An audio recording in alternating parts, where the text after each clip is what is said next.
Chapter 1 No need for an effetto kill him. If he were to kill him, I would not assort a clumsily ridiculous method. After uttering this statement, the girl in black, with her dark hair cascading around her, fell silent in the interrogation room.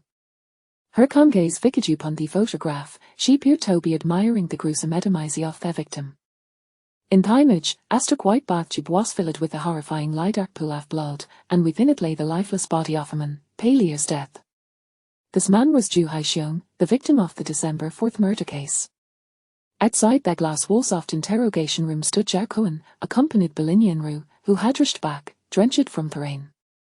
Team leader Lin, their reason our vacation was cut short is standing right air, Jia Cohen remarked, pointing to himself, my eyes told me this woman is shitting something. The two have taken turns with the pre-trial clerks, and Chess and Li said to tones and tense.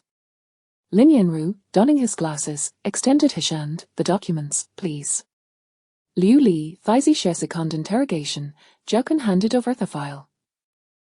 Liu Li, 25 years old, a graduate of combined Master Song doctoral program at Medical University, currently a resident at second affiliated hospital. Her personal record appeared quite unblemished. What about the motive for the murder? Lin Yanru inquired as she perused the documents. Currently, it's suspected to be revenge, Jia Cohen replied, handing over another file. 60 years ago, her mother, Wang Ping, was brutally murdered.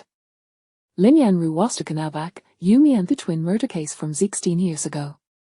Jia Cohen added, yes, the deceased Ju Haixiong Guisni of the Buzzes Ho was not yet 16 at the time.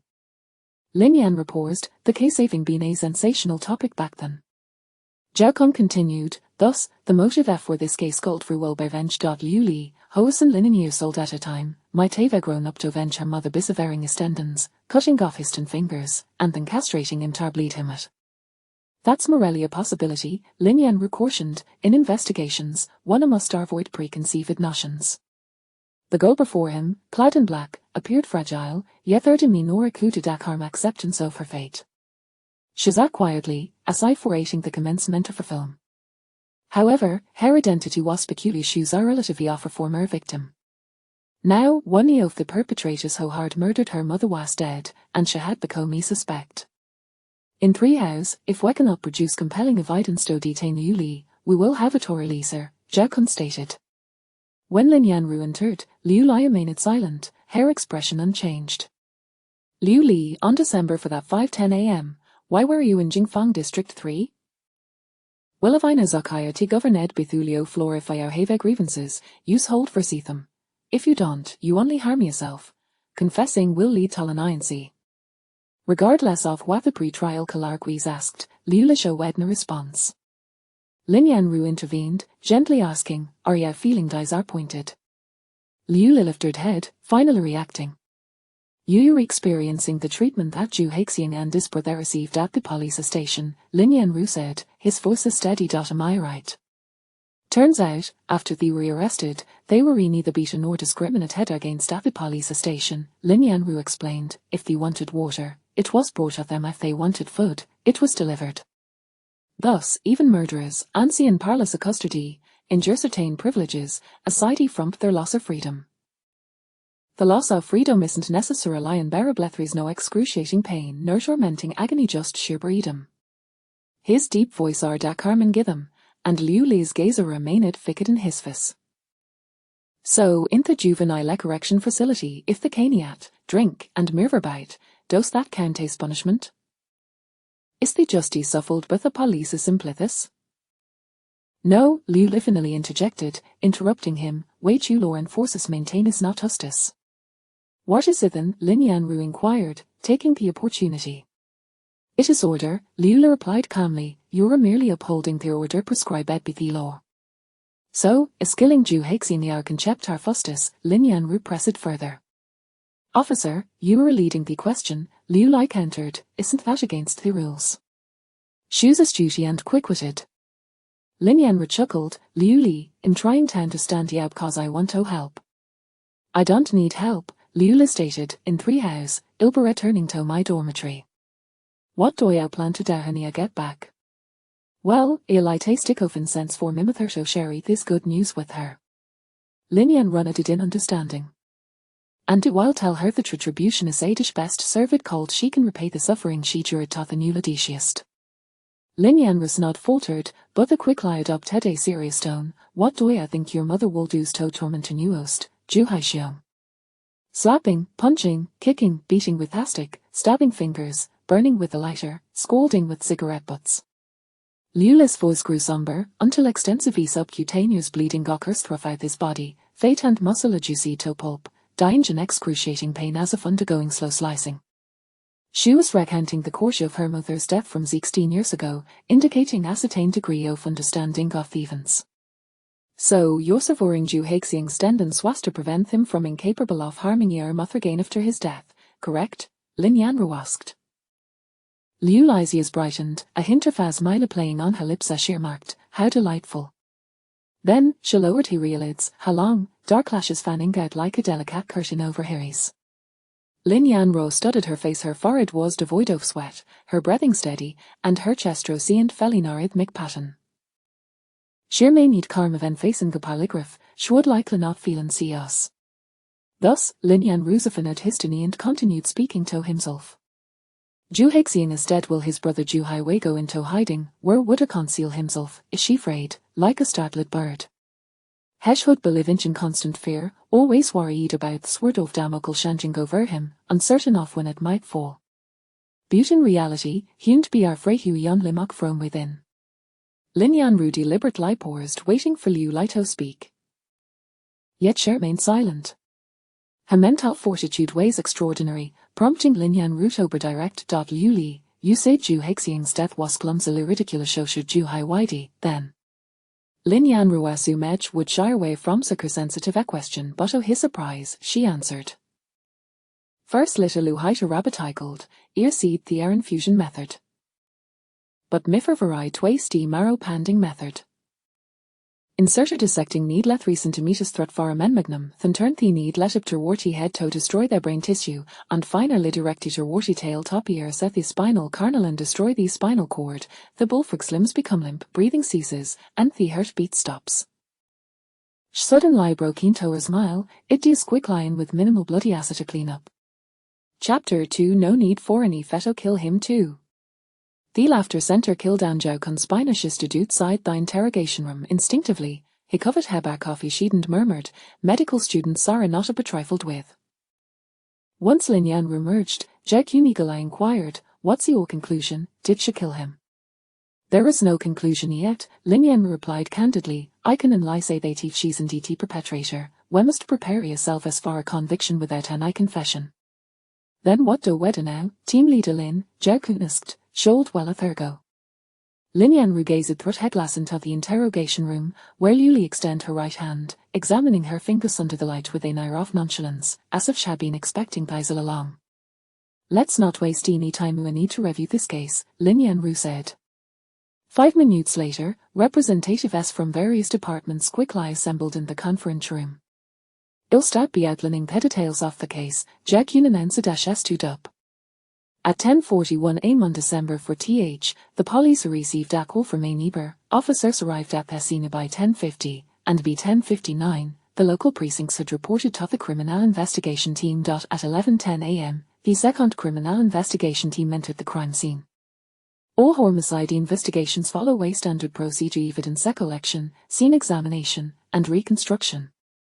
However, forensic team reported Tatai's waste near theseist scene est had encountered. There were no signs of struggle, the duolock was intact, and there were no suspicious fingerprints, footprints, or bloodstains. No biological samples had been collected.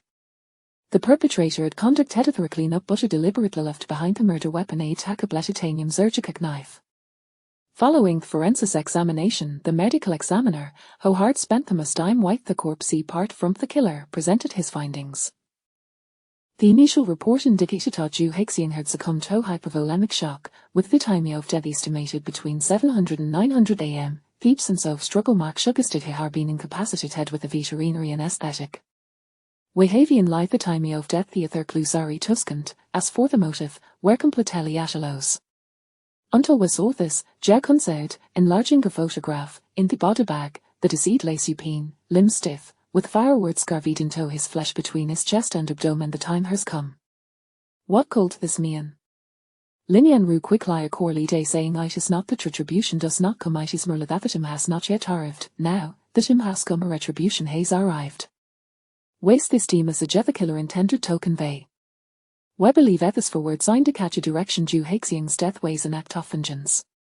Following this lead, Zhao Kun promptly arranged for the police to investigate Ju Haxiang's past. We found a juvenile criminal record in the system.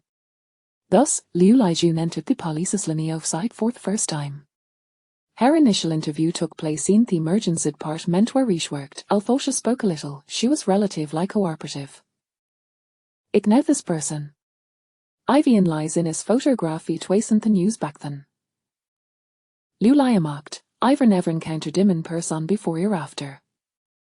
Zhao Kun had already verified her Liebisch had been asleep in the hospital dormitory until 6:20 a.m., then went for a morning run at her stadium, entering her department at 7:40 a.m., remaining busy until the police arrived.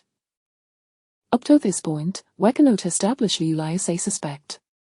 It went until 6 p.m. that day that the detailed autopsy report for Ju Haxiang was released. The medical examiner, Sergei, stated, first, Ibringiabard news the time of death determined from the body temperature Thessin is correct. In reality, the body temperature of the deceased Ju Haxiang was artificially manipulated by the killer. After the autopsy, some tissues had signs of protein denaturation. Do I know what protein denaturation is? Sergei said with vacant expression, it's like Edverton's cookie boiled white meat if I take a bite, it still oozes blood, it's not verlidered. Use a virally angman grimaced in response. Our butter is none topsographic, ja conquipt. Sergei has ruineted his hoofgelijk sauce pork. These areas meeting took moru stern. Protein denaturation generally beginsenly when he ted above 60 Lin Yanru interjected, steering the discussion back on track. Thus, the killer filled her bath tube with hot water to artificial oil to the cooling process of the body. After death, the cooling of the body occurs in stages. As long as internal heat production has not completely ceased, the body temperature drops by 0.58 degrees Celsius per hour, a process that lasts approximately 4 to 5 hours. When heat production has fully stopped, the body temperature decreases by 1 degree per hour. After considering body temperature, rigor mortis, livor mortis, and gastric contents, we have estimated a possible time of death to between 4 and 7 a.m. Duetto the time of death, Liu Lian came into the police's focus. We discovered Liu in the surveillance footage cross from Jingfang District 3 at 5:10 a.m. on the day of the incident. Zhao Kun stated Liu Lila she was not in her dormitory sleeping before 6 a.m. From that moment, Liu Lai became a premier suspect. She had a motive, an opportunity, knowledge of anesthetics, and the ability to hold a surgical knife. Moreover, she had been minutes away from the crime scene. Thus, following the initial inquiry, the summons was issued. There is some more serious issue no trace of the victim's severe genital sore fingers was found at her scene. Medical examiner Sieg emphasized, not even in Thesaur. Lin Yanru felt a cold sweat trickly down his back, ever in his body prickling. He understood the implications of Sieg's words, those ways an exceeding light and gracenial. Avagweasel how it began to form in his mind, unknown in high tangentitis and Buldagost, arriving stealthily in the of night, departing with calmness at dawn, having disturbed none residence, leaving no fingerprints or footprints, yet deliberately leaving behind a clearly incriminating surgical knife. Those individual was garment audacious, yet disturbingly cruel in their brutal assault on the unconscious Ju Haxiang. When he to accelerato our investigation, has stated, the killer took his balls and intentionally left his murder weapon behind.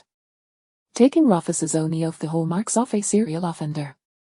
Ju Haxiang's death card free well marks the beginning of a series of homicides. Chapter 3 No need for a knife to kill him. Knock, knock, knock. The door of the conference room was rapped upon. Captain Lin, a colleague pushed the door open and inquired, Liu Li is asking if she can leave. Article 117 of the litigation law stipulates that a summons or detention shall not exceed a duration of 12 hours. As of now, Liu Li has been summoned for a full 12 hours. Of course, the police could extend this to 24 hours, but at this juncture, there is no direct evidence to substantiate that Liu Li committed murder, nor is there a pressing necessity to do so. Lin Yanru rose from his seat, declaring, I will see Liu Li off.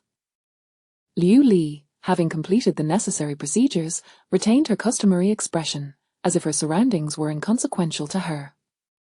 Liu Li, I have another question I would like to ask you, Lin Yanru remarked as he accompanied her downstairs. Liu Li, of average height, appeared diminutive beside the tall Lin Yanru, especially as she did not don high heels. Her long black coat lent her an air of severity, and she exuded a sense of brisk decisiveness. Their pace was neither hurried nor sluggish, moving as if they were strolling leisurely. You mentioned that the manner of Zhu Haixiong's death was rather clumsy. Is it because of the excessive blood loss? Lin Yanru continued, speaking to himself. A great deal of blood suggests it would be difficult to clean up, does it not? Liu Li remained silent. At 5:10 in the morning on December 4th, what were you doing in Jingfang District 3? Officer Lin, Liu Li replied languidly, lifting her gaze to meet his. Goodbye. Her back was straight, her hair casually tied in a low ponytail at the nape of her neck, and she walked with a directness that was resolute.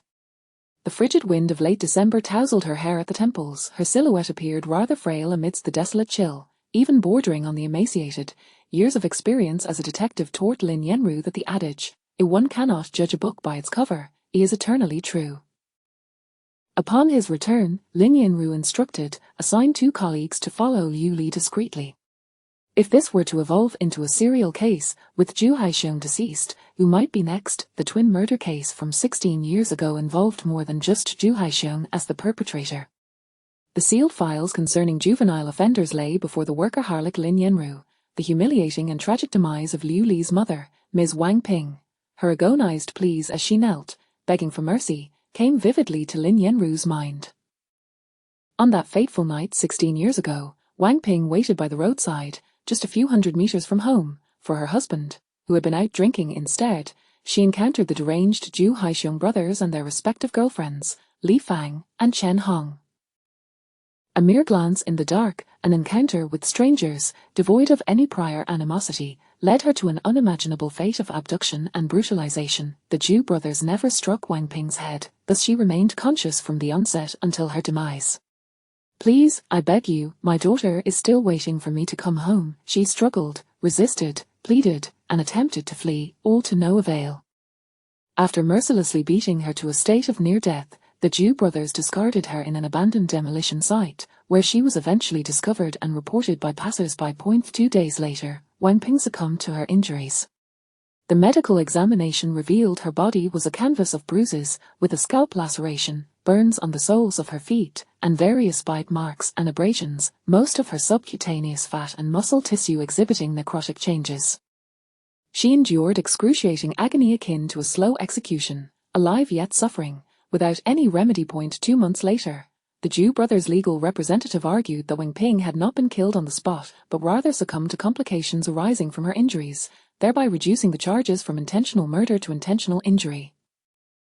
Furthermore, the Zhu parents presented a delivery record from a hospital, asserting that their sons were actually a year younger than their documented ages, merely 15 years old. Consequently, the Zhu brothers evaded the death penalty, receiving a suspended sentence and a term of 3 years in a juvenile correctional facility until they reached adulthood at 18. The only individual to face punitive measures was Li Fang, who, at 18, was sentenced to 2 years in prison. In reality, merely 3 months later, the Zhu brothers were welcomed back home for the Lunar New Year. Zhao Cohen lamented, if it truly is Liu Li, what a pity it would be.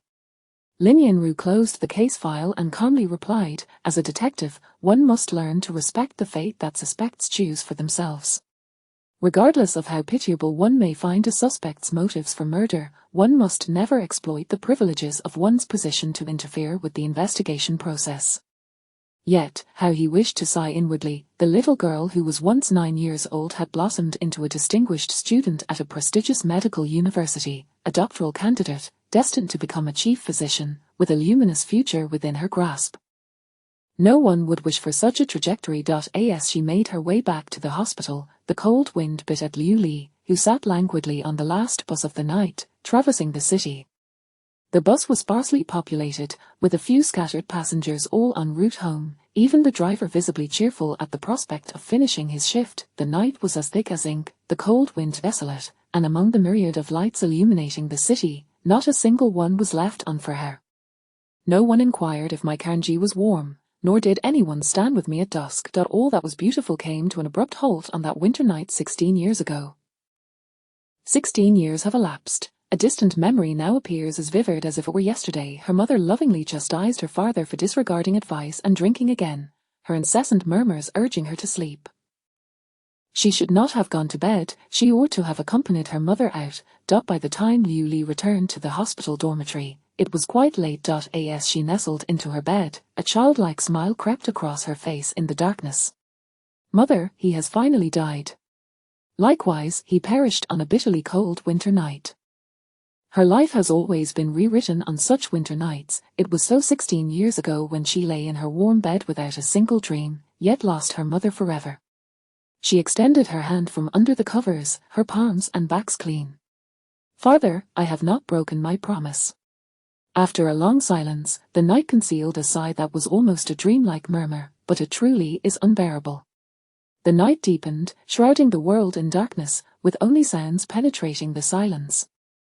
Ring, ring, ring. The abrupt ringing of the phone shattered the stillness of the night, rousing Liu Li from her slumber. Yet again, it was a virtual number. Liu Li pressed the answer button. Hello.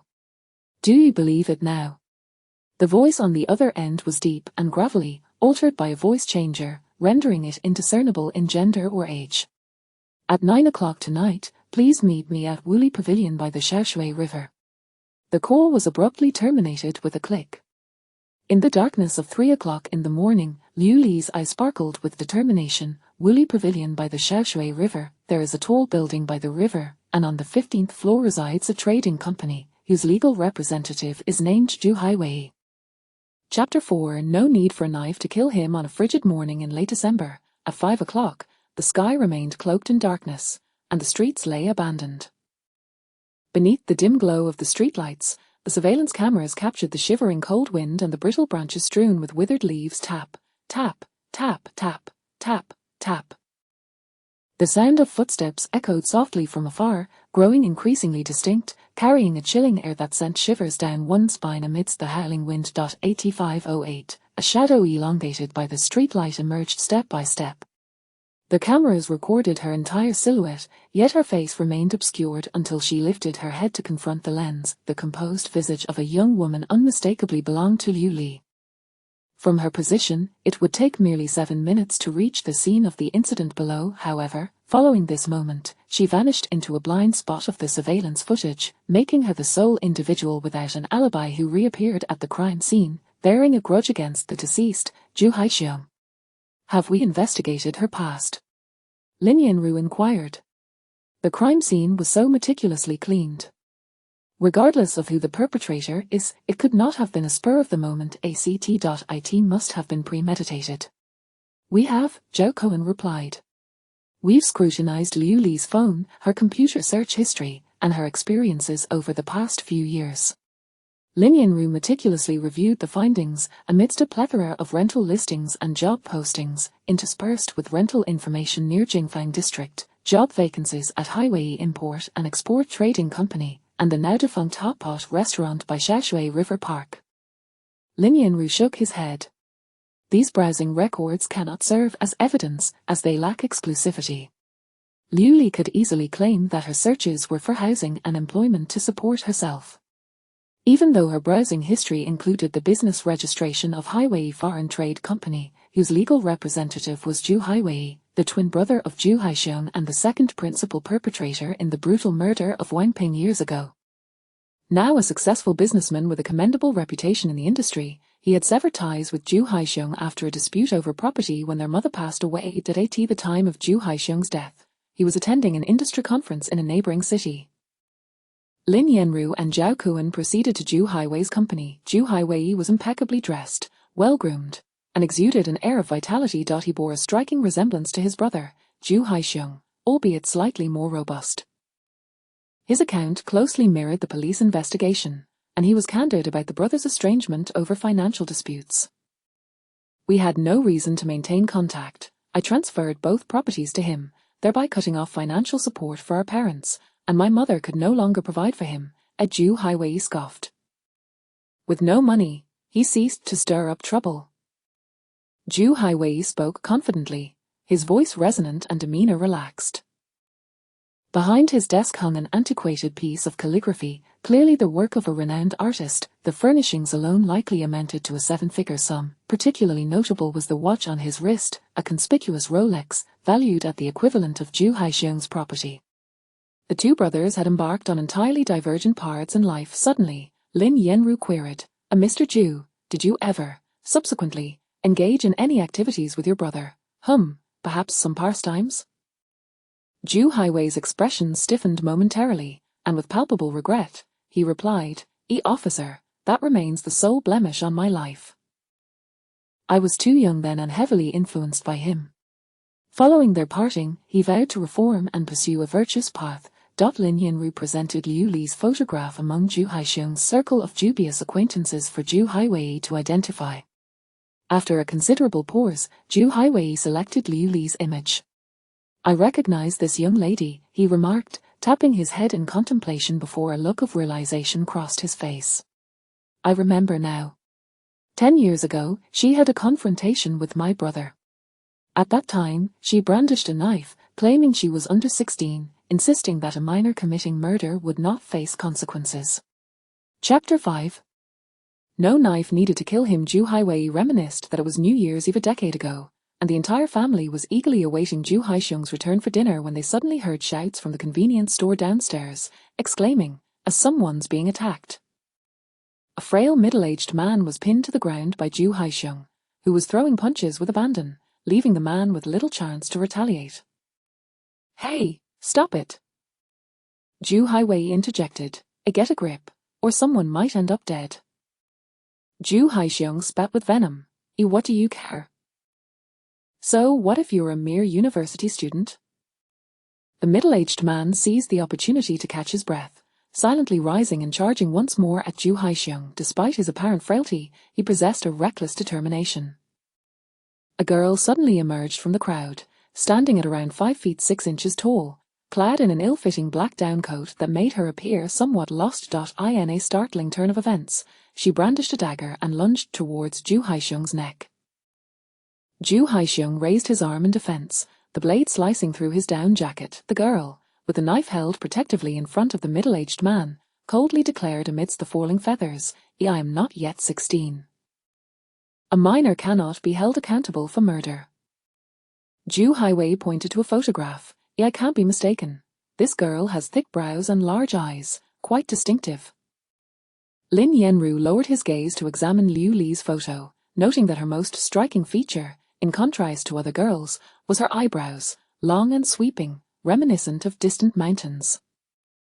However, Liu Li had informed the police that she had only seen their photographs in newspapers, never in person. Upon exiting Zhu Haiwei's company, as they entered the elevator side by side, Zhao Cohen could not contain himself. Captain Lin, what do you make of this person?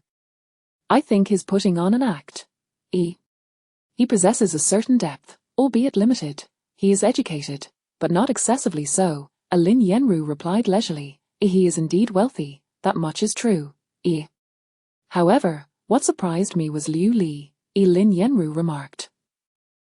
Had she told yet another lie? He made a call back to the station. Please investigate if anything occurred prior to Liu Li's father's passing. The entire day was a whirlwind for Liu Li. The emergency center's resident doctors required not only medical qualifications but also the stamina for menial tasks. As her shift ended, her supervising instructor, Deputy Director Chen, affectionately called out to her, little Liu, you're in the final 6 months. Once you graduate, you'll officially be part of our emergency center. Do not fear hardship or exhaustion. Persevere. I am already applying for your relocation allowance. For a doctoral student entering the workforce, this allowance represented a substantial sum.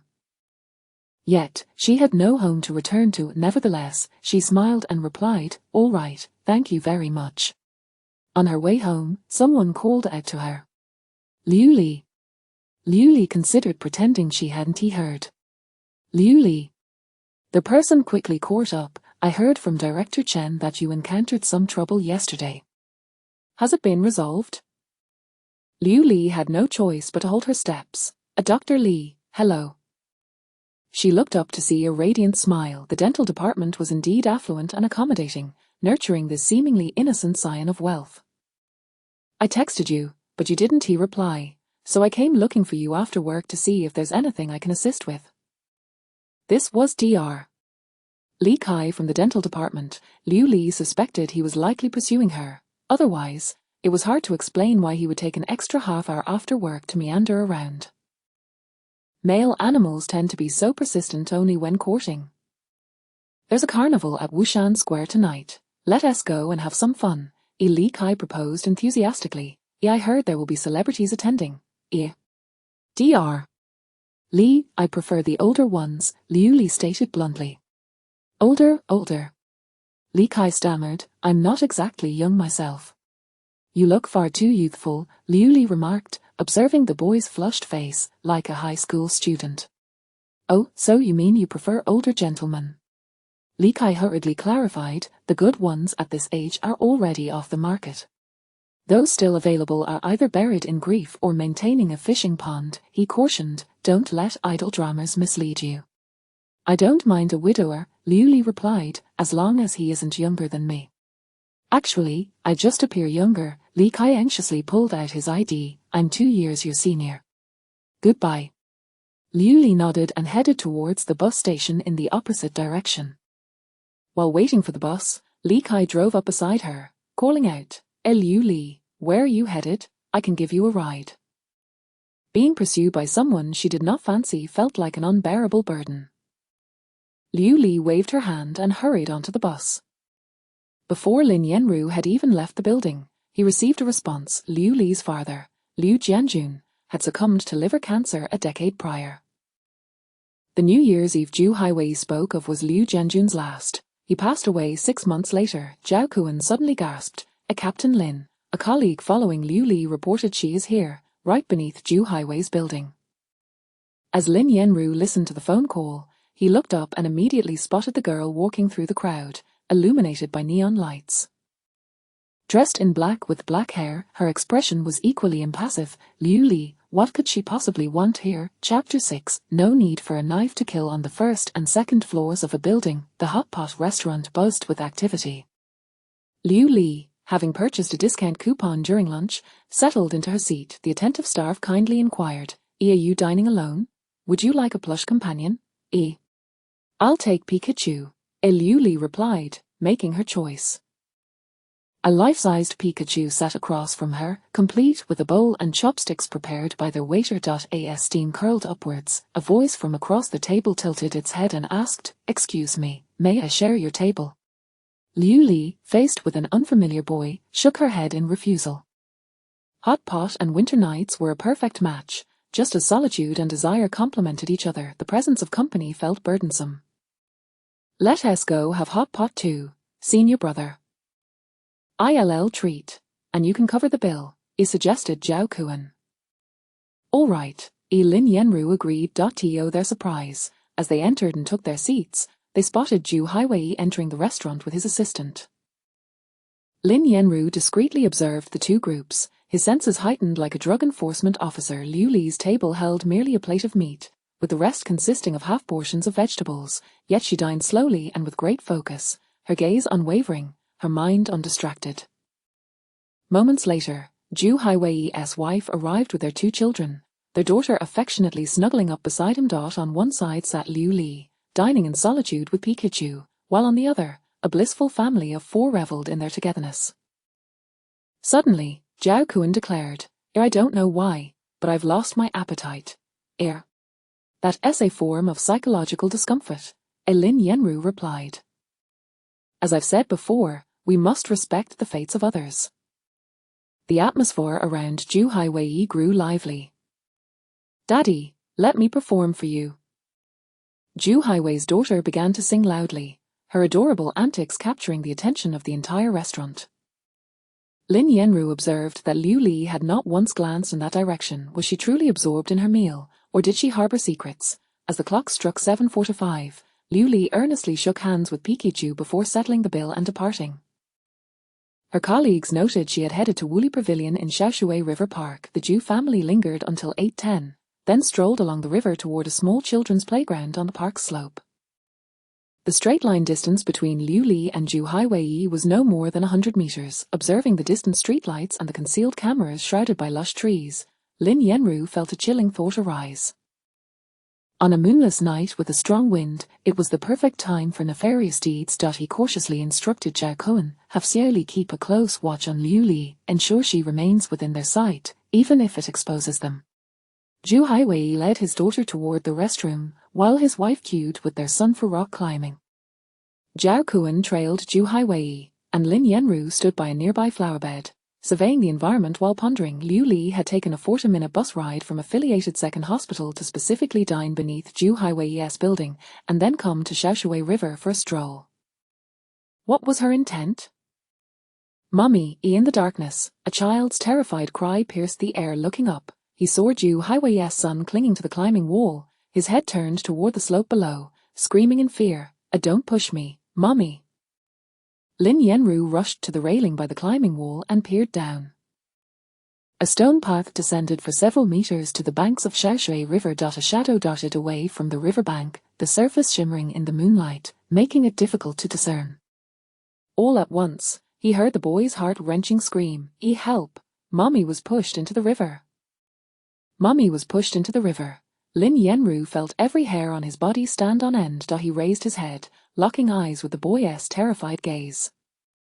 The child was not lying. He had witnessed something. Without hesitation, Lin Yanru leapt over the railing, sprinting down the stone path straight to the riverbank. The water glimmered beneath him, revealing a white hat drifting atop the surface. He swiftly discarded his jacket and phone, resolutely grasping a lifebuoy before plunging into the icy depths. In the frigid winter, the water felt like ice, and without warming up, his feet stiffened uncontrollably. He took a deep breath and submerged, but the darkness obscured everything. When he resurfaced, he vaguely heard the sound of rippling water. Turning his head, he noticed two faces suddenly emerge from the depths, intertwined like conjoined twins, eerily silent. One of the figures turned toward him, the faint light dancing on her pallid face. Lin Yanru was seized by a wave of terror, gasping in shock, and was instantly engulfed by the frigid water.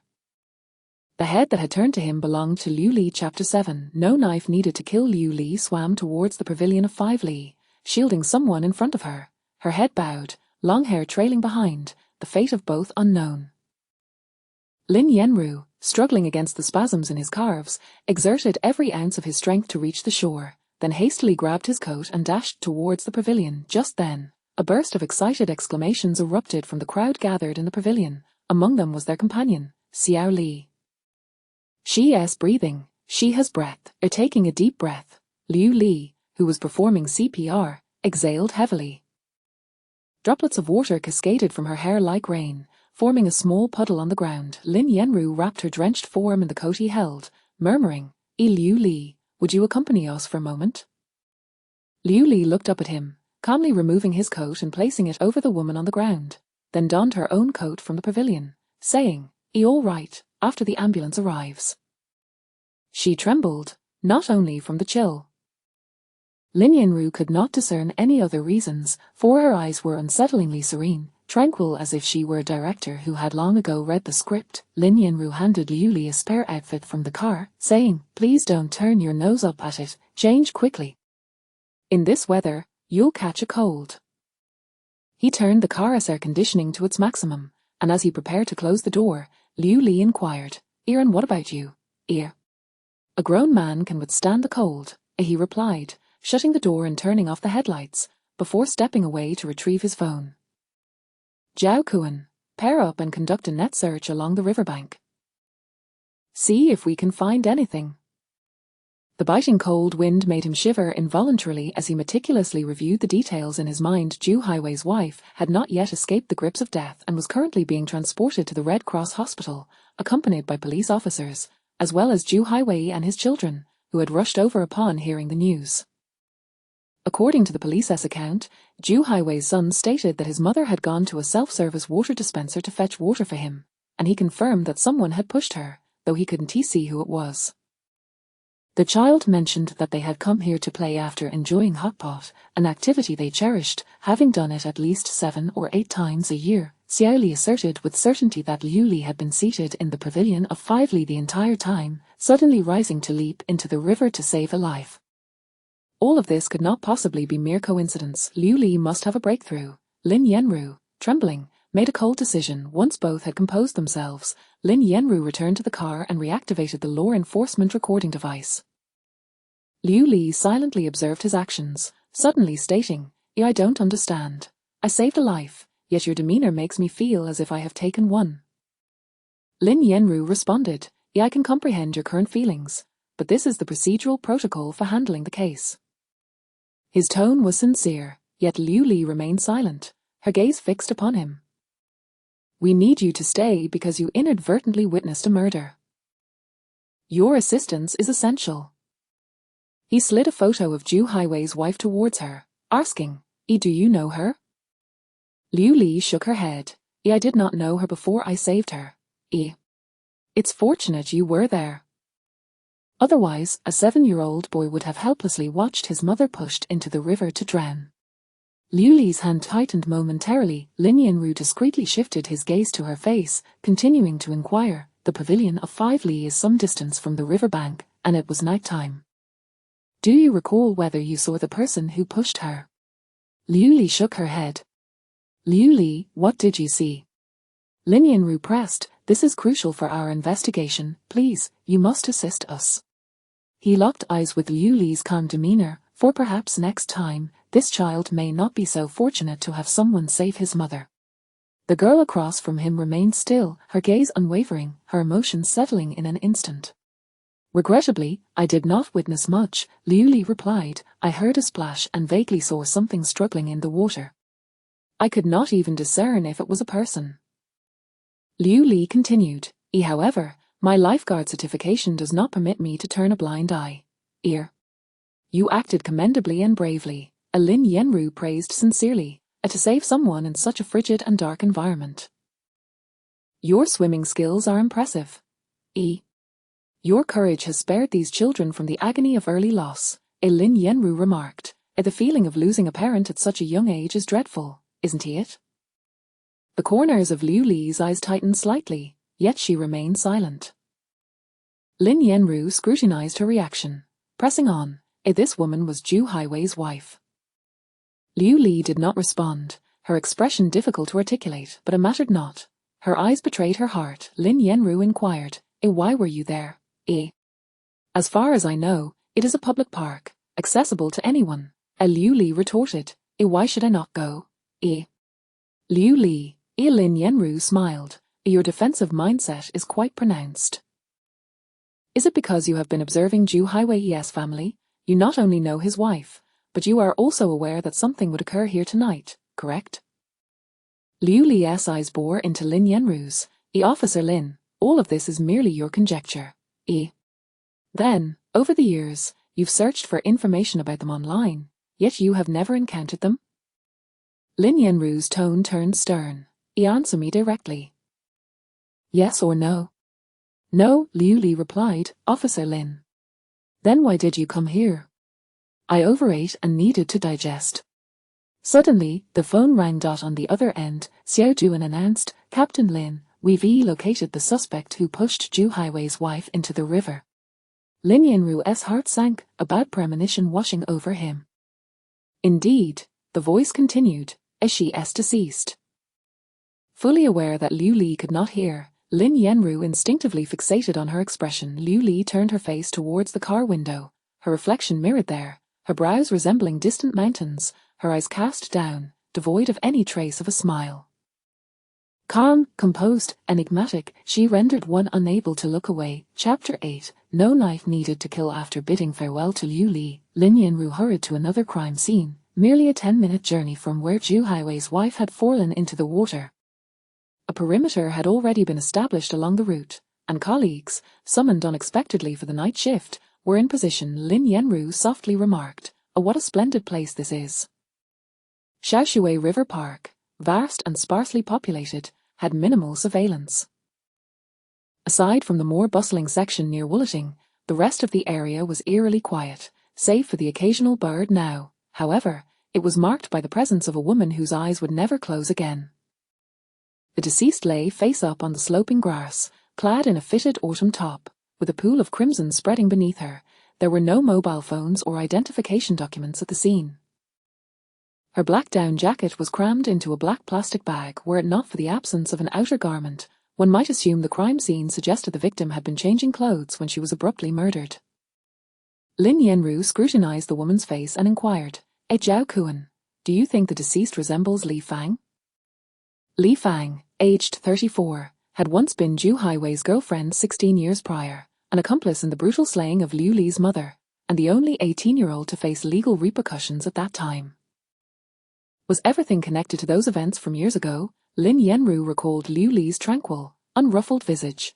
Had she not foreseen the impending tragedy that would unfold here? Morning light filtered through the glass window, casting a golden shimmer within the room. After a sleepless night, forensic experts had discovered a fingerprint, suspected to belong to Zhu Haiwei's wife, on a button of the down jacket. More thrillingly, within a tear in the jacket's pocket, they found a fragment of a nail from Zhu Haiwei's wife's finger.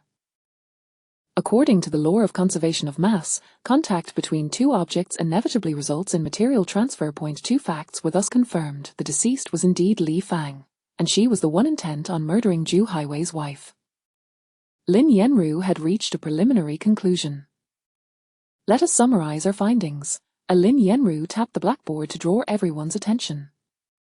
It is plausible that the perpetrator is not acting alone. Captain Lin, Zhao Kuan queried, what leads you to that conclusion? Let us first discuss the case of Zhu Haixiong. Lin Yenru projected a photo of Zhu Haixiong's corpse onto the board. The likelihood that the assailant was a woman is significantly higher. I have previously stated that the essence of torture lies in the appreciation of suffering.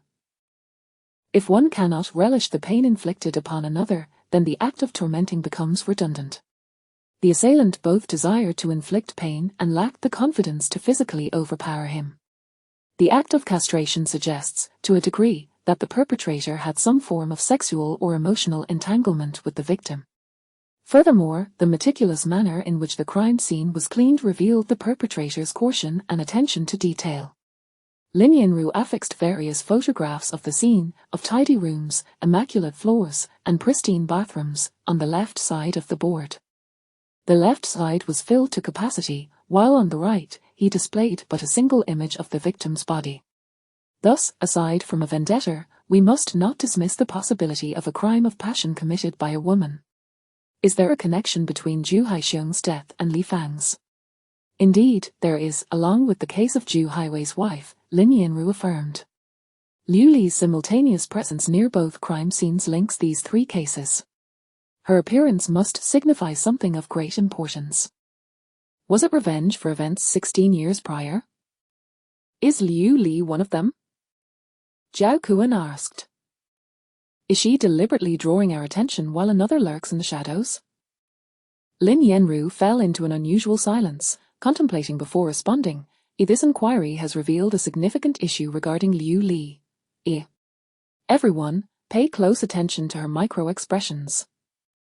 Lin Yenru presented several key photographs. One depicted Liu Li tightening her grip and lowering her gaze when Zhu Haiwei's 7-year-old son was mentioned. This was a notable lapse in her emotional control. Another captured a slight twitch at the corner of her eye when discussing the two children who had lost their father at such a tender age. Yet, by this point, she had managed to rein in her emotions. The final photograph was taken when Lin Yenru revealed Zhu Haiwei's wife's identity. Her facial symmetry was disrupted, and her expression lingered for more than 2 seconds, Lin Yenru observed. Moreover, her pupils exhibited no signs of dilation. Regardless of how well-trained an individual may be, genuine emotional stimuli will invariably betray their true feelings through the eyes. This was a failed display of false emotion. Liu Li was acting, Zhao Kuan remarked, as so you intentionally provoked her in the car, and then, indeed, I can assert with certainty that Liu Li not only encountered Zhu Haiwei but also his wife. She had deliberately positioned herself at Woolating. Liu Li had lied once more. Lin Yenru stated, we now have several questions. First, why did Li Fang seek to kill Zhu Haiwei's wife? Second, how did Liu Li become privy to her plans and fortuitously remain near the riverside pavilion? Third, Did Liu Li and Zhu Haixiong have a confrontation? And if so, is that a fact? If Liu Li was indeed involved, who was the one who ultimately killed Li Fang? From where would she have found another accomplice? She lacks the financial means to manipulate others. Lin Yanru noted. This was an indisputable fact. Liu Li had been an orphan since she was 15. Before his passing, Liu Jianjun sold their only home, using most of the proceeds for his treatment, leaving only a small sum for Liu Li's education. Consequently, her life consisted of moving from one dormitory to another, high school dorms, university dorms, hospital accommodations. She was a student from a low-income background, reliant on student loans and scholarships to navigate her path through college. She had taken on numerous odd jobs, yet upon entering hospital training, she found herself devoid of time to continue working, her income limited to less than 1,000 yuan per month from the training stipend. Having lost her father at a young age, her existence was fraught with hardship, yet Lin Yanru harbored no regrets about using this knowledge to pierce through her composure. This girl was far too composed. Only by striking at her core could he hope to elicit even a semblance of emotional release. Chapter 9. No need for knives to kill Liu Li. It came Li Kai's voice from behind. You seem particularly cheerful today. Li Kai circled around her. You walk with such vigor and radiance. Liu Li cast him a surprised glance. Encouraged by her reaction, Li Kai presented a paper bag. I bought an extra breakfast. Would you mind helping me finish it? The bag prominently displayed the logo of a shop famed for its hand-ground soy milk, touted as their Hermes of breakfasts. I'm allergic, Liu Li replied. Allergic to soybeans? Li Kai hesitated, but I've seen you drinking soy milk in the cafeteria. I'm allergic to romance, Liu Li asserted. You're not my type. She quickened her pace, leaving Li Kai behind. She had a premonition that she would receive a certain call today. This call came in before 2 o'clock. Disguised with a voice changer. 9 o'clock tonight, Shangzang South Garden. For the first time, Liu Li interrupted him. I don't have time, nor will I attend. Goodbye. Without waiting for a response, she swiftly hung up. Hearing her words, Deputy Director Chen filled in the blanks of a love-hate entanglement in his mind, chuckling as he teased. Liu Li, you wouldn't be the legendary sage who shuns love and remains a solitary monarch, would you? The doctor in the observation room laughed heartily. That's classic. Liu Li is likely to become our department's first female PhD solitary monarch. Liu Li ended another incoming call amidst their laughter. It seems Dr. Li Kai will have a toothache today, the observation room doctor joked. To be honest, Dr. Li is quite good, Deputy Director Chen said sincerely. In this day and age, there aren't many men who don't consider a woman's family background as a potential advantage. Deputy Director Chen was well acquainted with Liu Li's family circumstances. Such a statement was one that only someone who regarded Liu Li as part of their inner circle would utter. Thus, Liu Li replied earnestly, for someone like me, it's wise to be self-aware. Li Kai's current vehicle was said to be the most understated in his family's collection. The archetype of the affluent and handsome always pairs with the wealthy and beautiful, and unless one is in a soap opera, there's little room for a poverty-stricken heroine. Between him and me, the disparity is simply too great. It's best for those from humble beginnings not to harbor unrealistic fantasies about the world. Deputy Director Chen refrained from further persuasion, instead discussing the shift schedule. You'll have a day off tomorrow. Afterward, I'll assign you to night shifts. Go ahead and pursue your ambitions. You are the most promising student I have ever mentored. On her way to the cafeteria, a mobile phone rang out amidst the crowd, and unexpectedly, Liu Li hummed along to a few lines. I planted a seed, and it has finally borne fruit. Today is a momentous day. Midway through, Liu Li abruptly halted, her emotions betraying her, an ill omen. During the day, Lin Yanru was exceedingly busy. He and Zhao Cohen made a trip to the convenience store beneath Zhu Highway's building but found no valuable clues. They later visited Zhu Highway's father, who, having suffered a cerebral hemorrhage and paralysis, could only communicate through guessing. His testimony held little significance. However, a relative living in the same community confirmed that Liu Li had indeed clashed with Zhu Haixiong in the past. Coincidentally, the relative hesitated but ultimately produced a photo of Liu Li from a stack. This girl seems somewhat familiar, but I can't be sure. After all, it's been so many years. Both the aunt and uncle recognized the photo of Liu Jianjun. That sickly appearance is unmistakable. My sister mentioned that the man is likely that unfortunate soul, truly shameless. This family, misfortune seems to follow anyone who crosses their path. A cough. The uncle interrupted her complaints. The aunt grumbled. Why you coughing? Am I wrong? Wasn't he that woman's fault back then, running out to stand on the street in the dead of night without shame? A cough. The uncle shot her a fierce glare, prompting her to quiet down. It seemed that the perpetrator's family held a strong grudge against the victim's family. Perhaps, back then, the victim's family had also encountered similar verbal assaults. Throughout Lin Yanru's career as a criminal investigator, such scenes were far from surprising, prompting him to suppress his feelings of disgust. Years ago, I had dealings with this man, the uncle recounted, but he refused civil compensation. Lin Yanru had meticulously studied the case files and knew that Liu Jianjun's refusal of civil compensation stemmed from the prerequisite of issuing a letter of understanding. My daughter has lost her mother's love forever. I shall live in guilt for the rest of my life. I do not seek a single penny. I only wish for them to pay with their lives. These were Liu Jianjun's exact words. The aunt seemed almost pleased by Zhu Haixiong's death, yet sang praises for Zhu Haiwei.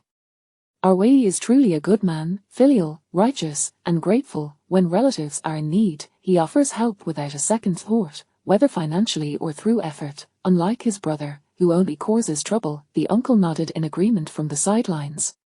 What do you mean by favor? Lin Yanru suddenly inquired. The aunt and uncle exchanged glances, and the aunt laughed heartily. It's just the mutual assistance between relatives. I thought the matter of you helping him to alter his age back then was true, Zhao Kuan remarked intentionally. The aunt quickly changed the subject, rattling off a litany of Zhu Haiwei's misdeeds. According to Zhu Haiwei, the two brothers once fought over their parents' estate. What was the situation at that time? Lin Yanru asked while taking notes. The uncle displayed a mocking expression. Xiong sold the house his parents gave him, reportedly swindled out of a large sum by a woman. Lin Yanru produced a photograph of Li Fang. Do you recognize her? The aunt, adjusting her floral glasses, scrutinized the image for a moment before turning to the uncle. I've never seen her.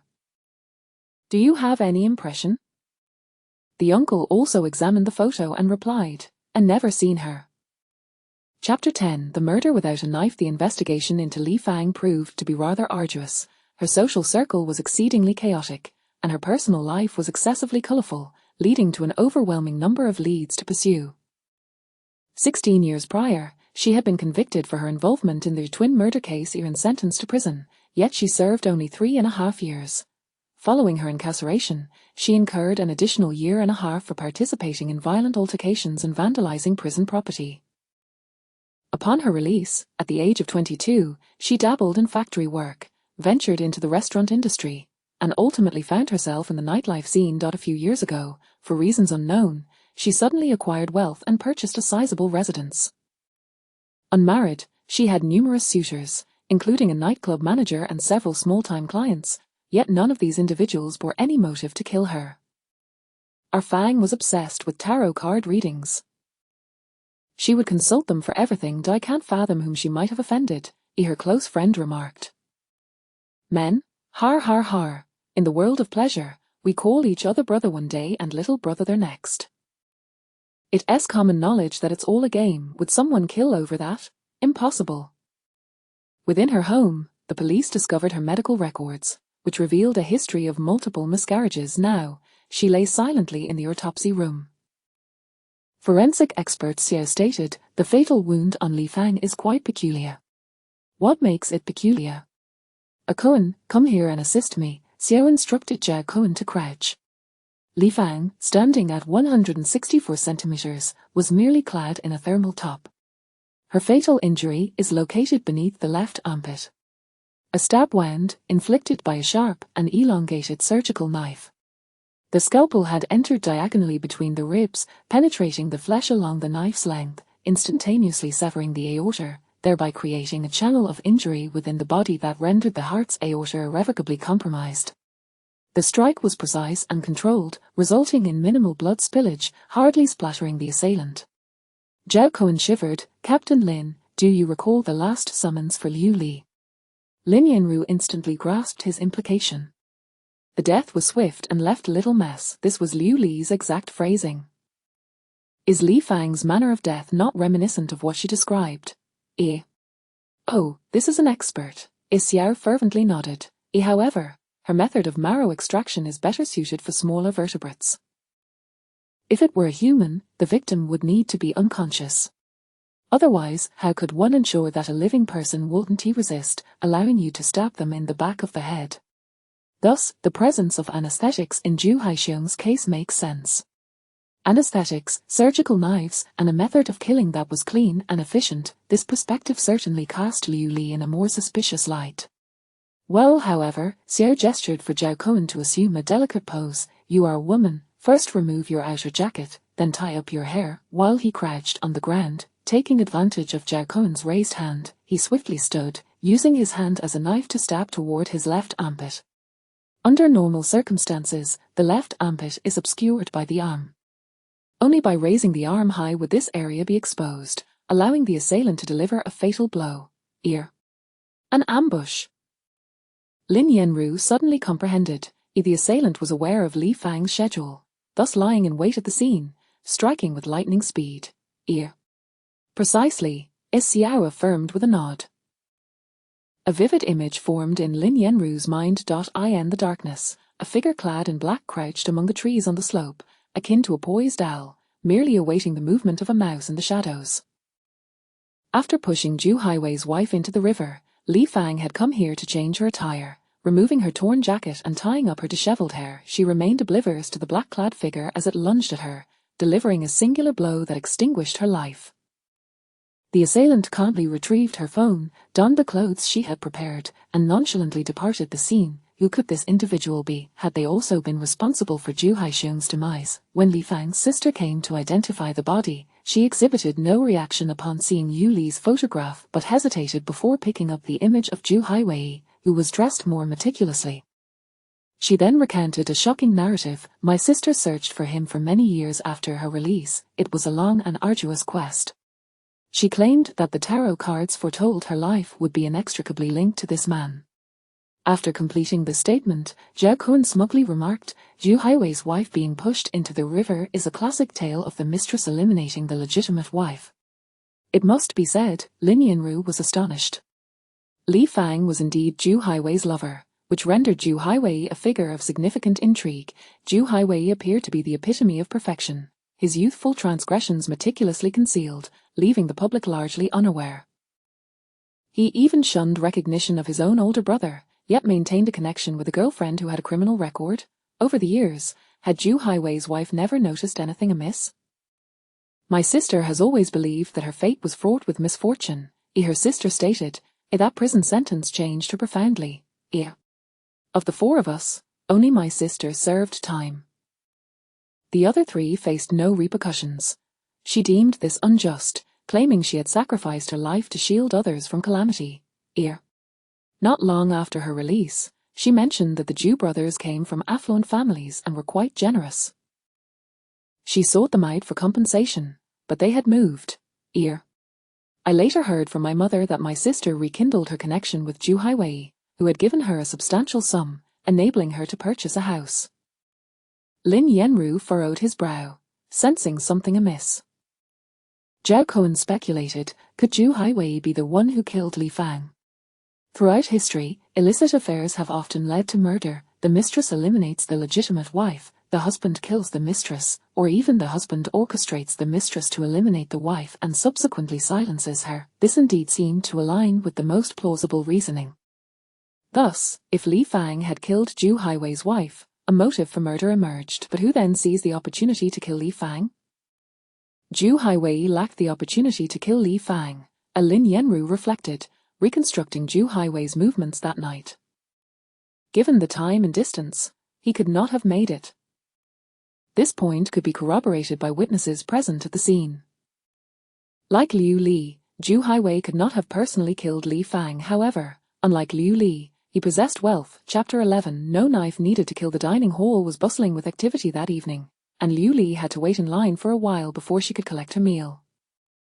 Her dorm mate, Jinjun, pulled her to sit with 2 nurses.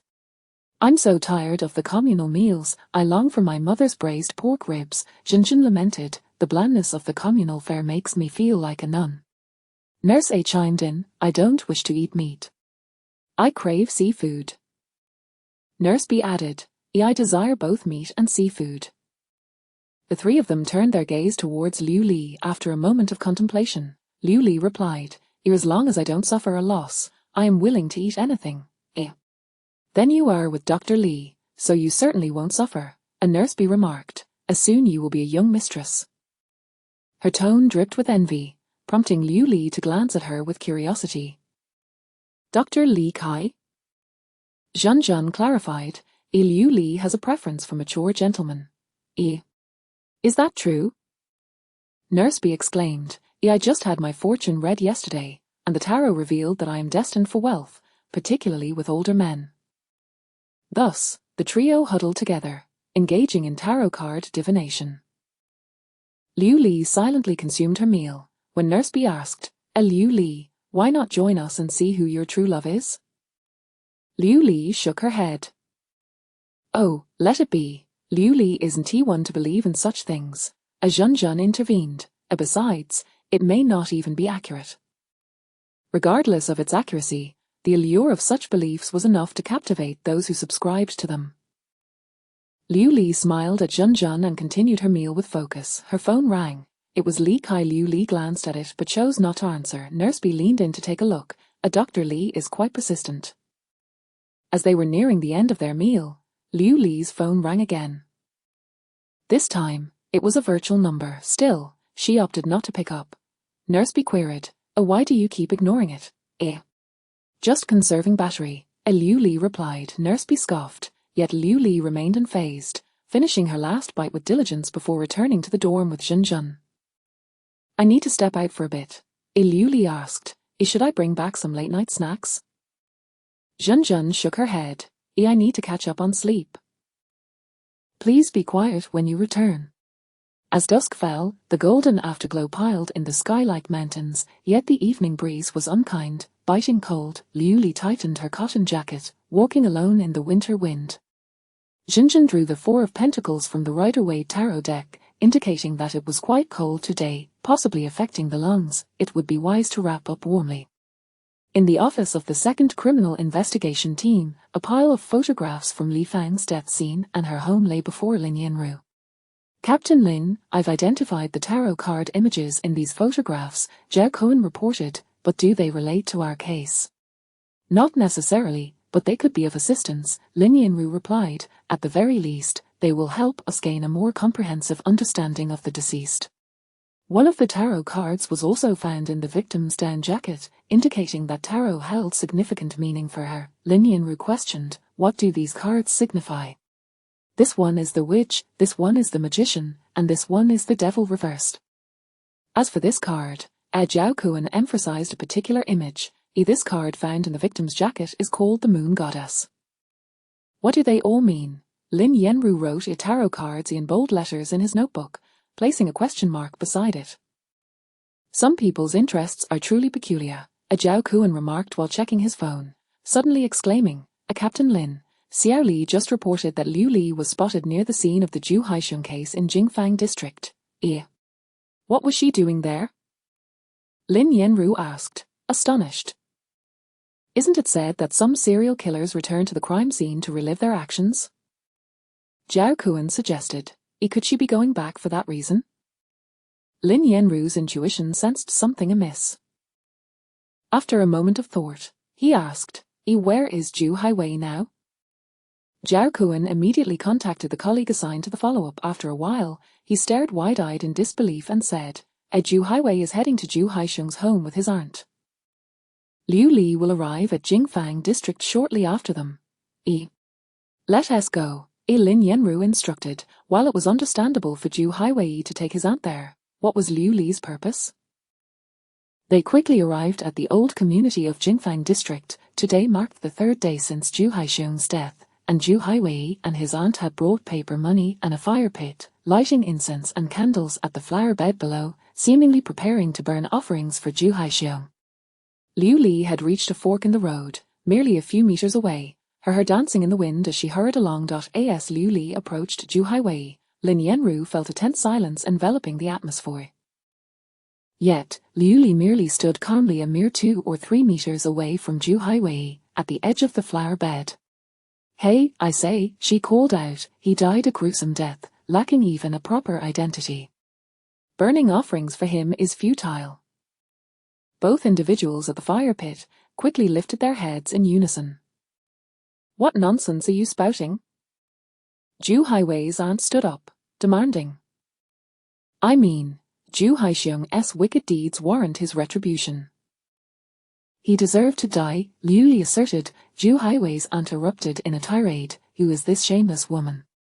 Why do you love to insult women as shameless?" Liu Li fixed her gaze on the aunt, her voice ringing clear, "Because you envy the youth and beauty of others." The aunt gasped in astonishment but quickly resumed her insults. "You shameless." Before she could finish, Liu Li seized the moment to interject, "And you have aged and faded, like a withered tree. Only by belittling other women can you find balance." The aunt, furious, attempted to advance but was restrained by Zhu Haiwei. "Aunt, ignore the mad dog." Liu Li feigned indifference and suddenly uttered, "Stop calling me." Lin Yanru followed her gaze to see Liu Li staring at Zhu Haiwei. This statement was directed at him. The atmosphere grew peculiar. Liu Li's words and actions were strange, as were Zhu Haiwei's reactions. "Liu Li, what brings you here?" Lin Yanru inquired. Liu Li turned around politely and replied, "Officer Lin, farewell." With that, she departed without hesitation. Lin Yanru turned back to see Zhu Haiwei still beneath the tree, gazing inscrutably in their direction. Liu Li remained silent until she had walked a considerable distance, unexpectedly asserting, "I assure you, I did not kill anyone. That is the truth." After a brief pause, she confidently added, "But tonight at 7 o'clock, a murder may be unfolding in Xiangjiang South Garden." Chapter 12, A Death Without a Knife. Lin Yanru's heart skipped a beat. He was acutely aware of Xiangjiang South Courtyard, having recently organized and contacted it. It was the residence of Chen Hong, another accomplice in their twin murder case. 16 years ago, she was the only minor who had attempted to dissuade the actions of the case and had not subjected Wang Ping to continuous persecution.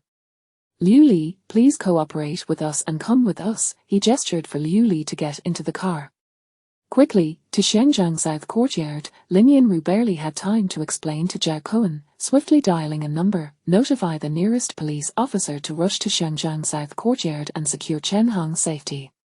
15 minutes later, the police responded that Chen Hong had been taken to the Xiangjiang Road Police Station, accompanied by her son. Both were safe, and no suspicious activity had been detected nearby. "Captain Lin, what has happened?" Zhao Cohen drove at breakneck speed, casting a glance at Liu Li, who sat quietly in the car. "How did you know something would happen at Xiangjiang South Courtyard?" Lin Yanru inquired. "Because someone is trying to lead me there." Liu Li handed him her phone, saying, "Just like someone led me to Wuli Pavilion by Xiaoshui River last night." Ignoring the baffled expressions of the two men, she played the recording on her phone. "Do you believe it? Tomorrow night at 9. Please go to Wuli Pavilion." Liu Li remarked, "The night before Zhu Haixiong's death, I also received a call, but I did not record it. Do you wish for someone to avenge you?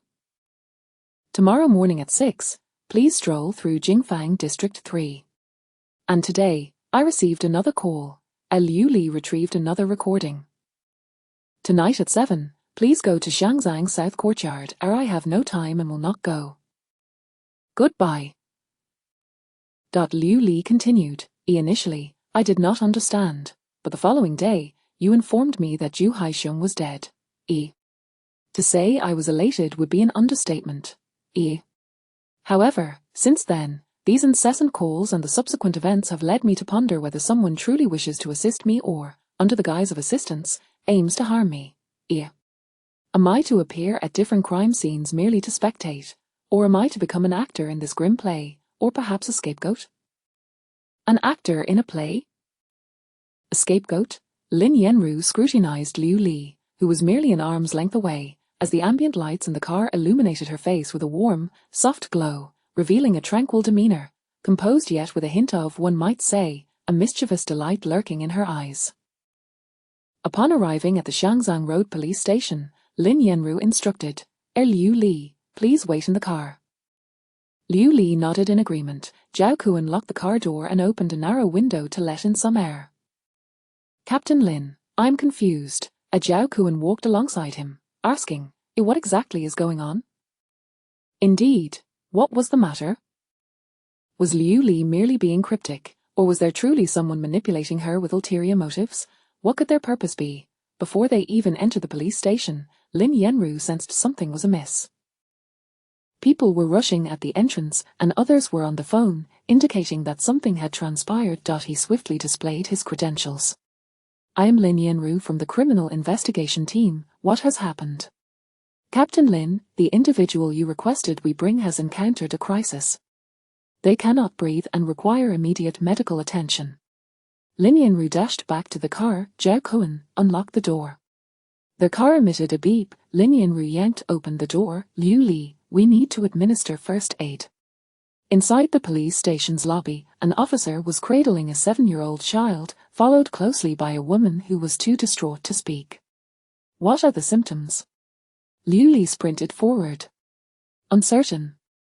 He suddenly cannot breathe, and the Heimlich maneuver was ineffective, the officer succinctly replied. Liu Li reached out to take the child, quickly laying him flat on the ground. Lin Yanru hastily removed his jacket to place under the child.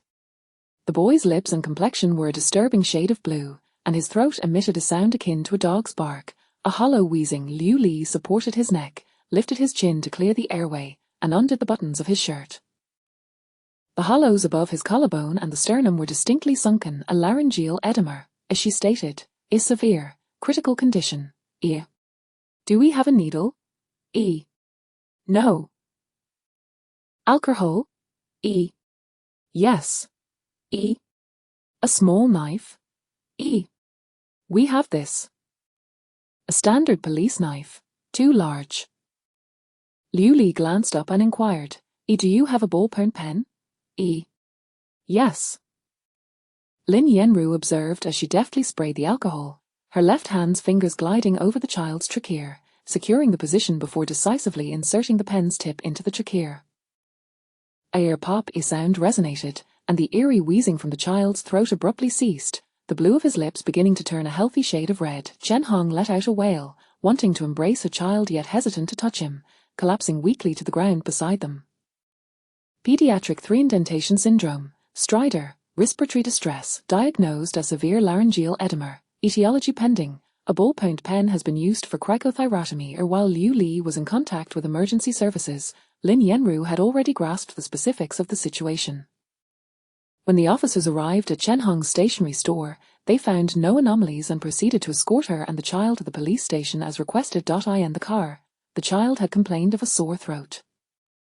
Chen Hong explained that her child had already been feeling unwell in the throat, and the officers had given him a bottle of water. However, upon arriving at the station, the child suddenly lost his ability to speak, prompting the officers to immediately call for medical assistance while performing the Heimlich maneuver. Lin Yanru asked, is there a possibility that the laryngeal edema was intentionally induced? Liu Li lifted her gaze, unless the patient has a history of allergies. Peanuts. My child, like me, has a severe allergy to peanuts, Chen Hong said anxiously. He must not eat them, nor even come into contact. Officer Lin, someone is framing me, Liu Li asserted. Chapter 13. No need for a knife to kill. Liu Li's expression exuded certainty. She had received 3 phone calls, 2 of which were recorded as evidence. She claimed that her presence at the crime scene was orchestrated by someone who deliberately lured her there. She suggested that someone intended for her to play the role of a pawn, a scapegoat. The developments of the case took an unexpected turn. Anesthesia, surgical knives, allergies. Everything was steering the investigation in a particular direction, but who was intentionally guiding this narrative? Was it Liu Li's clumsy attempt to conceal the truth, or was it a grand deception laid out by someone else? Zhu Haixiong and Li Fang were dead, and Chen Hong's son had encountered misfortune, but perhaps it was Chen Hong herself who was initially in danger. The only one unscathed was Zhu Haiwei. Lin Yanru felt he must have overlooked some crucial aspect. A thread lay hidden somewhere, coiled like a serpent in the grass. He immersed himself in the records, laboring through the night. He sought to chart the life trajectories of these individuals along a timeline for comparison. It was a meticulous and tedious task, akin to assembling an enormous jigsaw puzzle. Time, place, and characters were indispensable. 7 years prior, Zhu Haisheng's parents had gifted him an apartment, which was subsequently sold for compensation following Zhu Haisheng's tumultuous behavior. Zhu Haiwei, on the other hand, had achieved success in his career and welcomed a son, celebrating the arrival of his first child. In the same year, Li Fang left her job at the nightclub and never returned to work. Chen Hong, suffering from depression, had been undergoing treatment and counseling. Liu Li, a freshman in college, attended classes normally, took up part-time jobs during holidays. 5 years ago, Zhu Haisheng and Zhu Haiwei had a violent altercation, after which Zhu Haisheng claimed the apartment his parents lived in. Zhu Haiwei expanded his export trade business. Li Fang purchased a home but suffered a miscarriage. Chen Hong's condition improved, and she became pregnant. Liu Li won first place in a college competition and received a full scholarship. That year, Zhu Haisheng had no further records of fighting. He had, as his friends noted, turned over a new leaf and lived a low-profile life. Lin Yanru was captivated by a record from Zhu Haisheng's friend. He gasped in astonishment and suddenly slammed his hand on the table. Zhao Kuan awoke with a start, instinctively reaching for his side. Scanning the surroundings with heightened vigilance. He noticed Xiao Duan also adopting a defensive posture, looking bewilderedly at Lin Yanru. Captain Lin, where is the enemy? Lin Yanru burst into laughter. I found it. The irregularities had been uncovered. The friend recounted that Zhu Haisheng, while drinking and boasting, had mentioned he was soon to become a father. Yet, after the National Day holiday, Zhu Haisheng drunkenly cursed women as heartless and cruel, claiming he had caused the loss of the child. Coincidentally, Li Fang had a record of a miscarriage during the same time frame. By the end of the year, Zhu Haisheng's uncle mentioned that he had been swindled out of a significant sum of money. A month later, Li Fang purchased a large house. Quick, bring all the photos from Li Fang's home, we need to examine them. Lin Yanru clapped his hands together, urging, hurry, hurry. Zhao Kuan quickly gathered all of Li Fang's photographs. They scrutinized them until after 2 in the morning, with Lin Yanru tirelessly flipping through several images with great care and attention. As Zhao Kuan leaned closer, he noticed a pile of ingredients in the refrigerator but couldn't discern anything significant. Just as he was about to speak, Lin Yanru exclaimed with excitement, let's go to Li Fang's house. Now? Zhao Kuan stuttered, staring at the inky blackness outside. At 3 in the morning. I'll treat you to breakfast this week. Let's go. Zhao Kuan swiftly donned his coat and grabbed the car keys. They acted without hesitation. Brother, what secret does Li Fang harbor? Zhao Kuan inquired, why do you place such importance on her? There are aspects about her that perplex me, Lin Yanru replied, her room and Zhu Haisheng's room, don't you think they were tidied up in remarkably similar ways? Immaculately clean, to the point that even forensic investigators would find it effortless. Moreover, the timing of her home purchase coinciding with Zhu Haisheng being swindled was too fortuitous. This was the inconsistency that had struck Lin Yanru when he heard his uncle's mention. But she had no financial dealings with Zhu Haiwei. What could she possibly want from him? A relationship? Her friends did not perceive her as a woman driven by romantic inclinations. Furthermore, if she were Zhu Haiwei's mistress at 34 years old, she would dare to eliminate the legal wife but hesitate to bear a child. Lin Yanru mused, isn't it more effective to leverage a child to gain power than to resort to murder? Indeed, the notion of a mistress ascending to power by becoming pregnant was far less risky than committing murder. Even in a hypothetical scenario, an illegitimate child could possess inheritance rights. The love and hate entangled among these 3 individuals seemed misaligned. I suspect it's a case of brotherly strife, Lin Yanru posited. Li Fang may have been involved with both brothers simultaneously. Upon opening the door, the room remained dark, with moonlight streaming through the window. Though the house had lost its mistress, it still experienced the rise and fall of day and night. Lin Yanru headed straight for the refrigerator, precisely locating a bag of loose tang yuan. Wearing gloves, he picked them up one by one, finally exclaiming, "Har har," and pointing at one of them, calling out to Zhao Kuan, "From the photo, I initially thought the color discrepancy was due to reflection. Thankfully, I didn't miss it. The grayish-white, round objects resembled tang yuan, yet they appeared akin to meatballs. This, Zhao Kuan stammered, astonished, his mouth agape. No way. Lin Yanru declared, Zhu Haixiong was killed by Li Fang. As for her motive, it might have been to rid herself of a poor man and eliminate the legal wife of a wealthy man, thus positioning herself advantageously. It was also theatrical. These two round balls, resembling sesame tang yuan, were Zhu Haixiong's severed testicles. Captain Lin, you truly possess the keen eye of an eagle. Zhao Kuan marveled, not even gamma rays could compare to your insight. Who could identify two remarkably similar testicles amongst a pile of sesame tang yuan? How about we enjoy a bowl of tang yuan for breakfast? Lin Yanru suggested with a smile. Alas, the sesame tang yuan delicacy has been irrevocably tainted. Zhao Kuan sighed, the options for what we can eat are dwindling. Someone is framing me, Lin Yanru recalled Liu Li's words. Was she speaking the truth, who had called her with the intent to mislead? Could it be the person who killed Li Fang? Zhao Kuan pondered. This then raised another question, who lurked in the shadows to murder Li Fang? Our current focus should be on Zhu Haiwei, Lin Yanru asserted, according to the principle of who benefits, who is suspect. Aside from Liu Li, Zhu Haiwei is presently the one who stands to gain the most. One was an adversarial brother embroiled in property disputes, the other a volatile lover with a criminal past. The one who stands to gain the most, stands to be the most suspect. Chapter 14. To kill without a knife as dawn broke, a new day commenced, and the case had taken a turn. First, it was confirmed that the deceased woman, Li Fang, was the most likely suspect in the murder of Zhu Haixiong, and it was also established that the funds for her house purchase had originated from him.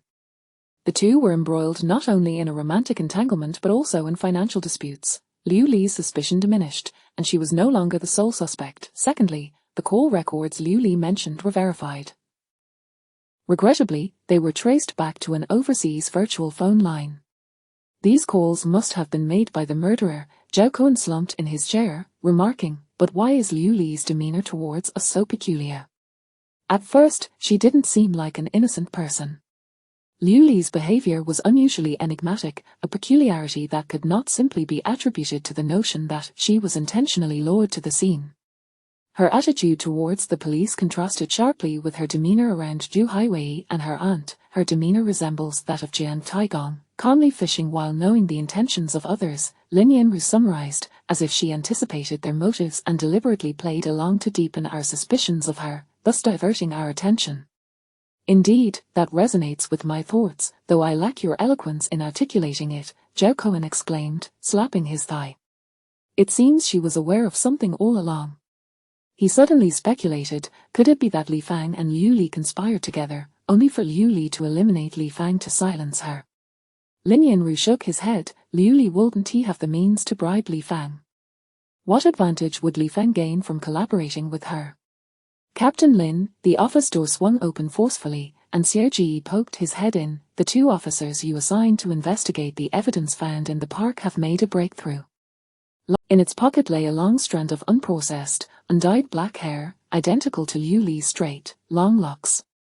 After a night of analysis, we successfully matched it to Liu Li's hair. Lin Yanru felt a weight in his heart as he recalled Liu Li's words to Zhu Haiwei yesterday, "Don't call me again." Why had she said that? Did she believe that it was Zhu Haiwei who was calling her? What led her to that conclusion? Unconsciously, he once again picked up Liu Li's photograph, her brows resembling distant mountains, her eyes like a serene pool of ice, shaped by the hardships of life. Where is Liu Li? He inquired. Zhao Kuan promptly confirmed with a colleague, only to return moments later with astonishment. Xiao Li said she is in the ICU at the Red Cross Hospital. That was where Zhu Haiwei's wife was. Inside the hospital, a sea of people flowed in and out, a long queue for registration and payment, some weeping, others laughing, while a few cursed. The myriad facets of life were vividly displayed here. Yet the essence of life is that joy and sorrow must be borne alone, and recovery often follows collapse. Liu Li was gazing up at the railing on the 5th floor. 10 years ago, her father had been treated in the liver and gallbladder department on this very floor, diagnosed and subsequently hospitalized in the building behind, until he passed away. When she received the diagnosis that morning, the world seemed to darken. Her father, clutching a stack of medical reports, intended to return home. No more treatment, there's no hope, so don't waste the money.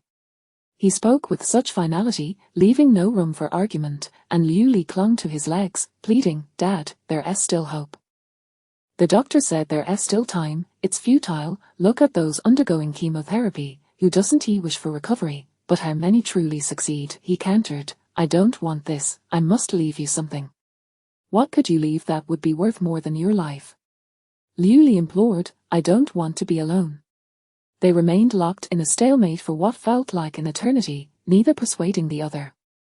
After her mother's accident, guilt shadowed them like a relentless spectre, tormenting her father incessantly.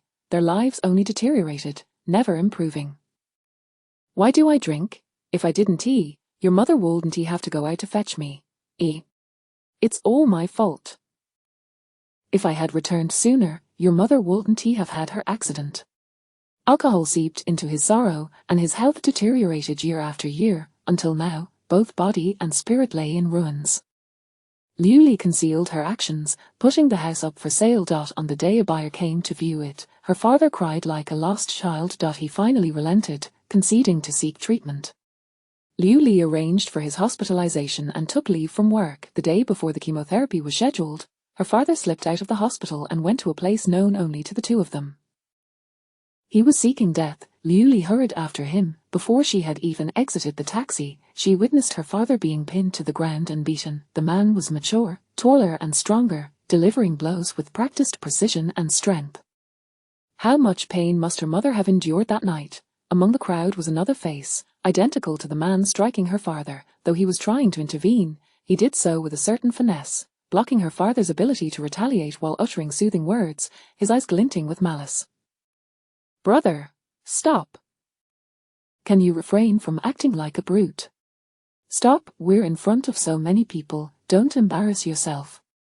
Each time he intervened, it only fueled the assailant's fury further. The assailant was Zhu Haixiong, while his younger brother. This man was truly sinister. What were the Zhu family members saying? Some called her family shameless, while others branded them as cursed. And one genuinely intervened, as the ones suffering were not their kin. Her father, overwhelmed by the onslaught, had no strength left to fight back. He had arrived in a fury, unarmed, perhaps not intending to kill, but rather to be killed. He sought to exchange his inevitable demise for the legal justice he yearned for. But why should her family be the ones to perish? Liu Li gradually felt the weight of blood for blood calling to her, prompting her to buy a knife from a convenience store.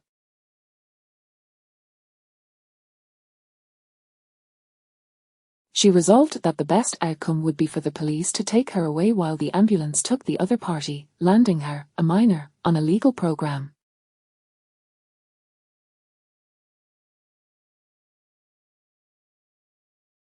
The worst that could happen would be for both herself and the assailant to end up dead. However, her plan did not succeed. Her father pulled her away. Amidst the chaotic Zhu family, Zhu Haixiong raged like a frenzied gorilla, while Zhu Haiwei offered insincere comfort, both remarkably similar yet distinctly different.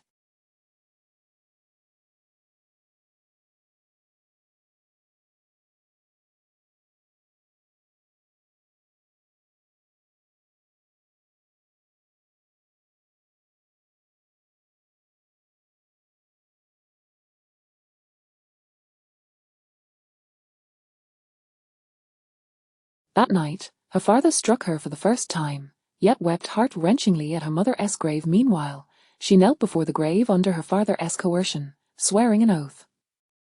"My daughter, swear to your mother and me that your hands shall never be stained with the blood of your enemies. If you take a life, your mother and I shall never find peace, doomed to the depths of hell for eternity. Dad, as long as you cooperate with the treatment, I promise you anything. No, do not merely promise me. Swear it upon your mother and me, swear that you will never engage in illegal acts, that you shall never kill." "I swear." Chapter 15 To Kill Without a Knife. Memories surged forth like a tidal wave, overwhelming and suffocating. Liu Li exhaled deeply. Not far from her sat a young couple, clinging to each other in the ICU waiting area, their eyes brimming with tears, their faces haggard, likely mourning their child lying in the ICU, their fate uncertain. "Darling, the tarot cards say there is hope. Our baby will be fine, right?" The young woman murmured, tightly clutching a tarot card. The young man placed a tender kiss in her hair. If the tarot cards held any truth, their hopes were likely to be dashed.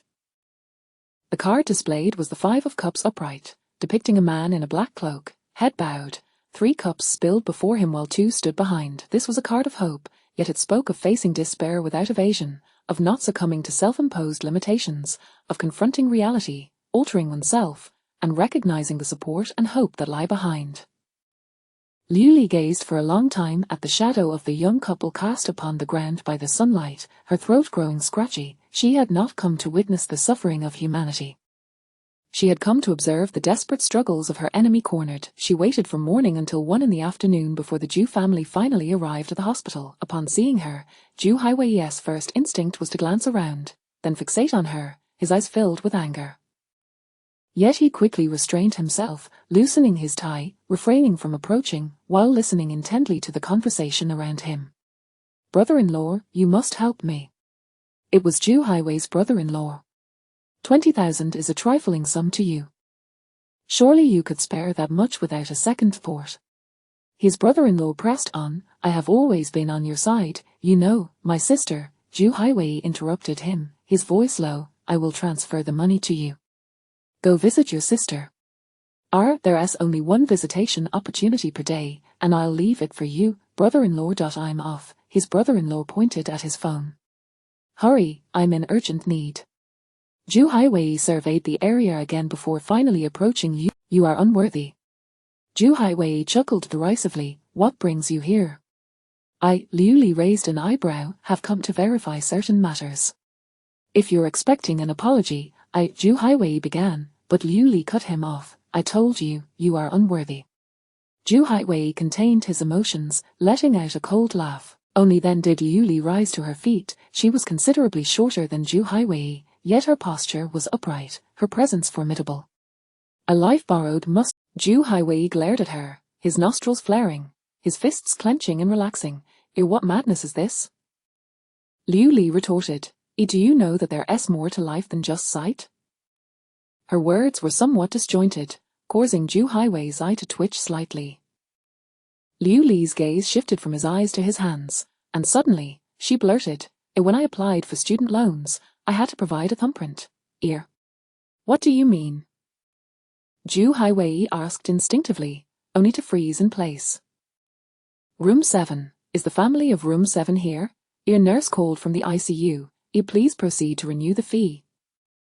Room 7 can be transferred to a regular ward. Room 7 was Zhu Haiwei's wife. "What should we do?" "She's improving," Liu Li remarked. "The police have arrived, you don't have time."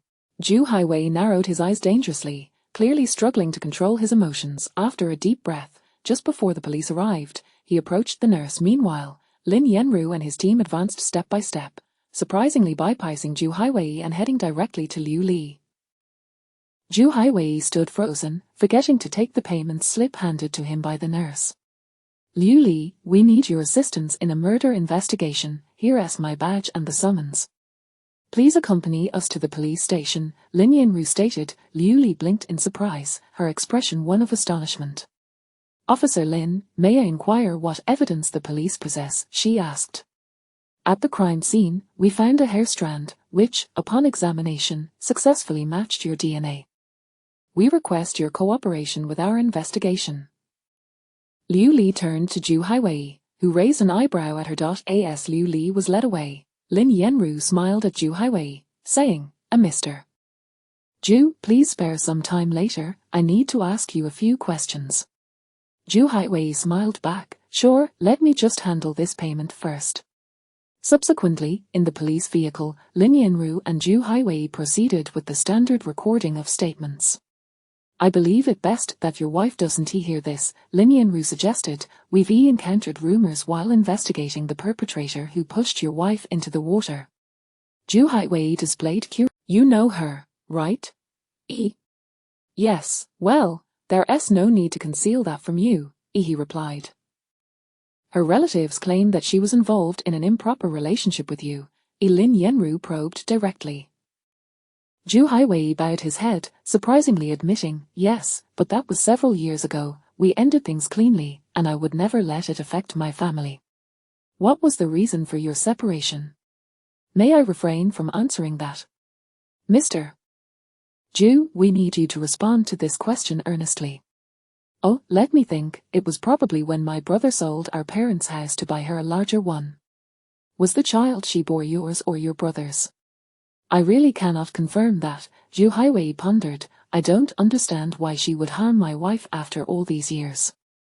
Do you know why she would kill your brother? What? Zhu Haiwei lifted his head. She killed my brother. Why? Current evidence indicates that she conspired with Liu Li to murder your brother, Lin Yanru stated, but they seem to have diverged in their intentions. One aimed to kill your wife, while the other sought to save her. Chapter 16. No knife needed to kill him or wait a moment, Zhu Haiwei asked in shock. Li Fang and her accomplice conspiring to murder my brother? Indeed, we have reason to believe that Liu Li is seeking revenge on those involved from years ago, Lin Yanru reminded him. However, the evidence we have gathered is still insufficient to arrest Liu Li.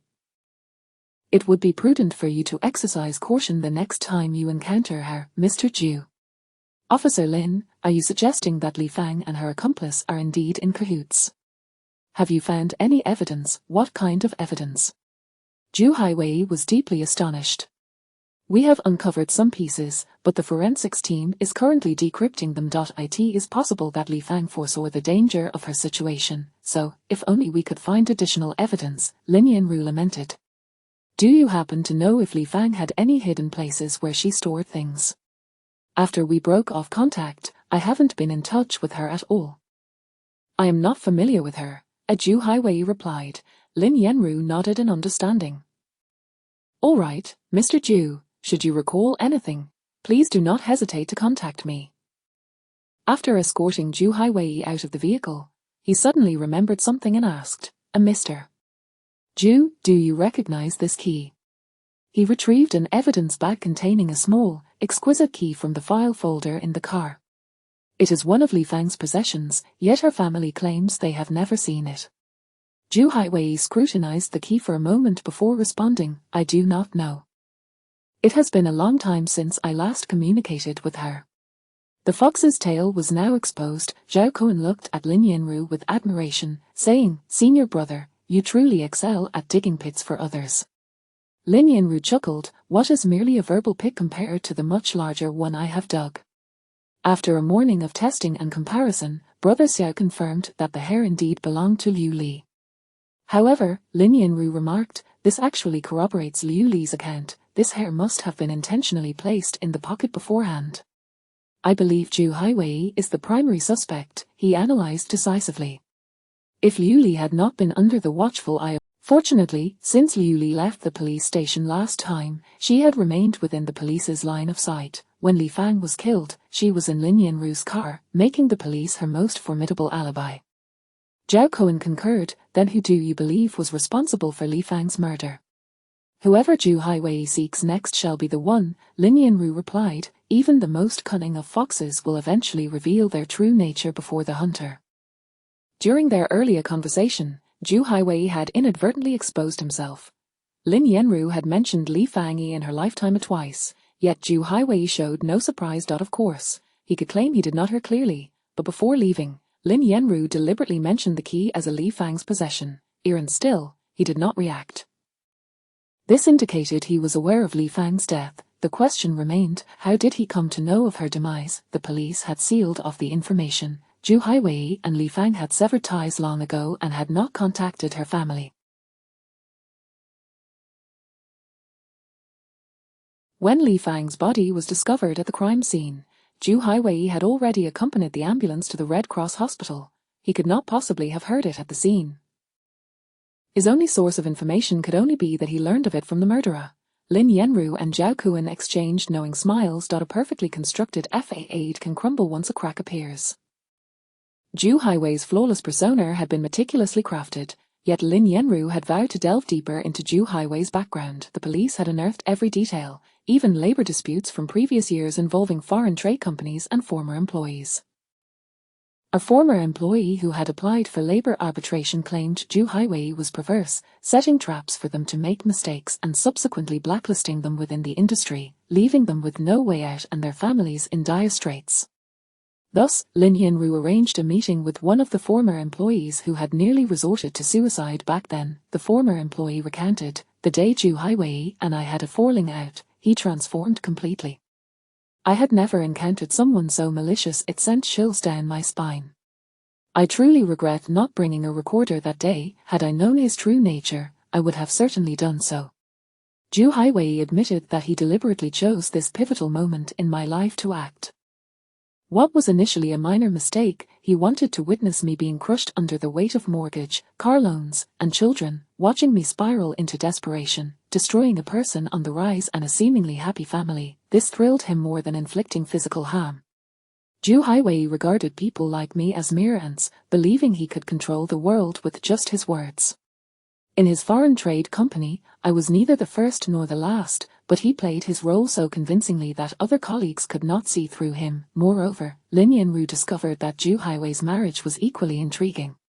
He was generous towards his wife's family, yet each time before a substantial transfer, his wife would return to her family for reasons unknown. Zhu Haiwei's wife did not use social media, had only a few contacts in her phone, and scarcely engaged in any personal social interactions.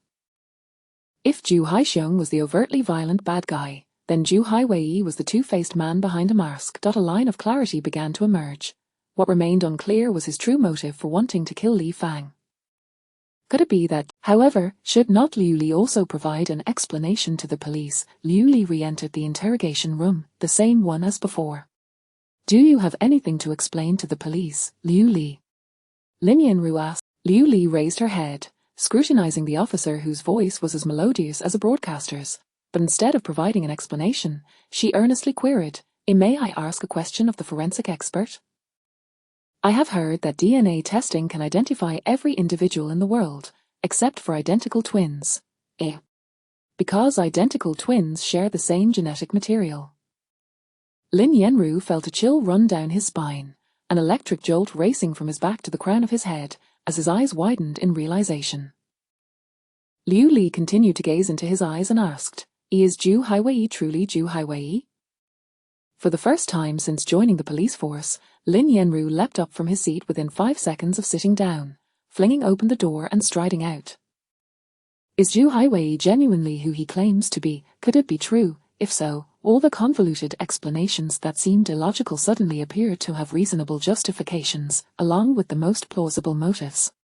"Where's Brother Xiao?" he called out. Here, Brother Xiao poked his head out. "Are the DNA profiles of identical twins identical?" "Yes, they are completely the same." "Can we distinguish between the twins?" "Our commonly used methods in the system won't suffice." "The similarities are too high unless, come on, don't keep us in suspense, just say it," Zhao Kuan urged, nearly exasperated. "Unless we employ more advanced instruments and techniques for STR profiling," Brother Xiao stated. "Captain Lin, what are you implying?" Zhao Kuan asked rapidly, "What are you suspecting?" Does everyone remember the crime scene of Zhu Haixiong? An impulsive yet calm tension existed simultaneously. The impulsiveness severed Zhu Haixiong's reproductive organs, leaving behind a vengeful declaration of "the time has come." This impulsiveness was intentional on the part of the murderer. The severing of the reproductive organs and fingers likely indicates that the distinction between the Zhu brothers lies therein. The written revenge declaration was meant to deliberately mislead us. This is also why Liu Li was intentionally led to the crime scene. We were all mistaken. This case was never about revenge from the outset. Chapter 17, No knife needed to kill him. Following Zhu Haixiong's death, the police would typically examine the deceased's DNA to confirm their identity. Zhu Haixiong had a history of violent altercations, resulting in preserved DNA samples. However, due to the absence of fingers, there were no fingerprints to compare. Coupled with the wallet and identity card found at the death scene, his identity was quickly established. For an ordinary deceased individual, these measures would suffice, yet the Zhu brothers were identical twins, originating from the same fertilized egg and sharing the same set of DNA. The person who died in Zhu Haixiong's home may not necessarily be Zhu Haixiong. Captain Lin, our sources say Zhu Haiwei went to his aunt's husband's house, a Zhao Kuan reported. Afterward, he did not leave the complex. Now he has returned to his father's house, while his uncle drove towards Li Fang's residence. Follow the uncle, observe where he goes, and once he retrieves the items, bring him back along with them, Lin Yanru calmly instructed. We are on the verge of unraveling this mystery. However, I can't shake off an uncomfortable feeling, Zhao Kuan queried. Why would Liu Li think of this?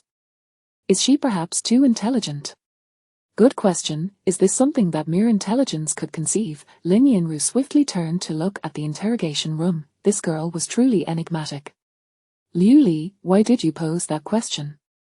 Lin Yanru asked earnestly. Liu Li lifted her head, her striking black and white eyes reflecting the world around her. Her gaze clearly conveyed a desire for distance. After a prolonged silence, when Lin Yanru inquired again, Liu Li stated, because I lied. 10 years ago, I encountered these two. I wished to verify something. The one with fierce eyes who loved to fight was the elder brother, while the one with cold eyes feigned civility was the younger brother. The deceased is the elder brother, yet the living younger brother, when slightly provoked, has fierce eyes. She raised an eyebrow and asked, isn't that strange? How did you come to know about DNA testing? Lin Yanru pressed further. Officer Lin, Liu Li replied calmly, my education and profession allow me to not only be a doctor but also a forensic expert. Lin Yanru focused intently on this young girl, who was confident and strong. He felt compelled to say something, so he nodded and apologized. I'm sorry, our actions in front of Zhu Haiwei were meant to lower his defenses. After a moment, Liu Li nodded and said, I understand. At that moment, Zhao Kuan knocked on the door and informed Lin Yanru, he is back.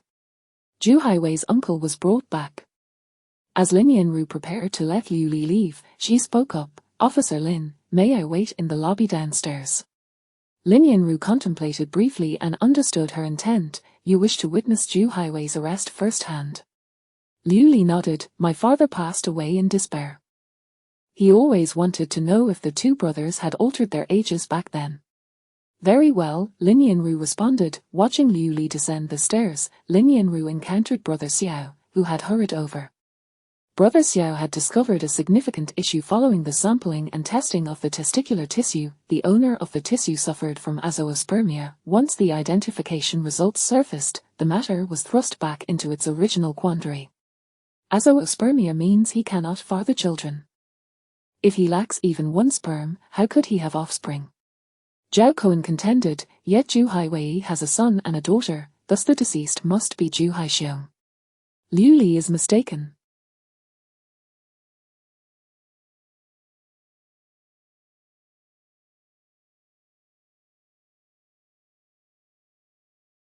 She based her judgment solely on a fleeting impression from a previous encounter, which is far too subjective, as Xiao Duan remarked. Then, could it be that Li Fang was carrying Zhu Haiwei's child? If so, why did she not give birth? Zhao Kuan inquired. Did Zhu Haixiong remain unaware of his condition? Brother Xiao, with a grave expression, added, Captain Lin, we are in trouble. Zhu Haixiong and Zhu Haiwei have never undergone STR. They must not allow Zhu Haixiong the time or opportunity to tamper with the fingerprints. Move out at once. As the team prepared, Lin Yanru dashed down to the lobby. The lobby's glass door had a damaged seal, allowing a cold breeze to seep in. Liu Li sat waiting against the pillar, shielded from the wind. Lin Yanru did not approach. Instead, he scrutinized Liu Li's silhouette. She remained there, waiting. Zhao Kuan activated the police lights, speeding towards the location. The colleague tasked with following reported that Zhu Haiwei had not left his father's home, but Zhu's aunt had just taken a break. After securing all entrances and exits, Lin Yanru led the team to Zhu's father's residence.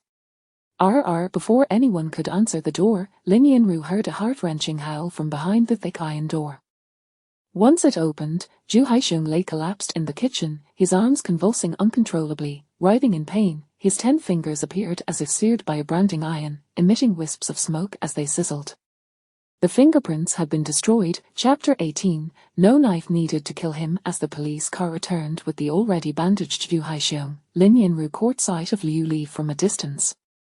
In the biting cold wind, her gaze lingered on Zhu Haisheng's fingers, which were wrapped like sausages, as he was dragged from the vehicle. Her eyes shone like flames. Lin Yanru nodded at her, ascended the stairway via the private passage, deliberately avoiding any chance for them to come into close contact. Now, the only way forward was to break through Zhu Haisheng's testimony and compel him to confess his true identity. After a brief contemplation, Lin Yanru methodically arranged, go to the hospital and find Zhu Haiwei's wife. I am certain she will have a way to recognize her husband. Contact her family to identify the points of conflict between her and Zhu Haiwei for leverage. Xiao Duan raised his hand. What about Liu Li? I've managed to connect with her high school homeroom teacher.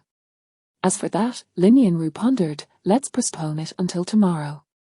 Let us now focus all our efforts on prying the truth from Zhu's uncle. Obtaining his confession will undoubtedly be the most straightforward and effective approach.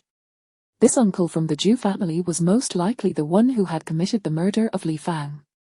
Zhao Kun sifted through a pile of documents and handed over 2 sheets of paper. He has a son who went abroad for studies last year, with expenses all covered by Zhu Haiwei.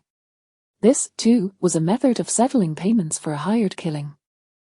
However, Zhu Haiwei could easily claim ignorance, asserting that it was merely his uncle's personal transgressions. The self-service storage center yielded nothing of interest from Li Fang's personal locker, just trivial items she had kept during her incarceration, things she could not bear to part with yet wished to avoid seeing. A diary and 2 letters. There was no direct evidence whether he was Zhu Haiwei or Zhu Haisheng. He could evade culpability. Captain Lin, a Zhao Kun pulled him aside. A Liu Li is still in the lobby downstairs. Lin Yanru considered for a moment before fetching a cup of hot coffee to bring to her. With fingers so intertwined, he is in excruciating pain, nearly fainting, he stated bluntly. Thank you for taking the time to inform me, Liu Li replied sincerely as she accepted the coffee. No, I wish to ask you. You mentioned DNA testing, why not simply refer to fingerprints? Liu Li fluttered her eyelashes. It seemed too simple, thus I overlooked it. Lin Yanru found himself at a loss for words regarding this excuse, and gently inquired, do you have any questions for him? Liu Li quickly responded, only that one. 16 years ago, had they truly been made younger? A mere year apart, yet the penalties differed drastically. Before heading upstairs, Lin Yanru handed Liu Li his business card. If you wish for a refill, feel free to call me. As he ascended the corner staircase, Liu Li had already returned to her seat on the bench, cradling the coffee in her hands, quietly sitting in a manner that made her easily overlooked. With fingers intertwined, in unbearable pain, yet still not a fraction of the torment that Wen Ping had endured years prior, Liu Li's unusual patience in waiting here was likely due to this.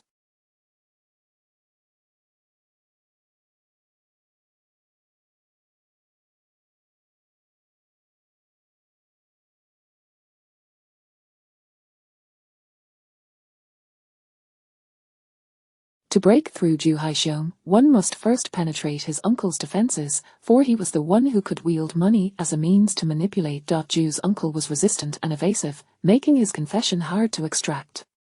The circumstances that have brought you here have been thoroughly understood, Lin Yanru declared. You are confirmed to be Li Fang's murderer, without a doubt. You sought to kill her for this reason. Lin Yanru pushed their asthenozoospermia report toward him. Zhu's uncle appeared somewhat flustered, yet he maintained, no, I did not kill anyone. It was that woman's daughter. My wife said she had appeared downstairs at Axiong's place. It was she who sought revenge. Investigate her closely. It must be her, no one else. Is that so? Lin Yanru replied, unfortunately, her alibi is too strong. She has been with the police the entire time. Upon hearing this, Zhu's uncle's complexion visibly paled. Starting today, all expenses for your son should cease, Lin Yanru reiterated, sliding their asthenozoospermia report back before him. Examine it closely. The one afflicted with asthenozoospermia died on December 4th, and he can no longer fulfill any promises. What? Ju's uncle's pupils constricted rapidly, his calm demeanor shattered in an instant. Why is dead? Then who is at my house? Victory was at hand, he had divulged the truth, Liu Li had indeed been correct, it was Ju Haiwei, the younger brother, who had perished, the individual who had been masquerading as Ju Haiwei post-incident was, in fact, his elder brother, Ju Haixiong. Li Fang had been killed by Ju's uncle, and the milk delivered to Chen Hong was switched by him, at the cost of Ju Haiwei assisting his son in purchasing a home abroad. This is slander.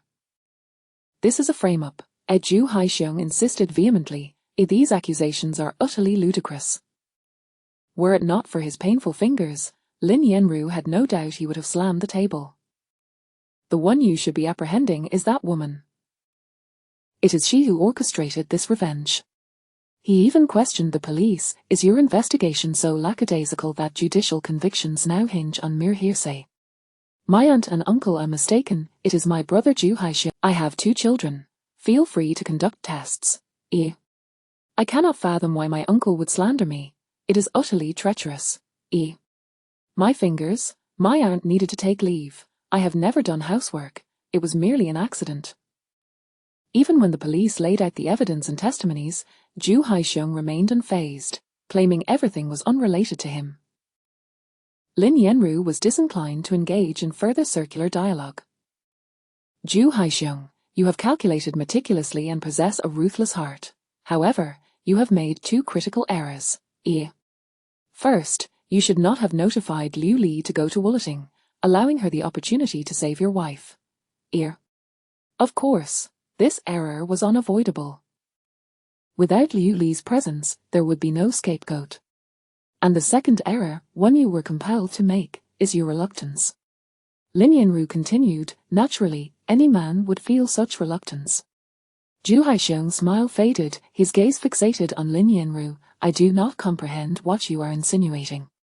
You were willing to leave your fingerprints behind, yet you should have been more ruthless and rendered yourself incapable. Thus, perhaps we would have truly lacked the means to prove your identity as Ju Haixiong.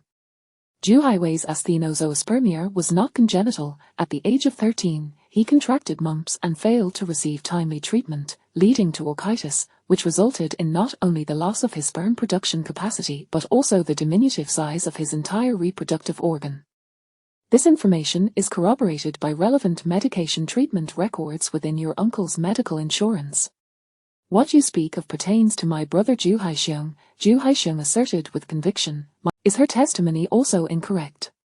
The officer assigned to protect Ju Haiwei's wife found her utterly relaxed when informing her of her husband's demise, leading her to reveal Ju Haiwei's secrets.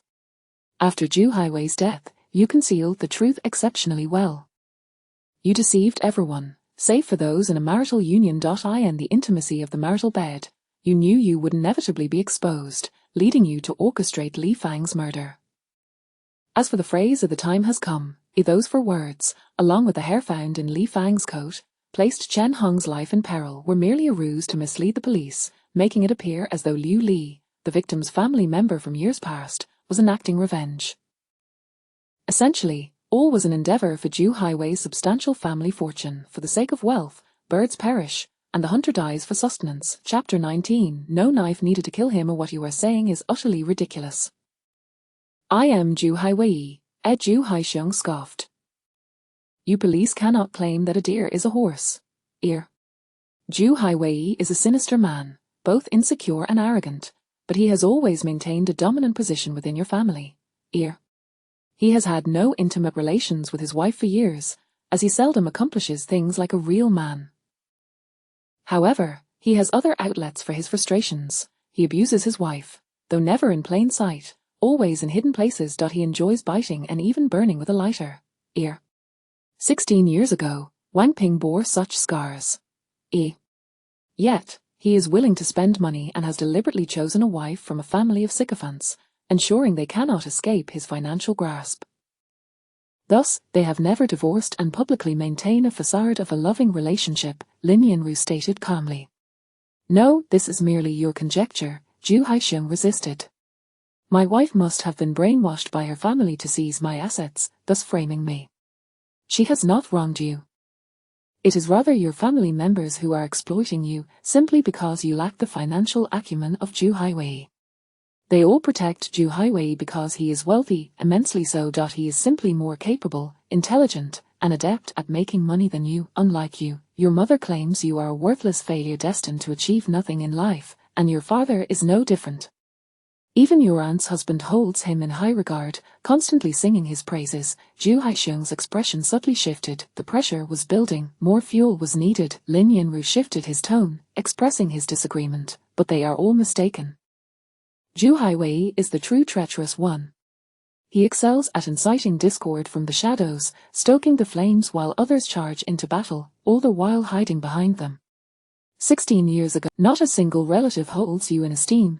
Zhu Haisheng's breathing quickened. Lin Yanru observed this and continued in an unhurried tone. A sense of validation is the key to opening all defenses, and Lin Yanru had only faltered with Liu Li.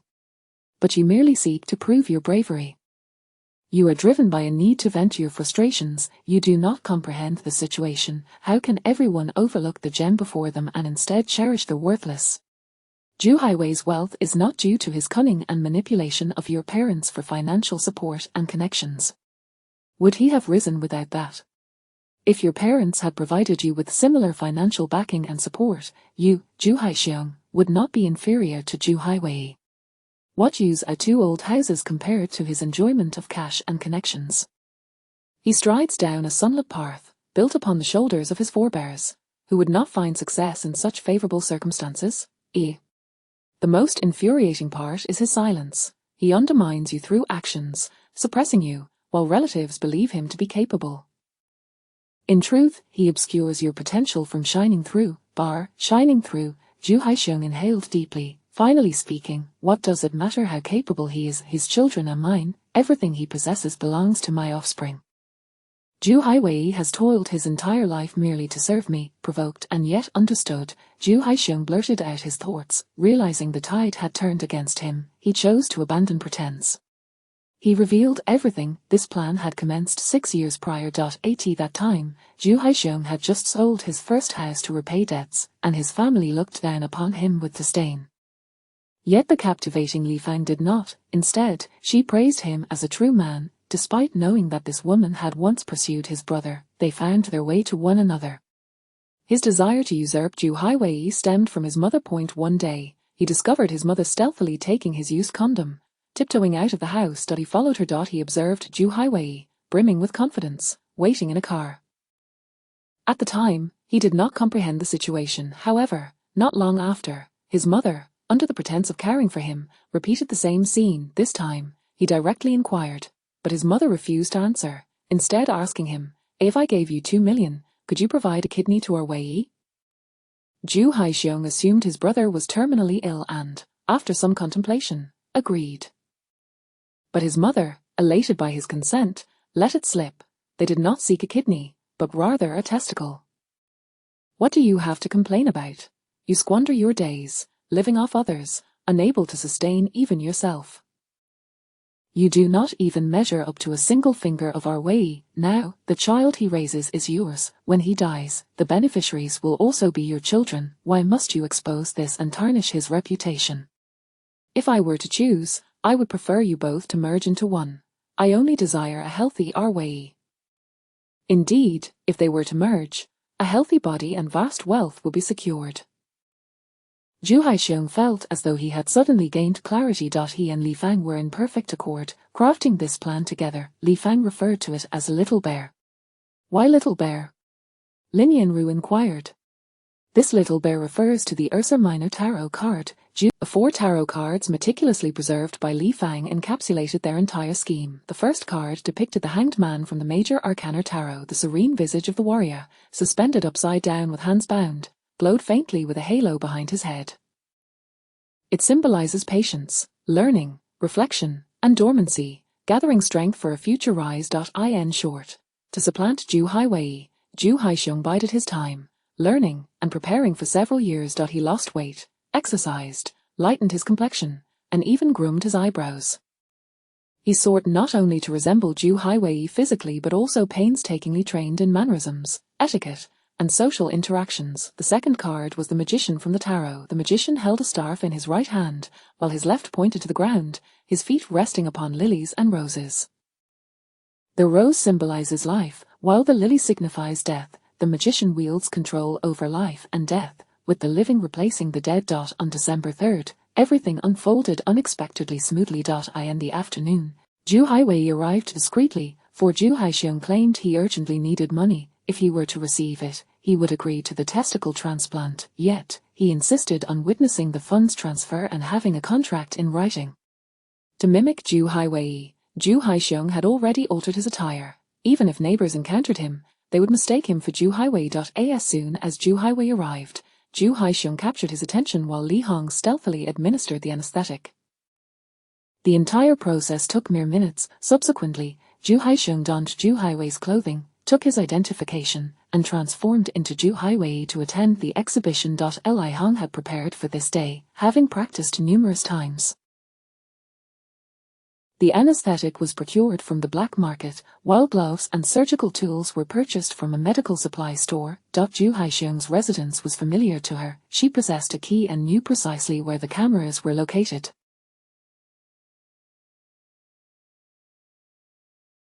Chapter 20. To kill him without a knife. The third tarot card is the Five of Swords. Point 2. Kindred spirits overcome adversity together and achieve victory. This is, in essence, quite simple. The child who has indulged in hot pot easily finds themselves thirsty, and Zhu Haixiong has deliberately left the water kettle in his assistant's car.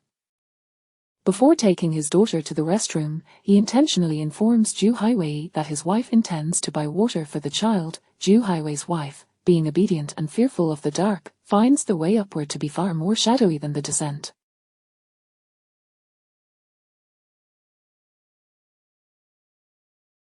Thus, Li Fang waits there. After all, only when Zhu Haiwei's wife is dead can Zhu Haixiong successfully deceive everyone, allowing Li Fang to emerge justifiably and partake in the final outcome. The fourth card is the Upright Devil. The devil tempts the slave with dulcet tones, luring him with primal desires, making him willingly submit to control and manipulation. The slave is Liu Li. She is the chosen scapegoat. Zhu Haiwei's scene cannot be staged as a suicide because his reproductive organs and fingers cannot remain there. Therefore, the police will inevitably discover it as a homicide. When a murder occurs and the police cannot find the perpetrator, they will not cease their investigations. Thus, one must present a murderer to the police, a scapegoat to be sacrificed. Who else in this world desires Zhu Haiwei's demise, or rather, wishes for their collective end? The relatives of past victims. 4 years ago, they finally located the family of the victim, Liu Li, and spent a considerable time tracking her down. Liu Li is now in university. She is impoverished, a diligent student with no relatives or friends, having become so engrossed in her studies that she lacks social connections, and no one would particularly mourn her passing. Such a person, should she die, would do so without a voice. The perfect candidate for an unexplainable demise. Surgical instruments and anesthetics are merely to create the illusion that she acted. Targeting Chen Hong serves only to lend credence to the notion of Liu Li's revenge. The phone call was pre-recorded by Zhu Haixiong, and upon mentioning revenge, Liu Li indeed took the bait. What he did not anticipate was her audacity to rescue someone in the frigid winter waters, nor that Zhu Haiwei's wife would survive. Li Fang has a divinely skilled online friend who reads tarot cards. She claims he is always accurate. Whenever she finds herself in a quandary, she consults this friend for a tarot reading, which brings her solace. Before taking action, Li Fang herself drew cards and stated that this card mirrored one she had previously drawn from the divine. This card signifies that she would be entangled with two men, but only one of them is her rightful choice, and that man is me. I shall guard her like a loyal hound and a chivalrous knight. Zhu Haixiong proclaimed, and the tarot cards declare that we shall undoubtedly succeed. It is evident, however, that the tarot cards are unreliable.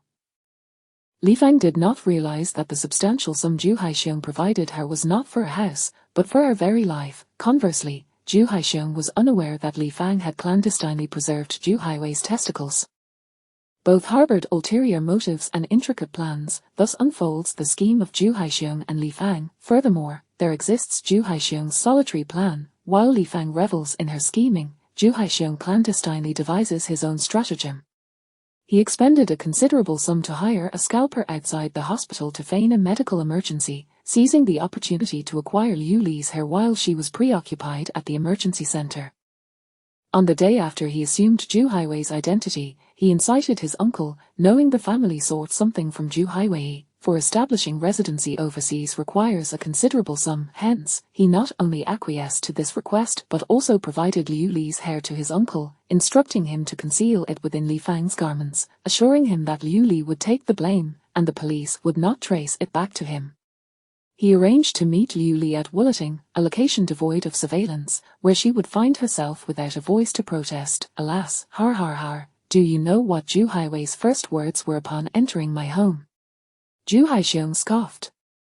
On the afternoon of December 3rd, as Zhu Haiwei stepped into the crime scene, he arrogantly declared, "I can give you the money, but let us not discuss the contract. I shan't leave such an obvious leverage for you to wield." His smug demeanor, I could replicate without any practice, Zhu Haixiong remarked. Initially, I felt a twinge of reluctance, but he was utterly excessive.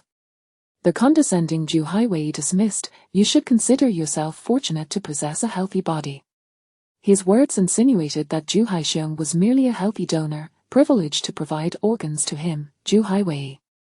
Right before he slipped into unconsciousness, he looked at me with that expression, har har har har. He still believed he could survive to settle the score with me. Everything has come to light. Zhu Haixiong has plotted for so many years, yet he has only lived Zhu Haiwei's life for 6 days. I am unwilling to accept this. Zhu Haixiong pounded his chest in frustration. I have already succeeded. My life feels like a paradise. I have wealth, status, and respect at my disposal, my children are by my side. They even believe I have improved these past few days. My daughter claims she enjoys the company of her father who plays with her now. I surpassed Zhu Haiwei. I have done better than him. Damn it, I should have been more cautious, but what does it matter? Lin Yanru switched off the recording device. This cannot alter the fundamental nature of your crimes. 16 years ago, you should have been imprisoned, enduring hardship and reform. The life you now lead is one you have stolen. When hellfire engulfs the earth, you are indeed deserving of your fate. You ought to kneel in sorrowful repentance before Liu Li, the orphan of the victim, and strive to compensate her to the best of your abilities. Yet the wicked do not. Instead, they wish to plunge Liu Li deeper into the abyss. The malevolent have never perceived their actions as erroneous. If pressed to acknowledge a fault, they might simply mutter, "Damn it, I should have been more careful." Lin Yanru closed the door, sealing the room of sin within, recalling Liu Li, who must still be waiting for his news in the lobby below. Lin Yanru cannot forget her uniquely captivating eyes. Liu Li would never suspect that these individuals, like dogs biting dogs, are driven not only by greed and desire but also by the guidance of tarot cards. Chapter 21. Kill him outside the door. A crowd had gathered around a computer belonging to the technical team, laughing and exchanging jests. Brother Xiao looks like a pyramid scheme leader, remarked Xiao Duan. Did he ever put in such elaborate effort and sweet talk when pursuing a girlfriend? Inquired Hen Jian. That girl Liu Li is not easily coaxed. Brother Xiao is bound to hit a brick wall this time, Zhao Kuan commented. What were they discussing? Lin Yanru furrowed his brow and approached them.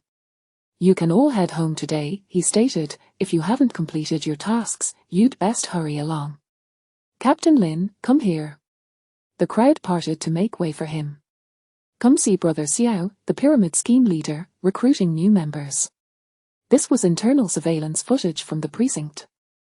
In the main hall, forensic expert Brother Xiao was cradling a steaming cup of coffee, animatedly conversing with Liu Li, so eager that he seemed ready to pull her away with him. Liu Li, let me tell you, girls in the judiciary are a rare resource. You would truly be perfect for the role of a forensic expert. Look at your line of thinking. Now look at our configuration and system. It's tailor-made for you. You will undoubtedly shine in the position of a forensic expert. I can assert that with confidence. Liu Li stared at him in silence. What is there to do in the emergency department? It ranks among the bottom 3 in terms of income across all hospital departments, and you barely earn anything for all the toil. Liu Li retorted, well, it's ranked 5th from the bottom. They can easily disrupt hormonal balance, causing premature aging and rapid hair loss. Liu Li's gaze shifted to his receding hairline. Moreover, the position of a forensic expert is great. Look, regardless of the season, we have uniforms issued by the precinct. Just look at this warm coat, it shelters me from wind and cold, saving me a fortune on clothing. The crowd scoffed dismissively. Indeed, wearing uniforms to the point of nausea, they preferred cargo pants instead. If you join us, I guarantee you'll be plump and rosy in no time. Liu Li appeared unimpressed. Furthermore, female forensic experts have an easier time finding partners. A brother Xiao continued his pitch. Xiao Duan interjected, a female forensic expert is akin to a female dinosaur. Finding a partner is indeed easy, as no one is interested.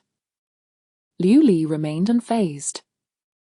Truly, once they hear you're a forensic expert, those with ulterior motives will be scared off, leaving only genuine suitors.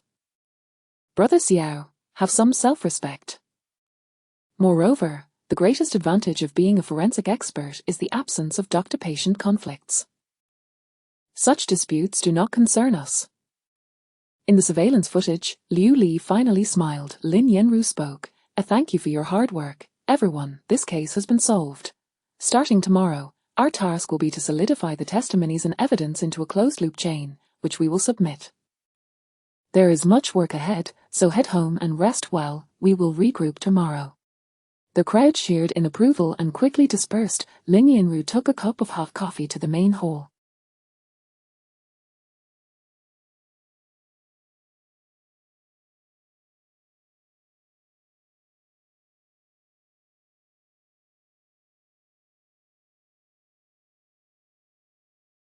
Brother Xiao was still wide awake, brimming with energy like a peculiar uncle luring children.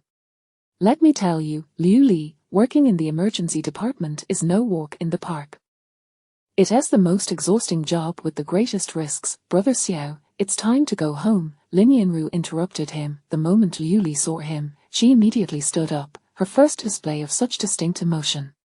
I'll drive you back to the hospital. Let us talk on the way, Lin Yanru said gently. Captain Lin, then please take me along, a brother Xiao said without hesitation. I still have some heartfelt words to share with Liu Li. Thus, Lin Yanru included both of them, and brother Xiao launched into a lengthy recounting of his work experiences. Oh my, the moment that knife cut through, I instantly knew what I was dealing with. This deceased individual was certainly hung from the beam after death. There is no doubt about it. Lin Yanru glanced in the rearview mirror. Liu Li listened attentively yet distantly, surprisingly not rejecting his conversation, occasionally offering brief affirmations. Lin Yanru first dropped Brother Xiao off at his home. Brother Xiao reluctantly added Liu Li on WeChat before departing. Officer Lin, did they say anything? Liu Li looked at Lin Yanru with keen eyes. 16 years old, Lin Yanru replied. Zhu Haixiong's uncle has admitted that he manipulated the hospital's blank old medical records to alter the birth records. The car fell silent, with only the sound of Liu Li's somewhat labored breathing. After a long pause, Liu Li murmured, what a pity that your father did not live to see this day, Lin Yanru said. Liu Li, I regret what happened back then.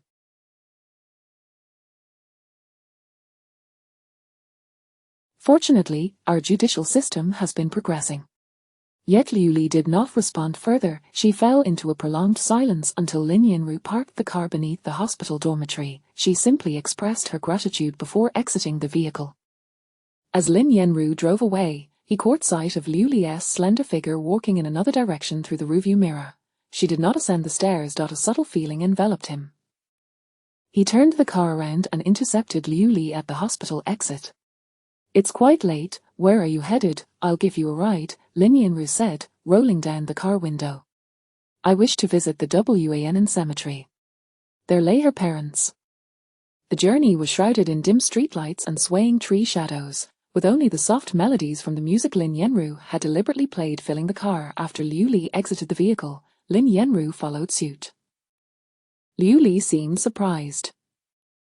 "Officer Lin, this is too much trouble for you."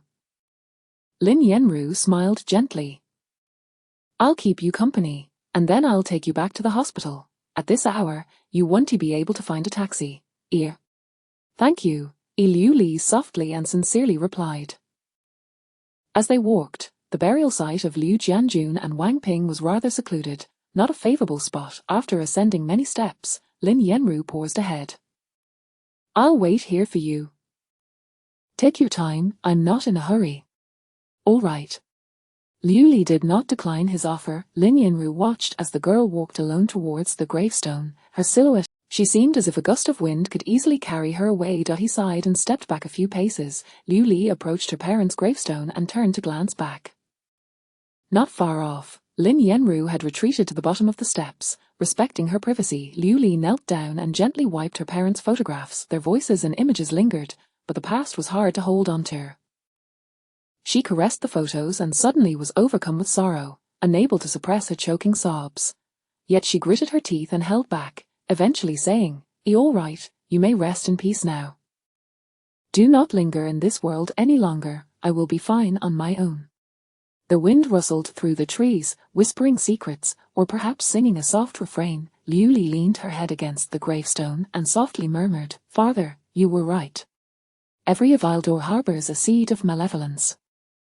I merely provided a bit of nourishment, and the wicked nurture it into growth. The desires that fester in silence drive them to madness, and that madness compels them to raise the knife against themselves." Chapter 22 No need for a knife. Team leader Lin, Li Fang's computer has been repaired, the technician announced. Within Li Fang's QQ account, Lin Yenru discovered a user by the name of Devil Reversed. The profile indicated that the individual was male and 39 years of age. This information was registered within QQ, which does not require real name verification. Their correspondence commenced following Li Fang's release from prison and ceased 4 years ago. The dialogue predominantly revolved around tarot card divination, encompassing various aspects such as weather, fortune, and wealth. Lin Yenru meticulously examined the exchanges, finding most to be unremarkable. However, certain snippets of their conversations piqued his curiosity. In their initial chat, Li Fang expressed, "I am truly delighted to have added you on QQ. Your letters sustained me through nearly 4 years of incarceration, though regrettably, the letters were incinerated by that wretched individual in the same cell. Only you can understand that my punishment is unjust. The affluent and powerful evaded their fates, while I, lacking wealth and influence, endured a life unworthy of human existence." The user, Devil Reversed, replied after 10 o'clock that evening, "All of this is merely past. Now that you are free, let go of the former burdens. You must strive to improve your life." The tarot indicates that today's little lion symbolizes the necessity of living by your own decisions, rather than adhering to others' rules. Take a step forward, and the path ahead will become easier. Li Fang inquired, "What does it mean to take a step forward?" Devil Reversed responded, "You must first assess what you possess." Li Fang lamented, "I have nothing, only a few years of unwarranted suffering and 1,000 yuan from my mother." Devil Reversed replied, "Everyone must pay the price for. You must accept reality." Li Fang retorted, Only I have borne the cost." Devil Reversed observed, "I see, you do not possess nothing, you still have this." Li Fang questioned, What do you mean by that?" Devil Reversed instructed, Draw a tarot card.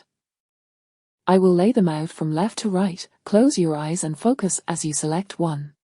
Li Fang chose the 4th card. Devil Reversed explained, "This is the High Priestess of the Major Arcana, symbolizing both an end and a beginning, perfectly aligning with your current life.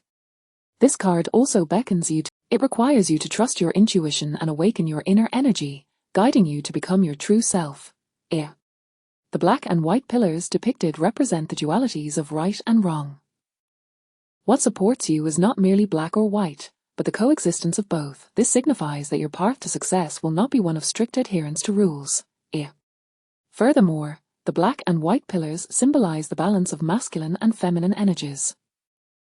Your success will hinge upon interpersonal relationships. You must leverage your feminine advantages while drawing upon the strength and resources of men. Ear. The pomegranate and palm trees signify fruitfulness. Your bounty will stem from those who serve you, representing your fortuitous capacity to reap rewards without labor. This individual, well acquainted with Li Fang's past, not only corresponded with her during her imprisonment but also maintained contact post-release. The exchanges revealed that they had never met in person. Despite Li Fang extending invitations and even making overtly suggestive remarks, a devil reversed he had never appeared in her tangible reality. Their fourth conversation transpired 3 years after Li Fang's release. She spoke of her life's tribulations, her dissatisfaction, and the indifference of the other 3 individuals, mentioning Zhu Haiwei.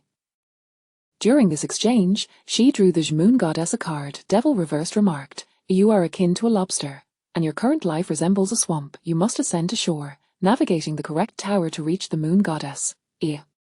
These 2 identical towers symbolize 2 individuals in your life.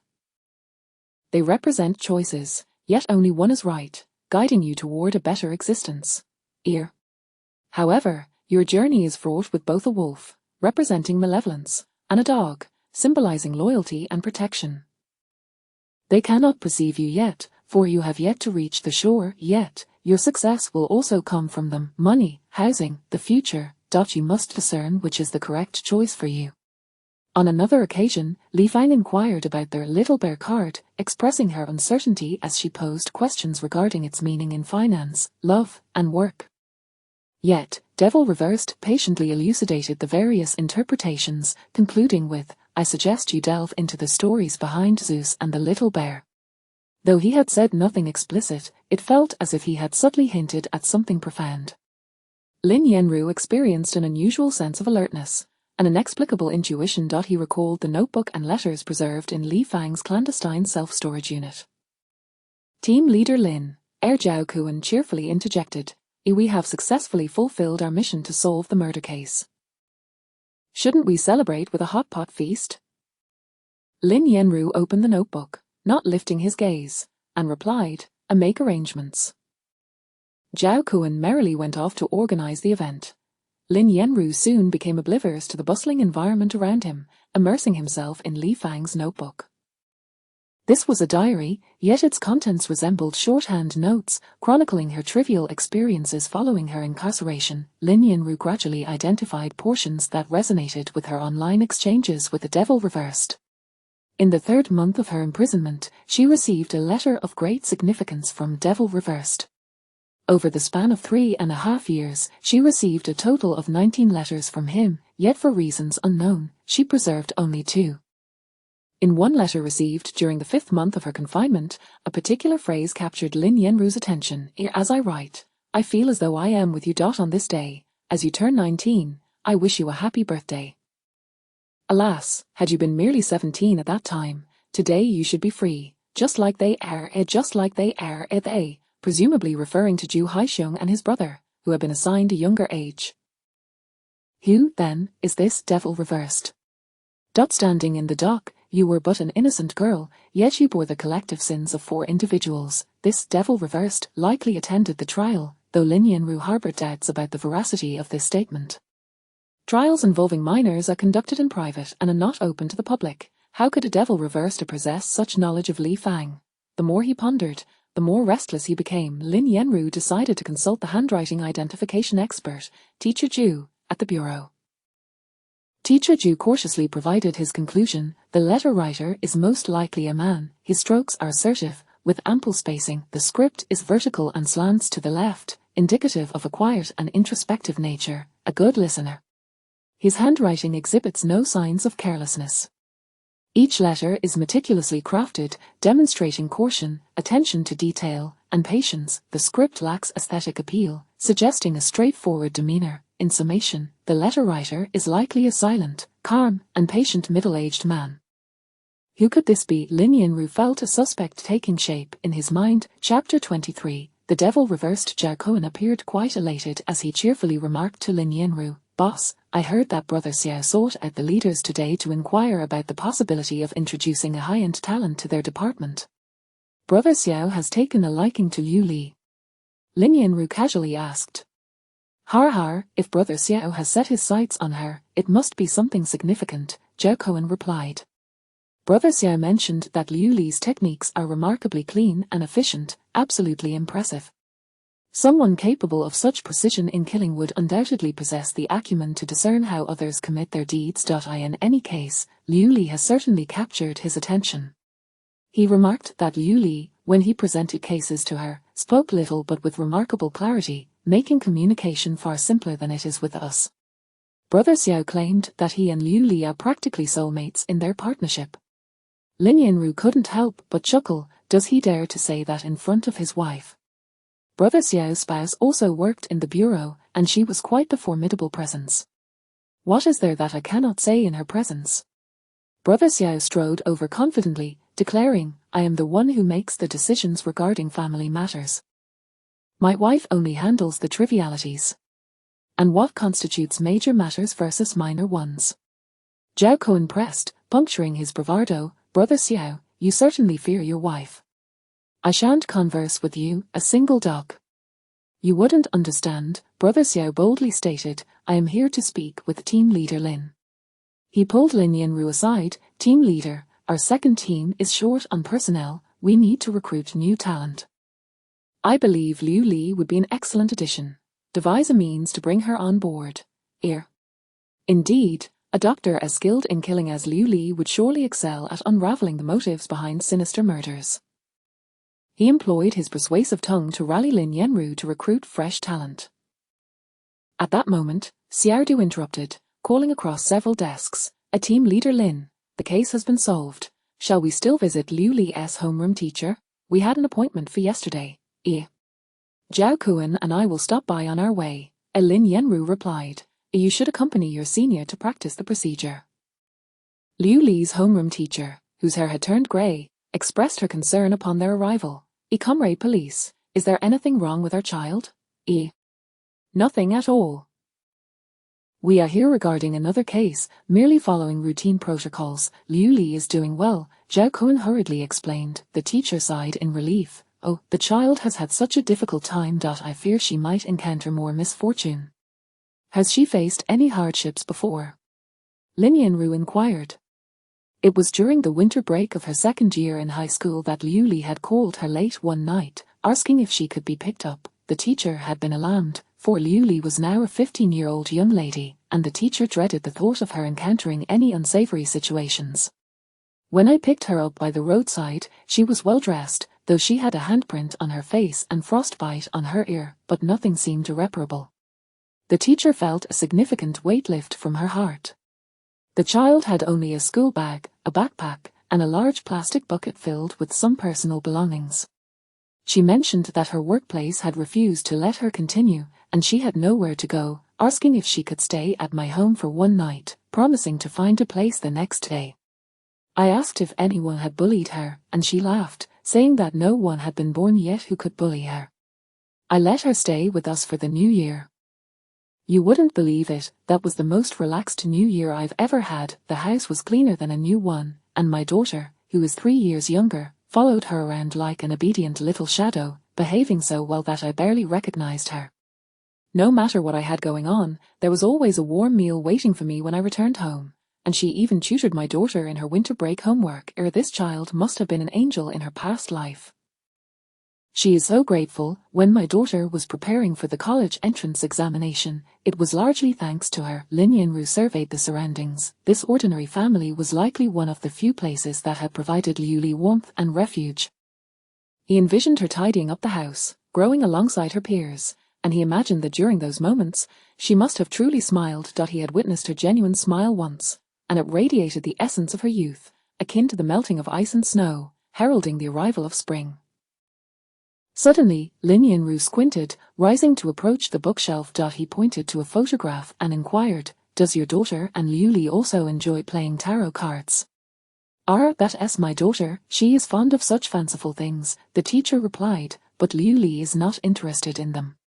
As Lin Yanru contemplated his own suspicions with a hint of amusement, he heard the teacher continue, however, I believe Liu Li would be better at it than her if she ever chose to play. In the hanging photograph, two young girls sat at a desk, with the teacher's daughter gleefully holding two tarot cards towards the camera, while Liu Li, with her eyes cast down, bore a subtle smile at the corners of her mouth. One of the cards depicted a formidable demon adorned with horns, gazing imperiously ahead, its pentagram glowing brightly above, while a slave bound and manipulated by the demon had sprouted horns of its own. This was a depiction of the devil reversed. Chapter 24. The person beside the pillow. The whistle of the troublemaker echoed through the kitchen, where someone was leisurely simmering traditional Chinese medicine.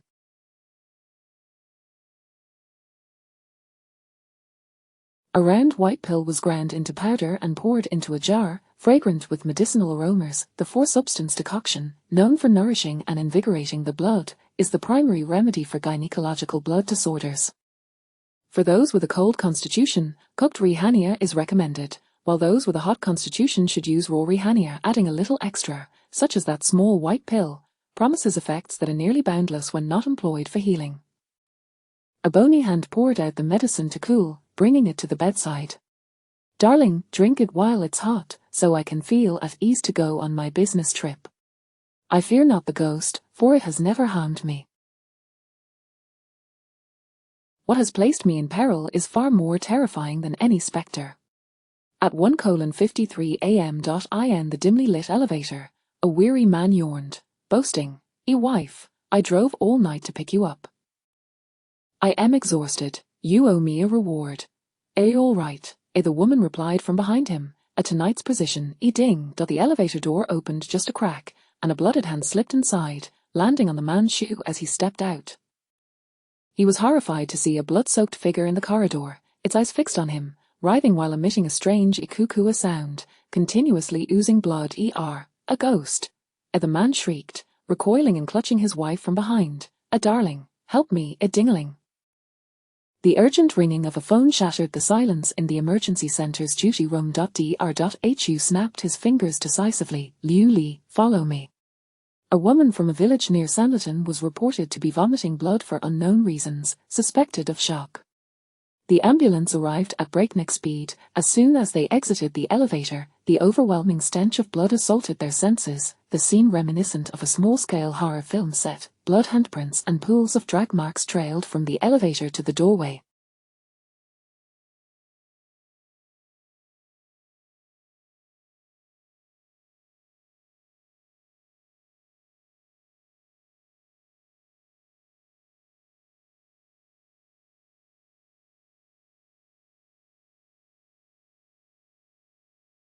The man who called for help, in a state of panic, exclaimed, "I hadn't even stepped out of the elevator when she started spewing blood. I was terrified, but luckily my wife recognized her." His wife added, "We're neighbors. Her name is Qian Qian. There was no one else home when her husband was away, and she hasn't." He responded in the homeowners group chat. "I wanted to notify her family, but I couldn't." Liu Li swiftly positioned Qian Qian in a prone position with her head lowered, clearing her airway and confirming the absence of blood clots.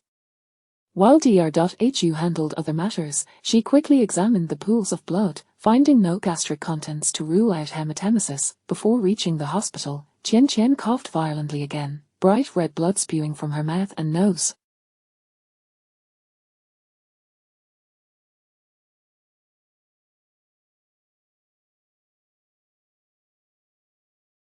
Upon arrival at the hospital, the wheels of the stretcher spun rapidly as the respiratory physician was already in place. A CT scan was expedited, confirming the bleeding source was in the lungs. The critical issue now was to staunch the bleeding. Managing to do so could reduce the mortality rate by at least 80%. The key to cessation lay in identifying the cause. Dr. inquired, Liu Li, considering everything, what do you believe is the cause of the hemoptysis? Patients seldom present with textbook standard symptoms. Many causes remain hidden. A detailed inquiry into the onset and medical history is essential. However, this patient posed a challenge, lacking family to provide historical context, and her consciousness was clouded, rendering questioning about pre-symptoms impossible, relying solely on exclusionary diagnostics. No space-occupying lesions. Lung cancer is ruled out. We could conduct a tuberculin test to eliminate tuberculosis, and perform parasitic and fungal cultures, yet All of this requires time, and time is often unforgiving. Every precious minute counts for emergency physicians. A CT scan revealed no signs of tuberculosis, and blood tests showed no significant abnormalities. What could the cause be? At 3:50 a.m., various hemostatic agents had been administered, yet the patient began to cough up blood again, a thick fog of crimson mist clouding the oxygen mask. However, Qian Qian regained her senses, her agitation palpable, a fierce will to survive shining in her eyes as she gazed imploringly at the doctor. Save me, or you must have faith. We are doing everything we can, Doctor Who reassured her. Qian Qian weakly shook her head, uttering save me. Doctor Who replied succinctly, all right. Yet, Qian Qian turned her gaze to Liu Li, whispering, save. As she spoke, another bout of hemoptysis struck, her complexion as pale as a sheet. Liu Li crouched down, gripping her wrist firmly. We cannot reach your husband. Liu Li felt Qian Qian's grip tighten around her hand, struggling to articulate, Ishar, husband. Her words came out fragmented and labored, prompting Liu Li to lean closer to hear. Husband. Shar, cuckoo. Shar. I save. Liu Li was very close, clearly seeing the urgency in her eyes. Rest assured, the doctor will not abandon you, Liu Li assured her. As her words left her lips, Qian Qian's breathing quickened, her hand slackening. Dr.Hu. Let's administer posterior pituitary hormone, Liu Li suggested. Should we request a consultation? Yes, a Doctor Who replied, and notify the second-line physicians from the respiratory and anesthesia departments to initiate a consultation request. Deputy Director Chen rushed over from home, followed closely by the second-line anesthesiologist and the head of the respiratory department. Let us perform a bronchoscopy, a Deputy Director Chen stated. We can directly locate the bleeding site under the scope. The CT scans indicated location may make it difficult to access with the bronchoscope, the head of the respiratory department remarked, stroking his chin. The bronchoscopy carries risks. Should a blood clot form during the procedure, it could lead to dire consequences. At that moment, Liu Li noticed tears trickling from the corners of Qian Qian's tightly shut eyes, mingling with the blood in her hair. She leaned closer to the patient, raising her voice in reassurance. You must have faith. Just then, she caught a faint scent mingling with the iron tang of blood, reminiscent of Angelica, perhaps with a hint of mint. In a flash of insight, Liu Li's mind raced with clarity. She swiftly drew the curtain and pulled down the patient's pants to confirm. All right, she had pinpointed the cause. It was most likely this. Liu Li approached the two directors who were still in discussion. Directors, I believe we should perform a bedside ultrasound. The patient is on her menstrual cycle, and I suspect it may be atypical endometriosis. Urgent blood tests revealed a CA-125 level soaring to 253, and the bedside ultrasound indicated a cystic mass within the uterine cavity. Diagnosis confirmed. In layman's terms, the source of her substantial hemoptysis stemmed from endometrial tissue that had abnormally proliferated in the lungs instead of the uterus. Deputy Director Chen and the head of the respiratory department exchanged knowing smiles. No need to risk a bronchoscopy now. Old Chen, we have a successor at last, the respiratory department chief chuckled. Indeed, I'm just waiting for her to take over so I can escape this torment, Deputy Director Chen responded, beaming with pride. The emergency department is no place for the faint-hearted. I've been yearning for a long vacation. Why not just say you're ready to retire? The respiratory chief teased back, having identified the cause and adjusted the treatment plan. The patient's spirits seemed to wane once more, even during fleeting moments of clarity, her gaze carried a profound sorrow. Meanwhile, the police and neighbours finally managed to reach her parents, who resided far in the northeast. Her husband remained unreachable. When Liu Li stepped out to handle the payment, she overheard concerned neighbours engaged in a heated discussion. Wife, this is a substantial amount of money we've fronted. What else can we do? Just watch her die, the wife retorted. Her husband seems reasonable. He surely wouldn't refuse to repay us for this life-saving money. What kind of husband is this? Out of town and ignoring his phone. He hasn't replied all night, the neighbor said. The wife lamented, if you behave like this in the future, you might as well die out there. A chill ran down Liu Li's spine, as though a cold blade had been pressed against her spine. She forced herself to maintain composure. Quickly returning to the patient's bedside, the patient opened her eyes dully to glance at her before turning her head away once more. Liu Li crouched beside her, softly inquiring, "Are you trying to say that your husband wants to harm you?" The patient's eyes widened in surprise, a spark of hope igniting as she grasped Liu Li's wrist tightly. "Save me." Liu Li steadied herself, asking earnestly, "Do you have any evidence?" Home, the patient struggled to articulate. "Is there something at home?" Liu Li pressed. The patient nodded slowly. "Should I call the police for you?" Me, useless." The patient's voice mingled with the hissing of the oxygen mask, rendering it nearly incomprehensible. "Not useful." Liu Li could only guess. The patient could barely shake her head, instead closing her eyes. "Why?" Sick. The more anxious the patient became, the harder it was for her to speak. "Do you have any past medical history?" The patient closed her eyes once more. "What illness?" One, if I guess it right, will you close your eyes?" Liu Li suggested. "Depression." The patient closed her eyes, her hand reaching for her oxygen mask, attempting to remove it. "I don't," the patient gasped. Liu Li understood. She wished to convey that she was not ill, yet Liu Li hesitated. Chapter 25, The Person by the Pillow. 2. After gently soothing Qian Qian with tender words, Liu Li approached Dr. Hu and Deputy Director Chen, who were in the midst of handing over their shifts. "Another night shift has passed," a Doctor Hu remarked, rubbing his waist. "Liu Li is truly remarkable for being able to pinpoint the cause of the illness before clocking out." Deputy Director Chen proudly interjected, "Indeed, just take a look at who her mentor is." Liu Li articulated the issue at hand. Deputy Director Chen asked sternly, "Did you conduct a physical examination? Are there any signs that could substantiate the claim of intentional harm?" "There are no external injuries, no scars, nor any indications of self-harm."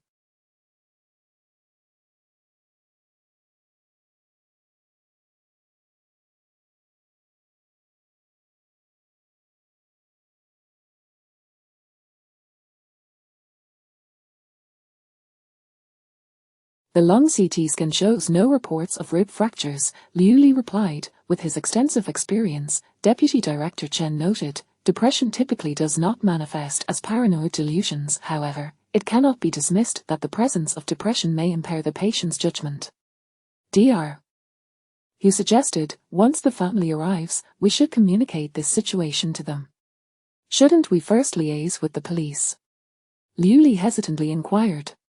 "This situation does not quite fall within the mandatory reporting requirements for doctors," Deputy Director Chen clarified. "We can only offer a caution. Hallucinations at the brink of death, or delirium during shock." Dr. Hu remarked, "Her condition can indeed be medically explicable," but he exchanged a glance with Deputy Director Chen.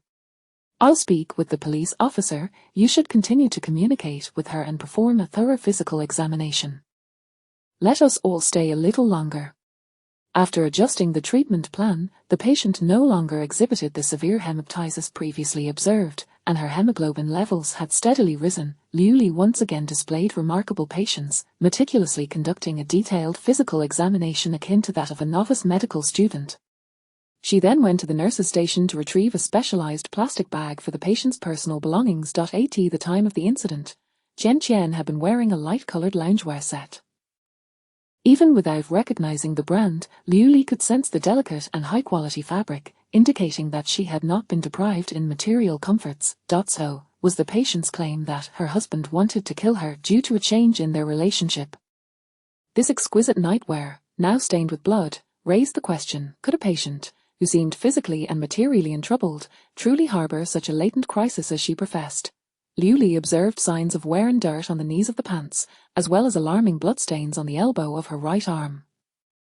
In that moment, Liu Li could vividly feel the authenticity of Qian Qian's inner turmoil and the panic she experienced during her episode. These marks suggested that she had tumbled from her bed, crawling forward while coughing up blood.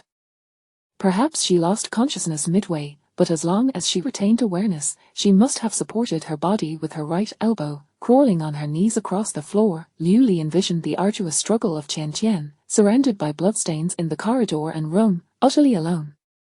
After finally managing to open her door, she crawled out of her home, heading toward her neighbor's place, only to find it unoccupied. She then made her way to the elevator, yet was unable to stand and press the button.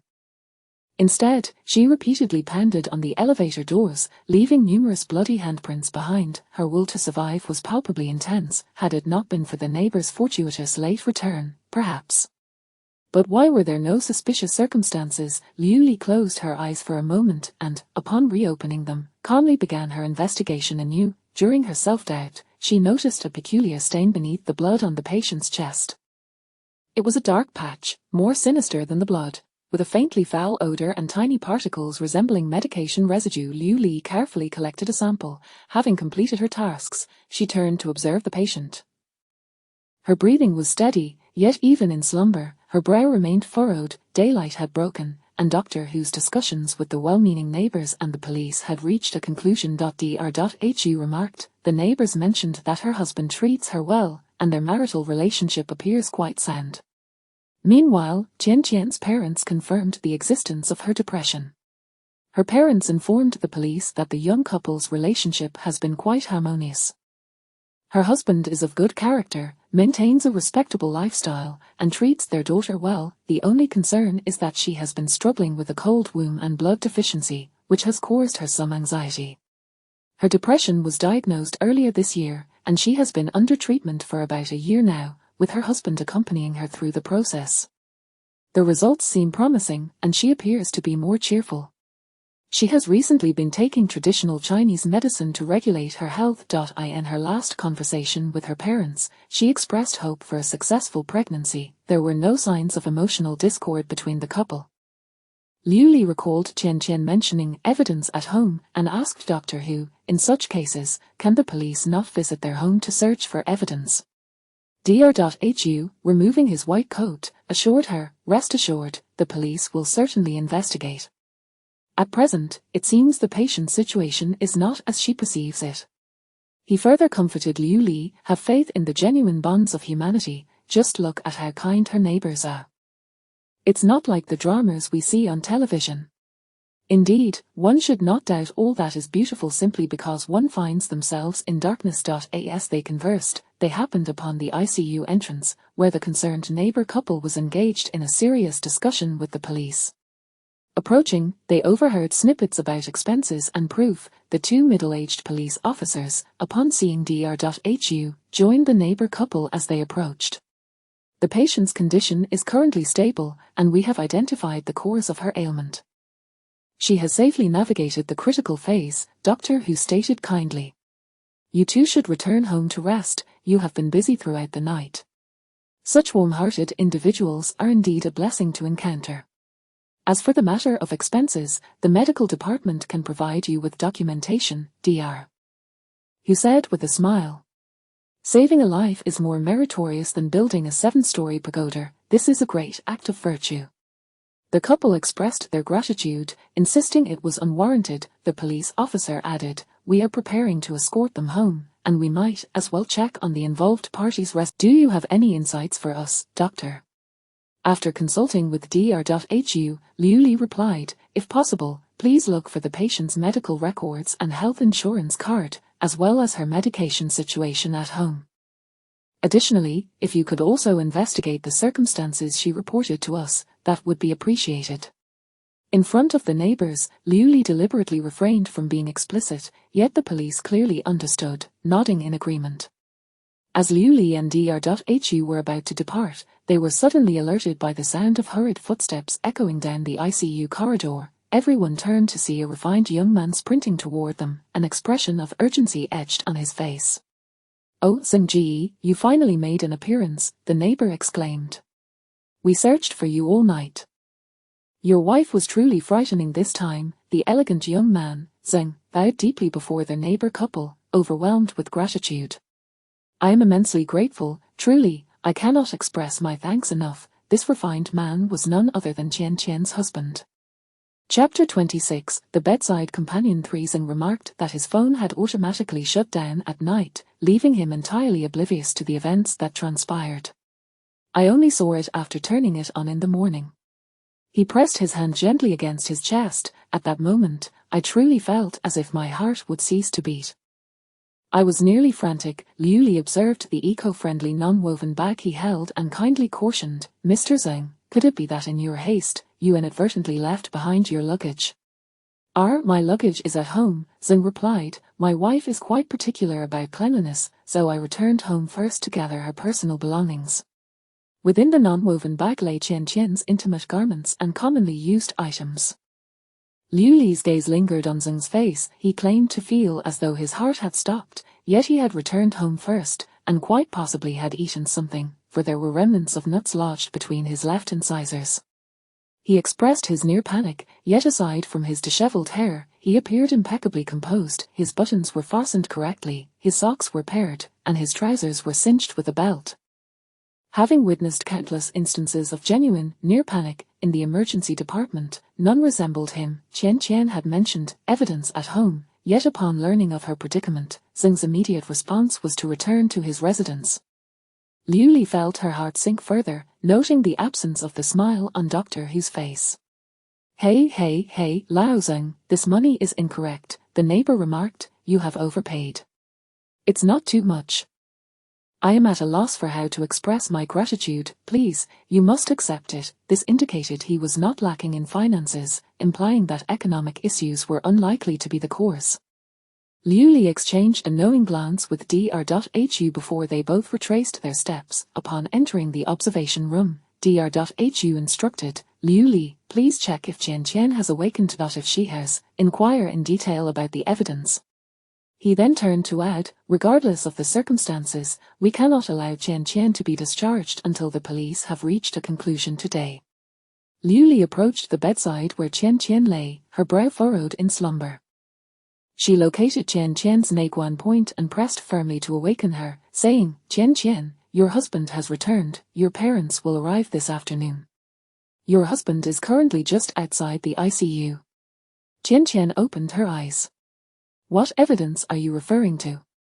The insurance policy, Qian Qian articulated with greater clarity, a policy worth 3 million. Murder for insurance fraud. Is there anything else? Traditional medicine, Qian Qian grasped Liu Li's hand tightly, he himself said he has killed before. Tears streamed down her cheeks, I am not the first. What method did he use to kill? I do not know, Qian Qian gasped, if I had known, I would not have. As Liu Li prepared to leave, Qian Qian earnestly grasped her hand. Please, let me remain here. However, at 11 o'clock that evening, Liu Li received feedback from the police. Doctor, could it be that the patient did not take her medication properly, causing a relapse of depression? The officer cautiously suggested. The insurance policy she mentioned had lapsed a year ago. The insurance agent stated that Zeng insisted on ceasing payments, even at a loss, as his wife was frightened by the prospect and he did not wish to provoke her further. Moreover, this policy was taken out for both him and his wife, as well as for his parents and in-laws, constituting a considerable annual expenditure. He bears no financial burden. His income is substantial, devoid of gambling debts or predatory loans, and his bank balance far exceeds his password. In short, nothing unusual was discovered at Zeng's residence. What about the medications at home? Liu Li inquired thoughtfully. All have been verified, with prescriptions from doctors. Furthermore, Zeng has no prior criminal record. Colleagues from the hospital also provided feedback. The family prepaid 100,000 for hospitalization, with no requests for transfer or discharge. Their husband appeared quite composed, stating that financial matters should not concern the doctors, as he would fully cooperate as long as it aided his wife's condition. His relationship with his in-laws appears harmonious, with his mother-in-law lamenting her daughter's decision to unilaterally discontinue her antidepressants for the sake of pregnancy. Even Dr. Hu sent a message, Xiao Liu, please rest well and trust in the police's conclusions. Liu Li stared silently at her phone. Could it be that Qian Qian, struggling to crawl and fight for survival, was indeed experiencing the delirium of shock, as Dr. Hu had previously suggested, or the hallucinations of near-death? Liu Li lay in bed and closed her eyes. If I were Zeng and wished to eliminate my bedside companion, Qian Qian, how could I orchestrate it to appear as anything but murder?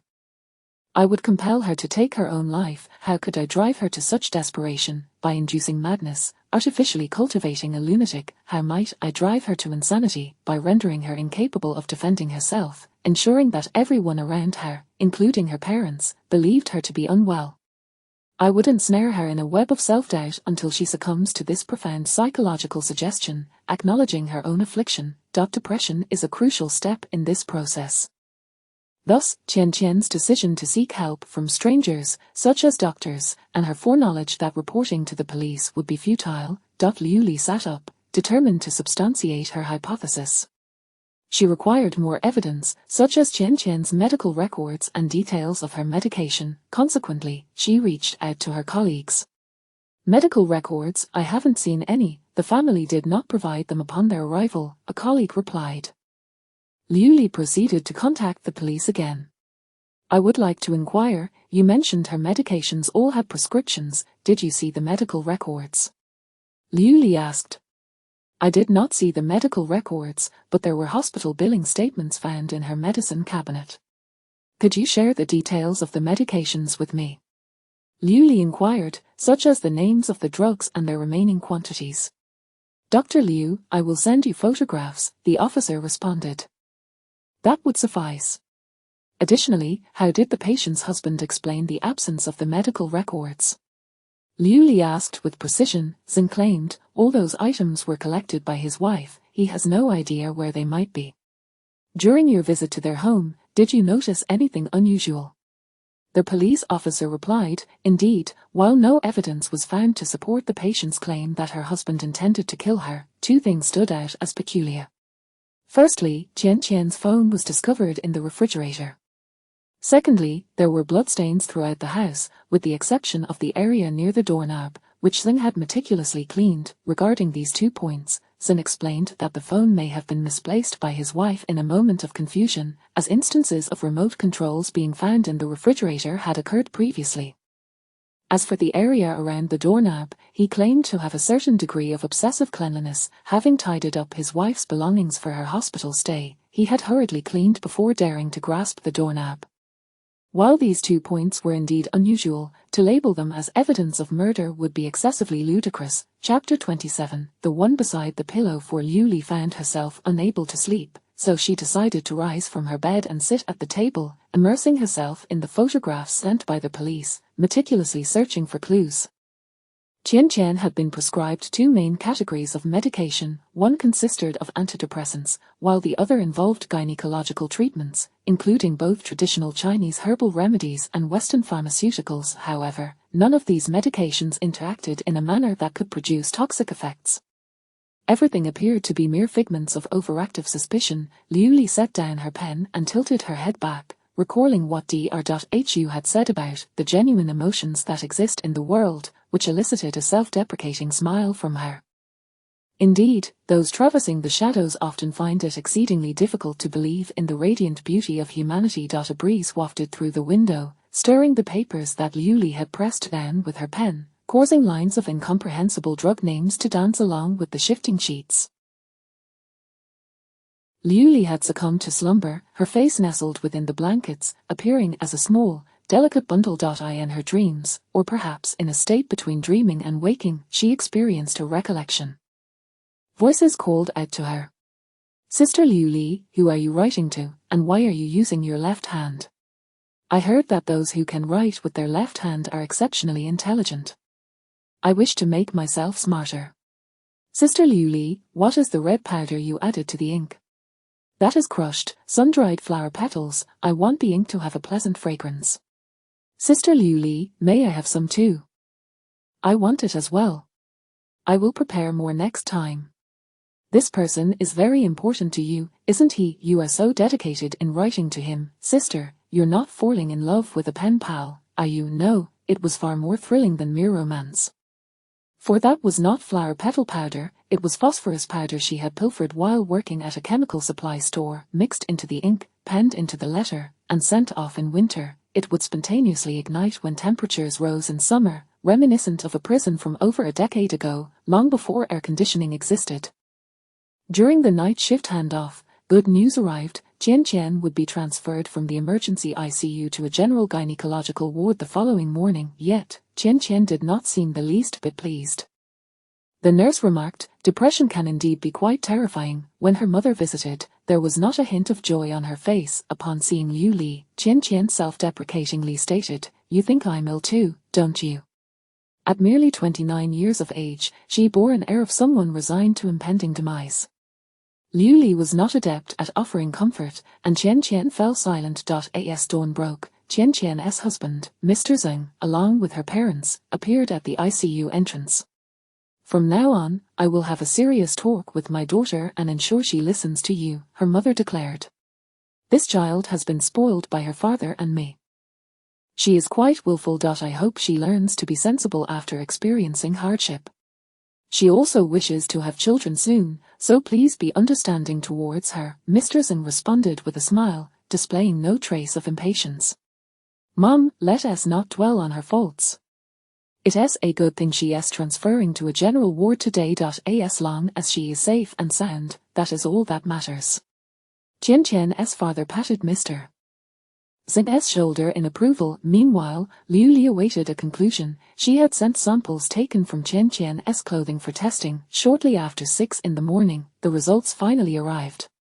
Liu Li sought out Qian Qian once more. "Please tell me why you feel your husband intends to harm you."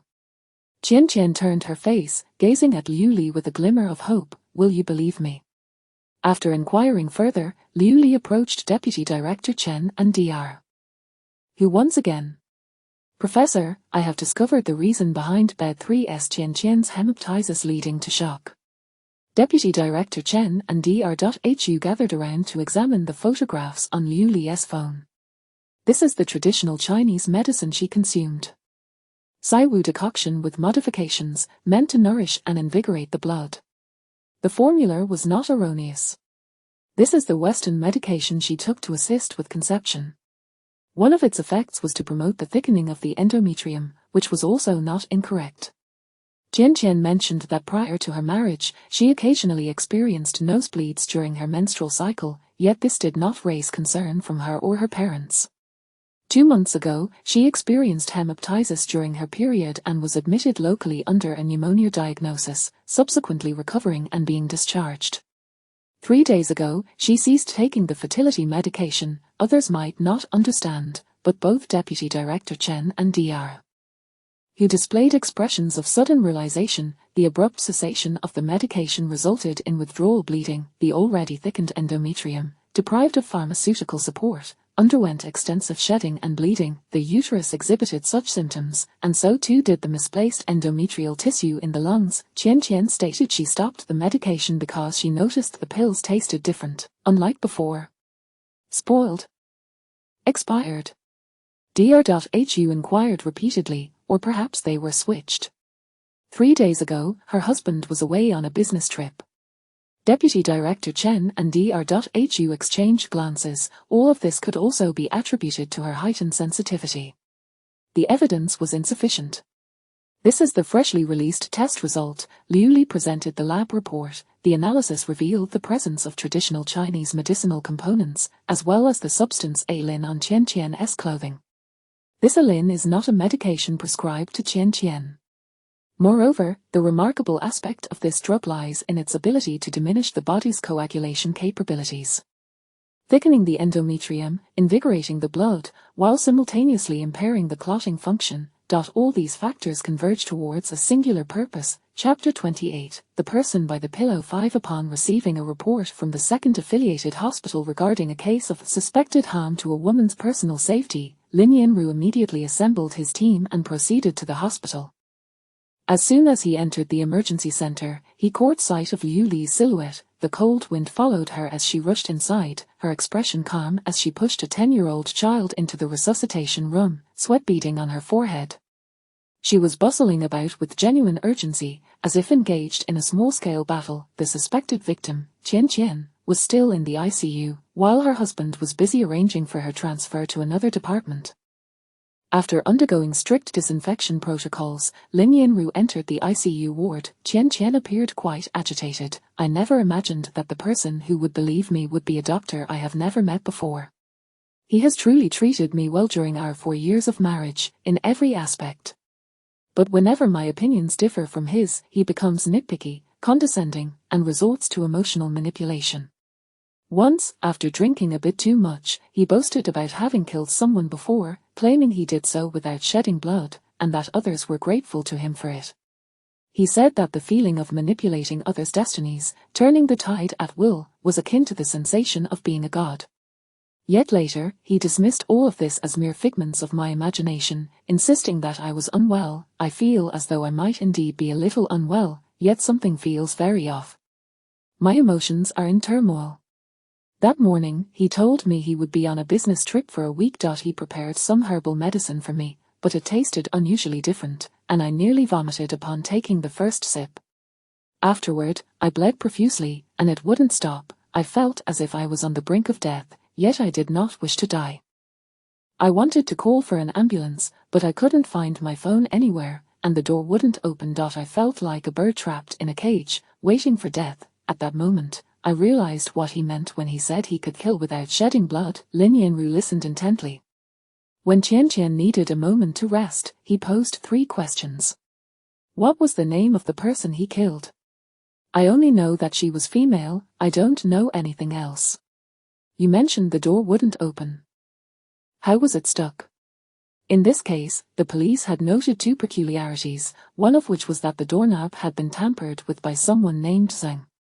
The doorknob was malfunctioning. I pulled on it several times, but even though it moved, the door wouldn't budge. Where is your medical record kept? It's on the medicine cabinet at home. Lin Yanru made 3 arrangements. First, he instructed Zhao Kuan to bring Zheng in for questioning. Second, he tasked Xiao Duan with investigating Zheng's background. Third, he took the forensic team to Qian Qian's residence. Officer, you can't possibly believe what my wife is saying is true. Zheng exclaimed in shock. She has depression. She's ill, Dad. Mom, Qian Qian is acting like this again. Sigh, you too. For the first time, Qian's mother did not respond to him, instead awkwardly saying, Officer, please do investigate thoroughly, leave no stone unturned. She then turned to Zheng and said, a clean conscience fears no accusations. Mother awaits the police to clear your name, and when you return, I will prepare you braised pork. Lin Yanru found the lab reports incomprehensible and was not well versed in pharmacology or medical science. However, he sensed something was amiss. The aforementioned situations were not inherently strange, but their concentration in one individual was rather suspicious. What struck him as particularly alarming was Qian Qian's statement about their malfunctioning doorknob. First, Zheng's background was quickly retrieved. Zheng Jinghong, 32 years old, a programmer at a major factory, responsible for development and maintenance, with an annual salary nearing 7 figures, had no bad credit, no criminal record. His history was quite unblemished. He and Qian Qian had a love match, having known each other for 6 years and been married for 4. He financed their marital home, but her name was also on the deed, and they were perceived as a loving couple among their social circle. Neighbors corroborated this. They have quite similar personalities, neither is very talkative, and I haven't heard any arguments. Her family often cooks traditional herbal medicine, even the hallway smells of it. Lin Yanru did not enter the room with the forensic team. He first visited the property management office. He too was puzzled as to why Zheng did not go directly to the hospital before returning home. The property management provided surveillance footage from the elevator. At 6:43 p.m., Zheng hurriedly entered the elevator, then exited on his floor, and 3 minutes and 7 seconds later, he re-entered the elevator to go downstairs. From the moment he entered his home to when he left took merely 3 minutes and 7 seconds. What could he possibly accomplish in such a brief span? According to his own account, he went to the wardrobe to collect his wife's clothing and sanitary items, and before leaving, he found the blood on the doorknob so unsettling that he used something to clean it off before daring to open the door. 3 minutes and 7 seconds. If there was a compelling reason for him to return home, it must lie within those fleeting moments. Uncovering what transpired in those 3 minutes and 7 seconds would lead to the truth. Lin Yanru was confident of this. In the absence of a confession or eyewitnesses, how could one reconstruct those 3 minutes and 7 seconds footprints? Once the forensic evidence was gathered, Lin Yanru cheerfully declared, "Let us conduct a little physics experiment." The forensic team looked up at him. "Captain Lin, kindly tone down that fox-like expression. We know you're about to solve the case. Mastering physics and chemistry can take you anywhere in the world. The forensic team brought in a hefty device, a static electricity absorber, one of their essential tools. Captain Lin, lend us a hand. The team grunted as they positioned the equipment. Lin Yanru pressed the static electricity switch. A high-voltage static charge of 25 kV propelled a black-coated plastic sheet to unfold automatically. After charging, he pressed the switch again, and after 5 seconds of discharge, all the dust and footprints on the floor were extracted. It became clear who had been in the room and where they had walked. The net of justice is vast, and the law is inexorable. The notion of a perfect crime has never existed, only those who exploit loopholes. In the Criminal Investigation Team's meeting room, Lin Yanru stated, "Come on, before this day concludes, let us resolve the case of Zheng Qinghong." What would they use to achieve that evidence? First, let's discuss our initial discovery. Lin Yanru projected a photo onto the screen. The footprints were distinctly visible on the black film, with one shoe print markedly different from the others, traversing from the entrance through the living room toward the second room on the left. This footprint then exited the second room, heading directly toward the front door, where it showed signs of back and forth movement before disappearing outside. This shoe print matches the shoes Zheng wore yesterday, Lin Yanru concluded. He went straight to the second room upon returning home. But all of Qian Qian's clothing and sanitary items are in the bedroom. Zheng Qinghong lied. Zheng returned home for something in the second room, or rather, to perform a particular act in that second room. Now, let us examine the second room. Lin Yanru switched to a new set of photos. This room appears quite unusual, Zhao Kun remarked. Look, every other room has bloodstains on the doors or floors, but this one does not.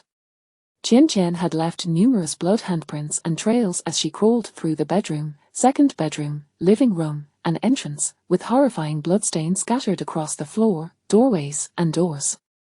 Yet, all these bloodstains notably avoided the second room. This room seems to be Qian Qian's forbidden zone, Lin Yanru added. It is not locked, yet there is no indication that she even attempted to open it.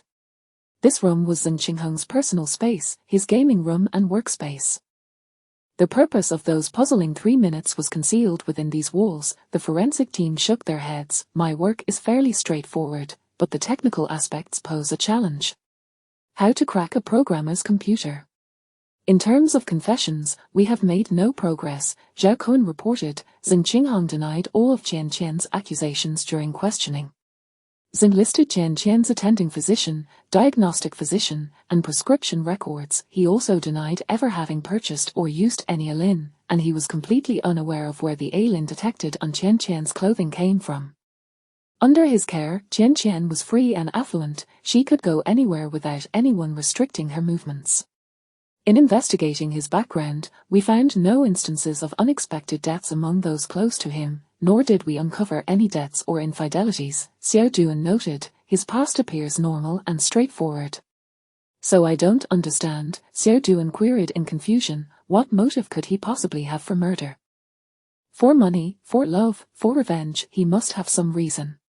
Indeed, why did he want to kill Qian Qian? Chapter 29, the one beside the pillow 6-inch. Perhaps his motivation lies solely in the act of killing itself, Lin Yanru remarked. Isn't he a psychopath if he desires to kill without any reason? Xiao Duan inquired. Such a psychopathy, when analyzed through the lens of criminal psychology, is typically classified as a criminal personality disorder, Lin Yanru explained. In the cases of the silver incident and the ostrich meat case, the perpetrators exhibited this common trait. The fundamental characteristic of a criminal personality disorder is a profound lack of conscience, an absence of guilt and moral sensibility. Such individuals engage in malevolent acts without remorse, remaining indifferent to the suffering of others, and may even derive pleasure from it. Furthermore, these offenders usually possess above-average intelligence. If that is the case, I find the words that Qian Qian reported him saying while intoxicated to be quite credible, Lin Yanru added. We should delve deeper. There must be some hidden malevolence from his past. Could it be that he is yet another juvenile offender? Zhao Kun pondered hesitantly. Records of juvenile crimes are inconsistently sealed and not interconnected. Even within the police system, access requires specific permissions. Some juvenile offenders can even obtain a certificate of no criminal record. Or perhaps his family intervened, resolving the matter from years ago, Lin Yinru suggested, thus ensuring he never came to the attention of the judicial system. Captain Lin, someone knocked and entered. Zheng Qinghong's father has arrived with a lawyer. In the reception room, the impeccably dressed Zheng father and his equally well-groomed lawyer awaited Lin Yinru. Captain Lin Yinru, Zheng father nodded arrogantly, we are here to cooperate. If my son has committed a crime, I fully support the police in punishing him severely. However, he pivoted his argument, based on what I understand regarding my daughter-in-law Qian Qian's ordeal, can we not interpret it as a medical accident? At present, I have come to take my son home, and once the police file a case, we will certainly cooperate fully with both the police and the health department in their investigation. The lawyer interjected, Captain Lin, I personally do not believe the current situation meets the standards for police case filing. My client's wife suffers from severe depression. She is considered a person with limited civil capacity and cannot be held entirely accountable for her actions. Moreover, we believe that in this instance, the emergency department's doctors demonstrated significant deficiencies in both professional competence and judgment, which has adversely affected my client's family and life. Our law firm has already dispatched colleagues to collect evidence. Liu Li, am I right? I know you, the deputy director said with a smile. Among this batch of resident trainees, you are the most outstanding. The emergency department is eagerly awaiting your graduation and certification to join us. Liu Li maintained a smile on her face, graciously complimenting the deputy director. I am fortunate to have the opportunity to join thanks to enlightened and benevolent leaders like you. The deputy director laughed heartily. Indeed, indeed. Do your best. As doctors, our duty is to treat and save lives. We should not meddle in the familial disputes of patients. Those lacking clarity of mind will not appreciate your efforts and may even cause trouble for the doctor. Our emergency department can be considered a hotspot for patient disputes. We must be mentally prepared not to invite trouble upon ourselves, the deputy director said. You are young. While you must hone your medical skills, you should also learn from the experiences of your seniors in navigating interpersonal relations. This is a profound subject. Dr. Who forwarded to her a video from a colleague in obstetrics and gynecology. At Qian Qian's bedside, a woman was berating her haughtily.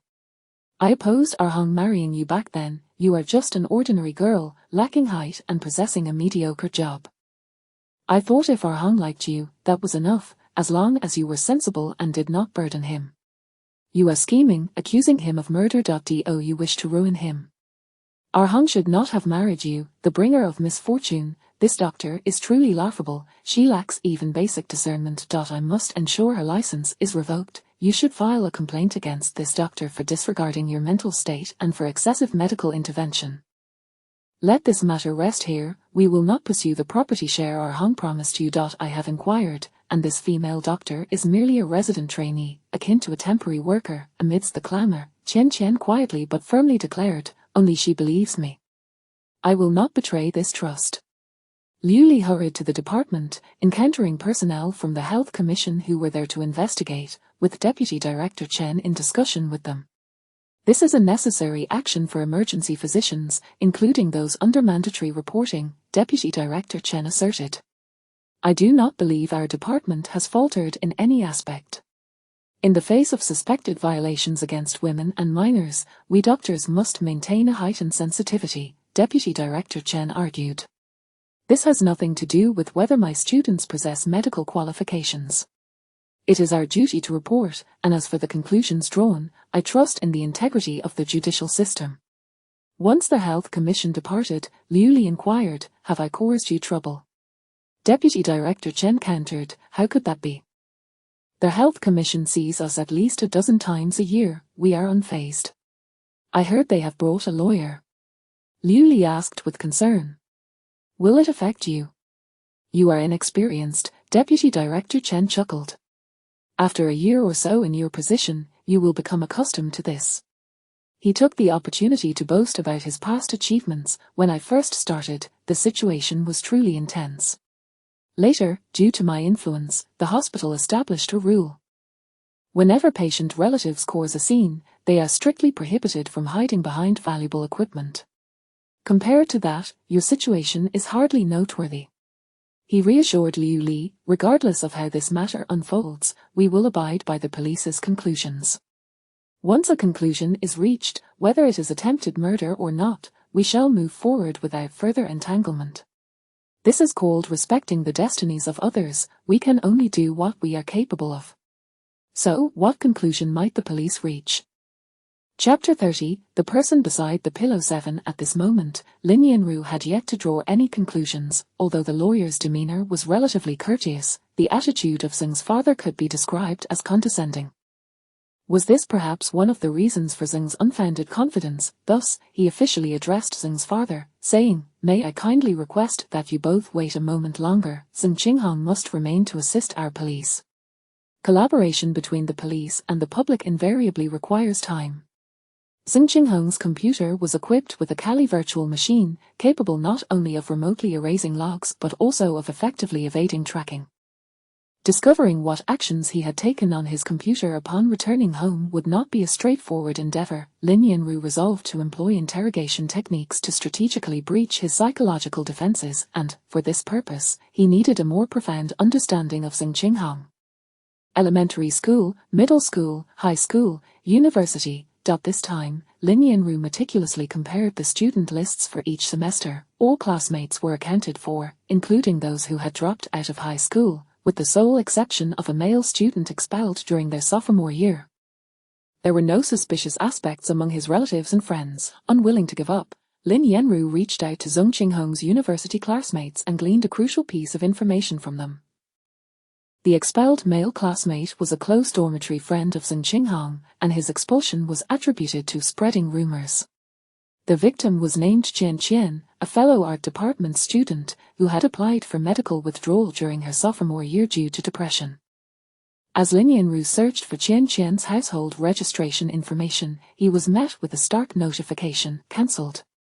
Qian Qian, at the tender age of 20, had committed suicide by jumping from a building just 2 months after her medical withdrawal. Lin Yanru dialed her family's number. "Hello." A feeble voice responded. It was Qian Qian's mother. My Qian Qian should not have died. She was both intelligent and beautiful, destined for the stage. It is all my fault for not protecting her." The incident had transpired 7 years prior during her sophomore year's second semester. Qian Qian had lost a USB drive containing personal photographs, which soon surfaced on the school forum, labeled "The Goddess of the Art Department Who Got into a BMW." The campus flower kept by a wealthy benefactor? A combination of keywords, BMW, goddess, campus flower, mistress, painted a vivid picture of the uproar that must have engulfed Qian Qian's life at the time. In summary, Qian Qian had endured 2 wrist-cutting attempts and 1 plunge into a lake before applying for medical withdrawal to recuperate at home. 2 months later, she leaped from the rooftop, leaving her mother, who had raised her alone for many years, in mourning. The rumors that had caused her distress were of a salacious nature. Such calumny is one of the quickest and most cost-effective means to ruin a woman's life. "I did not do it. It was not my doing," the expelled classmate insisted. "This is an unwarranted disaster, and I am at a loss for words. No one believes me, except for Arhong. Arhong, that is Zheng Qinghong. He was the only one to see me off on the day of my expulsion. He was also the only one who fought for my vindication, and it was he who managed to find Qian Qian's address, enabling me to locate her. Unfortunately, Qian Qian did not trust me. What did you seek her out for? We are both victims. Should we not join forces to uncover the true culprit behind our suffering?" The day after he found Qian Qian, she took her own life. Qian Qian had confessed to having killed before, without shedding blood or wielding a knife. No one was aware if previously his hidden manipulation had satisfied his criminal inclinations, he was now unwilling to remain concealed. He yearned to experience firsthand the criminal processes he had orchestrated. He was a cunning perpetrator, possessing high intelligence and refined methods. Boss, Zhao Cohen stated, "The hospital informs us that the lawyer is applying for a mental competency evaluation for Qian Qian. Should Qian Qian be deemed to have restricted criminal capacity, the lawyer will file a lawsuit against the hospital for excessive medical treatment and inducement in the absence of a guardian. If that were the case, Liu Li and her supervising teacher would become the targets of public scrutiny. Our current evidence is insufficient to initiate a case, Zhao Cohen remarked, as there is no direct proof that Zheng Qinghang orchestrated any of this. There is no evidence of him tampering with medications, no evidence of him committing murder, nor any indication that he was aware of these events unfolding. Has the forensic examination of the door lock been completed? Lin Yanru rubbed his bloodshot, fatigued eyes. Qian Qian mentioned that the door handle malfunctioned, and Zheng Qinghang deliberately cleaned the lock. There must be some hidden intricacies we are yet to uncover. The forensic report indicates that methods to cause the door handle to fail include inserting a wire or a bobby pin into the lock cylinder, yet no such items were found at the scene. Aside from the computer room, this door was another reason Zheng Qinghang had to return. This individual had meticulously considered every detail in his criminal endeavors. What should be done? The lawyer is pressing for the paperwork, Zhao Cohen noted. Zheng Qinghang has been in the police station for nearly 10 hours. The day was nearly over, and now darkness had fallen.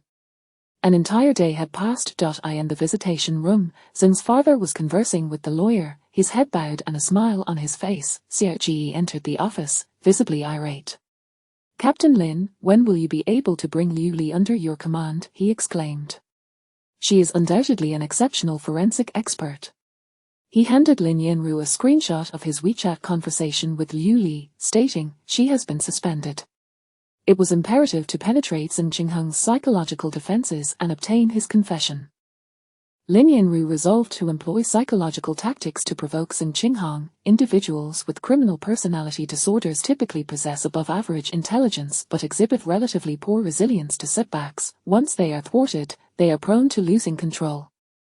Zheng Qinghang, with his privileged background, prestigious education, and esteemed job, was accustomed to being held in high regard. Lin Yanru's goal was to undermine him, belittle him, and incite his anger, seeking to unearth that critical threshold of his emotional unraveling.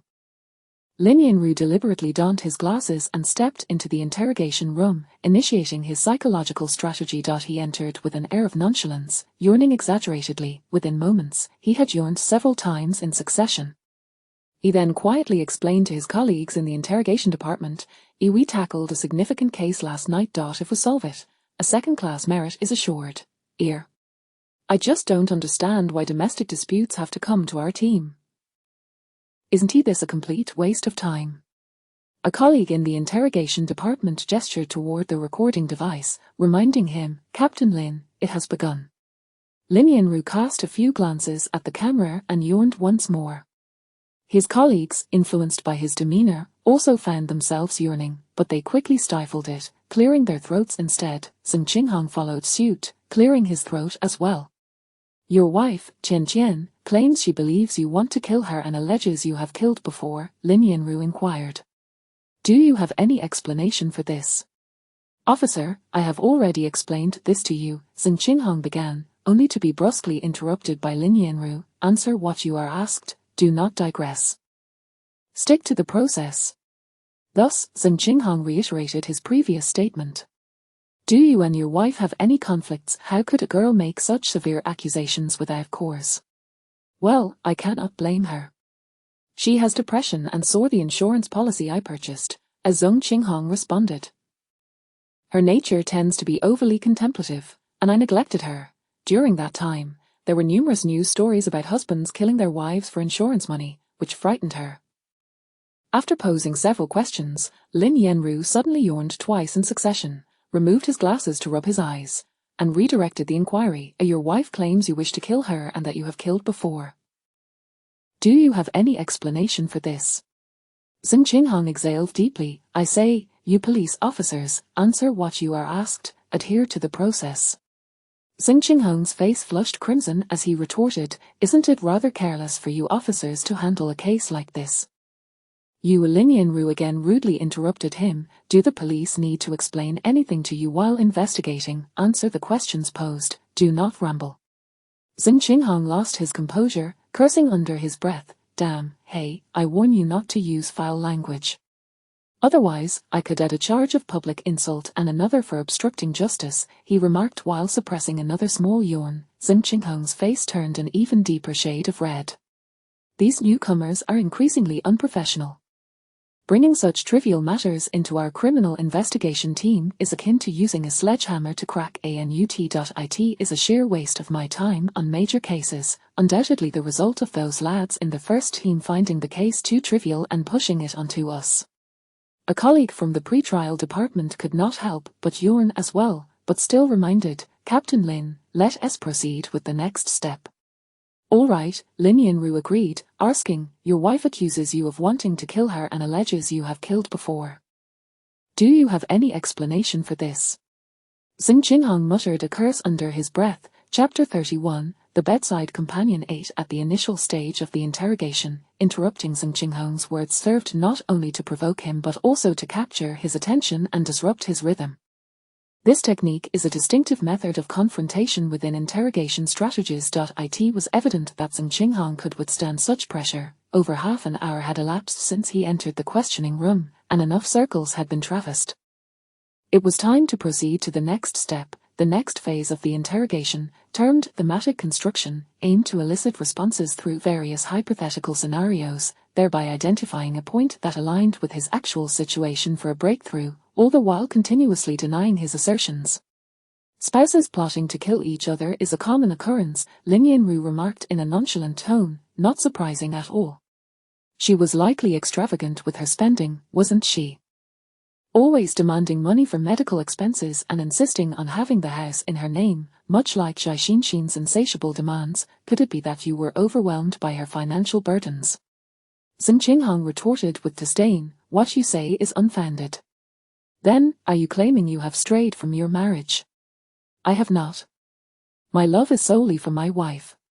You possess wealth and have not committed infidelity. Could it be that you fear being cuckolded? Zheng Qinghong narrowed his eyes in irritation. Officer, how many times must I repeat myself? I did not commit murder, or simply answer the questions posed to you without rambling. It wastes precious time, Lin Yanru interrupted him once more. Or perhaps, you fear being cuckolded. My fidelity is intact, and I have not harmed her, Zheng Qinghong said, agitatedly pulling at his collar. Could you send someone competent to converse with me? Is this unrelated matter due to her infertility or illness? Lin Yanru inquired with faint sympathy. Oh, I can empathize. Caring for a mentally troubled individual for years can drive even a parent to the brink. How much more so for a spouse, akin to two birds of a feather. Zheng Qinghong raked his fingers through his hair, his brow furrowed as if trying to crush a fly. She must have been clinging to you, refusing to divorce, perhaps even threatening to take drastic measures? Lin Yanru probed again with a gossipy tone. I've told you, I did not. As Zheng Qinghong's voice strained as he attempted to speak. Lin Yanru interrupted yet again. Allow me to remind you, answer the questions directly without digressing. You are not a fool, so why persist in making the same mistakes? Was she indeed coercing you into remaining married? Zheng Qinghong lost his composure and muttered a curse under his breath. To have an elite from the criminal investigation team dealing with such trivial matters, it's truly, Lin Yanru muttered under his breath before chuckling lightly, I understand now. Without infidelity or financial disputes, the only possibility left is a lack of sexual harmony. Is that why Qian Qian harbors such resentment? Upon uttering this, Lin Yanru noticed Zheng Qinghong's brow twitch. The tipping point had arrived. This was his Achilles heel. Indeed, programmers often work 996 hours, spending years seated, causing an increase in temperature in certain areas. With elevated temperatures, not only does one's performance suffer, but the quality of sperm diminishes as well. Could this be why she has been unable to conceive? Lin Yanru proclaimed with feigned seriousness, without the seed, there can be no sprouting, it is a natural law. Oh dear, Lin Yanru sighed dramatically. Qian Qian's years of traditional medicine have been in vain, the root cause lies with you. If you are deficient, the seed is deficient. If the seed is deficient, and she were to conceive, it would be disastrous. How absurd. Do you really need a reason to kill her? Zheng Qinghong retorted loudly. Here it was he had become agitated, the acceleration was palpable. Of course, one needs a motive. Lin Yanru raised his voice, asserting with the certainty of a neighborhood matron, she is not merely a sheep. She is a human being. Such a grave matter as murder surely requires a legitimate justification. Xing Qinghong scoffed, spontaneously declaring, no reason at all, just a desire to kill. Lin Yanru deliberately raised his voice and quickened his pace of speech. TSK, impossible. Everything has a motive. If you kill a sheep, it is for sustenance. In such a significant act as murder, there must be something you are unwilling to voice. Are you incapable? Lin Yanru maintained his expression unchanged. I assure you, this is not murder, as Xing Qinghong asserted, or what I am engaged in is hunting. Upon this spontaneous admission, Xing Qinghong realized his slip and shot a glance at Lin Yanru, sneering, a psychological warfare, how intriguing. Is Qian Qian merely your prey? Lin Yanru scanned him up and down. With your physique, young man, I do not mean to belittle you, but that inadequacy is a common affliction in your profession, not. As Xing Qinghong unfastened his collar and ceased to answer any more questions. Lin Yanru continued to provoke him, but his demeanor became increasingly volatile, yet he remained silent. Lin Yanru persisted in his gossiping demeanor. Oh, now that you've revealed it, spare us the theatrics and let us behold the brilliance of true high IQ crime. He seduced. What you have done, had it not been reported to the criminal investigation team, would have remained a secret. That would be to achieve greatness in obscurity, to walk in finery under the night sky, and to be alone at the pinnacle. How tragic. I see. It must be you who is incapable. Rather, you are the one lacking. Xing Qinghong slammed the table. You speak nonsense.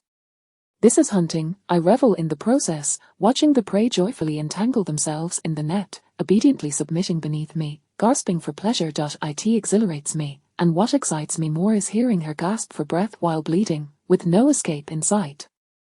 That led me to repeat the act twice that night, and the girl didn't want to leave. Which girl? Which girl do you suppose? Xing Qinghong tilted his head. The girl from the hotel with the little card. She would tell you that I am quite capable. So you hurried home, straight to the second room on the left, solely to disable that device you could hear? Lin Yanru inquired. No, that can be turned off remotely, as Xing Qinghong mocked. You brutes don't understand technology at all. I do not need to delete anything. All I need to do is remove it. From that point on, it was no longer a matter of questioning. Thus, on the night Qian Qian fell ill, you clearly heard what transpired within your home, correct? Indeed, I heard it distinctly. She dragged her heavy body back and forth, hoarsely crying for help, help, help. Xing Qinghong mimicked her voice, his face flushed as he laughed heartily. This is more exhilarating than an aphrodisiac. Were you not concerned she might open the door and escape? Lin Yanru suppressed all other expressions, reverting to his usual demeanor. I used her hairpin to jam the lock from the outside. I had calculated it all. The couple next door returns to their parental home at this time every month, and that floor had only her present. Even if she were to escape and call for help, it would not matter. Their hunt would merely be extended. And no one would believe her. Her suffering would only double. Xing Qinghong's confessions aligned precisely with the conjectures made. Unfortunately, despite all his scheming, he had not accounted for the emergency room doctor taking Qian Qian's words seriously. Is Qian Qian also your prey? Lin Yanru pressed on, refusing to relent. You even know about Qian Qian. How surprising. Xing Qinghong declared with pride. This time, I executed it far more successfully than before. Alas, this method of indirect murder lacks personal involvement, leaving one with little sense of achievement. What you refer to as the previous incident, which one is that? Middle school. I lacked experience then, and my father had to pay off over 100,000 to settle it. He gave me a beating, saying if I brought him further shame, he would do away with me. Xing's father and the lawyer had grown impatient, and upon seeing Lin Yanru's presence, they approached immediately. Team leader Lin, I need to process paperwork to take my client away, the lawyer stated. Understood, Lin Yanru replied with a smile as warm as spring sunshine. It is indeed time for the paperwork. I shall handle it personally. The lawyer displayed a satisfied smile. That won't be necessary. I also, Xiao Duan, Lin Yanru gestured, fetch me a case filing application, and also a detention warrant. He turned to Xing's father, whose expression was one of astonishment, and remarked, had you not spent money to smooth things over the first time he erred in middle school but rather allowed him to learn a lesson, perhaps today would be different. Xing's father's haughty demeanor finally vanished, replaced by a tone of desperation. He is my only son. Qian Qian's family has only one daughter, and so does Qian Qian's, yet Lin Yanru chose not to elaborate further. Outside, darkness enveloped the world, and the snow, which had awaited the winter's end, began to fall gently from the sky. In the shadows, this snowfall would cleanse the earth of its grime, and by dawn, the land would welcome a pristine blanket of white. Liu Li was quite curious as to why Lin Yanru had come to find her at such an hour. When she descended the stairs, Lin Yanru stood amidst the snow, with the softly falling flakes resting upon his shoulders. Without his glasses, he smiled gently, resembling Jade, and asked, "Do you recognize her?" He handed Liu Li a photograph, showcasing a girl in a graduation gown, beaming sweetly beneath a blue sky and white clouds. "I do not know her," Liu Li replied. "She is the next target chosen by Xing Qinghong. You not only rescued Qian Qian but also her. I believe you will be pleased to hear this." As Liu Li nodded in gratitude, saying thank you, he abruptly inquired without preamble, "You are the devil in reverse, aren't you?" Chapter 32. The toothless child in the darkness, a flicker of fire ignited, illuminating a corner of a black and white photograph, where the toothless grin of a child was consumed by the flames. "My dear, you need not venture into my dreams. I shall ensure they all descend to accompany you." As the fire flickered, the photograph transformed into ash, cascading from a hand to the ground. "I harbor no fear of ghosts, for they are the very ones I long to encounter in my dreams." Annex 2 Hospital, Female Dormitory. Dr. Li Kai mentioned he is waiting for you downstairs, Jinjin said helplessly. You neither answer his calls nor respond to messages, so he had no choice but to send them to me. Liu Li replied, "Please convey to him that I shall not be going." Jinjin complied. After a while, she hesitantly asked, "Shall we go down and clarify matters? Dr. Li seems rather persistent." Liu Li glanced at the clock. It was already 9 in the evening, and in 3 hours, she was due for her night shift. The night shift at the emergency center spanned from midnight to 8 in the morning, and she had hoped to curl up under the covers for a bit longer. Observing Liu Li donning one sweater after another, Jinjin suggested, "Let us go shopping on our day off. Winter is nearly over, and the designer down jackets are on sale." Liu Li smiled without responding. Even with discounts, the high-end brands they spoke of were beyond her financial reach. Li Kai stood beneath a street lamp not far away. The soft glow of the streetlight cast a delicate white light upon the winter night's ground. Upon seeing her descend the stairs, he approached with a smile. "You haven't answered my calls these past few days," Liu Li interrupted his affectionate complaint. Dr.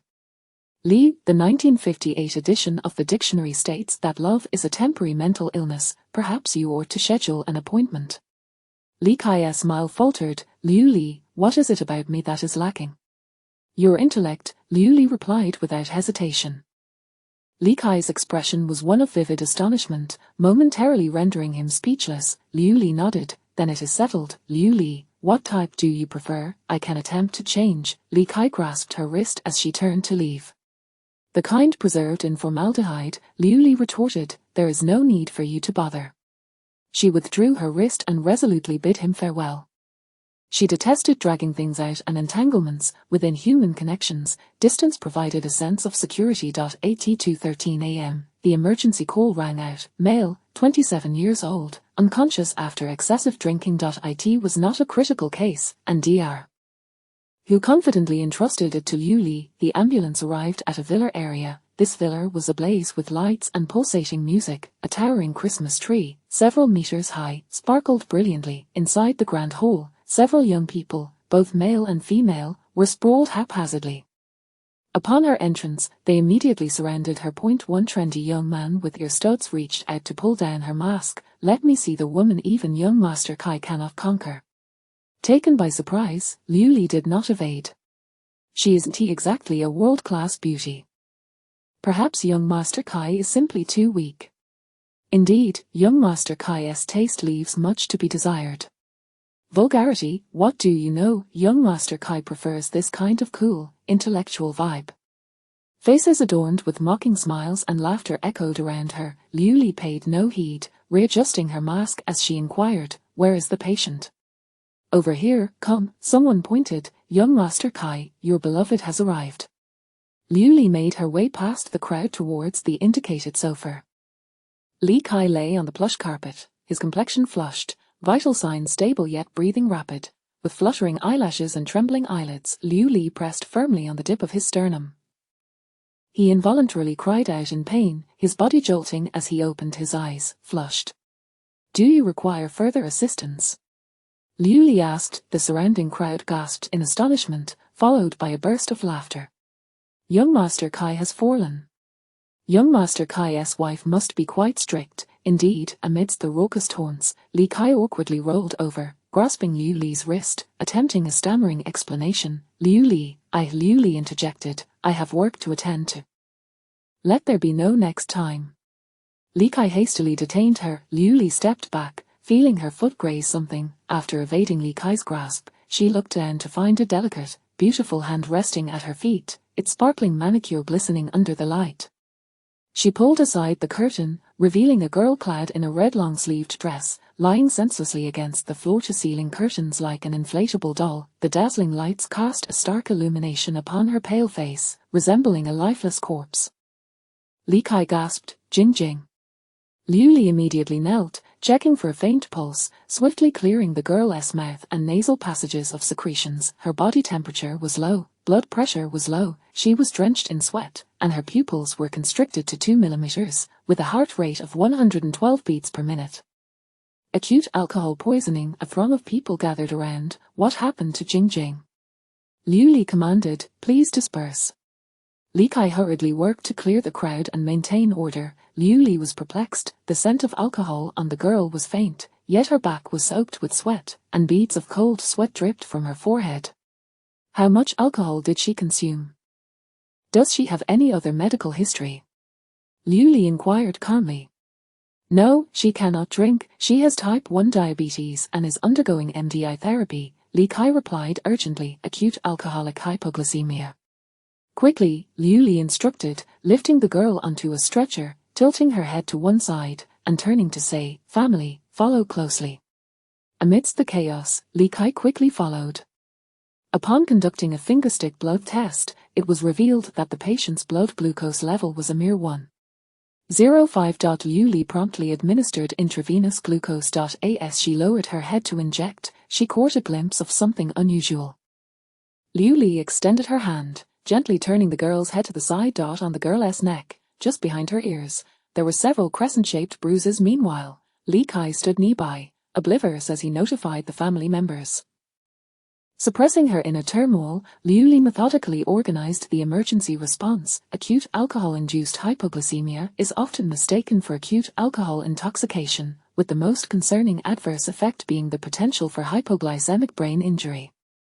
The brain, lacking glycogen reserves, relies almost entirely on glucose for its energy needs, and the stored glucose can sustain it for only about 30 minutes before leading to cerebral congestion and edema. Should hypoglycemia persist for over 6 hours, neuronal degeneration becomes irreversible. Following the emergency treatment, the blood glucose began to rise. However, the patient remained in a state of coma, with a GCS score of merely 6. After consulting with DR.HU and reporting the situation, Liu Li sought out Li Kai, who was surrounded by concerned relatives. Family members had gathered upon receiving the news, and quite a few were standing in the observation room's hallway. Exercising caution, Liu Li led Li Kai to a secluded corner. "I believe it may be necessary for you to report this to the authorities," she stated, as she revealed photographs on her mobile device. The images depicted the bruises on the back of the girl's neck. Li Kai inquired, "Liu Li, what does this mean?" "These crescent-shaped marks are indicative of fingernails, but they do not belong to the patient herself," Liu Li explained. "Are you suggesting?" Li Kai stared at her in confusion, struggling to comprehend her implication. Liu Li firmly grasped the nape of his neck with her right hand, exerting pressure. No one can inflict such injuries upon themselves. Finally grasping the gravity of the situation, Li Kai clutched his neck and exclaimed in shock, are you implying that someone forced her to drink? Behind them, a sound echoed as something clattered to the ground. Someone is trying to kill her, a middle-aged woman gasped, trembling. No wonder the baby said someone wanted to kill her. Chapter 33. The toothless individual. This noble woman is none other than Li Jing's mother. Whether it is out of anger or fear, she trembles uncontrollably. Suddenly, she whirls around and, with lightning speed, extracts a young girl from the crowd, striking her resoundingly across the face. The sound of the slap is sharp and resonant, causing the young girl to let out a soft cry of "R" as she recoils, clutching her face and staggering back several steps. At this moment, Liu Li can ascertain that the noble woman's trembling stems from rage. "Is it you?" the noble woman exclaims with fury. "My daughter has matters to attend to. I would never adopt a dog like you. Do not assume I am unaware of your intentions. If you lack the fortune, do not aspire to associate with the illustrious." All those present maintain a peculiar tacit understanding, neither intervening nor offering a word of support to the young girl, who stands there, mortified, her face flushed with embarrassment. Liu Li reflects briefly and recalls that this girl was not among those who had been mocking her, nor was she in the hall. She wonders where she had been at that moment. "Aunt, I was in the kitchen the whole time," the girl urgently explains, seizing Liu Li's arm as she attempts to depart. Perhaps she misspoke. She is merely an intern. Xiao Qian, Li Kai hastily positions himself protectively behind Liu Li. She has nothing to do with this. Liu Li seizes the opportunity to extricate herself from the situation. "Let us call the police," Li Kai proposes. "We must have the authorities clarify the matter." "Do not act impulsively," a middle-aged man strides in from outside, his voice resonant and authoritative. "Such matters should be resolved within the family." At his utterance, those surrounding him instinctively straighten up, as if the matter has been settled. It appears he is the patriarch of the Li family. "Thank you, Dr. Liu," the middle-aged man says kindly. "Do come over to our home to visit with Li Kai sometime." Before his words could fully settle, a commotion erupts at the entrance of the emergency center, with someone shouting, "Doctor, help!" The cry pierces the stillness of the early morning with a chilling urgency. Liu Li swiftly navigates through the crowd, and Dr.Hu dashes out of the consultation room. "It seems to be the voice of my third uncle," Li Kai remarks from behind. Just outside the emergency center, on the steps, a man lies prostrate, reaching out with one hand in desperation while the other clutches the back of his neck. As Liu Li approaches, she notices his head drooping weakly, a peculiar syringe embedded behind his ear, its tail still faintly quivering. "Liu Li, be cautious, that is a poisoned dog syringe," Dr. Hu warns. "Quickly, prepare for a blood transfusion, and gather sodium thiosulfate or a cholinesterase compound for detoxification." Whoosh! In the darkness, an object hurtles through the air. Liu Li instinctively looks up, and a syringe with a tail zooms toward her, rapidly enlarging in her vision. She reflexively ducks, and the syringe narrowly misses her head, accompanied by a scream from someone behind her. Liu Li lowers herself to observe the trajectory of the syringe, catching a glimmer of something reflecting in the night before it extinguishes.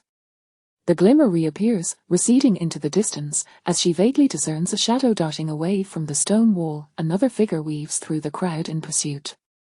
"Be careful, he still possesses a poisoned syringe," Dr. Hu calls out to those who have taken chase. "Help, help!" The cries intensify behind her. Liu Li glances back to see the Li family in disarray at the exit of the hall, with two individuals half reclining on the ground. "Our poisoned dog syringe is lodged in the right eye of the noble woman, Li Jing's mother," its tail still twitching. The noble woman emits a shriek, her hands frantically attempting to remove the syringe from her eye, but every touch elicits a piercing cry of anguish. Her voice dwindles, and before Dr.Hu can arrive, her hands fall limp to the ground, lifeless. Meanwhile, the man beneath Liu Li gazes at her with pleading eyes. "Save me. I have money," yet his complexion visibly turns ashen, his lips taking on a purplish hue akin to paint smeared on a paper figure. He emits weak, labored breaths, the light in his pupils rapidly fading. Subsequently, the AED and defibrillator signal failure, the monotone beep of the ECG transforming into a long, unbroken line. The patriarch of the Li family, who had previously hesitated to call the police, is now compelled to do so. When Lin Yanru arrives with his team, The couple, who are the third-ranking members of the Lee family, have already been medically pronounced dead, leaving only their comatose only daughter, Li Jing. This marks the most heinous homicide case to occur in Hangzhou before the Spring Festival. The distance from the emergency center's entrance to the road is a mere 10 meters, obstructed by a large artificial rock formation. Eyewitnesses state that the assailant discharged the poisoned syringe from behind this very structure. Lin Yanru cautiously circles the rock wall, soon identifying the optimal angle for the shot. A small space between the rocks offers just enough room for an individual to conceal themselves. Crouching down, he meticulously searches along the edge and, amidst the disarray, discerns a faint pattern, half a shoe print. The forensic examination concludes, based on its size and depth, we preliminarily deduce that it belongs to a man wearing rubber shoes. Rubber shoes can indicate various aspects, such as economic status, occupational likelihood, and even age. The perpetrator may well be a physically laborious man of modest means, not particularly young. This alone is insufficiently specific. Lin Yanru queries, have any fingerprints been discovered? There are no fingerprints, only a peculiar inverted triangular mark. The forensic expert points to a spot on the artificial rock. It is suspected to be the butt of a crossbow. This pattern resembles an inverted triangle, with the surrounding rock walls appearing relatively clean. Lin Yanru contemplates for a moment, then extends his hands into the void, lowering his body to search inch by inch along the artificial mountain, finally uncovering a fist-sized crevice. Peering through this gap, he finds the two ghastly outlines imprinted on the ground within his line of sight. This is undoubtedly the location where the assailant lay in ambush. However, this position also poses significant risk for the perpetrator, as the emergency center is extensively monitored by surveillance cameras, and this spot is likely to have been captured by a wide-angle camera. Thus, Lin Yanru proceeds along the outer wall of the emergency area. At this moment, the hour is the darkest just before dawn, and in the dim light, he identifies the corner to the left of the outpatient building as the likely location of the surveillance camera, where two colorless balloons float. Behind the balloons, a faint red light from the camera can be seen. The balloons obscure the camera's view. This cannot be mere coincidence. This is a premeditated assassination aimed at the two deceased, a massacre occurring before the eyes of the Li family, targeting an entire family of 3. Chapter 34, The Toothless Individual. 3. As one of the pivotal eyewitnesses, Lin Yanru awaited Liu Li's arrival to take her statement. However, Liu had been exceedingly occupied. By the time she finally emerged from the resuscitation room, it was already 6 in the morning. Clad in a white coat, having just concluded her bustling duties in the warm consultation room, she emanated a vibrant energy rarely seen in her usual demeanor. Lin Yanru was convinced that such a resilient and composed individual would undoubtedly accomplish whatever she set her mind to. On that snowy night, Liu had merely questioned herself with mild curiosity about her own words, refraining from probing further or providing clarification. Did it truly matter whether she was the reversed devil? Lin Yanru's contemplations were abruptly interrupted by the actions of a young man approaching Liu Li. This young man, named Li Kai, was fixated on her, his gaze fervent and unyielding, a look familiar to any man. Officer Lin, Liu Li said, bypassing Li Kai without a glance, as she approached Lin Yanru and revealed a photograph on her phone. This is a picture of Li Jing. The teacher is currently administering the GCS scoring. Afterward, your colleagues may enter to gather evidence. In an instant, Lin Yanru grasped why Liu Li had confidently urged Li Kai to report the incident. Beneath the right ear of Li Jing, there exists a conspicuous crescent-shaped bruise, measuring approximately 1.5 centimeters in length, while beneath the left ear, there are 3 such marks. These are the remnants of a hand that forcefully gripped the back of Li Jing's head. In Li Jing's current condition, the sooner she regains consciousness, the lesser the brain damage. The longer the duration of her coma, the greater the irreversible damage to her brain, Liu Li remarked.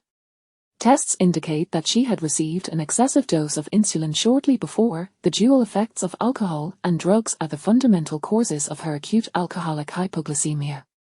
She then handed over a stack of documents. The teacher is busy, so I was asked to bring these to you. These are the test reports for the couple, Li San and his wife. Both deceased succumbed to lethal cyanide poisoning. Teacher who mentioned that this is one of the toxins frequently employed by dog thieves, as he has previously treated victims of accidental exposure. Cyanide, colloquially known as 3 steps down, requires only a few micrograms to cause an adult to cease breathing within a minute. The toxin is contained within a poison dart that is approximately the length of a cigarette, and it is discharged by a specially designed handheld crossbow. Regrettably, we had no opportunity for rescue. The cyanide extracted from the pinhole alone amounted to a staggering 0.1 grams. The killer harbored a resolute determination to ensure their demise, having administered a dosage that even a divine being could not reverse. Liu Li. Li Kai approached. "I apologize," he stammered. "Did I frighten you? It was never my intention to involve you in this." "My condolences," Liu Li nodded in response, then turned to say, "Goodbye, Officer Lin." Liu Li's palpable aversion towards Li Kai elicited a suppressed chuckle from Lin Yanru. Yet, it was evident that Brother Xiao had discovered a novel approach to persuade Liu Li. With a mask adorning his face, he beckoned Liu Li. "Do you wish to escape from inexplicable romantic entanglements? Join our police force as a forensic expert. Did you not say there would be no need for late nights?" Liu Li retorted. 4 in the morning can only be deemed an early rise, never a late night, Brother Xiao asserted with unyielding confidence. Liu Li blinked, momentarily rendered speechless by his rebuttal. "Captain Lin," the technician exclaimed urgently, "we have made a discovery in the surveillance footage." At 2:15 a.m., just prior to the incident, Liu Li hastily boarded an ambulance, which then departed through the dedicated access route of the emergency center, its warning lights illuminating the night with striking prominence. At 2:18, within the view of the semispherical surveillance camera at the entrance, an arm suddenly emerged from within, grasping 3 red balloons. 2 seconds later, the red balloon slipped from its grasp and ascended into the air, obscuring the camera's view. The scene was shrouded in a dark crimson hue. The assassin must have scoped out the hospital, Lin Yanru stated with certainty, and he timed everything impeccably. He had concealed himself in the shadows, watching the ambulance depart and then return, patiently awaiting his intended target. Thus, a question arises: how could the assassin ascertain that someone at the villa would require urgent medical assistance, and that they would undoubtedly be transported to this particular hospital, arriving at a specific time? Unless he possessed intimate knowledge of the infatuated Li Kai, and had someone conspiring with him from within, lying unconscious in the observation room, does Li Jing not resemble bait for a fisherman? Li Kai, the 3rd generation of the Li family, is the youngest son of the family that specializes in the production of doors, windows, and curtain walls. Li Jing, a cousin of Li Kai, is the only daughter of the Li family's younger generation. On the evening of the incident at 7 p.m., 57 relatives, spanning for generations of the Li family and including those from Li Jing's maternal side, gathered to celebrate her housewarming. By around 11 p.m., most guests had taken their leave, leaving only the younger generation to keep their warmth alive. Shortly after 2 a.m., one of Li Kai's cousins placed a call for emergency assistance. At 2:45 a.m., the ambulance returned to the hospital, accompanied by Li Kai and Li Jing. 15 minutes later, members of the Li family began to arrive at the hospital in succession. At the time of the incident, apart from the 2 deceased and 1 injured individual, a total of 18 people were gathered at the hospital, including both the elder and younger generations, with the middle-aged and young adults of the Li family present in full. Surprisingly, Li Jing's father, the deceased Li San, was the last to arrive. Thus, the assassin, concealed behind the stone wall, had been patiently waiting for his target, Li San, and subsequently lured out his wife for a swift, fatal strike. Among the gathered members of the Li family, who could be the insider, and who compelled Li Jing to consume the alcohol, the last person to see Li Jing in the hall was Li Kai. "The last time I saw Jing was just before 1 o'clock. We were about to play truth or dare," Li Kai recounted.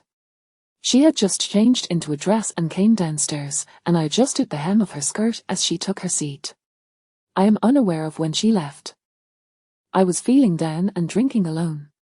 I lost the game and had to choose a dare, and everyone was urging me on." Li Kai explained the reason behind the group making a false emergency call. Who was the first to incite the commotion? And who was the first to suggest calling for an ambulance?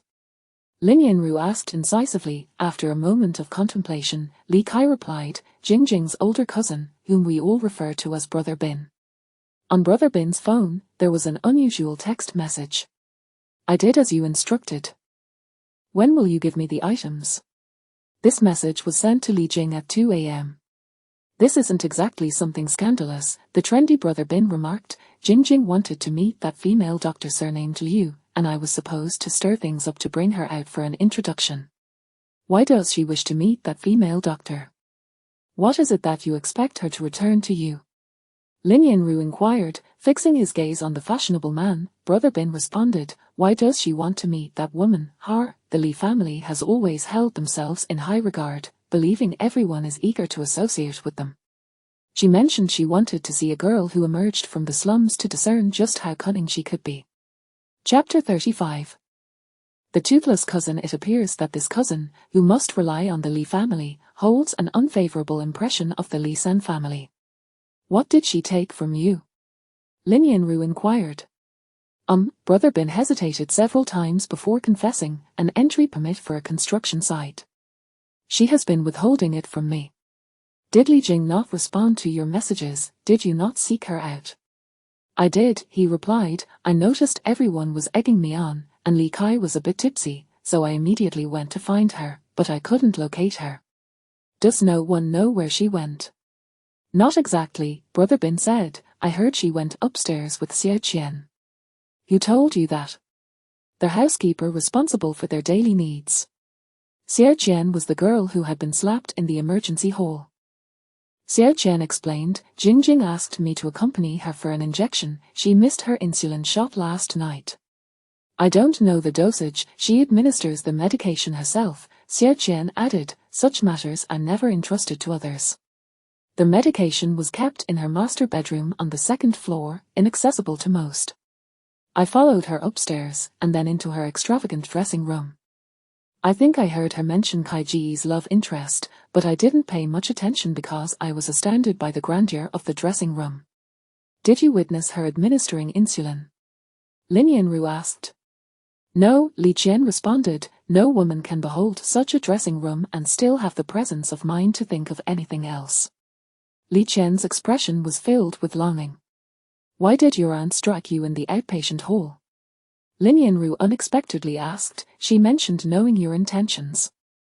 What did she mean by that?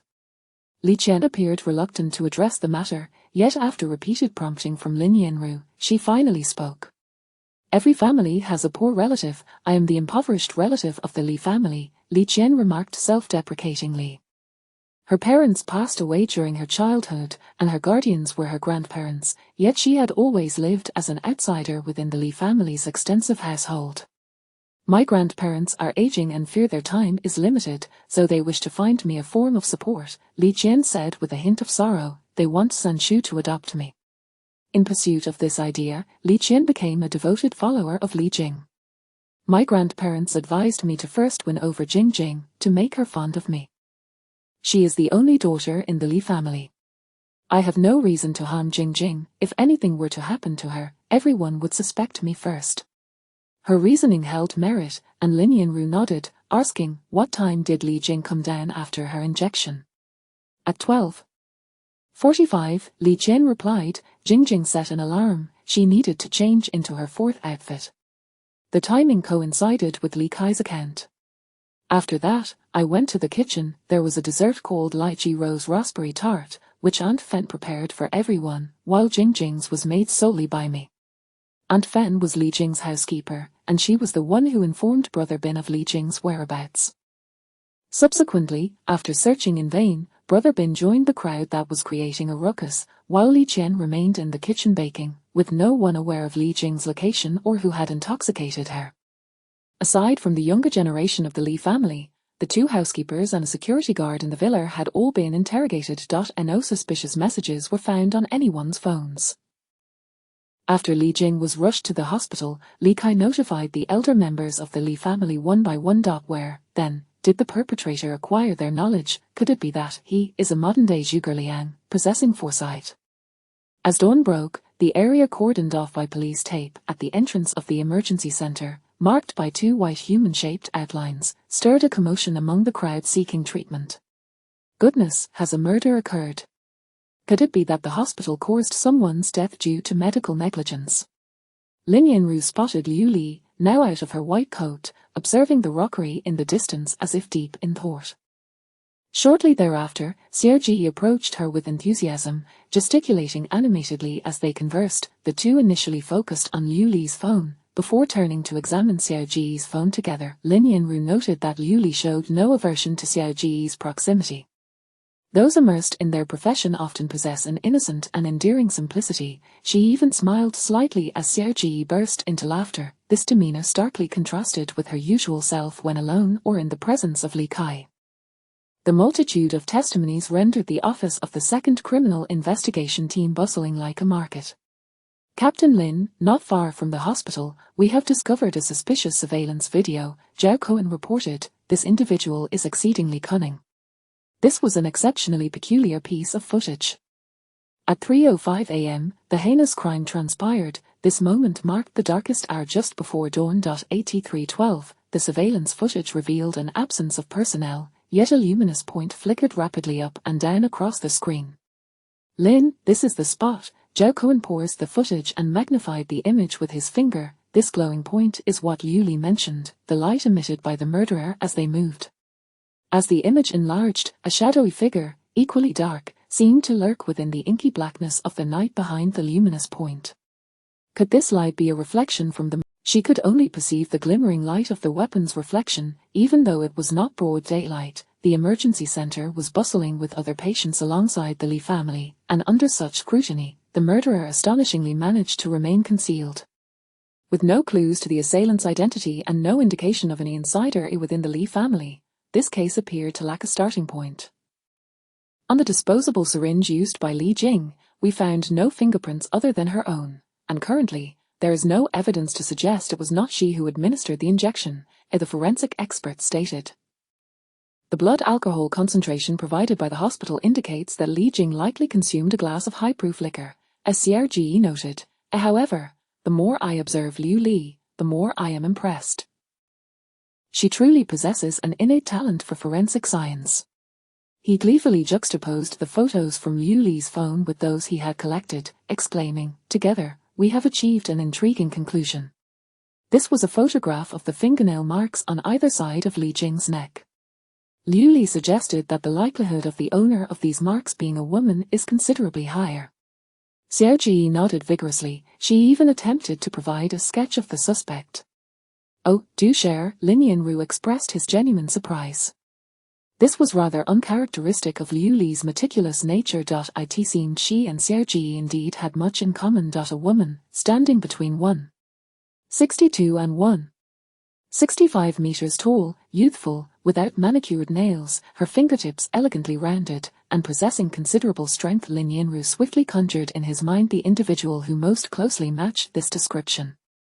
Another cousin of Li Jing, the only young girl in the venue without manicured nails. Lin Yanru closed his eyes in contemplation and uttered a name, Qin Wanyi, 29 years old.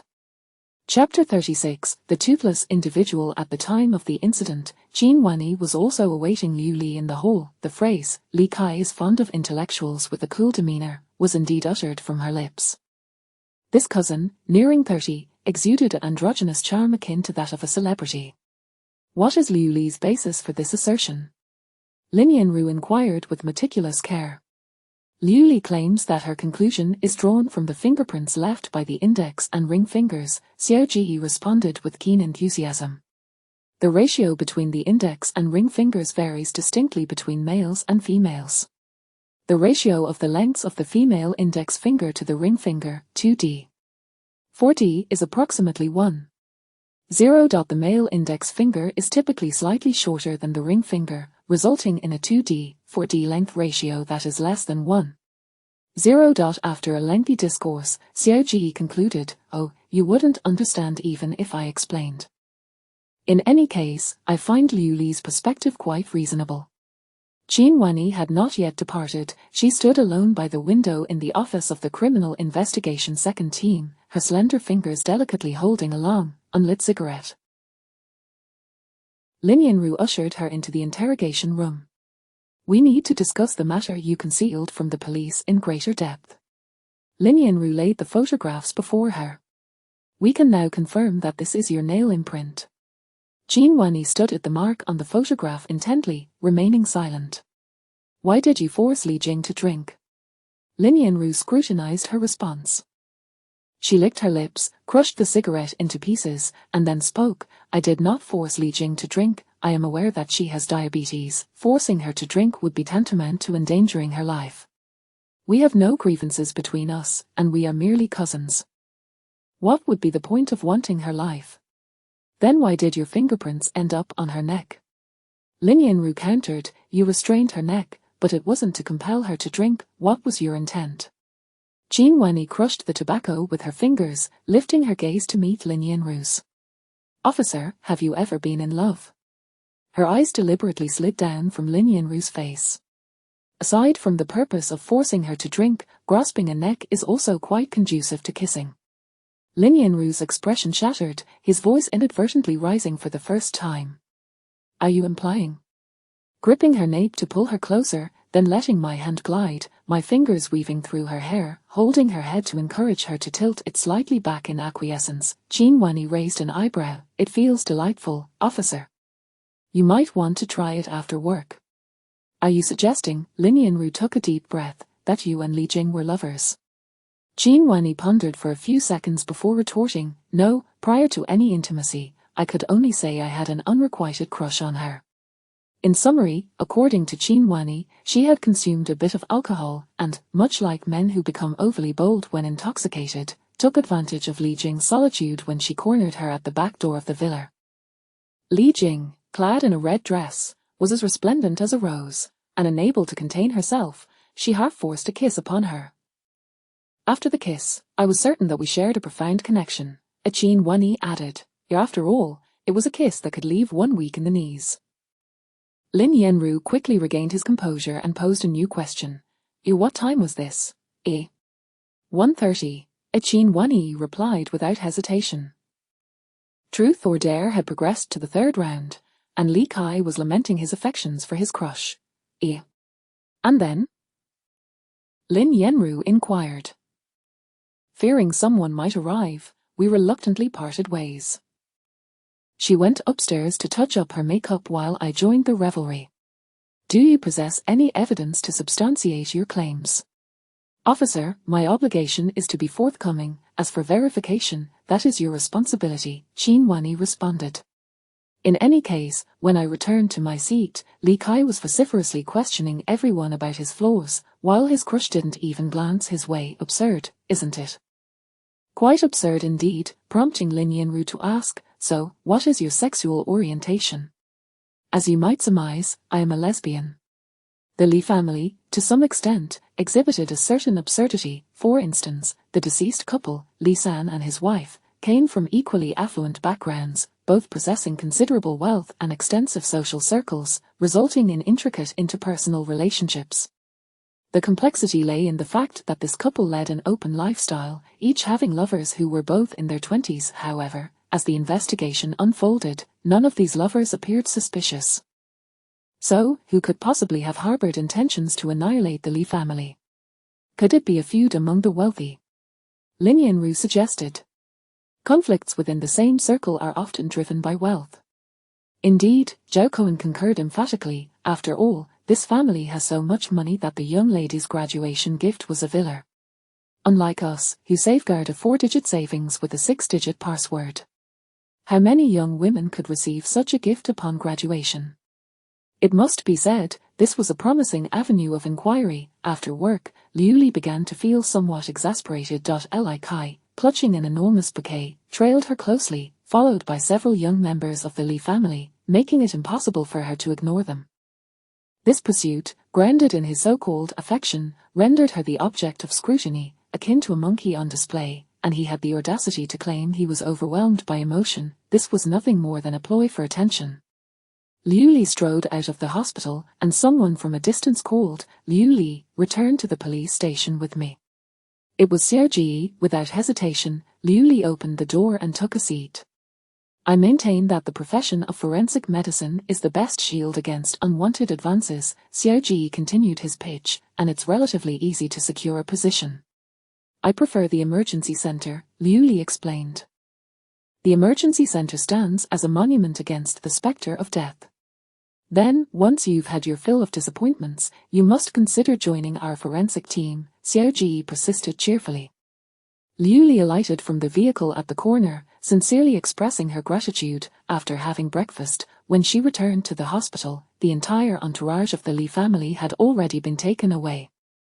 Only the forensic examination staff remained on site, diligently finishing their work. The 2 white human-shaped imprints were still vividly discernible. This was not her first encounter with death, but it was the first time she witnessed the swift demise of a person struck by a poisoned dog needle. There was no opportunity for blood to circulate. The individual had already lost their life. Was there anything that could have been done during this process to prolong life and secure a chance at survival? Liu Li found herself seated nearby, lost in thought as she stared at the stone wall. Her gaze shifted from the wall to the human-shaped imprints, and then to the surveillance camera in the corner. In truth, from the moment the poisoned needle was fired, she understood that this was a meticulously orchestrated ambush, using the daughter of Li San and his wife as bait, all to eliminate them.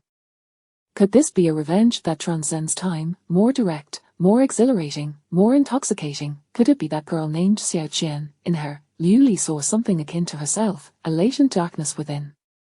It was the scent of kindred spirits. Chapter 37. The toothless individual Liu Li slumbered until the sun was high in the sky, only then deciding to venture to the cafeteria in search of sustenance. Upon opening the door, she was met with a veritable mountain of flowers in the hallway, their fragrance so overpowering that it prompted her to sneeze twice. She sidled past the floral mound. Li Kai was waiting downstairs like a hunter poised for a catch. Liu Li, he said, his voice tinged with embarrassment. Those flowers were not sent by me, they were a gift from my younger siblings. Please, do not feel troubled. Liu Li circumvented him and proceeded towards the cafeteria. Li Kai, however, did not follow. Instead, he sent her a message on WeChat. Liu Li had never considered blocking someone before, yet she managed to suppress that impulse. Li Kai was merely a stranger residing in her contact list, having missed the mealtime. The cafeteria was sparsely populated. The cafeteria auntie called out mysteriously from across the room, "Come over here." Liu Li approached, and the auntie served her a generous helping of braised pork. Liu Li, working the night shift must be exhausting. I saved this for you, eat more, your complexion seems pale. A girl should have a plump visage to be deemed fortunate, she said. Liu Li sincerely expressed her gratitude and sought a secluded corner to sit. Just as she was about to settle down, a long leg abruptly occupied the space opposite her. Liu Li changed her seat, only to find the same long leg reappearing. It was then she raised her gaze to scrutinize the individual, a tall woman with short hair, her face brimming with curiosity, one of the youthful revelers from the villa. Liu Li evaded her once more and switched seats again. "Hey, girl," the tall woman said, her toes rhythmically tapping the ground from across the table. "Do you think Li Jing will wake up today? There's a 50 chance she won tea," Liu Li responded dispassionately. 50-50, which is tantamount to saying nothing, the tall woman scoffed. Is this how you typically communicate with the families of patients? She emphasized. Effective communication. Liu Li chose to ignore her. Li Kai is a decent fellow, an anomaly within the Li family, the tall woman continued, raised in luxury yet so nave, he remains unsullied by the murky waters of corruption. Liu Li allowed her to ramble on while she diligently consumed her meal. With such high levels of carbohydrates and fats, you ought to be cautious of middle-aged weight gain, the tall woman remarked. Liu Li rose, plate in hand, preparing to leave. The tall woman's foot landed on her shoe. "Dr. Liu, may I ask you a serious question? Can Li Jing be cured?" Liu Li's gaze flickered to her fingertip before she calmly replied, "I am merely an intern, lacking the proficiency to answer that question." The tall woman lifted her foot, flashing a mischievous smile at Liu Li. "Dr. Liu, how prudent of you." Liu Li turned to leave. If Li Jing did not awaken today, it would be imperative to enter the hyperbaric oxygen chamber. Exiting the cafeteria, around a discreet corner, Liu Li took out her phone to snap a photo and send it to Xiao Ji. Xiao Ji replied, "What a coincidence, Team Lin is the first to investigate her." Liu Li had not walked far towards her dormitory when she sensed someone trailing her, far more brazen than the two who had followed her 4 years prior, their footsteps nearly synchronized with her own. She halted, standing at the roadside, openly observing the passers-by. It was the tall woman again. With a bright smile, she said, "Dr. Liu, could you do me a favor? Absolutely not, Liu Li replied. Are you refusing without even listening? Wow, what a hard heart. No wonder Li Kai cannot win you over. Liu Li regarded her in silence, her expression devoid of emotion, until the other's laughter faded.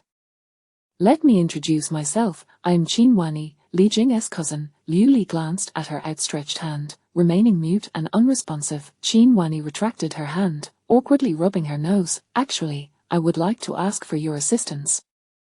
Liu Li continued to offer no reply. I wish to tell you a story, Qin Wanyi began. There once was I am not interested, Liu Li interjected. Do not follow me. She pivoted to walk away, but Qin Wanyi promptly fell in step behind her. Just hear me out, it won't be a waste of your time. As she spoke, she trailed Liu Li closely. Have you ever seen a family sever ties? If Li Jing does not wake up in the next couple of days, the Li family will surely transfer her to another hospital. Afterward, they will disregard her wishes entirely, taking full control of her parents' estate. Liu Li donned her headphones, but Qin Wanyi yanked them off. Today's Li Jing is akin to the Li Qian of the past. You must use your influence over Li Kai to prevent this from happening. Liu Li shot her a cold glance. This has nothing to do with me. You won't be doing it for free, Qin Wanyi insisted. A few words, 10 grand. Find someone else, Liu Li dismissed her. I can only find you, Qin Wanyi interposed, blocking her path. Liu Li sidestepped her, but she followed closely, reaching out to grasp Liu Li. It's just a small favor, for you, it's merely a few words. You are also an orphan, shouldn't you understand? Liu Li abruptly turned, using Qin Wanyi's tugging motion to seize her wrist, pressing her thumb firmly against her elbow. Our Qin Wanyi cried out in pain, her arm suddenly heavy and immobile. If there's a next time, I shall dislocate your jaw, Liu Li warned coldly. Entangled in the machinations of the affluent, why should I concern myself? Avoiding the troubles of others is paramount, for such troubles may easily become one's own. Mandatory reporting is an obligation, a responsibility. As for everything else, it is merely extraneous. However, Liu Li did not anticipate that Lin Yanru would call her. When she received a voice as melodious as that of a professional voice actor, she was momentarily taken aback. Officer Lin, are you suggesting that I assist in recreating the crime scene at the villa? The magnetic voice on the other end affirmed. Yes, it won't take much of your time. He added, I'm downstairs at your dormitory. Liu Li's instincts heightened in an instant. This officer was perilously intriguing. His sharpness and unpredictability had left a profound impression on her. Was he probing her once more? Yet, she had no time to decline. She noticed not only Officer Lin standing below her dormitory, but also Li Kai, with Qin Wanyi lingering at a distance behind him. Before Li Kai could approach, she decisively entered Officer Lin's car. Soon, the two traveled in silence to the villa. The grand Christmas tree, standing 4 to 5 meters tall, still shimmered with lights. Inside the hall, the sofa remained in disarray. Upon receiving the emergency call that night, my colleagues arrived at the scene as swiftly as possible, but it had already been significantly compromised, Lin Yanru explained, leading her past the police tape at the entrance. Chapter 38, The Toothless Individual. I cannot divulge much regarding the case, Lin Yanru succinctly stated, but I require your assistance in meticulously reconstructing the scene you encountered at that moment. Liu Li listened attentively to his words. At the time of the incident, there were a total of 13 individuals in the villa. He recounted the whereabouts and actions of everyone noted in the records. I have analyzed everyone's timeline and determined that the optimal moment for Li Jing to be concealed within the curtains was just as the ambulance was approaching the villa's entrance. During that time, all eyes were on the ambulance and you. No one was paying attention to who was absent or who had temporarily departed. Lin Yanru gently inquired, could you attempt to recall whom you encountered after disembarking from the ambulance, and what they were engaged in? Xiao Ji mentioned that you possess keen observational skills and an exceptional memory. He encouraged, do not burden yourself mentally. Begin with the weather at that time, reflect on the scents you inhaled, the colors you observed, and the sounds you heard upon your exit. His tone was calm and steady, weaving a narrative that fostered relaxation. Whether intentional or not, Liu Li sensed that this Officer Lin was attempting to hypnotize her, not in the sense of inducing slumber to extract secrets, but rather to facilitate a state of relaxation that would enable her subconscious to retrieve and explore her memories alongside his guidance. Liu Li bit her tongue, the sharp pain ensuring she remained alert. The vigilance in her eyes did not escape Lin Yanru's notice, prompting him to assure, "This time, I promise to inquire solely about matters pertinent to the case." "You may ask anything," Liu Li replied cautiously, "it is the duty of a citizen." The ambulance drove directly through the open gates to the steps below. I alighted and made my way straight to the foyer.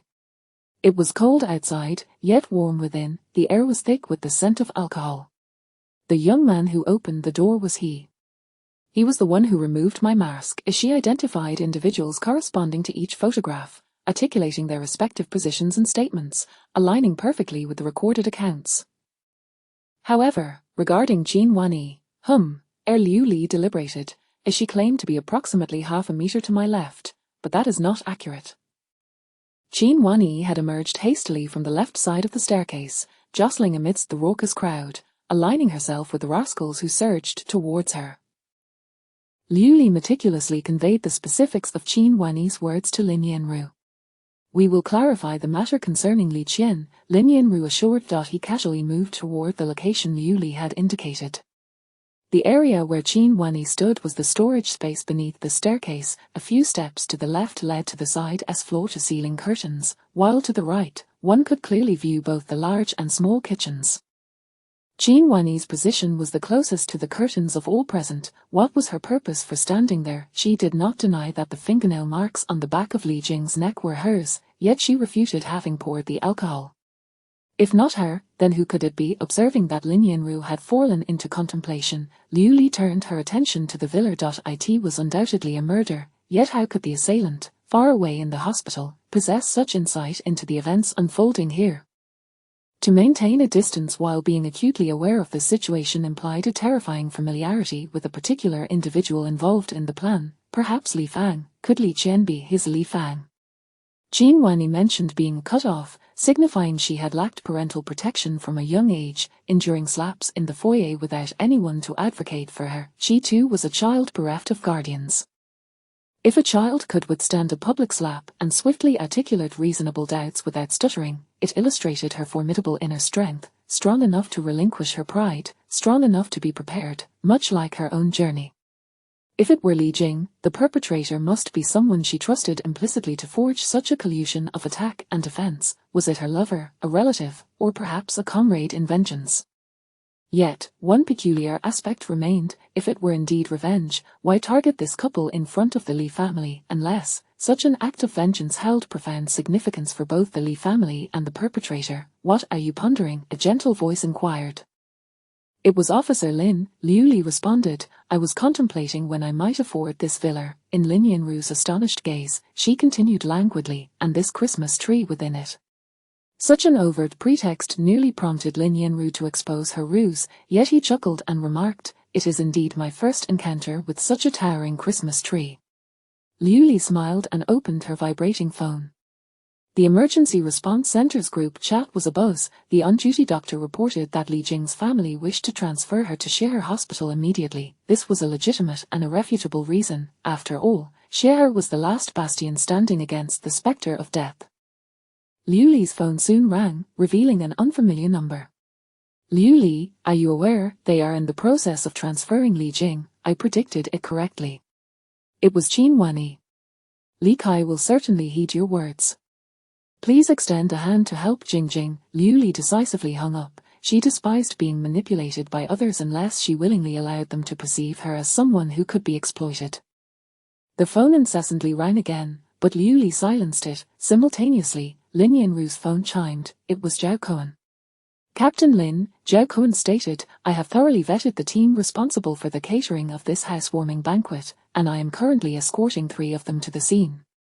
Lin Yanru guided Liu Li to assist the forensic team in reconstructing the scene where Li Jing had been hidden behind the window. Meanwhile, he met with the individuals Zhao Cohen had brought. Li Jing's housewarming celebration had been entrusted to a team from a 5-star hotel specializing in event catering, with total expenses nearing 7 figures. The team leader, a 2-star chef, and the beverage manager had arrived. The team leader asserted, "We are professionals in handling such banquets. We meticulously oversee every aspect to ensure our reputation within the affluent circle remains untarnished." All personnel possessed health certificates and professional licenses and had collaborated for years. Ingredients were procured by the hotel, beverages supplied by the hotel, with complete quality inspection documentation and purchase invoices, they prepared and served on site, subsequently cleaning and recovering the venue, the leader further explained. Ms. Li Jing had a separate meal order. All ingredients were specially supplied by the Li family, prepared by the team's two-star chef in conjunction with her family's maid in the small kitchen. The entire culinary team had departed after the elders of the Li family had left at 11 o'clock. Each member of the team had distinct roles, and accountability could be traced at every stage. Zhao Kuan remarked, the remaining ingredients and beverages have already been sampled, and the utensils have been sealed for evidence. Fortunately, we arrived early, or else the utensils would have been cleaned and sanitized. The evidence collection team was indeed overwhelmed, as the utensils had accumulated into a towering pile, the beverage manager cooperatively stated. I am responsible for the beverages. Ms. Li Jing was not my client. All that she consumed was prepared separately by the two-star chef in the small kitchen. The two-star chef provided the personal menu for Li Jing. During my preparation, her family's maid was present at all times. In every regard, no doubts emerged. The precise circumstances surrounding the alcohol Li Jing ingested, who provided it, how it was served, and under what conditions, remained entirely elusive.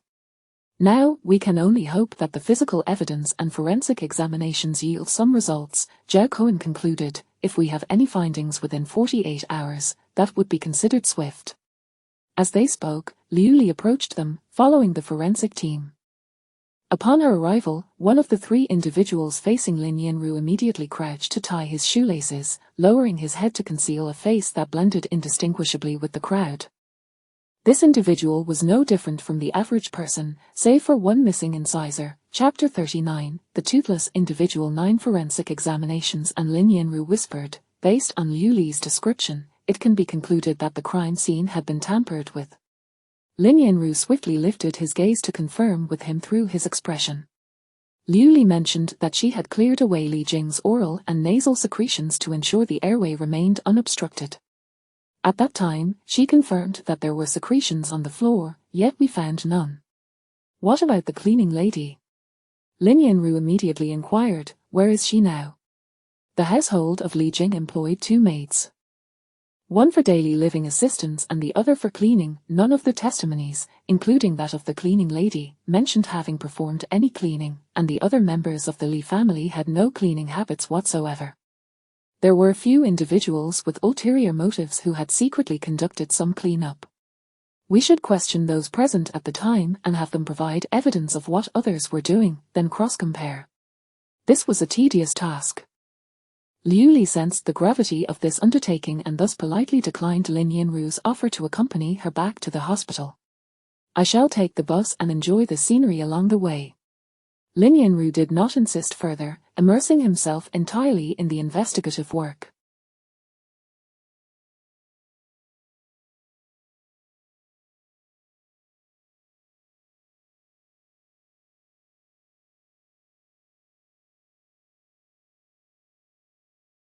However, to their dismay, despite this intricate endeavor, the police still made no progress. There were no leads on the hospital murderer. The line concerning the villa of Li Jing yielded no clues either.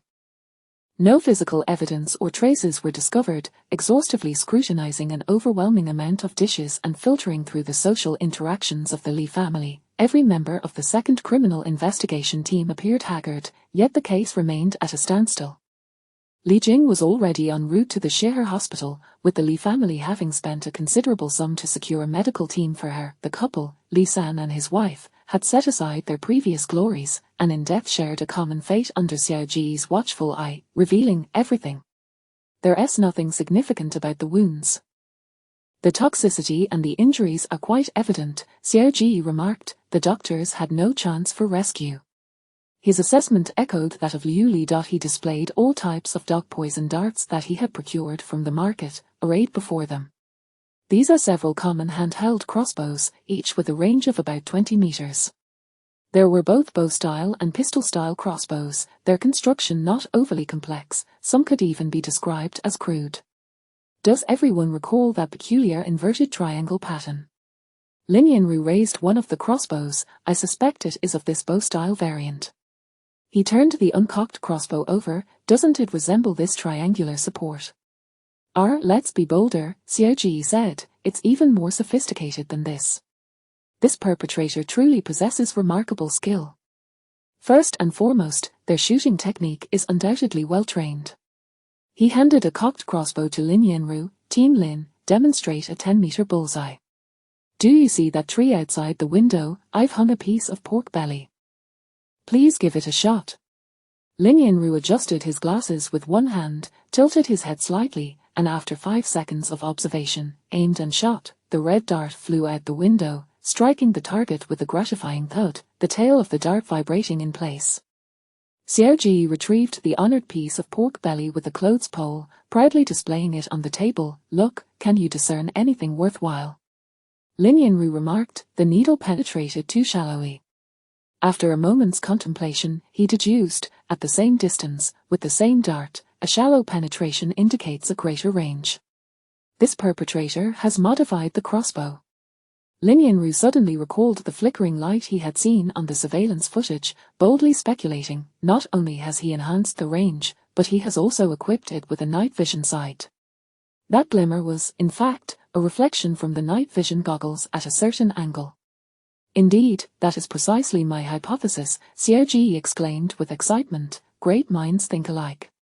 Thus, this perpetrator was far from ordinary. He was exceptionally skilled. Lin Yanru's eye sparkled. Then, the choice to murder the couple Li San in the presence of the Li family at this moment carries profound significance. In a confrontation between two armies, executing the enemy's commanders through special means at the front line serves as a declaration of war. He will undoubtedly undertake further actions. I believe the head of the Li family must know something. Lin Yanru waved his hand. Let's go speak with him. The head of the Li family is Li Changzi, the father of Li Kai. The name itself exuded an air of feudal aristocracy, and upon entering the Li family building, this sentiment intensified. Li Changzi's office was located on the top floor of the building, accessible only via a private elevator, devoid of card access, preventing any unauthorized personnel from Lin Yanru and Zhao Cohen were escorted upstairs by an attendant. Upon exiting the elevator, they were met with an overwhelming display of wealth, a grand scroll by Qi Baisha looming over the two detectives. That painting is quite impressive. Zhao Cohen, typically indifferent to pretentiousness, nodded in approval.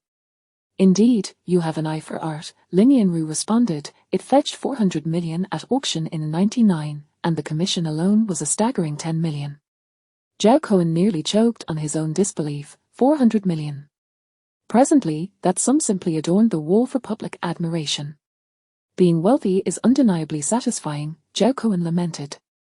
The owner of the 400 million painting stood to welcome them. Even a mere polite smile from him inspired Zhao Cohen to perceive him through the lens of a top-tier magnate who is remarkably approachable.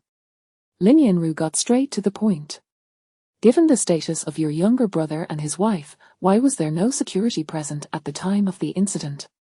Li San's wife had a driver waiting outside the emergency center, yet when Li San died, even the driver was absent. To be candid, gentlemen, my brother refrained from bringing bodyguards to protect his son, Li Changzi stated without hesitation, thus he was reluctant to have anyone accompany him. His wife was particularly protective, bringing others would risk exposure. So Li San did not only have a sole daughter, he also had a son. Lin Yanru focused intently on Li Changzi. Why didn't you inform the police? Alas, the incident was sudden, and it pertained to the privacy of my brother, Li Changzi explained. My sister-in-law had previously heard rumors. We merely hoped to minimize any harm to Jingjing. This child, Jingjing, has been frail since childhood. We feared that learning of this might provoke a severe reaction. Li San's illegitimate son was already 3.5 years old, raised under the name of Li San's driver's child. Who is the mother of the child? Lin Yanru asked directly. Li Changzi hesitated but eventually confessed. She is of the same age as Jingjing and was her university classmate. The reason why Li San arrived last, without a driver, was that he was lowering his guard to appease that young, attractive, and materialistic classmate of his daughter, promising that when the child grew older, he would buy them a larger and more luxurious villa than Li Jing's. Chapter 40, The Toothless Individual 10-inch. As for Xiaoqian, that is all mere hearsay, Li Changzhe asserted. Xiaoqian's parents had modest assets, and since the incident, everything has been managed by professional managers. Once she graduates from university, it will be returned to her. You may inquire with Xiaoqian herself. She has been involved in management and operations since turning 18, and there are records to verify she hasn't been cut off. Regarding Li Jing, her medical expenses were previously covered by Akai, and now they are funded by the company. If 1 million isn't sufficient, then 2 million will be allocated. Families like ours often prepare for unforeseen circumstances by establishing wills in advance. Officer Lin, I am well aware of the family matters of the Li family cannot be dictated by in-laws. As he spoke, he brought up Li Kai, thus, I fully support Akai's affection for that young Dr. Liu. Without interference from her maternal family, there will be significantly fewer troubles. As for the enemies of the Li family, he said with an air of confidence, in business, I have encountered all sorts of competitive tactics. If this is indeed a retaliatory attack against the Li family, I would be more than willing to cooperate with the police investigation. Lin Yanru successfully obtained the accounts of Li Qian and scheduled a discussion with her grandparents. The claims of being cut off indeed held no water. With the Li family's operations, their previous assets had multiplied several times over. Little Li Qian may not be of great significance within the Li family, but externally, she could easily outshine 80% of her peers. Before departing, Lin Yanru specifically inquired with the grandparents regarding Li Qian's parents, learning that they had perished in a tragic accident when a runaway truck struck their vehicle as they were on a business trip. The investigation into the case remained stagnant, while rumors spread faster than the truth. The images of the human-shaped white imprint at the entrance of the hospital's emergency center and certain photos from that evening began circulating wildly online, with various slanders regarding the Li family, such as cut-off, fratricidal strife, and illegitimate child vying for inheritance, sprouting like weeds in spring. Li Changzhe sat with a somber expression in his expansive office, conversing with a man. Second brother, find out what happened to that family from back then, investigate it thoroughly. Time swiftly passed to midnight. Inside the hospital's emergency center, as the clock struck 12:05, Dr.Hu jested, Liu Li is late, a grand feast will be required to bribe me. By 12:40, Dr.Hu, perplexed, wondered, could it be that Liu Li overslept? As he grumbled, today seems particularly busy, the time reached 2:15. What's up with Liu Li today? She's not one to leave without a word. He made a phone call, only to find Liu Li's phone turned off. Send someone to the triage desk to check Liu Li's dormitory. I hope nothing has happened. In the girls' dormitory, a drowsy girl opened the door. Liu Li, she hasn't been here since her shift ended yesterday. I thought she was working overtime in the emergency room. Liu Li was nowhere to be found. When Lin Yanru received this news, it was already past 7 in the morning. Her night shift supervisor hasn't seen her, the cafeteria lady didn't spot her during dinner, and her roommate didn't see her after her shift. The last person to see her was a nurse living next door, who said she noticed Liu Li heading to the cafeteria for lunch yesterday. This meant that Liu Li most likely did not return to the hospital after bidding farewell to Lin Yanru.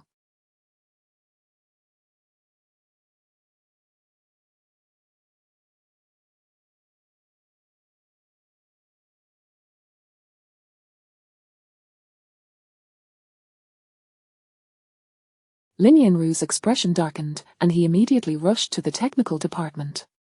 Help me locate a cell phone number. He provided Liu Li's number to the technicians. A minute later, he received a response at 2:13 p.m. This number lost signal near the Baoshan base station. The Baoshan base station was situated near Li Jing's villa. By that time, Liu Li had been separated from Lin Yanru for already an hour. Quickly, let us head to the Baoshan base station. Lin Yanru darted forward like the wind, his figure moving as swiftly as a hunting wolf, the steering wheel turning in his hands as if it were a mere toy, the tires screeching in protest. Xiao Duan and Zhao Cohen were tossed about in the backseat. I've never seen Team Lin like this, it's quite unusual, Xiao Duan remarked, gripping the non-existent beard on his chin. Of course, Zhao Cohen smacked him on the head, holding onto the handle on his right. Liu Li went missing while assisting the police investigation. This is no trivial matter, who wouldn't he be anxious? That makes sense. Xiao Duan realized Baoshan district is renowned for its wetland park scenic area, and Li Jing's villa is located within a villa cluster adjacent to this picturesque spot. The area boasts stunning scenery and fresh air, with few vehicles and pedestrians in the early morning mist. The Baoshan base station is positioned right beside Baoshan Second Alley, on a narrow road that does not lead to the bus station. Why would Liu Li be in this vicinity? Lin Yanru looked up and spotted the surveillance camera adjacent to the tall signal tower. Quickly contact the telecommunications company, have them pull up the footage. The cameras, aside from the area surrounding the base station, anything further out was obscured by trees. Nevertheless, Lin Yanru managed to locate Liu Li's image. She was seen walking along the left side of the road, assisting an elderly woman with a heavy bag. The pair moved slowly, taking nearly 10 minutes to traverse that distance before disappearing from sight on the right side of the road. Where does the right side lead? Zhao Cohen inquired. It appears Liu Li was helping this elderly lady carry something. Lin Yanru opened the map, zooming in with 2 fingers, examining Baoshan Second Alley, Baoshan Lake, Baoshan New Village, and Baoshan Tea Forest. This was an expansive area of new rural development. In Baoshan Tea Forest, Lin Yanru discovered another surveillance camera and identified a local resident familiar with the elderly woman. Oh, I know her. I don't recall her name, but her family is on welfare. She often carries her goods to sell, and her produce is quite popular, clean and homegrown. She seems to live in the village ahead. In the village, Lin Yanru found the elderly woman, who was already laboring in the fields. I know that girl. It wasn't her who helped me yesterday afternoon. I genuinely couldn't manage on my own. The elderly woman explained that she had brought a load of sweet potatoes from her own farm to sell, and someone from the village had given her a ride. I planned to take the bus back after selling, but the sales were dismal, and I was left with a surplus. The elderly woman continued. The bus driver said my load was too heavy to board, and despite waiting a long time, I couldn't catch a ride, so I decided to carry it back myself. This young girl was also waiting for the bus. She offered to escort me home. The elderly woman recounted. I invited her to stay for dinner, but she insisted she had to go to work, so I packed her a few sweet potatoes. You mean she left from your home in good condition? Lin Yanru asked. Did you see which direction she went? She mentioned returning to the city, and I told her where the bus station was, so she walked off just fine. However, after Liu Li exited from there, she was never seen again. The location where her cell phone signal was lost was in a different direction from the bus station the elderly woman had mentioned. Where could she have gone? What might have transpired? Was it connected to the events involving the Li family? Chapter 41, The Toothless Elderly Woman. The elderly woman, Xu Yi, is 73 years old this year. Years of labor have rendered her appearance more aged than her peers. She has lived alone in this village for many years. To proceed with caution, Lin Yanru suggested visiting her home. Xu Yi sensed something amiss and, with concern, set down her farming tools, asking, has something happened to the girl? Oh dear, it's not anything serious, is it? In her haste, she almost stumbled, but Lin Yanru quickly reached out to steady her. This girl hasn't returned home for an entire night, and her family is worried, so we must search for her. Oh dear, such a good girl. She must be all right, Xu Yi said as she led the way, her hands clasped in prayer. Before long, they arrived at her small courtyard, which was meticulously cleaned, with fallen leaves swept into a corner, where an old, rusty tricycle also stood. Nowadays, young people like her are few and far between, the old woman remarked, pointing to her tricycle. She helped me unload sweet potatoes, and before I could even thank her, she was off. I wasn't as quick as her. I only managed to catch her by the hem of her garment at that spot. She indicated another area. But she never entered my home, and I have nothing of value. The courtyard had been tidied, and Lin Yanru found no traces left by Liu Li. Xu Yi, do you clean every day? Lin Yanru inquired. I typically sweep as soon as I get up. The fallen leaves are plentiful in winter. Her reasoning was sound. Despite Xu Yi's assertion that Liu Li had not entered her home, Lin Yanru still ventured inside to take a look. The dwelling was simple yet clean, a two-story building that seemed rather empty for one occupant. On the altar in the living room hung two black and white photographs of men, one young and one older. "This is my late husband, Old Deng, and my son, Young Deng. Both have passed away." There was nothing suspicious in the room. Lin Yanru even ventured into the bedroom for a quick inspection before turning back to leave. Xu Yi grasped his arm, saying, "Officer, please leave me your number. If you find the girl, do let this old woman know, and if she isn't found, please tell me that too, don't hide it from me." Tears welled in her sunken eyes. Such a young, beautiful child. She must be safe. Just as they returned to the car, Xiao Duan, who had gone to investigate the village, also returned. "The neighbors say Xu Yi has lived here for many years. She has had a hard life. It said she lost her husband when she was young and her son in middle age, now left all alone. Aside from being a bit miserly, she has no other faults. Xu Yi has always lived alone. She receives a subsistence allowance and grows vegetables to sell. She rarely troubles others and hasn't had any relatives or friends visiting." The neighbors also mentioned that her dog didn't bark yesterday afternoon, indicating nothing unusual occurred. The three quickly got into the car and followed the direction Xu Yi indicated. "Captain Lin, the stock price of Li's windows and doors plummeted sharply at the market opening," Zhao Cohen remarked. "On the local trending search list, 3 entries are related to their family. Among these, the rumor about the illegitimate child was particularly sensational. You see, online it said that Li San's illegitimate son poisoned his half-sister to seize the family fortune, and there's even a photo of an ambulance parked outside their villa. In the photo, half of Liu Li's figure could be seen, wearing a mask as she assisted Li Jing into the ambulance. Where did this photo come from?" Lin Yanru asked, his alertness peaked. "This angle looks like it was taken from outside. Who took it? When was it taken? What else does it contain?" Lin Yanru inquired in succession. "Let us find this informant and see if they captured any other footage. Indeed, if the informant fortuitously photographed the ambulance departing, could they have also caught it arriving?" Lin Yanru felt an anxious urgency rising within him. It was already past 9, and Liu Li had been missing for a full 19 hours. The golden window for search and rescue after confirming a disappearance is merely 24 hours. Where could she possibly be? Liu Li felt her soul plummeting endlessly, and in a daze, she heard Lin Yanru's voice and sensed him entering and exiting the room. They were so close, his footsteps echoing above her. His deep, magnetic voice was distorted by the obstruction of her sight, yet the resolute sound of his steps resonated clearly. Liu Li felt a flicker of hope. Her heartbeat danced in rhythm with Lin Yanru's footsteps.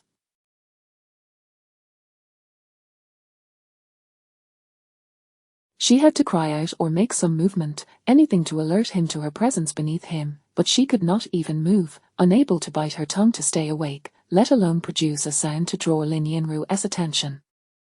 It was no wonder that Ji Yulong's writings conveyed that the most perilous encounters on the road were with the elderly and children. She finally understood the sentiment. Her vision was engulfed in darkness, trapped underground, where the air was thin and breathing was laborious. Additionally, she had been subjected to another kind of poison, the amber alkaloid, a fast-acting muscle relaxant used not only for anesthesia but also for executing death sentences. Indeed, it seemed that trouble should be avoided at all costs. She had merely escorted an elderly woman home, yet now felt as though she had been interred alive in a damp, cold grave. Her consciousness flickered between clarity and detachment, yet, deep within her subconscious, she lamented that this elderly woman was not to be trifled with. The effective dose of amber alkaloid was perilously close to the lethal dose, yet she was still alive. In stark contrast, the toxic agents that had afflicted Li San and his wife had proven fatal within mere moments, underscoring that this unassuming elder was no ordinary individual. Who could she be? A senior doctor, perhaps, and why had she captured Liu Li? Chapter 42. The toothless individuals within the Li building. Li Changzer's countenance was grim, and Li Er's expression was equally pallid. The family's wealth had evaporated by over $1 billion in a single day. Unless one were unaffected, it was impossible for anyone to remain magnanimous. That is the notorious double standard. Brother, I've looked into it. Apart from an elderly woman who knows only how to till the land, everyone else has jumped into the lake, all the men have perished, Leah reported. Isn't there a daughter-in-law left?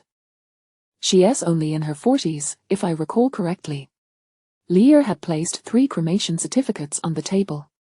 They're reduced to mere ashes, Leah remarked. Even if she were alive, what difference would it make? They are insignificant, akin to ants, incapable of stirring such turbulence. And what of this elderly woman? Li Changzhe inquired cautiously. I've heard she sold her house and has gone to some nursing home, Leah added. In my view, this reeks of a competitor's scheme. The online uproar cannot occur without a hidden instigator. No, Li Changzhe countered, there are myriad ways for competitors to act against us. We've encountered such tactics before, but this time is different. He rubbed his nose. This is a direct assault on the third brother and his wife, done brazenly before our eyes. This is a declaration of war. Such depths of animosity would not be plumbed without a life or death vendetta. Investigate which nursing home she is at, and pay a visit in person. He pondered for a moment before continuing. How has Xiao Qian been lately? The little girl is quite ambitious, Leah replied. I've heard she is set to inherit upon graduation, and she has been beaming from ear to ear. Recently, she even enrolled in a business management program, showing no signs of abnormality. And her grandparents? Uncle and aunt remain the same, Leah said. Brother, are you perhaps overly anxious? What storms haven't we weathered together? What can these old and ailing individuals possibly stir up? No, I have an unsettling feeling about this incident, Li Changzhe insisted. Do you not perceive that the third brother is encountering precisely the same tactics he once employed? Using the offspring of targets as bait to vanquish foes, employing rumors to slay, I fear there may be unrest within the family, Li Changzhe speculated. Perhaps we should send the disobedient children abroad. Leah suggested. What about our Kai? He could use a break too. After all, his pursuit of a medical career isn't driven by financial gain. You handle the arrangements. Leah produced his phone and began dialing, then remarked, our Kai's phone is off. I shall visit him this afternoon. He is the only stable one among the children. He must keep a watchful eye on this unruly bunch. As Lin Yanru led a search on Baoshan Road, an unprecedented vehicle appeared in the courtyard. This location has been compromised. We must leave. It was bitterly cold, a penetrating chill that roused Liu Li from an unbearable urge to relieve herself. Her bladder felt increasingly constricted, her breathing grew stronger, and the effects of the amber alkaloid were waning. Liu Li attempted to move her fingers, but they were too stiff to register any sensation. Therefore, she forcefully curled her tongue, the tip producing minute movements. It took her considerable time to bite down on her tongue, the pain hastening her return to consciousness. Should the cold persist, she would surely freeze to death. With a sharp ding, a blinding light appeared before Liu Li, so glaring it brought tears to her eyes. Instinctively, she attempted to shut her eyes, but the muscles around them refused to cooperate, merely twitching in a distorted and uncoordinated manner. Yet something soft covered her. Darkness enveloping her as a towel shielded her from the blinding illumination. Someone lifted her upper body, their mouth brushing against something warm, as liquid poured into her mouth, spilling from the corners that could not close. Liu Li longed to communicate that she could not even swallow, that further attempts to hydrate her could lead to choking. However, her mouth remained immobile. Good child, I know this is difficult, but please bear with me a little longer, came the gentle, aged voice of Elder Shu. She wished to inform her that frostbite is a result of the alternating extremes of cold and heat, yet her tongue could only curl, and her mouth remained stubbornly ajar. I still need to take you to another place. Do not worry, you will be safe. Someone lifted her and stuffed her into a coarse burlap sack. Lin Yanru, following Elder Shu's directions, searched one area and then another, but found no further witnesses to Liu Li's passage. He frowned, suspicion creeping into his mind. Was the encounter between Elder Shu and Liu Li truly a mere coincidence? Conduct a thorough investigation into Elder Shu's background, verify its authenticity, and seek corroboration from relevant departments. Furthermore, it is imperative to ascertain if there are any connections between Elder Shu and the Li family. In the absence of another witness, the last person to see Liu Li was the most suspicious of all. Currently, that individual was Elder Shu. Lin Yanru turned the steering wheel, driving once more toward Elder Shu's residence. If one claims another has exited and turned left, yet all methods to substantiate this turn yield no evidence, the only conclusion is that the person never left at all. The one asserting their departure has lied. Could it be that Liu Li still resides at Elder Shu's home? As Lin Yanru pondered, Zhao Cohen and Xiao Duan were on the phone with the Civil Affairs Department and the Public Security Bureau. Her son, a middle school teacher, married and had children, allowing her to enjoy the joys of family life. However, tranquility was short-lived. Her grandson drowned at the age of 8, and a month later, her son met the same fate. Her daughter-in-law, driven mad by grief, was cared for by Elder Shu until 3 years ago when she ran away and was subsequently found frozen to death outside. Since then, Elder Shu had been shunned and ostracized, arriving here alone. I found a suspicious detail, Xiao Duan stated. 6 years ago, her son, teacher Deng, abruptly left the teaching profession. Prior to his resignation, he made a police report. 6 years ago, 1 year before teacher Deng's death, he reported being falsely accused by a student's family. What was the nature of the accusations against him? Lin Yanru inquired coldly. There are no records of that in the police report, Xiao Duan confirmed. It must have been resolved privately. Where was he teaching at that time? At junior high, a public school. Contact the school administration and ascertain the identity of the student's parent, Lin Yanru instructed. Officer, that's simply not the case, the school leader asserted. Our school's ethos is grounded in simplicity and rigorous teaching. Teacher Deng was under considerable pressure. In an official tone, he rambled on, reluctant to divulge any critical information. Sir, as law enforcement, we cannot disclose any private information regarding the school or its students. Please cooperate with our investigation. Of course, we will cooperate, but we genuinely have no such incident. As a teacher, one cannot fabricate stories, and our school, Lin Yanru snatched the phone away. Sir, I am Lin Yanru, captain of the criminal police squad. I am formally notifying you that what you need to cooperate with pertains to a serious criminal case involving 2 murders. If your lack of cooperation results in a third party's death, you will bear legal responsibility. At that time, we cannot guarantee that we won't bring you back to the police station in front of all the school staff and students. Oh, let me think this through. Oh, I recall now, 6 years ago, teacher Deng was accused by a student's parent of molesting his underage daughter. It was later mediated by the school. Lin Yanru interrupted. What are the names of the student and the parent? The student is Li Qian, and the parent, the crucial link had emerged. Lin Yanru tossed the phone to Zhao Cohen, flooring the accelerator as he sped toward Elder Shu's residence. Let us hope it is not too late, and that we have not stirred the serpent from its lair. The courtyard was empty, leaves scattered, and the tricycle remained, just as it had been when he last departed, quiet and pristine. Only, there was no one present.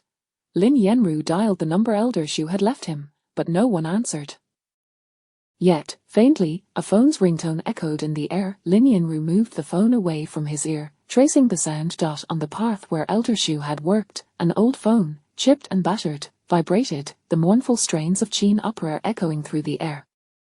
Before dawn, I shall traverse the mountains and cross the border, to slay my enemies, indifferent to life or death. I end my longing for home. I often dream, yet tonight, we meet but do not embrace. Amidst the flames of resentment, I yearn to slay my foes, for until they are vanquished, my anger cannot be quelled. This departure may bring forth unforeseen calamities. Chapter 43. The toothless man. A small truck sped along the road, its cab occupied by 2 slender figures, one elderly, the other revealing a half-missing front tooth as he spoke. The truck's bed was laden with numerous filled sacks, one loose sack swaying with the vehicle, exposing its contents. Impeccably clean red-skinned sweet potatoes, untouched by dirt. Another sack, lying horizontally in the truck bed, suddenly began to writhe as the vehicle jolted. Liu Li felt her thud resonate in her throat, signaling that her muscles had begun to shake off the effects of the muscle relaxant, amber alkaloid. She was taken from the small courtyard. Surely Lin Yanru's investigation had stirred the hornet's nest. Where was she being taken now? Her mind gradually cleared. The poisoned dog needle, this must be connected to the Li family. Yet, she bore no enmity or conflict of interest with them. The only reason for her abduction could be that she had inadvertently stumbled upon something significant, an insight that she had initially dismissed but would later realize was crucial for the perpetrator. What could it be? Curled up in the sack was uncomfortable, but for Liu Li, it signified that her bodily control was gradually returning. Her limbs felt numb, and a chill enveloped her. The wind carried a biting cold, mingled with a scent that could serve as a clue. Her recently restored sense of smell was particularly acute. The aroma was unique, reminiscent of the fragrant air of September filled with osmanthus blossoms. Yet, it was now the depths of winter. Were they nearing the Baoshan tea garden? Was osmanthus tea being roasted there? Indeed, the fragrance of osmanthus initially overshadowed the delicate scent of the tea leaves, but the latter's essence lingered far longer. Her body began to slip slightly as they ascended a gentle slope. Could this be the same road traversed yesterday while transporting sweet potatoes? She stretched her weak, flaccid hand, attempting to locate a gap in the sack's closure when suddenly, she felt a gentle nudge from behind, something writhing against her lower back. Liu Li froze in place, cold sweat cascading down her back. Millimeter. A muffled murmur broke the silence, followed by a soft rustling sound. Liu Li realized that another person was also trapped in a sack alongside her. Ouch, that hurts. The voice, almost petulant, was unmistakably male. Could it be Li Kai? Liu Li ceased her movements, opting instead to relax her body, lying still like a sack of sweet potatoes. The person behind her was evidently struggling weakly within the sack, the effort gradually intensifying, their voice rising in pitch. Please don't harm Liu Li. I will do whatever you ask. Upon hearing his whispered plea, Liu Li felt an even greater wave of cold sweat wash over her. The vehicle came to an abrupt halt, and her body was suddenly thrown into disarray. She sensed herself being hoisted from the truck bed, the sack lifted both forward and backward, before being deposited onto the ground of an unknown location. Footsteps faded away, then returned, and Liu Li heard a deep grunt as someone prepared to exert force, the gender indiscernible. Her vision remained obscured by a soft cloth, rendering her sightless. Silence enveloped her. The only sounds were her own breathing and the faint rustling above her. Suddenly, the sack was unfastened, and a rush of damp, frigid air surged in. Liu Li felt a tickle in her nose and could not suppress a sneeze. Realizing that feigning unconsciousness was no longer plausible, she spoke up. I have no ties to the Li family. You already have. Li Kai, can you not let me go? Liu Li. The sack beside her began to thrash violently. Are you all right, Liu Li? Don't be afraid. Ignoring him, Liu Li addressed the unseen individual. You directly executed Li San and his wife, yet spared the others present at the emergency center that night. This indicates that your resentment has found an outlet. By binding me and Li Kai, are you attempting to extract an explanation from the Li family? Aunt Shu, did they harm your child? Before she could finish her sentence, a chilling hand grasped her cheek, sending shivers down her spine. Her words felt futile, and she ceased her attempts at negotiation. In the face of overwhelming conviction, all verbal assurances became mere paper tigers. Liu Li again heard the faint rustling, followed by Li Kai's voice. If you have issues, direct them at me. Let her go. From the Li family came an aged voice. Keep your eyes wide open. Liu Li felt a resonating buzz near her ear, her head colliding with something solid, her hands and feet bound mercilessly behind her. Though she could not see, she sensed herself thoroughly restrained, yet she heard Li Kai's urgent voice. Stop, don't harm her. You can make any demands, I will not haggle. Very well, Aunt Shu replied, I only need you to make a phone call. Do not attempt to outsmart me or play games. You have already witnessed the potency of this drug on your third uncle. I will give you 10 minutes. You must call your father or your uncle and have them confess the events of that year. What events from that year? Li Kai shouted anxiously. You need to clarify. My father and uncle are cunning. If you want me to extract a confession, you must tell me. 8 years ago, your third uncle and aunt, under the guise of the Li Qian family, framed my son, Teacher Deng, forcing my son and grandson to jump into a lake, leading to their tragic deaths and the ruin of my family. Grandma, could this be a misunderstanding? Li Kai stammered. What could your family possibly have that is worth? My family possesses nothing but a gravestone earned with lives, blocking your Li family's path to wealth. Chapter 44. The Toothless Man. Captain Lin, Based on the tire tread and drainage grooves observed at the scene, this tire has been in use for at least 5 years, considering its cross-section width and aspect ratio. Lin Yanru interrupted the forensic expert's lengthy exposition. Please, get straight to the conclusion. It belongs to a small van that is at least 5 years old, the forensic expert succinctly stated. I request collaboration from the transportation department. Lin Yanru swiftly called to consult with his superior. I need to initiate interception checks on vans within the Baoshan district. Approved. I require real-time surveillance of all roadways near Baoshan Wetland Park. Granted. I also need to conduct an in-depth investigation into the Li Group. That will have to wait. Leader, addressing the leader will not help, came the voice on the other end of the line. Do you not know he is a significant taxpayer in our city? Without solid evidence and absolute certainty, are you unwilling to wear the burden of responsibility, or have I grown too comfortable in my position? Leader, this is critically linked to our major case. Lin Yanru's words were cut off. Just make requests within my capacity, understood. Then I require a comprehensive investigation into the deceased, Li San and his spouse, as well as Li Qian's parents. I need cross-departmental cooperation from the Economic Investigation Division, along with collaboration from the Education Bureau. Lin Yanru quickly seized the opportunity. You are quite the clever one, the voice remarked. The full cooperation of the Education Bureau was precisely what Lin Yanru sought. Xiao Duan, send the vehicle details and Aunt Shu's personal information to the Transportation Department. Old Li, lead the team to investigate the situation both inside and outside the village. Zhao Kuan, arrange for colleagues to follow up with several individuals from the Li family. His expression grew solemn. We must take advantage of the conveniences provided by our leaders and visit the secondary school. It was where everything had begun.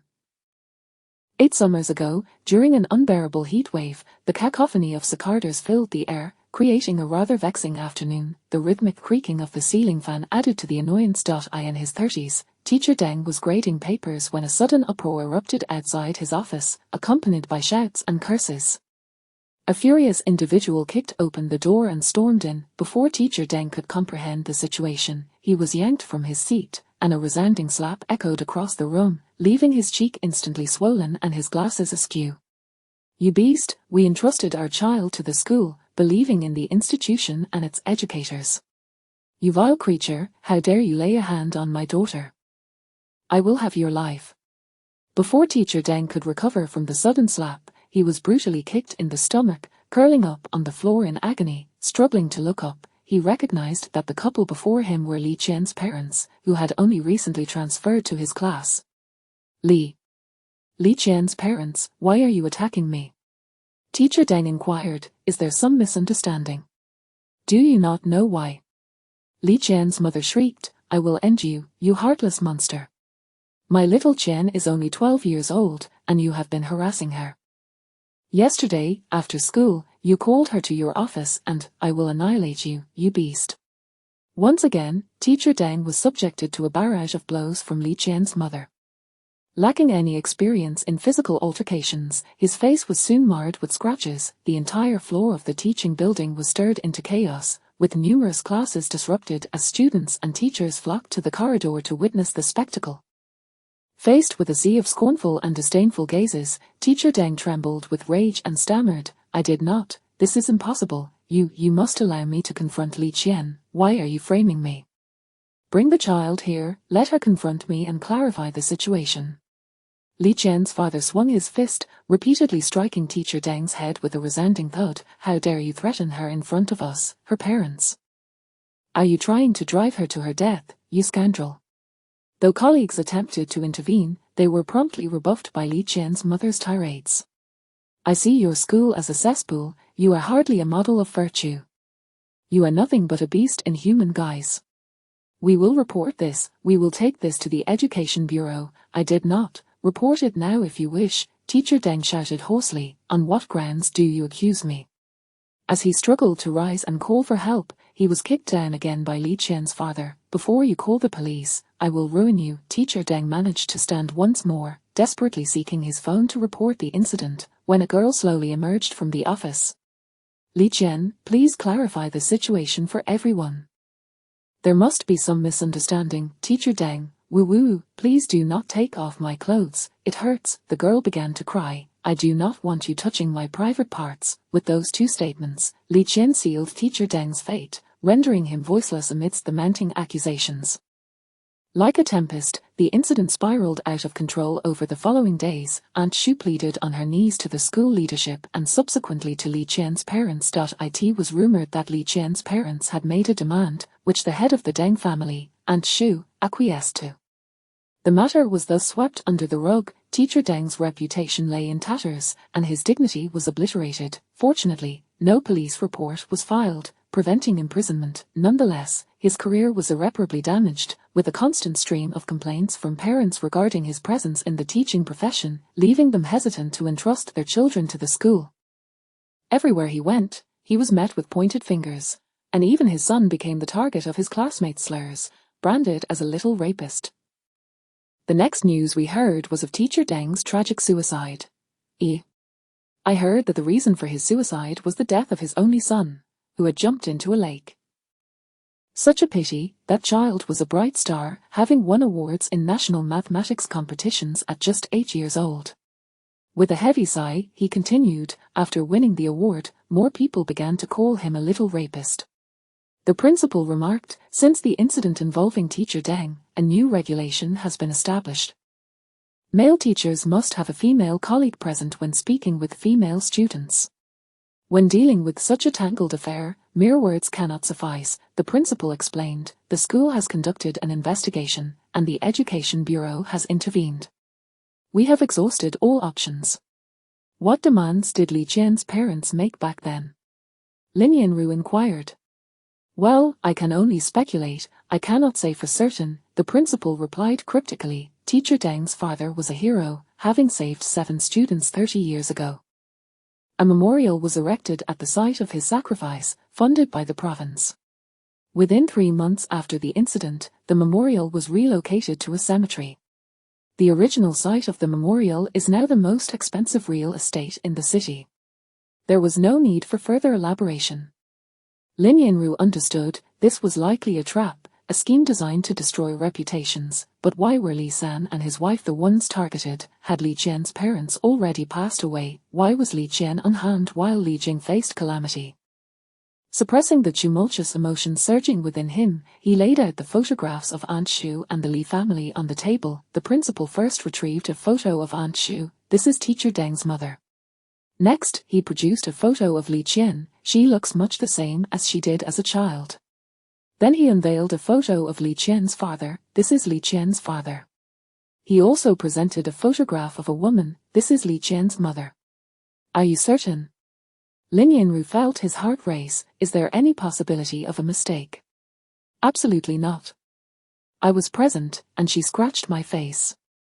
Yet this photograph was not Li Qian's mother, it was Li Jing's mother, Li San's wife. Chapter 45. The Toothless Ones. Li Qian's parents were distant relatives of the Li Changzhe brothers, sharing a common lineage, yet prior to the incident, they were merely impoverished relatives with little interaction. Their strangulation device was conceived by the Li San couple, who then sought out the most inconspicuous relative, Li Qian's father, to conspire with young Li Qian, all while keeping her mother in the dark. Shortly after the incident, Li Qian's family vacated their dilapidated abode and transformed their fortunes, acquiring substantial assets and enrolling Li Qian in an elite school alongside Li Jing and other children of the Li family. The trio enjoyed a prosperous life for over a year. During a medical outing, a heated argument erupted between the couple while driving, leading Li Qian's mother to impulsively yank the steering wheel, causing their vehicle to crash beneath a large truck. Meanwhile, the Li family prospered remarkably following their Teacher Deng incident, achieving a significant elevation in their social standing. Aunt Shu harbored a deep-seated enmity toward them. Although Liu Li was blind, the escalating incredulity in Li Kai's voice, echoing impossible, sufficed to convey his astonishment. Impossible? What you are saying is simply not feasible, he retorted, prompting Liu Li to harbor further suspicions regarding the Li family's collusion with Aunt Shu. The cause of Li Qian's parents' demise, as articulated by Aunt Shu, seemed to elude even Li Kai's knowledge. HMPH, the glory of your Li family ascends upon the lifeblood of my kin, Aunt Shu declared with righteous indignation. You may inquire further. The Li San couple, who were directly involved, are the masterminds. Now that the principal culprits have been eliminated, I merely require one of your Li family members to acknowledge that my son was wronged by the Li San couple. Li Kai boldly asserted, such matters, devoid of evidence, and with your reluctance to report them back then, perhaps the allegations against teacher Deng are not as baseless as you believe. Aunt Shu replied with a derisive chuckle, there are indeed individuals within your Li family who possess a flicker of conscience, yet alas, they are too feeble to protect themselves. Her words validated Liu Li's suspicions, leading her to strongly suspect that this individual was none other than Li Qian. Thus, while the Li Jing family faced calamity, Li Qian, one of the original instigators, remained unscathed. But why would Li Qian assist Aunt Shu? Was her true intention to aid Aunt Shu? As Liu Li pondered this, she heard Li Kai earnestly state, this is a matter between you and the Li family. Liu Li has been kept in the dark, she hasn't seen you, so let her go. Li Kai continued, if you allow her to leave, I will cooperate with you in making this call. At this juncture, you no longer hold the reins. Aunt Shu's voice turned frigid, my crossbow dictates the terms. Liu Li, unable to see, could only hear the urgency rising in Li Kai's voice, do not aim at her. He screamed once more, and do not aim at me. With a sudden thud, something flew through the air, embedding itself not far from Liu Li. Fire, or the next bolt will be aimed directly at your beloved. I seek but one truth acknowledged by your Li family, to clear my son's name. Do not compel me to take another life. Liu Li envisioned herself being targeted by the crossbow, while it was evident that Li Kai had capitulated. I will call. Steady your hand, do not tremble, lest my grip falter, Aunt Shu instructed.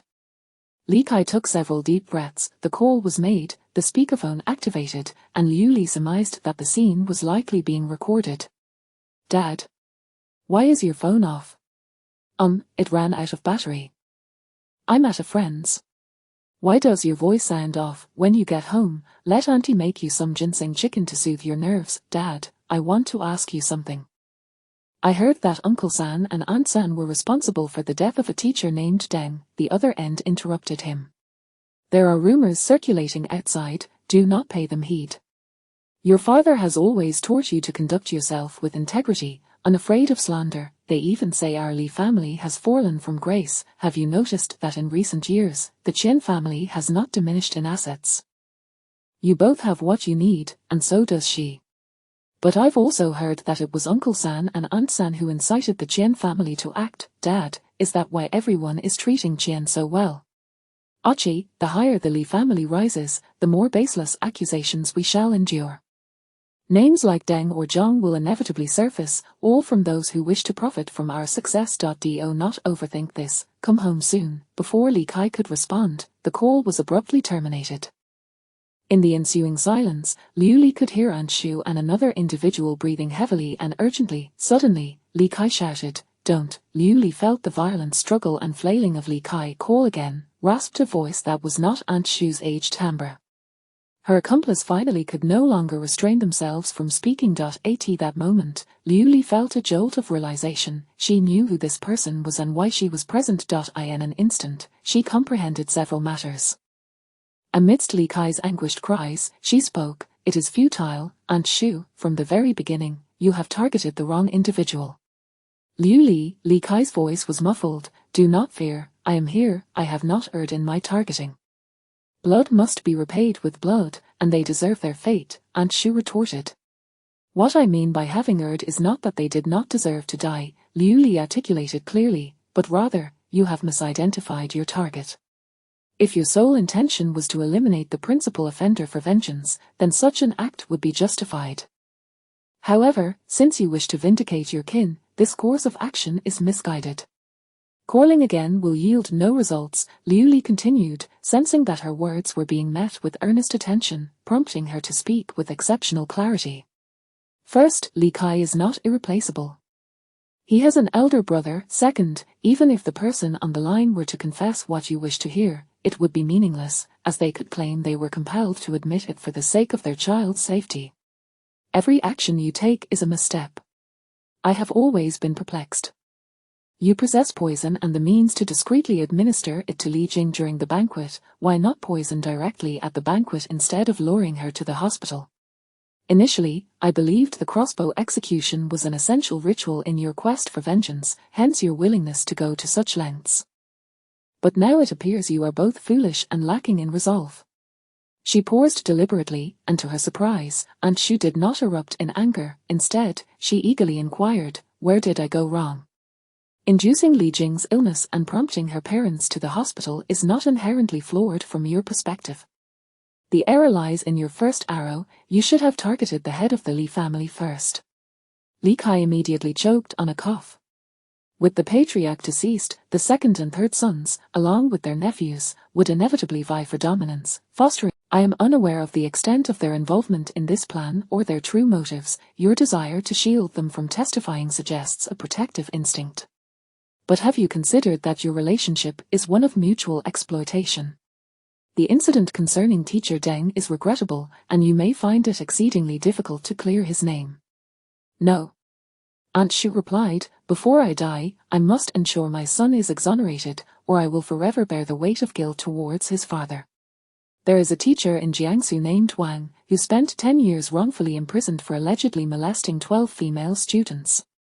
3 years after the incident, a student testified that the original accusation was a misunderstanding, and the proxy lawyer asserted that the judicial process was flawed. Despite countless appeals for justice, he was not granted a retrial until his release, and even then, he sought vindication for over 40 years. He possessed witnesses and evidence, yet by the time he reached 70, he still had not been afforded a chance for retrial. Furthermore, teacher Deng never entered the judicial process. Now it rests solely on hearsay. You now have but one path. To call Officer Lin Yanru. At this moment, Aunt Shu interrupted her. "It will be futile, the police won't even file a case." "But we are not reporting a crime," Liu Li interjected. "We merely wish to convey the coercive call made to the head of the Li family to Officer Lin Yanru." Chapter 46. The toothless individual Lin Yanru was so preoccupied that his lips were parched, leaving him no time to sip water. The neighbor across the villa had gathered all the footage, yet he could only dispatch technicians to scrutinize it frame by frame. Liu Li remained elusive, and the identity of the individual deliberately concealing their true self was still a mystery. Over 1,000 small cargo vehicles had been investigated throughout the district, yet no leads had surfaced. It could only be concluded that the vehicle was still within the Baoshan area. Meanwhile, rumors swirled regarding the Li family. It was said that the family of Li San's wife had applied for asset preservation, preparing to engage in a legal battle for inheritance with the Li family. Furthermore, whispers suggested that a mistress, cradling a child, had sought out the company, demanding her rightful inheritance for her illegitimate offspring. The statement made by Li San's wife, "The baby says someone wants to kill her," had piqued the police's interest. The suspicion arose from discrepancies in the testimonies of Li Jian and the cleaning lady. The cleaning lady asserted that after Li Jing was taken to the hospital, she had not tidied up any part of the villa, yet it appeared that Li Jian had gone upstairs, claiming she needed to fetch some personal hygiene items for Li Jing. Regarding Li San's wife's assertion that someone wants to kill Li Jing, her suspicions fell on two individuals: Li Jing's female classmate, who was now Li San's mistress, and Li Qian. Li San's wife questioned the recent interactions between Li Qian and Li Jing in great detail, cautioning that whenever Li Qian entered the kitchen, there must be someone accompanying her. In accordance with the lady's wishes, anything that Miss Qian prepares ultimately ends up in the trash. Miss Qian is fully aware of this, yet she continues to come and cook. Li Qian's statement indicated that prior to and during the arrival of Liu Li and the ambulance, she had been in the kitchen, as Li Jing would only consume the rose raspberry tart she concocted. It seemed that Li Qian was not as straightforward as she appeared. Lin Yanru's train of thought was interrupted by the ringing of the phone. "Officer Lin, I expect to see a press conference from the police at 1 o'clock this afternoon."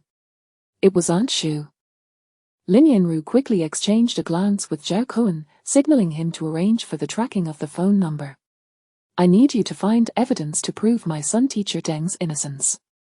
Otherwise, Liu Li, Li Kai, and I will perish due to your inaction." Lin Yanru hastily made a request to stall for time. "Allow me to speak with Liu Li. I need to ascertain her safety." There's no need for that. If she attempts to divulge anything, it will only hasten her demise. The call ended abruptly. Zhao Cohen shook his head. There isn't enough time to trace it. Li Kai is also in her hands. Confirm Li Kai's situation with the Li family, and then, before Lin Yanru could finish, a flurry of hurried footsteps echoed outside the office, as a colleague rushed in. Captain Lin, it's bad news, he gasped while leaning against the desk. The 110 operator reported that someone has filed a formal complaint against you for neglecting your duties, disregarding civilian lives, and failing to act against criminal behavior. Zhao Cohen's mouth formed a perfect O. Lin Yanru frowned, adjusting his glasses that had yet to slide down. The leaders from upstairs strode in with urgency, exclaiming, "Kid, what's going on? Someone has reported you on the police department's public account." Zhao Cohen and Xiao Juan simultaneously exclaimed, "What the hell?" Lin Yanru, perplexed, voiced, "What is the meaning of this? What is the meaning of this?" Aunt Shu inquired, "Are you trying to tip him off? Are you afraid?" Liu Li asked, "Did you not prepare for the possibility of mutual destruction before seeking revenge?" Despite her eyes being covered with a towel, Aunt Shu still sensed the scrutinizing gaze. Surely, you do not believe you remain undiscovered. Your hasty relocation is due to Officer Lin tracking down your home, and you lack confidence. If you are concerned about your partner and that individual, it should only urge the police to act more decisively. Reporting to the police is futile. They will not, Liu Li interrupted. We are not reporting to the police, we are leveraging Officer Lin's badge and career to coerce him into our vehicle. Aunt Shu fell silent for a moment, exchanging glances with the burly man before they both retreated. Once their footsteps faded, Liu Li inquired, "Li Kai, where are we?" "I do not know," Li Kai replied. "Are you all right? Do you feel unwell? What is this place like?" Liu Li pressed further. "There are no windows, just 4 walls and a door," Li Kai responded. "I apologize for dragging you into this due to my family issues. What are Aunt Shu's accomplices like?"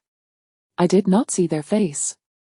They appeared rather sturdy," Li Kai described, then gloomily added, "I did not expect you to resort to such measures." Liu Li ignored him. "You should not utter such words." His tone carried a hint of petulance and worry. "I fear the police may hold you accountable later, claiming you incited criminal activity." Liu Li retorted, "Teacher Luo Xiang said this is called urgent self-defense."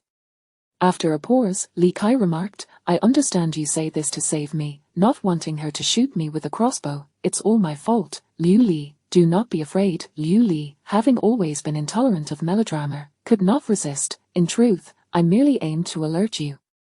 For the first time in his life, Lin Yanru felt an overwhelming headache. Nevertheless, he promptly arranged for a colleague to bring Li Qian back, followed by meetings with Li Changzi and Li Er. Both staunchly denied any involvement from the Li family in their teacher Deng incident, particularly Li Changzi, who vehemently asserted that all procedures from that time were lawful and legitimate, with the Li group reserving the right to pursue legal action against such rumors.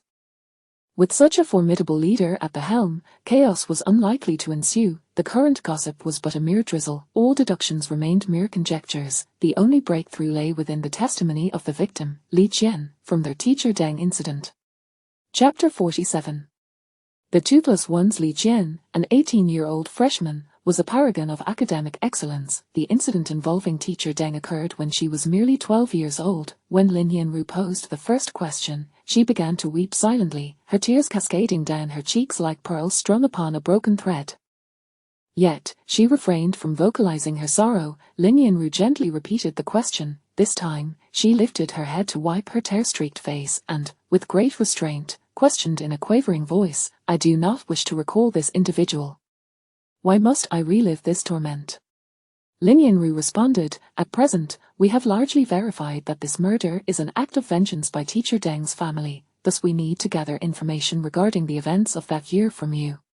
"How dare they?" Li Qian sniffled, her voice laced with indignation. "Deng, that brute, destroyed me once. Must his family ruin me a second time? Are you implying that teacher Deng indeed assaulted you back then?" "Yes." Under Lin Yanru's probing, she even recounted the details of that fateful day. "He summoned me to his office, claiming my performance on the diagnostic exam was unsatisfactory. After discussing some of the questions, her description painted a picture of a hypocritical scoundrel. In the absence of recorded testimonies from both parties, judicial assessments, or any corroborating witnesses, Aunt Shu's demands now seemed utterly preposterous. Employing various interrogation techniques, Lin Yanru noted that whenever he pressed on details that raised suspicion, Li Qian would lose control of her emotions and break into tears. By the time he emerged, his expression grave and the hour growing late, Zhao Cohen reassured him, "Don't worry, as long as we clarify the sequence of events, this report will not adversely affect you." "I am not concerned about that," Lin Yanru replied. "I must find a way to locate Liu Li and the others before it becomes too late." Otherwise, the peril was palpable. Everyone was aware of the potential danger posed by the poison Aunt Shu possessed. "Perhaps we could arrange a fake press conference, designate a platform, and later claim it was for filming a web series," Zhao Cohen suggested. "That would be a mockery of the police department's reputation." Lin Yanru dismissed the notion. "Have we uncovered any leads regarding the registered phone number?" "None. The registered owner is completely unaware of possessing this card, and he is currently out of town, with no suspicious activity. It is likely he purchased it using a found ID and rarely uses it." Just as they were at an impasse, Xiao Ji rushed in, exclaiming, "Someone using Liu Li's name asked me to send him Li Jing's medical report." The technician, also frowning, perked up at this news. "Send it to him. As long as he receives it, I can track him down." Soon, the message Xiao Ji sent confirmed successful transmission. The technician, amid the eager anticipation of the group, opened his computer. There's a method of localization called triangulation, which employs 3 distinct detection points to ascertain the target's location. "Pay close attention," the technician said with a raised eyebrow. "Watch as my golden fingers determine the outcome." His fingers flew across the keyboard, and Lin Yanru recognized only a binary digit, likely the network address revealed when Aunt Shu commented on a public account.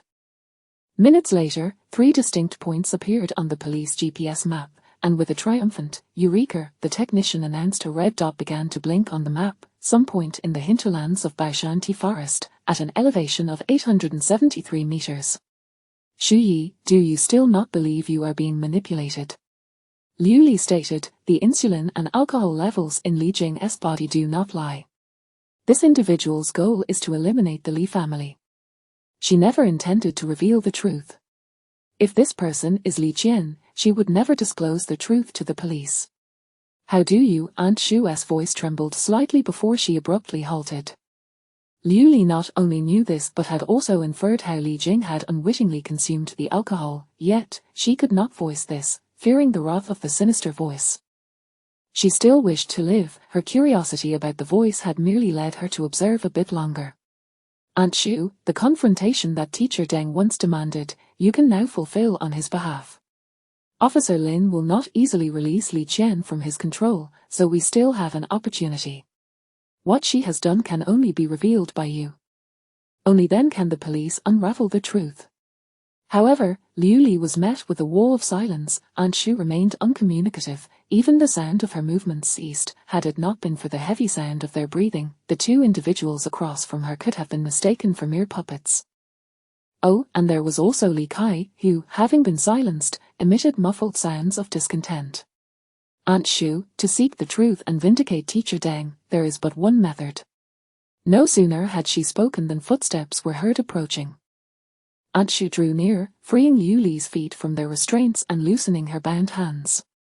"Child, I am deeply sorry, but the Li family is far too affluent. We can only utilize Li Kai." Aunt Shu's voice bore the weight of relief intertwined with resignation. "Just wait patiently for the police to come for you." Liu Li felt something warm and soft drape over her shoulders. The footsteps then moved toward Li Kai. His muffled sounds grew louder, accompanied by the frantic thrashing reminiscent of a pig being slaughtered. "Aunt Shu, do not entertain thoughts of indiscriminate slaughter. You have already missed your chance." Liu Li called out, "Keeping Li Kai alive holds more value than his demise.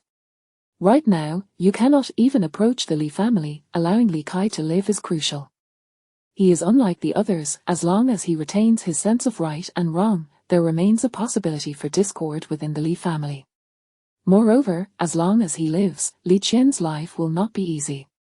Perhaps it was something in her words that stirred the sinister voice to utter, "I shall heed your counsel."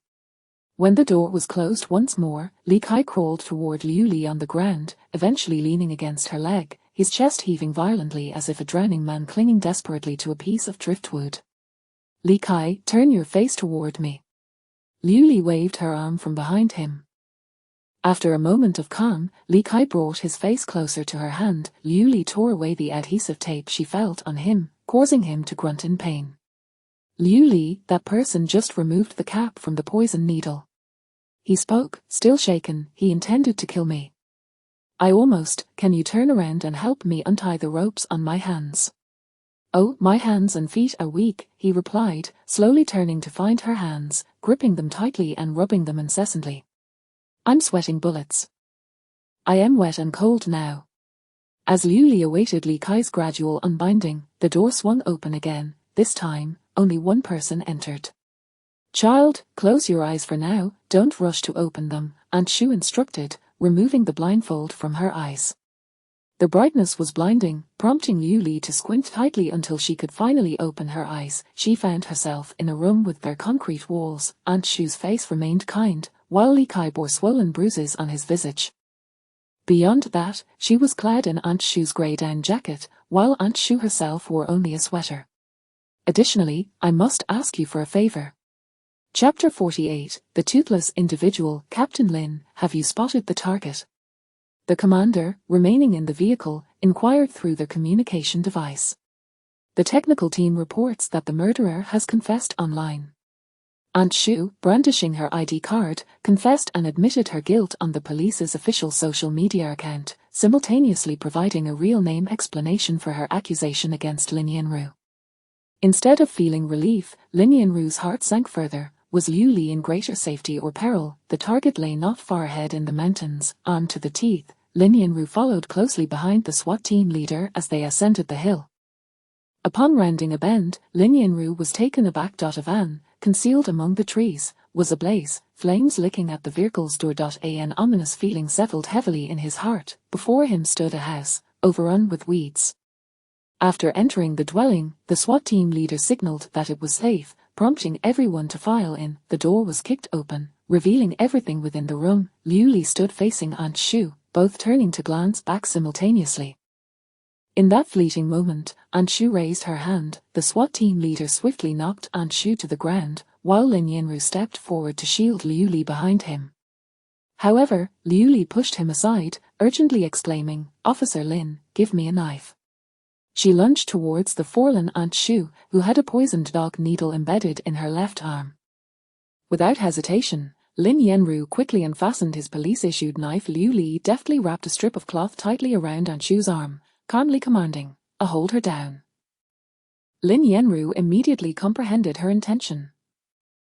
He and Zhao Cohen promptly restrained Aunt Shu's limbs. With a stoic expression, Liu Li sliced open the flesh of Aunt Shu's arm from front to back in one swift motion, eliciting a pained cry as Aunt Shu's body tensed like a drawn bowstring. Lin Yanru observed Liu Li's unwavering gaze as blood poured from the severed arm, exposing stark white bone beneath. Adopting a pen-holding posture, she precisely inserted the knife's tip into the joint's bony crevice, gritting her teeth and applying downward pressure. Lin Yanru silently freed one hand to assist her, and with a sharp crack, an arm fell to the floor. Clean water, the more, the better. The individuals restraining Aunt Shu momentarily transformed into wooden statues. In under half a minute, before anyone could fully react, she effortlessly severed Aunt Shu's arm that had been pierced by the poisoned needle. Even the seasoned SWAT team leader wore an expression of disbelief, quietly distancing himself from her. Before being rushed into the emergency operating room, Aunt Shu briefly regained consciousness, gazing at Liu Li with pleading eyes. Liu Li reassured her, "Aunt Shu, it's better to be alive than dead." Meanwhile, the police's search in Baoshan yielded no results. Aunt Shu's accomplice, known as Duck Voice, had lost his trail by a stream while fleeing the police. However, the astute Lin Yanru, upon hearing Li Kai remark that this person's voice is reminiscent of Cecilia Chung, experienced a sudden epiphany, quickly deducing the identity of the individual, Jin Bingbing, the beverage manager for the 5-star team, and promptly located her registration information. The photograph displayed an unadorned face, with a slightly plump and sturdy figure. Aside from her voice, she bore a distinctive physical trait. She was missing half a front tooth. The previous afternoon, while Liu Li was at the villa, she happened to be present as well. I can roughly guess how Li Jing was drugged, Lin Yanru soon realized. The white liquor, with a freezing point of approximately -25 degrees Celsius, could not be stored in a regular freezer, but a five-star hotel's ice cellar would certainly suffice. The liquor, once frozen and transformed into ice cubes, could be surreptitiously crushed and mixed into Li Jing's food. Although Qian Bingbing did not personally interact with Li Jing, the two-star chef, who prepared drinks for Li Jing, required ice that was under her management. A small quantity of alcohol accelerated Li Jing's condition after she received an excessive insulin injection, yet, two questions remained. Why would Qian Bingbing, who has no ties to Aunt Shu or the Li family, assist her? Lin Yanru found no answers in their interpersonal connections. Qian Bingbing and Aunt Shu were neither relatives nor from the same village, and their registration indicated they were entirely unrelated individuals. Furthermore, there were no grievances between her and the Li group. Why would she engage in such murderous acts? Secondly, why did both Aunt Shu and Qian Bingbing consistently refuse to disclose the identity of their informant? These answers would forever remain undiscoverable from Aunt Shu. That evening, having narrowly escaped death in the operating room, Aunt Shu secretly recorded her final words using a nurse's phone, then stealthily removed the intravenous line and blood transfusion that were of utmost importance to her. At 2 in the morning, the guilt-ridden Aunt Shu departed this world with regret. In her final message, she once again took full responsibility for all the sins, not uttering a single word about her accomplice Qian Bingbing or revealing the identity of the informant within the Li family. However, with the issuance of a wanted notice, capturing Qian Bingbing was merely a matter of time. When Lin Yanru returned to Liu Li's dormitory the following morning, he extended an invitation. "Shall we take a walk?" Under Liu Li's guidance, the two strolled through the hospital's tranquil corners, engaging in conversation. "The Li family's legal team has taken Li Qian away," Lin Yanru remarked. "Unless there is concrete evidence, there will be no breakthroughs." How did the insulin within Li Jing's body become excessive? What was Li Qian's purpose in rummaging through Li Jing's bedroom amidst the chaos? How did she connect with Aunt Shu and the others? Lin Yanru lacked the time and opportunity to obtain answers. He watched helplessly as Li Qian was escorted away. As she departed, she smiled sweetly at Lin Yanru, saying, "Uncle Officer, dissecting a wound is a cruel act. I hope there won't be a next time." As Lin Yanru recounted Li Qian's words to Liu Li, an unusual sense of defeat crossed his expression. His vulnerability alarmed Liu Li, making her instinctively more alert than the towering altitude of Baishan. She carefully remarked, "The freezing point of the poisoned dog medicine is the same as that of water." Lin Yanru followed her train of thought. "You mean to suggest that Aunt Shu and Qian Bingbing had the means to indiscriminately..." The winter plum tree, with its gnarled branches spiraling outward, stood resilient against the biting wind. "There is another individual behind the attempt on Li Jing's life," Liu Li stated. "I will continue investigating," Lin Yanru replied. "Aunt Shu asked me to convey her apologies to you." "It was not her intention," Liu Li added. "I understand, it was you who intended it." Lin Yanru finally smiled. "Liu Li, I am truly pleased to be regarded as a trustworthy individual in your eyes." Liu Li cast him a surprised glance. This unfamiliar person smiled like a close confidant. In the vast mountains, someone donned pre-prepared attire, igniting a fire to incinerate Qian Bingbing's identification and personal belongings, leaving no trace behind. Among the items was a small photograph featuring a child who, like her, was missing half a front tooth. The child's last words before jumping into the lake were, "Mom, I am not a little rapist." Beside her lay a crossbow. She had unfinished business, so she tightened her garments and vanished into the forest. Chapter 49. The snow fell with a profound seriousness, meticulously covering the desolation on the ground, while simultaneously illuminating the dark night. The girl, clutching a doll, ran with uneven steps, creating a crunching sound in the snow. In an instant, as she turned her head, she caught sight of a shadow, and fear instantly etched itself across her face. The shadow loomed just 2 or 3 meters away, dragging a thick rope in hand. With a sharp crack, the rope ensnared her ankle like a whip. The girl tumbled to the ground, and the doll slipped from her grasp. The shadow swiftly covered her mouth, a mingling scent of sweat and cheap smoke assaulting her senses. After a few futile struggles, she surrendered, reaching out to retrieve the doll that lay in the snow. Yet, until the moment she was dragged away, she never touched that doll. On the pristine white snow, a filthy doll lay abandoned, the cold wind lifting its skirt to reveal smooth plastic legs and a lower half stitched shut. Humans are indeed the kings of beasts. In the face of those weaker than themselves, their cruelty, malice, and shamelessness far exceed that of any animal. The atmosphere during the shift change at the emergency center was exuberantly cheerful. Our emergency department has always combined the essence of our national culture with greetings, accompanied by both saliva and excrement, Deputy Director Chen remarked. Liu Li has set a new record again. Indeed, being beaten, scolded, and receiving complaints has become child's play, Dr. Who chimed in, now it has escalated to kidnapping. Liu Li could only smile wryly.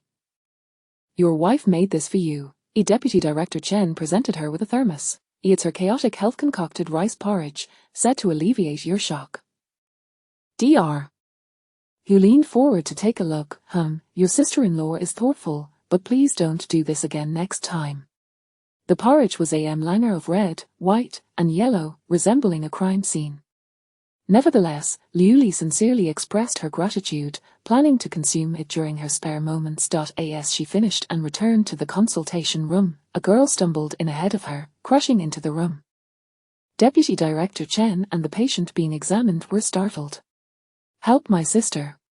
Her voice was still quite youthful, yet she tightly clutched a swaddled bundle. The swaddle was neatly wrapped, yet the child within remained eerily silent.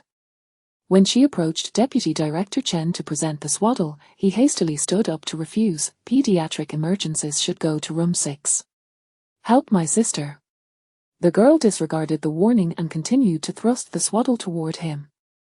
Liu Li quickly interjected, Hello, the pediatric emergency is this way, please follow me. It was then that she realized the girl appeared quite young, no more than 17 or 18. Liu Li gestured for her to follow, but the girl, with a vacant stare, continued to offer the swaddle to her. Help my sister.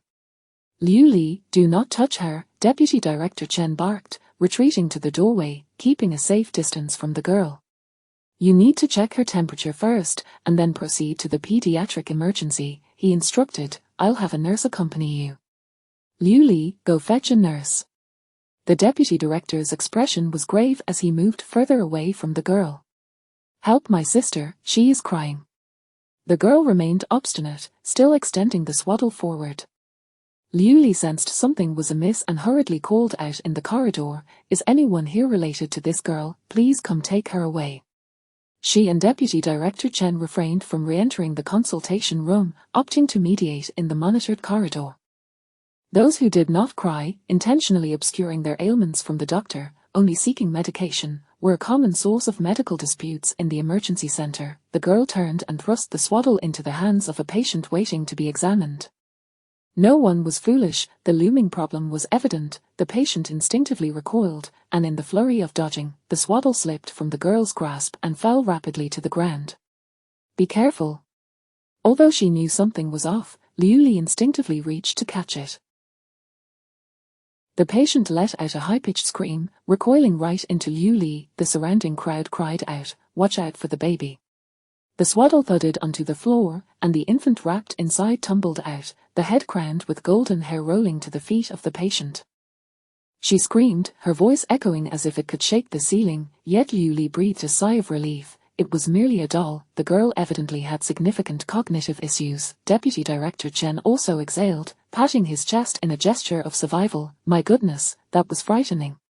The girl sat silently on the floor, staring at the doll, as Liu Li reassembled the doll's head and handed it back to her. The girl grasped Liu Li's hand tightly. Help my sister, she is crying. Her eyes were watery, resembling an innocent little creature, the distance between her eyes wide and her expression blank. Our little Yangzi, I told you to wait for me. How did you end up here? A man, appearing to be in his 60s, squeezed through the crowd. I'm so sorry, he gestured to his head, my little Yangzi has some issues. As he spoke, the man pulled the girl from the ground. The doll slipped from her hands and fell to the floor. Liu Li bent down to retrieve it, noticing that the girl was barefoot, revealing a small, discolored bruise on her calf, resembling a mark from restraint. The girl, referred to as Yang Zi, obediently followed the elderly man, Zhu Wei. "Wait a moment." Liu Li called after them, "Your doll." The man reached out to take it. The man, Zhu Wei, 64 years old, familial relationship, grandfather and granddaughter. "My granddaughter's situation is like this. I've often been misunderstood," Zhu Wei explained. "Thank you, doctor." "She has an injury on her foot," Liu Li remarked. "She got hurt when she wandered off alone last time." "It's already been treated," Zhu Wei replied. Even without holding Zhu Yang, she stood obediently beside him, her expression still vacant, drool escaping from her lips. Liu Li nodded. "It must be tough. Families with children who have Down syndrome face significant challenges." It's all fate," Zhu Wei said with a smile, lowering his head to stow away the documents, inadvertently revealing a greyish bruise on the back of his hand, which looked more like. Before she could draw a conclusion, Zhu Wei led Yang Zi away. The sight of the old man and the young girl together inexplicably stirred something within Liu Li. However, she soon had no time to ponder, as an ambulance was preparing to depart. Male, 61 years old, sudden convulsions, unconscious, with a history of hypertension. Chapter 50. The doll too. Initially, the focus was on hemorrhagic stroke, yet ischemic stroke could not be dismissed. The destination was a village in close proximity to the urban area. Upon arrival at the village entrance, a local resident promptly emerged to lead the way, and soon they reached the patient's home. Several elderly individuals, of similar age, kindly assisted in opening the door and directing the visitors. The elderly man lay supine, unconscious, occasionally displaying convulsive movements in his limbs. His heart rate was elevated, and his breathing was rapid. However, both pupils were equal in size, and his blood pressure remained within normal limits. Could it be an ischemic stroke? Ischemic stroke, commonly referred to as cerebral infarction, yields better recovery outcomes when thrombolysis is performed promptly, ideally within half an hour, allowing for a prognosis where the patient may achieve self-sufficiency. After escorting the patient and his spouse onto the ambulance, the sirens blared as they sped toward the hospital. As Liu Li inquired with the family members and reviewed the medical history, her perplexity deepened. Although some symptoms closely resembled those of a stroke, other possibilities could not be ruled out. While conducting a physical examination, something on the patient's arm caught Liu Li's attention, prompting her to exclaim, "Oh!" It was an irregular bruise, approximately 4 fingers wide. "When did this mark appear?" Liu Li queried the spouse. "He never mentioned it," the spouse replied, leaning in for a closer look. "But this is minor. He has a much larger one on his thigh." Liu Li quickly slid down the patient's trousers, leaving only his underwear, revealing a palm-sized bruise prominently displayed on the front of his right thigh. "Does the patient report pain?" "No pain, nor itchiness, so he didn't pay it any mind." Liu Li swiftly examined other parts of the body and discovered an even larger bruise on the right calf, soft, non-swollen, and without any lumps. She suspected a coagulation dysfunction. Following admission, an urgent CT scan of the brain confirmed Liu Li's suspicions. No abnormalities were detected in the cerebral vessels. An expedited blood test revealed prolonged clotting and prothrombin times, along with hepatic and renal impairment. Before the cause could be identified, the patient regained consciousness, simultaneously exhibiting epistaxis, hemoptysis, and increasingly prominent subcutaneous bruises. Apart from the absence of gastrointestinal reactions and toxic exposure history, the manifestations preceding the patient's sudden loss of consciousness, coupled with current symptoms, led Liu Li to acutely recognize a scenario: poisoning.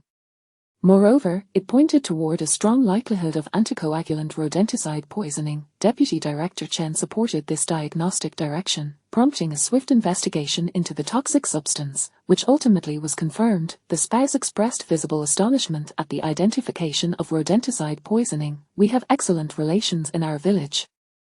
The younger generation has moved away, leaving us elders to help one another. Who could harbor any enmity?"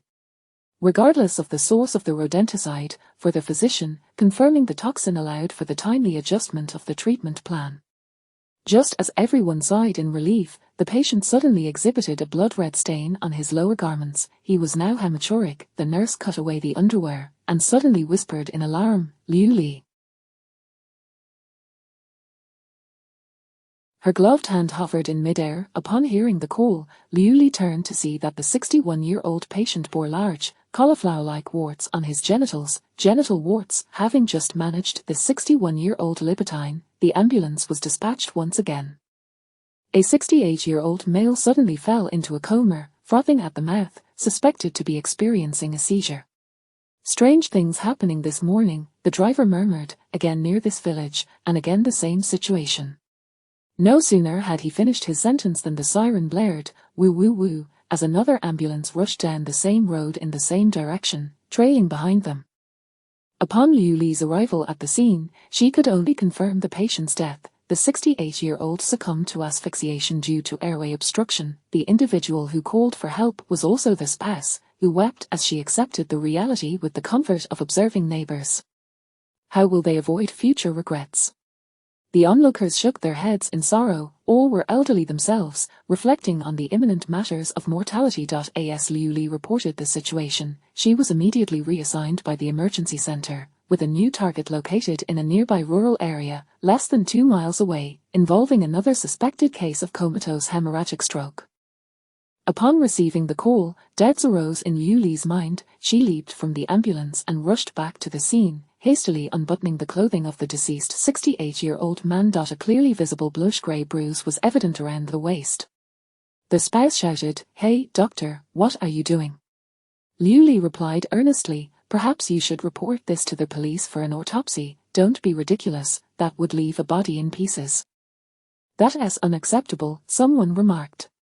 "This young doctor seems confused. Indeed, today's physicians lack ethics. The person is already dead, yet they want to disturb the peace." "No," Liu Li interjected, "he may not have died from an illness but rather from poisoning." She reached to examine the man's eyelids, seeking evidence of retinal hemorrhage.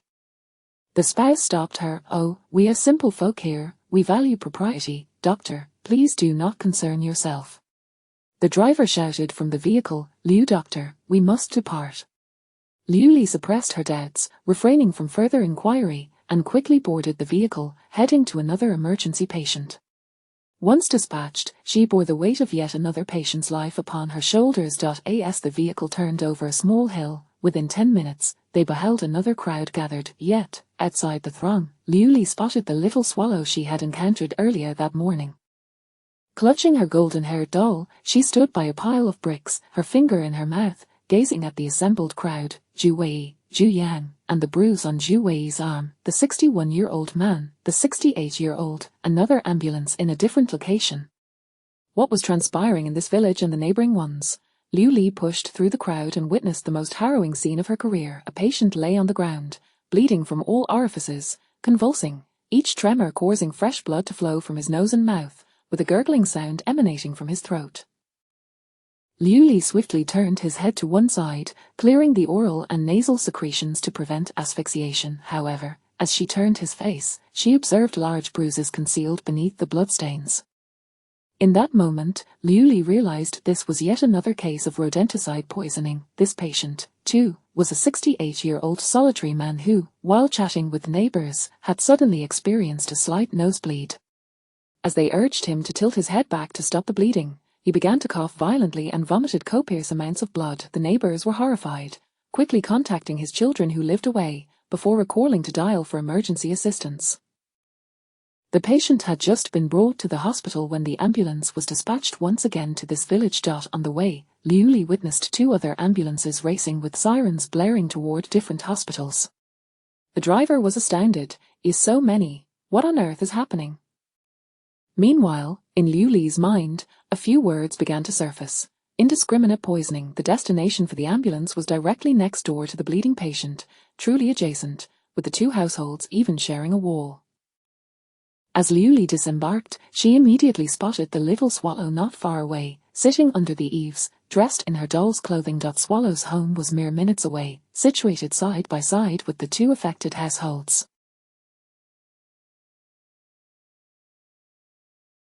Lying on the bed was another male, aged 65, who, besides his spouse, also had a 10-year-old granddaughter. He exhibited sudden seizures and aphasia.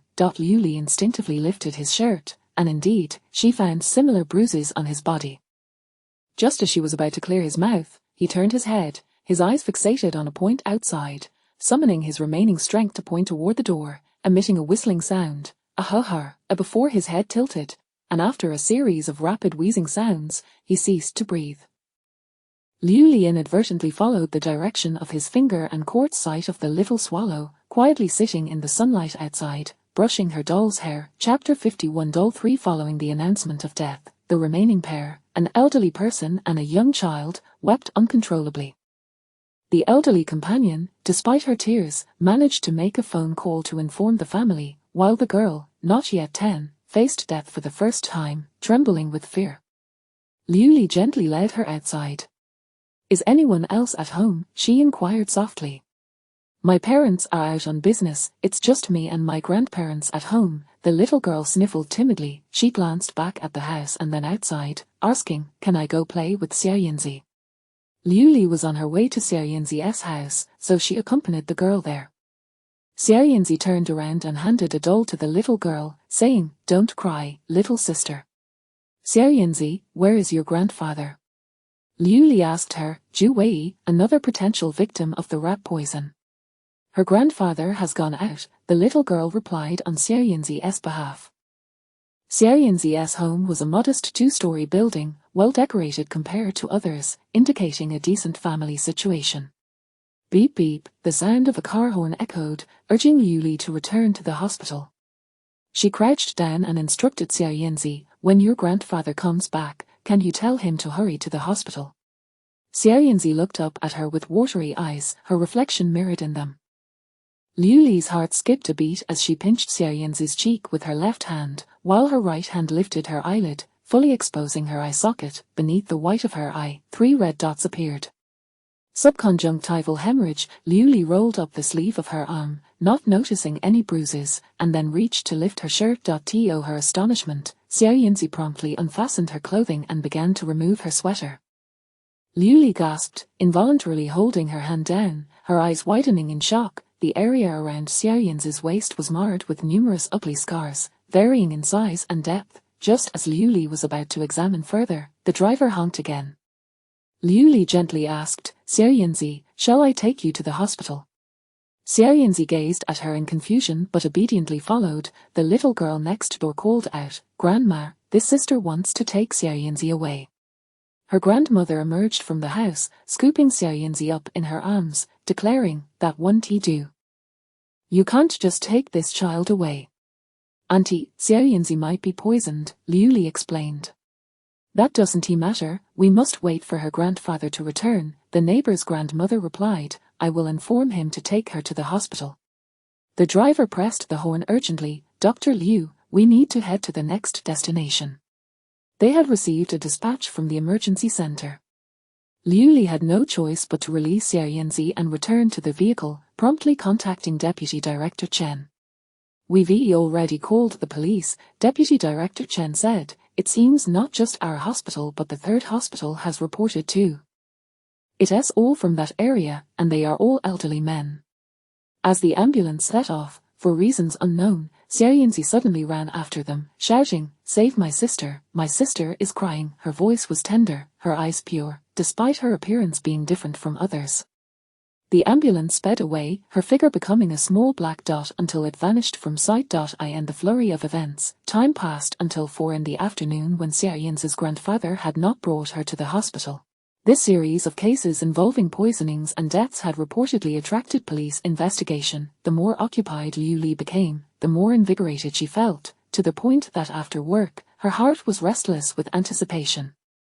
Reason told her it was time to return to the dormitory for rest, yet an inner voice urged her to leave, the image of Xiaoyanzi running behind the vehicle reminding her of her own experience waiting by the roadside with luggage for her homeroom teacher late at night. The call from her teacher came just as she had not yet decided on her path. "Liu Li, my dear, your sister has a holiday tomorrow. Do you have time for dinner at home tomorrow night?" Her teacher's voice was as warm as ever. "Sure, aunt son," Liu Li replied without hesitation.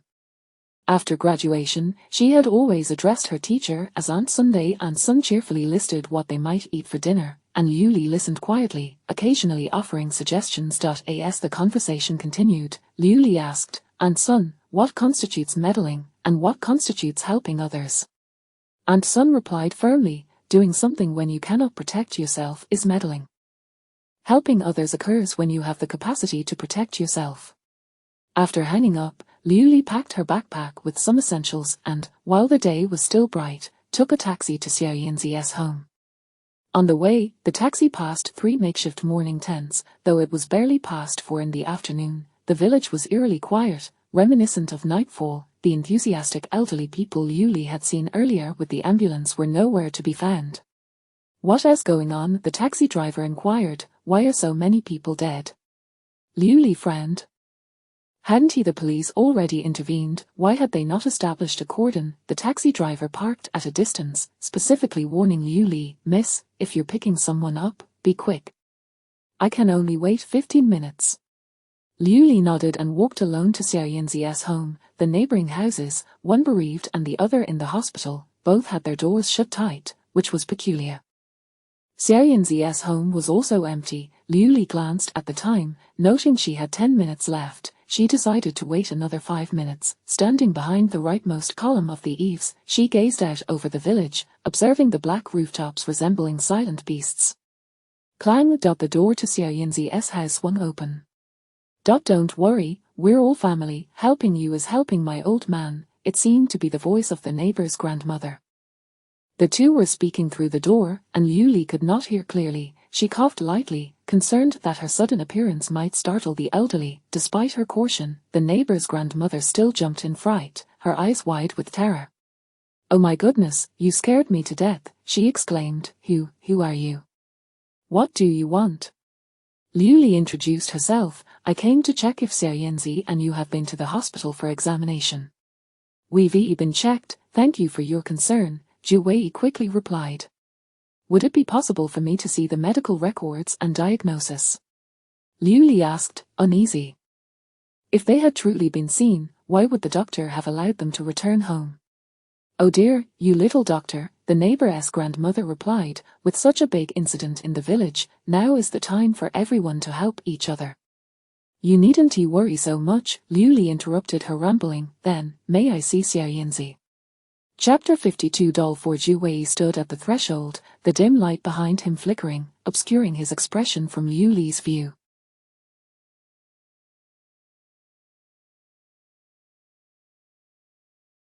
As she peered inside from the outside, Zhu Wei shifted his body, blocking her line of sight. Only the main room was illuminated, and Liu Li called out Xiao Yanzi twice, but received no reply. You, as a doctor, are you being too meddlesome? The elderly neighbor from next door remarked. Is the hospital so ruthless in pursuing performance metrics? More bothersome than insurance salespeople, Liu Li restrained her emotions and retorted, is there anything more important than life and death? Are you trying to stand by and watch them suffer from poisoning? Do you intend to wait until they die to seize their property? With her assertiveness, the elderly neighbor softened. How can you, a doctor, speak like that? Zhu Wei, standing in the doorway, apologized to Liu Li, saying, thank you for your concern. His parents will return tonight, so we won't trouble outsiders any further. With such words from a direct relative, Liu Li understood that it was time for her to leave. In the taxi, Liu Li received an unexpected call. Hurry over, the forensic department is overwhelmed. It was Brother Xiao on the line. I've specifically requested you as auxiliary support. What about Captain Lin and the others? Liu Li inquired. They've been so busy they haven't had time for lunch or dinner. Who knows if they'll even have a moment for a midnight snack.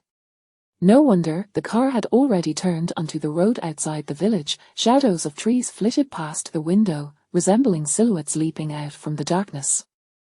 Liu Li's heart skipped a beat as she recalled Zhu Wei blocking her view. Driver, please turn back, I'll pay you extra.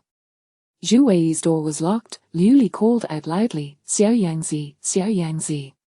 If no one was home, then what was the reason for Zhu Wei obstructing her sight? She felt helpless. She at least needed to see Xiao Yanzi with her own eyes. Hey, what on earth do you want? The elderly neighbor opened the door and stepped outside. Why are you haunting me? Auntie, I just want to confirm if Xiao Yangzi has been poisoned.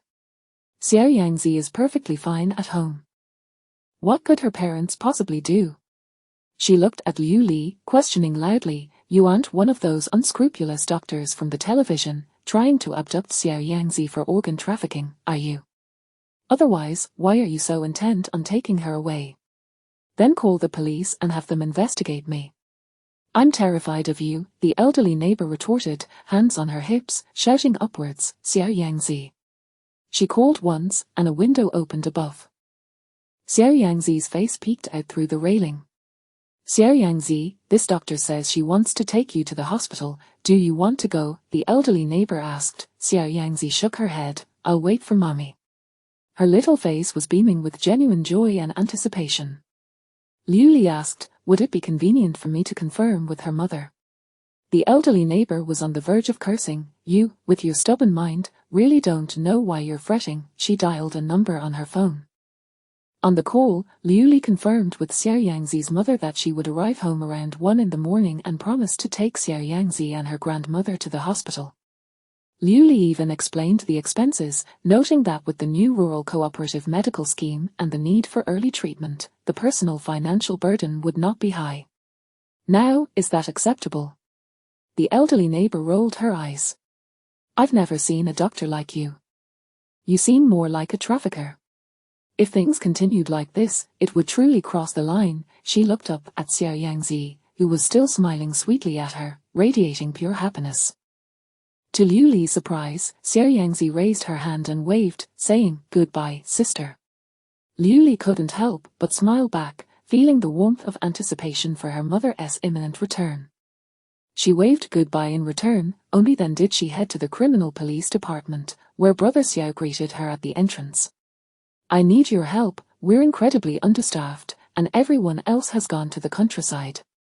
That direction encompassed 3 villages. Genshin Village, Dai Village, and Bani Village, with Xiao Yangzi hailing from Bani Village.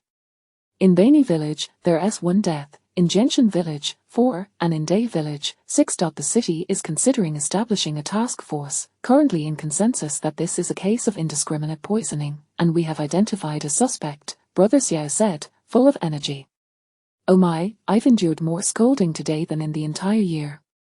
I was scrambling with a group of elderly men and women over the deceased, and Lin and Zhao Cohen had it worse. They even got scratched in the face by an old lady. The youngest victim was 65, the oldest 85, all succumbing to poisoning from rodenticide.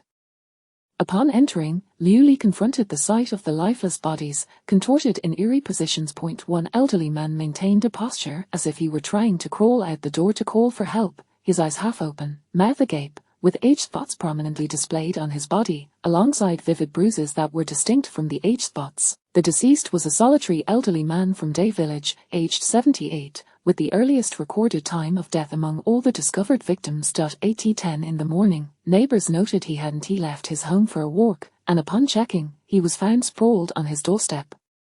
There were no visible wounds on his body, and the livor mortis corresponded with his position at the time of discovery, proving he hadn't been moved. Based on body temperature, livor mortis, and the degree of digestion of stomach contents, the estimated time of death fell between 3 and 5 in the morning.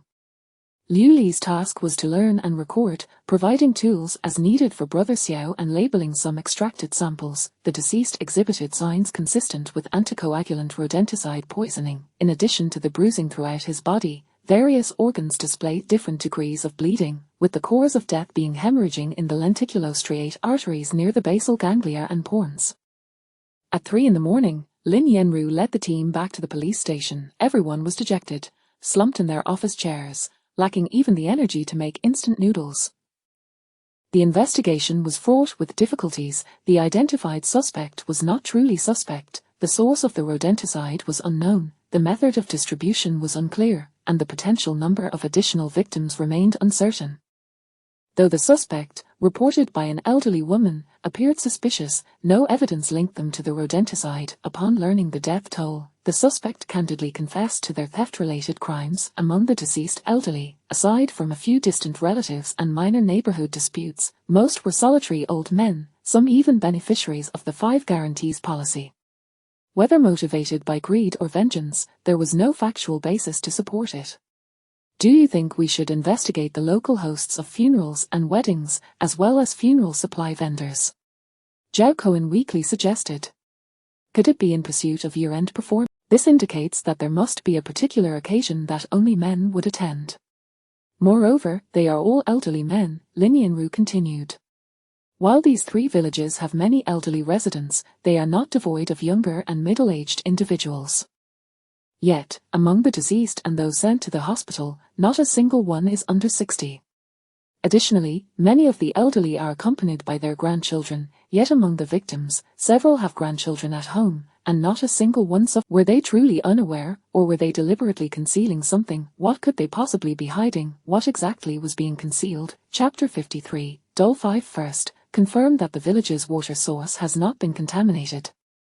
Second, verify that there have been no gatherings of more than 10 people in the village over the past few days. Third, ascertain that the deceased do not share any common enemies.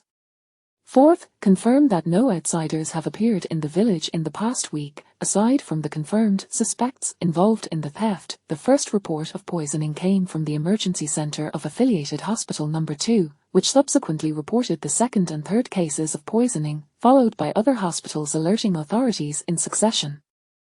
Lin Yanru returned from the Special Investigation Team's briefing, having just conveyed the meeting's proceedings, when he noticed Zhao Cohen sniffing the air like a dog, looking towards the door. Am I so hungry that I'm hallucinating? I seem to smell food. Count me in, said Xiao Duan. All the heads in the Criminal Investigation Team's office turned towards the door. Come, I know you all haven't eaten, so let me share my bounty with you, a brother Xiao announced as he entered with a large pot. A sizable pot filled with golden fried rice, garnished with green onions, was placed before them. The young men in the office swarmed around it like wolves.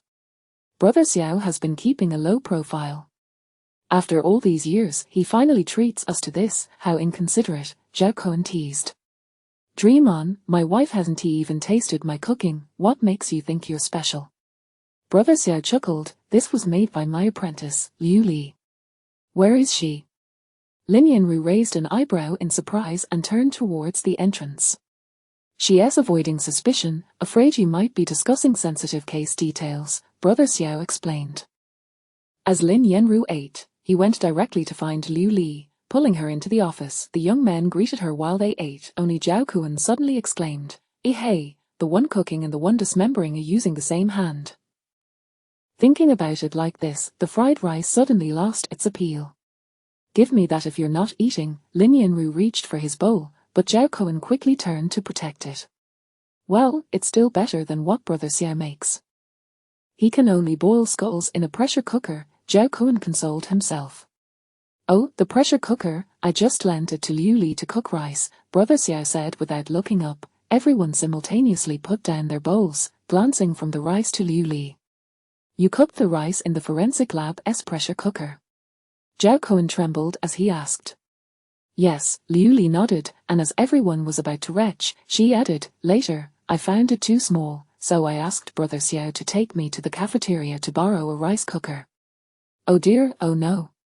The expressions of Zhao Cohen and the others turned complexly relieved, while Lin Yanru stood beside Liu Li, busy eating and smiling without speaking. Liu Li waited for him to finish before saying, there's a girl in Baini village named Zhu Yang, her grandfather is Zhu Wei, they may also have been poisoned. She recounted the situation starting from the hospital, then carefully articulated, I had previously contacted the 110 emergency platform to inquire about the progress, and they informed me that the city's special investigation team has recorded my report and will coordinate potential cases like Xiaoyanzi's. When might this take place? Lin Yanru directly addressed her concern, are you worried that Xiaoyanzi's family might consider her a burden and abandon her? Liu Li nodded, children like Xiaoyanzi lack sufficient self-care abilities, and they require long-term care. The scars on her feet likely resulted from her family binding her to restrict her movements or prevent her from wandering off. One of tomorrow's key tasks is to identify unknown groups of poisoning victims. This poses a significant risk, therefore, the document you mentioned will be dispatched to the hospital by tomorrow morning at the latest.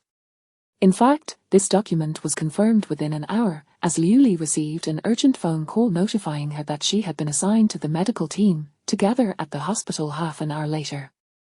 Before Liu Li departed, Lin Yanru naturally advised, in similar situations in the future, feel free to find me, do not go alone. His tone was as warm as a homeroom teacher's, prompting Liu Li to instinctively respond affirmatively, but she restrained herself. She did not require the kind of camaraderie that entailed shoulder-to-shoulder solidarity within the police force. Before the night had fully receded, Liu Li and Jinjin, along with colleagues drawn from several hospitals, accepted the unified directives of the Special Investigation Team. Liu Li and Jinjin, along with 8 others, were assigned to Darhu village. Their task was to collect blood samples from every resident of Darhu village within a single day. Liu Li specifically emphasized Xiaoyan's situation to her colleagues responsible for Baini village. The villagers were on edge, and the elderly at the village entrance were nowhere to be seen. This free, life-saving measure funded by the government faced resistance from a portion of the villagers, particularly some solitary elders. I won't be tested. I don't need it. Besides refusals, there were those pretending not to hear, and some would even hide upon seeing them. These reactions were still relatively polite. Others were more aggressive, refusing to allow medical personnel near, and some even spat at Liu Li and her team. Zhen Jun remarked, "This is the worst place I've encountered since I began providing free medical services in the countryside. I never imagined someone would spit at me. I don't care about my hat, no, nor my hair." What Jinjin did not anticipate was yet to come. As they knocked on one door, Jinjin managed to introduce themselves. "Hello, we are from the hospital." Suddenly, a loud crash was heard as an elderly person poked their head out, brandishing something and splashing it towards them. Liu Li quickly pulled Jinjin behind the door. With a splash, a foul odor invaded their senses, and yellowish-white substances covered the ground, creating an unbearable stench within a 10-meter radius. Jinjin immediately retched. "Get lost, all of you, get away from here," the old man shouted as he brandished his bucket, glaring at them. Liu Li realized for the first time that this was far from a simple case of indiscriminate poisoning. Suddenly, at the far end of the village, someone ran frantically, shouting, "There's a dead person, a dead child floating in the pond." People from all directions rushed out of their homes, traversing various pathways towards the pond to see what was happening. Liu Li and Zhen Jun exchanged glances and ran towards the commotion. Before they reached the pond, they heard someone standing at the highest point by the pond cursing loudly, "You blind fool, take a good look before shouting. You've scared the soul out of me." "Exactly, who frightens people to death? That's just a doll." This pond accumulated wastewater from nearby factories, with a murky surface littered with various refuse and a faint putrid smell lingering in the air. Not far from the pond's edge, a doll dressed in fabric floated face up. "Let us go," old blind men loved to shout, causing everyone to panic. The onlookers began to lose interest and turned back. "Right, it's evident that there are no such small children in the village." Jinjin pulled Liu Li back, saying, "I really don't want to stay here any longer." For some reason, Liu Li suddenly felt an urge to call Lin Yanru. "Officer Lin, regarding Zhu Wei and Zhu Yang over here, Liu Li, Xiaoyanzi is missing." Liu Li swiftly turned and ran back up the path, heading straight for the pond. She broke off a branch at the edge of the path and used it to pull the doll closer. Aside from its hairstyle and clothing, this doll bore a striking resemblance to the one Xiaoyanzi had been holding. Liu Li gripped the doll's wet body and, with a few swift motions, separated the head from the body, revealing a thin rod-like neck similar to the one encountered in the hospital. Liu Li directed her gaze toward the tranquil, undisturbed pond, its surface cluttered with oily, filthy refuse, reflecting the inescapable ugliness of the world. Chapter 54. The doll. The grandfather of Little Swallow, Zhu Wei, has passed away. After the pond's water was drained, he became ensnared in the dark, viscous mud. The resonating hum of the water pump has ceased, and the filthy water from the pond trickles down from higher ground, leaving behind a meandering trail of black sludge. Villagers gathered at a distance beyond the caution tape, standing still in silence. No whispers or murmurs were exchanged, only a myriad of expressions adorned their faces. It was not until an elderly man, leaning on a cane, suddenly spat onto the ground with a phooey, trembling as he stepped away from the crowd. Others followed suit, uttering similar sounds as they departed, both elderly men and women. The vicinity of the pond had already been cordoned off, with familiar faces from the police force busily attending to the scene, yet Lin Yanru was absent. Liu Li, Jinchen tugged at her sleeve. Do you not find the people in this village rather peculiar? They give me an unsettling feeling. Indeed, it was quite strange. In these three villages, it felt as though a ferocious beast lay hidden. CRG soon arrived, clad in long waterproof overalls, wading through the muck alongside his colleagues as they retrieved Zhu Wei's body, clumps of black mud dripping from his lifeless form. With a resounding thud, a heavy object fell from the deceased's clothing, plummeting into the mire and splattering mud in all directions. After placing the body into a body bag, Xiao Ji furrowed his brow while rummaging through the sludge, unearthing a red brick, already enveloped in the dark mud, the kind used for constructing rural homes. Liu Li's emotions surged. She gazed at the doll, now placed in an evidence bag, recalling the sweet, smiling face she had seen beneath the window the night before. The doll was dressed in a different outfit than the one from yesterday, adorned with a lovely hairpin, and its tousled golden locks had been neatly braided. One could easily imagine how Little Swallow, filled with joy and anticipation, had eagerly awaited her mother's return. Where could she be now, and why did her grandfather meet his silent demise in this remote pond? Meanwhile, the special investigation team's efforts were proving to be exceedingly challenging. The deceased's family remained tight-lipped about the cause, insisting only on retrieving the body for cremation. Moreover, middle-aged residents from the three villages were gradually returning, preparing to take the elderly away. This left the investigation team, eager to ascertain the cause and identify potential cases, in a rather passive position. Lin Yanru found himself equally at a standstill. He had promptly visited Zhu Wei's residence in Baianai village, as Zhu Wei was specifically noted by Liu Li as a suspected case, alongside the only female in the household who exhibited signs of possible poisoning. Lin Yanru had hoped to use this household as a breakthrough point. However, come morning, Zhu Wei's family was nowhere to be found, their phones switched off, and all communication severed. The supposed late-night returner was not his son or daughter-in-law. The call Liu Li had overheard was answered by the daughter-in-law of the neighboring grandmother. Oh dear, that doctor is being quite troublesome. I fear she harbors ill intentions, the neighboring grandmother explained. Anyway, Little Swallow has been calling my daughter-in-law Mama for many years now. There's a saying in the countryside, auntie is just another word for mother, she mumbled. Little Swallow's biological mother ran off when she was just 2, and her father does not provide for the family. My daughter-in-law often buys her little girl clothes and treats her like a half-daughter. Little Swallow had been diagnosed with intellectual disabilities at the tender age of 2. Her mother had fled, and her father worked far away, seldom returning. This was common knowledge in the village. How could that be considered deceit? I even worried she might be a human trafficker, the grandmother continued. I have no idea what old Jew was up to so early in the morning. Could he have taken Little Swallow to the hospital? As it turns out, their auntie Liu Li had spoken to indeed arrived in the early hours, having returned with her husband for the funeral. She stated that upon her arrival, Little Swallow was waiting at the door, clutching her doll, a detail corroborated by the dashcam footage from her vehicle, which captured Little Swallow bouncing and clapping her hands at the front door. Throughout the night, the neighboring grandmother's household remained illuminated. In rural customs, funerals are meticulously observed, with much to attend to. They had indeed not noticed when Zhu Wei and Little Swallow went missing. Lin Yanru had no choice but to seek other leads while maintaining vigilance over Zhu Wei's household. It was not until he received definitive news from a nearby hospital that he confirmed there were no patients by the names of Zhu Wei or Zhu Yan.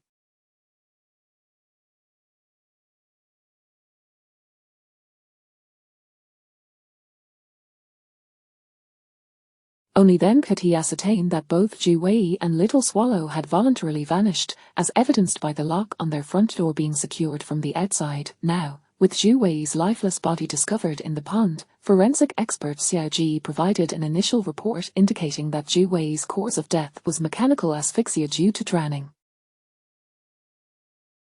Currently, there is insufficient evidence to ascertain whether it was an accident, suicide, or homicide. The scene had been thoroughly compromised. Footprints around the pond were chaotic, intertwining in a manner that rendered reconstruction of the scene impossible.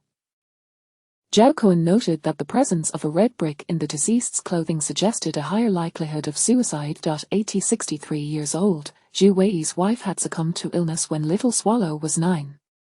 His son, it was said, worked far away and seldom returned home, leaving Zhu Wei and Little Swallow to depend solely on one another. Now that he was gone, where would Little Swallow, his inseparable companion, be? Was she still alive? Did his death hold any clandestine connection to the indiscriminate poisonings? Every detail urgently demanded resolution. Lin Yanru swiftly requested a comprehensive investigation into Zhu Wei. Soon, he unearthed intriguing clues.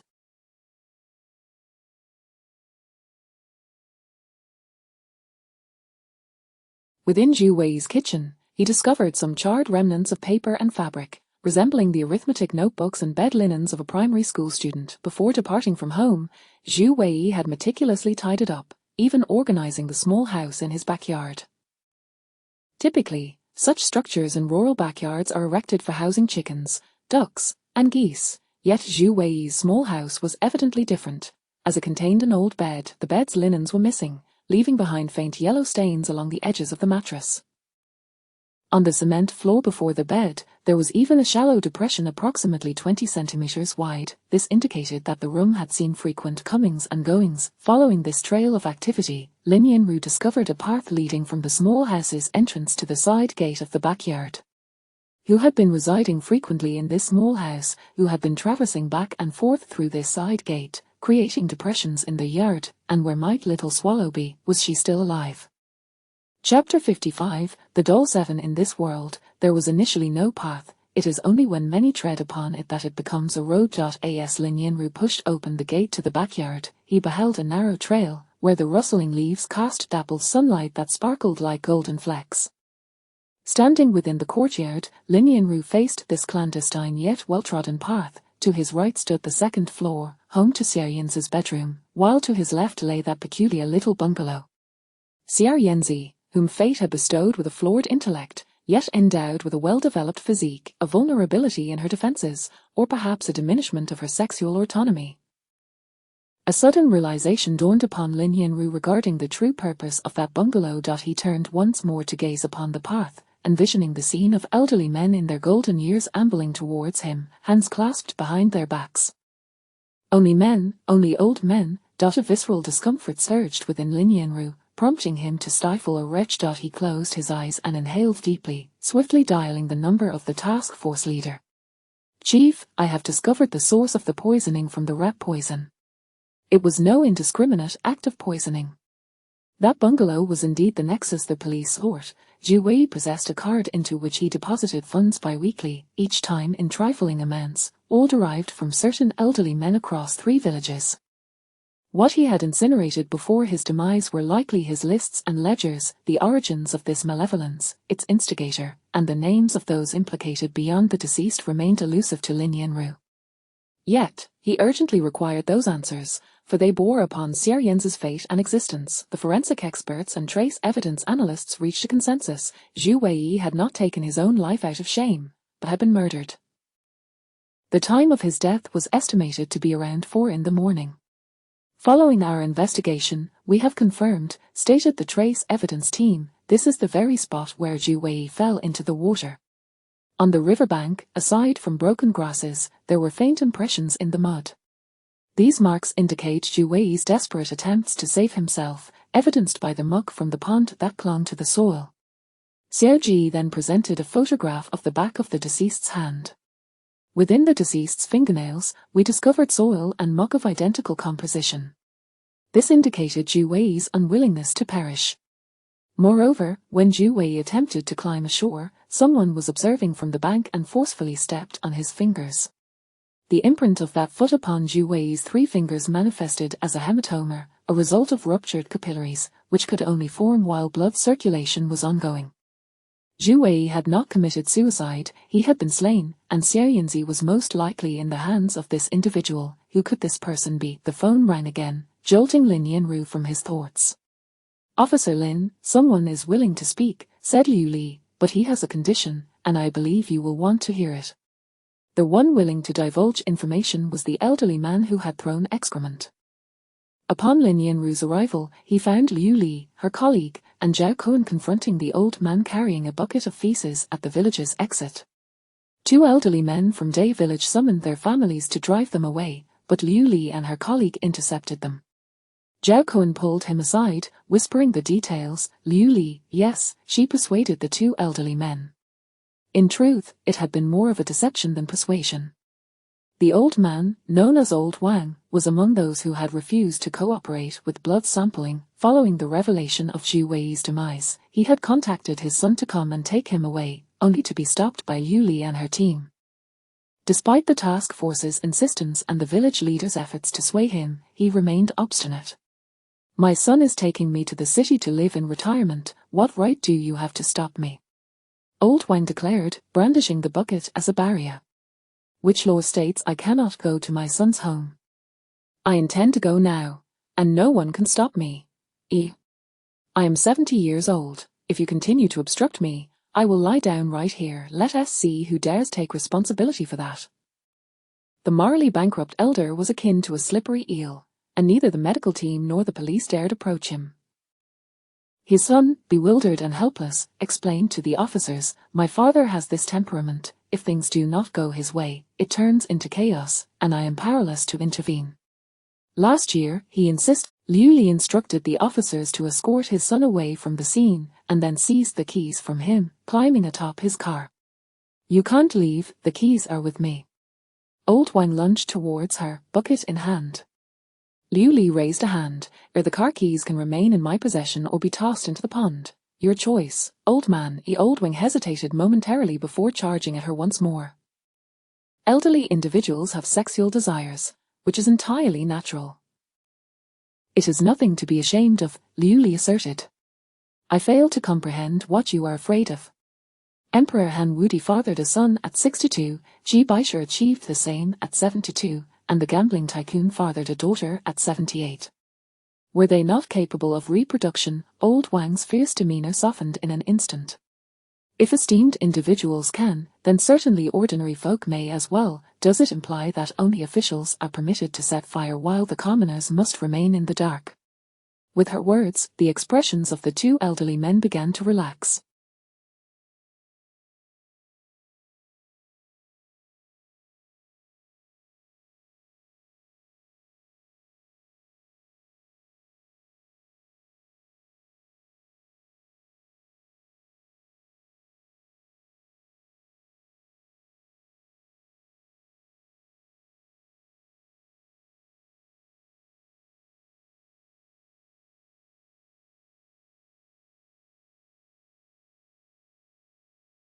Liu Li continued at a measured pace, I am a doctor, and I can attest to you, I can also inform others that, regardless of age, this is a normal physiological need, as ordinary as eating or drinking.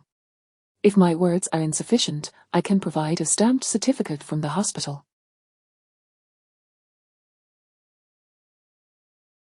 This is not a matter of shame, you must trust the doctor.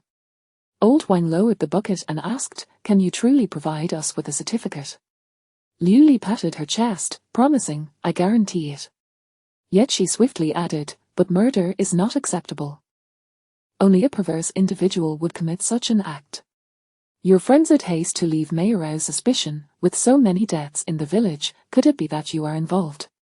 Old Wang's eyes widened in indignation, and before he could utter a word, Liu Li continued, a 70-year-old elder, unless he has committed homicide, the police primarily focus on education. Should he commit murder, not only will he face imprisonment, but it will also burden his son and grandson for 3 generations. Others have succumbed to poisoning, but Zhu Wei perished in the pond of your village. Until the true killer is found, you two are the prime suspects. Nonsense, Zhu Wei was the one who poisoned, we were the victims of his actions, Old Wang retorted. Where did Zhu Wei administer the poison? Liu Li inquired. Yet Old Wang would reveal no more, instead stipulating his conditions. First, he would only speak to the police, who must ensure confidentiality. Second, he demanded the stamped certificate from Liu Li, assuring it would not affect his son or grandson. Third, he sought immunity from all punishment. Liu Li readily agreed. Upon hearing Zhao Kuan's account, Lin Yanru felt a twinge of surprise. Liu Li was not the reckless sort. Zhao Kuan nodded. Indeed, she is not reckless. She merely deceives. Just as Lin Yanru was about to inquire further, Liu Li returned with a promise letter she had drafted for old Wang. Officer Lin, please sign. Once you sign, you may take him away, but do not allow him the chance to speak. Lin Yanru immediately grasped the strategy. To cast a bait and stir the waters. By preventing old Wang from uttering a word, others more anxious would inevitably reveal everything. What was being signed was merely a document devoid of any real opportunity for fulfillment. Chapter 56, The Dull 8. Lin Yanru swiftly acquired the list that had been incinerated by Zhu Wei. The list comprised a total of 37 individuals. Aside from the deceased and injured, the remaining 22 elderly individuals were all accounted for. The principal perpetrator was Zhu Wei, the legal guardian of Xiaoyanzi. The rodenticide was clandestinely mixed into the rejuvenation pills sold by Zhu Wei, which the elderly consumed. The rejuvenation pills were concocted by Zhu Wei himself using epimedium, rejuvenating herbs, and other aphrodisiac substances, priced at 200 yuan each, to be taken prior to consumption. This was the sole common food intake among the deceased and injured, serving as the source of their poisoning. Blood samples from every villager had been collected, revealing no other cases of poisoning aside from those on the list.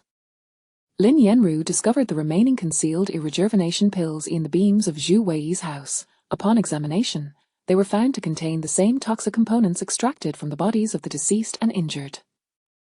The same substances were detected in the bodies of the 22 survivors. Among these individuals, a few struggled to articulate their thoughts clearly, their minds clouded, while the others, unperturbed by the fear of being criticized, hastily confessed their own and others' criminal acts, anxious that a delay might jeopardize their chances of receiving a letter of absolution.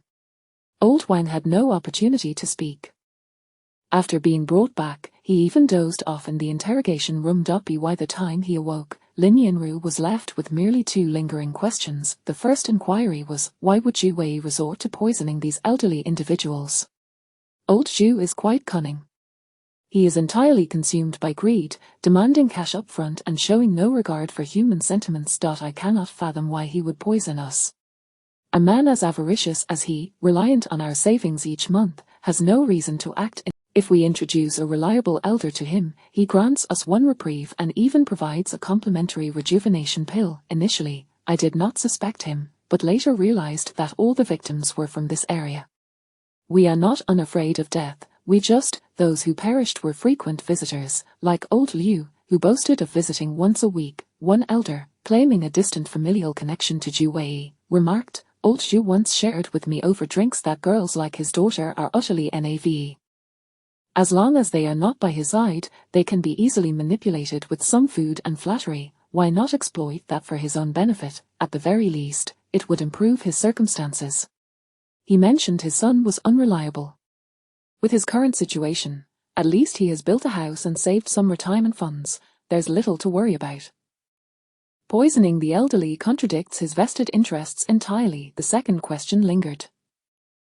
While some of these elders lacked the physical strength, those who did have companions who could vouch for their whereabouts. Lin Yanru astonishingly found no one who bore any suspicion of having killed Zhu Wei.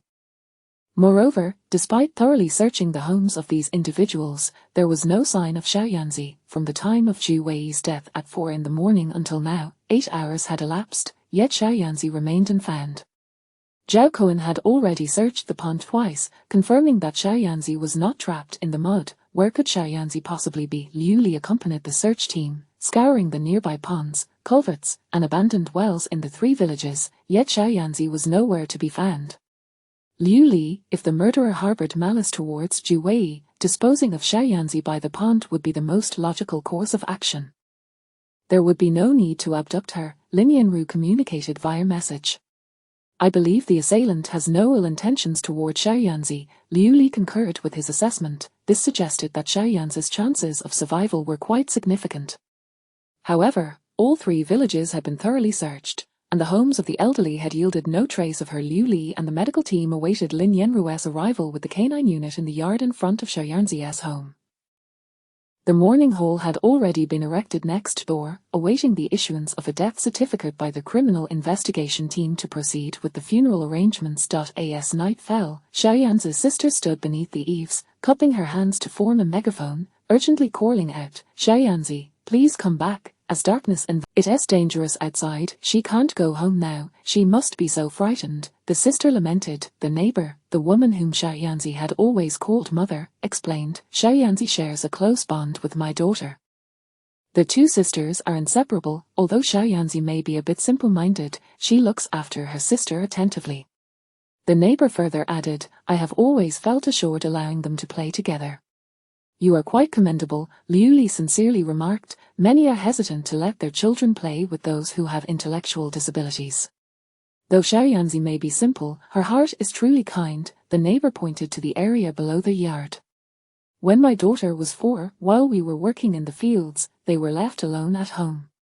A large dog suddenly went berserk and attacked my daughter. Thankfully, Xiao Yanzi was there. She bravely shielded my daughter, sustaining numerous wounds on her stomach and waist while protecting her. By the time we returned and took them to the hospital, Xiao Yanzi was covered in blood.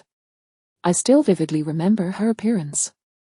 Upon hearing my daughter cry, she was concerned and told the doctor, 'Please save my sister.' The sister cried out, 'Save my sister.' Upon first meeting Xiao Yanzi in the hospital, those were the very words she uttered." Liu Li had always assumed sister referred to a doll, yet perhaps Xiao Yanzi was indeed referring to the neighbor's sister, who was merely 10 years old. Chapter 57, Doll 9. "Rest assured, we are all family. Helping you is tantamount to aiding my own kin." These were the words spoken by the neighbor's grandmother to Ju Wei last night. Liu Li swiftly turned her head to glance, and in the distance, the mourning hall had already been adorned with the black and white photograph of the deceased elder. The old man, who had used his last bit of strength to point towards the door, was named Zhu Qiang, a cousin of Zhu Wei. At that moment, beneath the eaves outside, a little swallow was busy grooming her doll. Why did Zhu Qiang point at the little swallow? The little swallow merely exhibited a delay in cognitive development. She was devoid of any malice, much like in the hospital, where she engaged in incomprehensible actions. She had not harmed anyone. On the contrary, she was obedient and well-behaved. Liu Li felt her limbs grow weak. In the dead of night, around 4 o'clock, when the world was at its darkest and most exhausting, Ju Wei took the quiet and compliant little swallow outside, concealing 2 heavy red bricks in his pocket. What could his true intentions be? Father was determined to have the house completed. Now that he has passed, we have failed to fulfill his wish, and my husband is feeling quite distressed. Had I known, I would not have opposed him." The aunt of the little swallow continued to discuss trivial matters, unaware of the underlying circumstances, as the investigation results from the special case team had yet to be disclosed. If she were to learn the true cause of her father-in-law's demise, how would she react? If she discovered that her daughter, Xiao Rong, was being targeted by nefarious individuals, what thoughts would cross her mind? They had long been oblivious to the truth, and as the lifelong companion of the deceased, along with being the caretaker of Xiao Rong, did she not realize? Liu Li turned her gaze towards the small building adjacent to Ju Wei's home, which appeared particularly dilapidated in comparison. Renovating that old structure would undoubtedly require a considerable expenditure, would it not? As her gaze ascended, she suddenly noticed a fleeting shadow behind the curtain on the 2nd floor, which was hastily drawn down, obstructing her view. At that moment, aside from the neighbor's grandmother, all other members of her household were within Liu Li's line of sight. When Lin Yanru and the police dog squad arrived, a throng of villagers trailed behind to witness the spectacle. The police dog emerged from the little swallow's 2nd-floor bedroom, meandering through the room and yard, eventually leading the crowd up the road to the neighboring village. Liu Li followed the crowd for a while, then quietly turned back. She chose a corner where she could observe both the front and side entrances, waiting for the neighbor's grandmother to make her move. The door of the neighboring house stood ajar, and 2 white candles flickered in the mourning hall, casting an eerie ambience beside Zhu Qiang's black and white portrait. The neighbor's grandmother did not join the crowd. She remained alone in the mourning hall. If the little swallow was indeed hidden by her, this would be the ideal moment for her to act. The special case team had already issued a notification. The family of the deceased could claim the body the following day, enabling the funeral arrangements to commence, followed by visits from relatives, friends, and neighbors. Too many eyes and ears. Only now, with the police dog squad capturing the villagers' attention, was she alone at home. If not now, when Liuli waited in the darkness. In the morning hall, the neighbor's grandmother sat motionless beside the incense candles, juxtaposed with the stillness of the black and white portrait, evoking an unsettling sensation. The wind fluttered the candles momentarily, the flame flickering as it threatened to extinguish. The neighbor's grandmother extended her hand to shield the candle, then resumed her stillness without any further movement. Had she misjudged the situation? If I were Zhu Wei, not only would I have harmed my own granddaughter, but the rejuvenating pills I created also claimed numerous lives. At merely 63, I am not yet old, and if my transgressions were to be revealed, I could face severe punishment. Yet, I have just completed my new house and saved a sum for retirement. As long as my deeds remain concealed, my life could be quite comfortable. Those elderly individuals, aware of their crimes, fear imprisonment, but even more so, they dread the shame of their families discovering the truth. However, the little swallow does not understand. If questioned, she might inadvertently reveal matters best left unsaid. To avoid exposure, the little swallow must perish. Ending her life would be a simple task. The weight of 2 bricks would keep her submerged for a considerable time. Thus, my clandestine appearance by the pond last night was intended for the little swallow's demise. Yet, I was met with an unexpected counterattack. The poison was not administered by me. My assailant was the true perpetrator. I struggled in the pond, water encroaching upon my mouth and nose, yet I witnessed the one who sought my life reaching out towards the little swallow. She flitted towards him like a bird, obediently following without casting a glance in my direction. That individual was familiar to the little swallow, as well as to me. Footsteps approached, and someone crouched beside her. Liuli halted her musings, raised her head, and greeted, "You have arrived." It was Lin Yanru. "Indeed, your insights are quite astute," he replied, a smile illuminating his face, the creases at the corners of his eyes betraying his amusement. "I am delighted that you have heeded my words. Then let us begin." Liuli stood. "Exercise caution," Lin Yanru softly advised her retreating figure. Liuli stepped out of the shadows, striding directly into the morning hall, and seated herself opposite the neighbor's grandmother. "It was you who administered the poison, and it was also you who saved the little swallow, was it not?" The neighbor's grandmother sat silhouetted against the light, the candle's flame dancing behind her. Liuli inquired, "Is it because they had designs on your granddaughter?" "You, as a doctor," the neighbor's grandmother replied impassively, "are meddling far too much." "Your execution was executed with remarkable finesse," Liuli remarked. "Some individuals are better off deceased than alive. However, you acted too hastily. Had you halved the dosage of the rat poison, the manifestations of these scoundrels would not have been so concentrated, making it appear as if they had simply fallen victim to fate." The neighbor's grandmother took a moment before responding, "I do not comprehend what you are saying." "You must be feeling quite conflicted," Liuli continued, "regretting that you should have cast the little swallow into the pond alongside the others last night. Had you done so, you would not be in this quandary now. Now, allowing the little swallow to emerge poses the risk of the police uncovering something. Yet, if you do not let her out, they will continue their search until they eventually trace it back to you.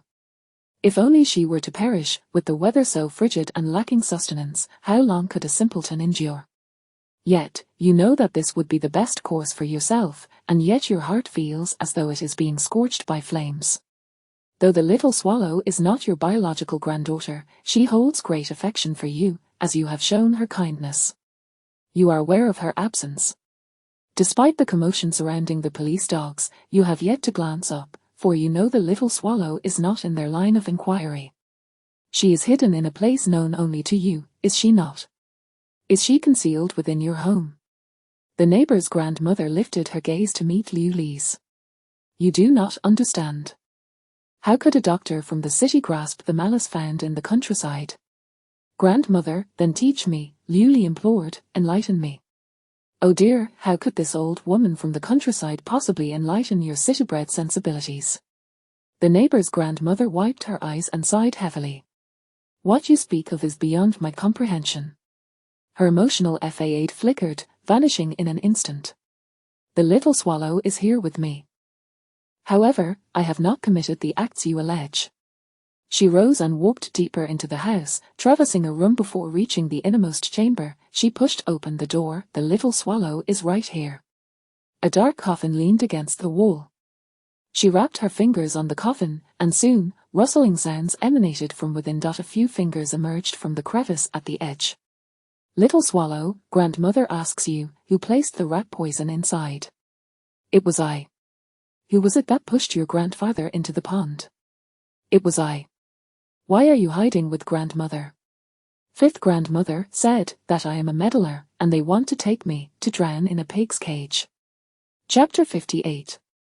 Dull 10. Those morally depraved individuals who have long inhabited the lowest echelons of society often unleash their boundless cruelty and malice when they encounter someone weaker, one who lacks the capacity to struggle for self-preservation. In a village in Guangxi, there lived a left-behind girl named Xiaoyu. Since the tender age of 10, she has endured the torment of 18 elderly villagers over a span of 3 years, with some incidents occurring even in broad daylight amidst the fields. The details are so suffocating that even Yu Li, an adult, finds it hard to breathe upon merely reading the words. The experiences of Xiaoyu bear no fundamental difference from those of Xiaoyan.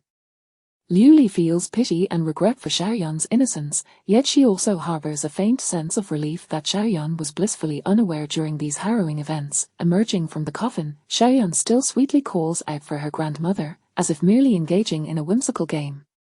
She affectionately leans against the neighboring grandmother, responding incoherently to her own query, "Why did you put out rat poison?" "They were bad, it hurt so much, my sister mustn't." Liu Li inquires, "Where did you get the rat poison?" "I traded for it." "How did you trade?" Xiaoyan swiftly pulls her pants down to her knees, exposing her unprotected innocence. "This is how I traded."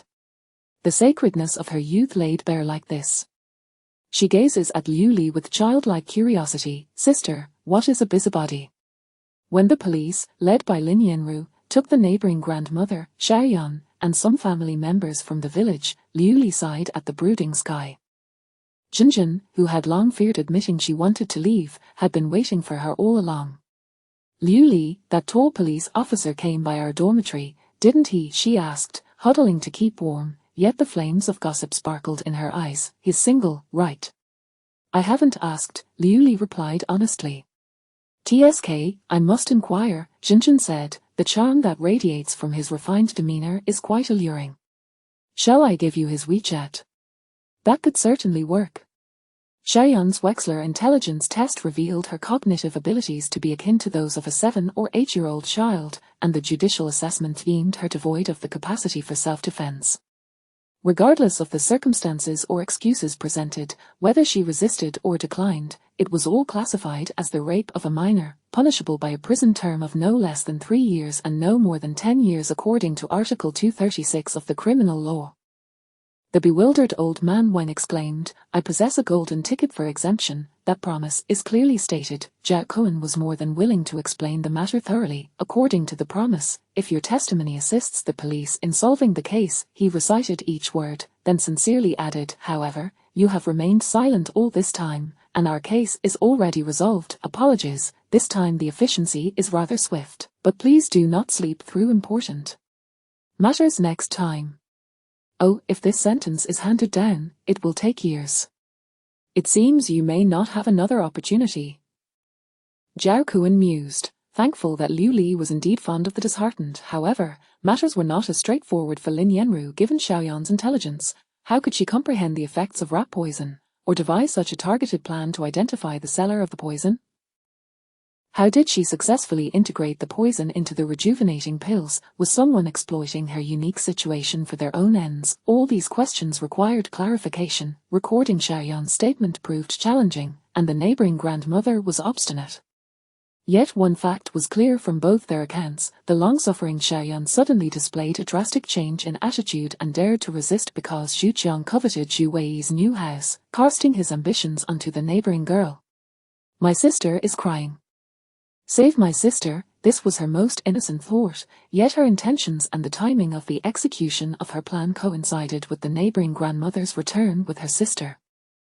The grandmother stubbornly insisted that she had no involvement in any of this. Ultimately, Lin Yanru discovered a breakthrough: Xiaorong, the neighbouring sister. Grandpa and Dad argued for a long time. Grandma had no choice but to bring me back. Grandma said it would ease the pressure on Mom and Dad, and it would be better to have a little brother sooner. One night, Grandpa and great-uncle were drinking, and Grandma suddenly became angry. I don't know why she was angry. She flipped over the table. I heard her say something about waiting until I grew up. I don't like coming back, but if I can play with Sister Xiaoyan, it wouldn't be so bad to come back for a while. But I definitely want to go to my mom's. Later, on a night when it snowed heavily, Grandma fell ill and had to get in for Doc. Grandpa took me to Sister Xiaoyan's place, and there were several others present. They smiled at me, praised my looks, and wanted to touch me, which made Sister Xiaoyan as furious as Grandma. Sister Xiaoyan's anger was terrifying. Her eyes widened like that. She grabbed my hand and ran, but I really couldn't keep up. Great-uncle chased after us, wanting to catch us. Sister Xiaoyan told me to quickly find Grandma, and she urged me to hold onto the doll and run so I wouldn't be scared. She also said not to be afraid.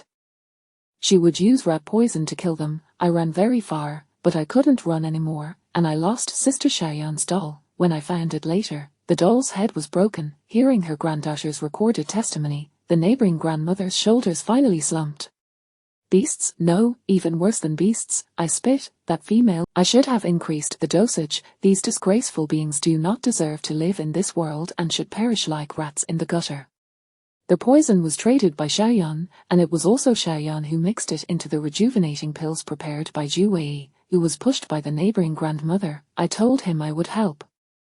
I couldn't let the old man's disgrace affect the children. As long as I took Xiaoyan away, no one would know. He refused. I thought he still harbored hopes of making money later, but who knew that that night, he secretly stole 2 red bricks from the front and headed towards the pond. I took a shortcut and arrived at the pond before him. I pushed him in, and when he tried to climb back up, I crushed his fingers. Do you think this is a secret? No, those with old partners are all aware. Just look at how they dare to commit such heinous acts. After all the notes, evidence collection, and investigative work concluded, Lin Yanru once again arrived at Liu Li's dormitory. This time, Jinjin, with stars in her eyes, came down. After a moment of astonishment, he said, "Please inform Liu Li that a legal aid team has taken on Xiaoyan's case. Additionally, here is a photo of my friend Zhao Cohen. He is single." "Officer Lin, what about you? Are you single as well?" Jinjin inquired. "Whether I am single depends on whether she opens her heart," Lin Yanru replied. "Please take care of her in the future." Jinjin called Liu Li down once more. Lin Yanru and Liu Li walked side by side beneath the red plum tree. Lin Yanru remarked, "The medicine I was to deliver to Xiaoyan has already been administered. Thank you." Xiaorong's mother said that regardless of what happens in the future, she will keep Xiaorong and Xiaoyan close. Xiaorong is fortunate. What Xiaoyan has encountered has yet to transpire in her life. For Xiaoyan and her grandmother are there to protect her. The red plum blooms anew, heralding spring. The world is rejuvenated, and all corners are adorned with the colors of spring. Those hideous visages remain concealed within a realm of brilliance. Chapter 59 Asperger S1. The plum blossoms bloom in profusion, their smiles greeting the arrival of spring. Beneath the plum tree, 2 girls of contrasting styles stroll hand in hand through the grove of blossoms. "Have you visited her recently?" inquired the charming, gentle girl with long hair. "I have, and not just me, Li Kai went as well," replied the spirited girl with short hair. "That fool. Har, does his naive innocence truly have the power to sway her? Hey, when discussing other women in my presence, could you refrain from glowing with excitement?" "Not at all," said the long-haired girl, playfully wrapping her arms around the neck of her short-haired companion. "Today is Chantlakoko, would you care to sample its delights?" The short-haired girl pinched the nape of her neck with her right hand and leaned in for a kiss. But, har har har, the long-haired girl erupted into laughter for reasons unbeknownst to her. The short-haired girl, gritting her teeth, pinched her cheek, exclaiming, "You're not paying attention. I recently met a delightful boy with Asperger's. He's quite intriguing," the long-haired girl said, collapsing into her embrace with laughter. "What mischief are you concocting this time?" the short-haired girl inquired, playfully rubbing her ear. "Oh please, what ill intentions could I possibly harbor?" the long-haired girl replied with a coy giggle. "With just a few words, this boy has stirred my life into a tempest. I must repay him somehow. In life, we engage with various individuals. Do you truly know the past of someone beside you?" Birds chirped exuberantly from the branches, their melodies intermingling with the vibrant sounds of students reading aloud in the campus. In a classroom on the first floor, a young female teacher faced the blackboard, writing notes, while students behind her indulged in various antics, parsing notes, playing on their phones, sneaking snacks. A boy sitting in the middle row abruptly stood up, striding to the girl in the third row. With his head slightly bowed and eyes averted, he glanced sidelong at her and declared, "You're sick." The entire class erupted in laughter. The girl's face flushed with indignation. "You're the one who's sick." "You sick," he repeated, never once meeting her gaze, instead fixating on her shoulder, his fingers fidgeting at the seam of his pants, continuously asserting, "You're sick." Several classmates, eager to stir up trouble, vacated their seats and began to chant back and forth between the two.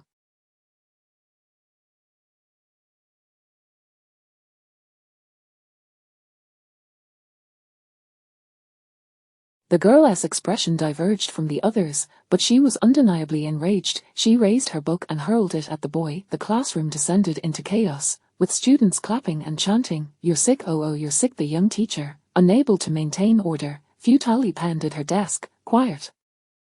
I want silence." "Jiangyu, return to your seat." "Chiu-yu, stop hitting." Before her words could fully settle, the raucous chanting abruptly ceased, followed by a moment of profound silence, which was then shattered by a collective scream. The sound nearly lifted the ceiling off, the young teacher's face flushed with anger, ready to pound the podium when suddenly, a fountain of red erupted from the neck of a boy in the crowd, splattering onto the desks with a resounding splash. The boy, in disbelief, clutched his neck, blood streaming through his fingers. No matter how he tried to staunch the flow, his mouth moved, yet in that moment of hemorrhage, words failed him. Someone's been killed." The classroom descended into utter pandemonium, with only Jiangyu, whose gaze wandered, still fiddling with his pants seam, and the girl, now frozen in shock, remaining upright amidst the chaos. At 10:35, the emergency center received a call regarding a 15-year-old male who had suffered a laceration to the neck from a sharp object, resulting in massive hemorrhagic shock. Clearly, a single paramedic would not suffice. Thus, Deputy Director Chen, along with the surgical emergency physician Liu Li, swiftly arrived at the scene in the ambulance. The school nurse was attempting to staunch the bleeding with a towel, while around the injured boy, blood splatters painted a grim picture, with droplets still falling onto the desk. Liu Li quickly assessed the situation and determined the boy had a ruptured carotid artery, indeed, a race against death, where every second was of the utmost importance. Deputy Director Chen's countenance was as stern as a teacher's ruler. "It won't stop, it just won't stop," the school nurse stammered, panic evident in her voice as they rushed in. "Clear the area," Liu Li asserted, taking the nurse's position. With steady hands, she removed the towel, calmly locating the source of the hemorrhage proximal to the heart. With 3 fingers aligned, she applied firm pressure to the soft tissue against the cervical vertebrae, immediately reducing the blood flow.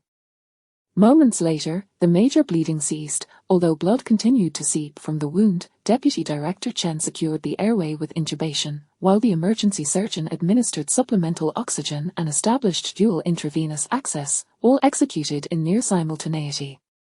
They began the urgent transfer to the hospital, racing against time. Each second gained increased the boy's chances of survival. Liu Li knelt motionless on the gurney. Maintaining this position was exhausting, and she felt her lower back ache as if she were sinking. Yet, since the moment she commenced compression, all her strength and focus converged upon her fingertips. She could not afford to pause. Only perseverance would suffice. Before the ambulance even reached the hospital, Liu Li sensed the boy's body temperature steadily declining, his complexion pale as paper, vitality swiftly depleting. "Notify the anesthesia department, thoracic surgery, general surgery, otolaryngology, an orthopedic surgery to proceed immediately to the emergency operating room and establish a green channel, Liu Li was pushed alongside the youth into the resuscitation theatre, only able to release her grip once the lead surgeon utilized a non-invasive vascular clamp to control the bleeding. As she stepped back to the walls of the operating room, she felt her limbs grow weak and her head spin, her right arm trembling uncontrollably. Upon exiting the operating room, Liu Li encountered the family and representatives of the school who had gathered. A middle-aged woman knelt outside the operating room, her hands clasped in prayer before her chest, fervently beseeching. Liu Li surmised that this must be Xiaobo's mother. A number of others were seated nearby, including a girl of similar age to the injured boy. Xiaobo, the victim, and Qiu Yu, the assailant. It was said that the incident had arisen from a scuffle between classmates, inadvertently injuring another student who had been a mere bystander. The girl appeared to be the perpetrator, Qiu Yu. Just as Liu Li approached the examination room, a hurried middle-aged man rushed towards her. "You killed my son, step forward." This was Xiaobo's father. Instantly, Qiu Yu's father interposed himself protectively in front of the girl, stating, "Mr. Zhao, I apologize on behalf of my daughter." The response was a forceful slap across the face from Xiaobo's father, causing Qiu Yu's father's cheek to swell instantly. "You failed to properly educate your daughter. If anything happens to my son, I will hold her accountable."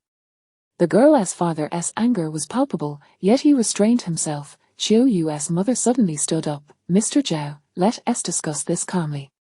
Please do not resort to violence. This situation should never have occurred. Both our children are completely innocent in this matter," she articulated clearly, recounting the events.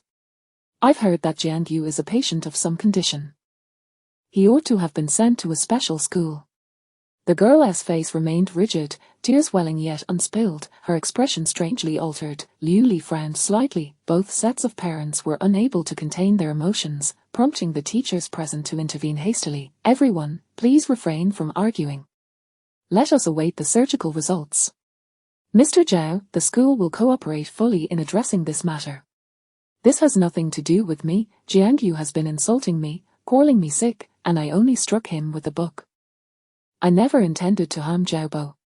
I was unaware that there was a craft knife hidden within the book. That knife does not belong to me. I also do not understand why Xiaobo was so close to me." Her speech was slow, her expression wooden, her eyes unblinking, a pathological, mask-like demeanor. Liu Li halted her steps, scrutinizing her more closely. The girl's right hand trembled uncontrollably, her right leg slightly shaking, while her left limbs remained still. The student named Jiangyu had spoken the truth. She was indeed unwell, and it seemed her condition was rather severe. Chapter 60 Asperger's 2. Liu Li's primary consideration was adolescent essential tremor, yet she could not dismiss the possibilities of Wilson's disease and hypothyroidism, necessitating further differential diagnosis. After listening to Liu Li, Qiu Yu's parents exchanged glances, a silent communication passing between them. "She has been like this for a while. We thought it was just the stress of puberty that caused it, is she truly unwell? What illness does she have?" Their demeanor suggested sincerity, devoid of deceit. However, the examination results astonished Liu Li. Wilson's disease was ruled out, hypothyroidism was excluded, and even Parkinson's disease was dismissed. The signs of primary tremor in adolescence required additional differentiation. Liu Li scrutinized Qiu Yu's posture and movements with a sense of perplexity, gently posing questions. "Doctor, I assure you I did not do it on purpose. My school prohibits bringing tools like carving knives, and I have never brought one. I have no idea who slipped that carving knife into my book. It has nothing to do with me." Qiu Yu's anxiety stemmed from Xiaobo's uncertain fate. "I was attentively listening to the lecture when Jiangyu suddenly approached me, and he, who usually remained silent throughout the day, openly declared in front of the whole class that I was ill. It was infuriating. He is the one who truly has a problem. We all know he has Asperger's syndrome. I don't even know why I threw the book at him. I was just so angry, wanting him to shut up."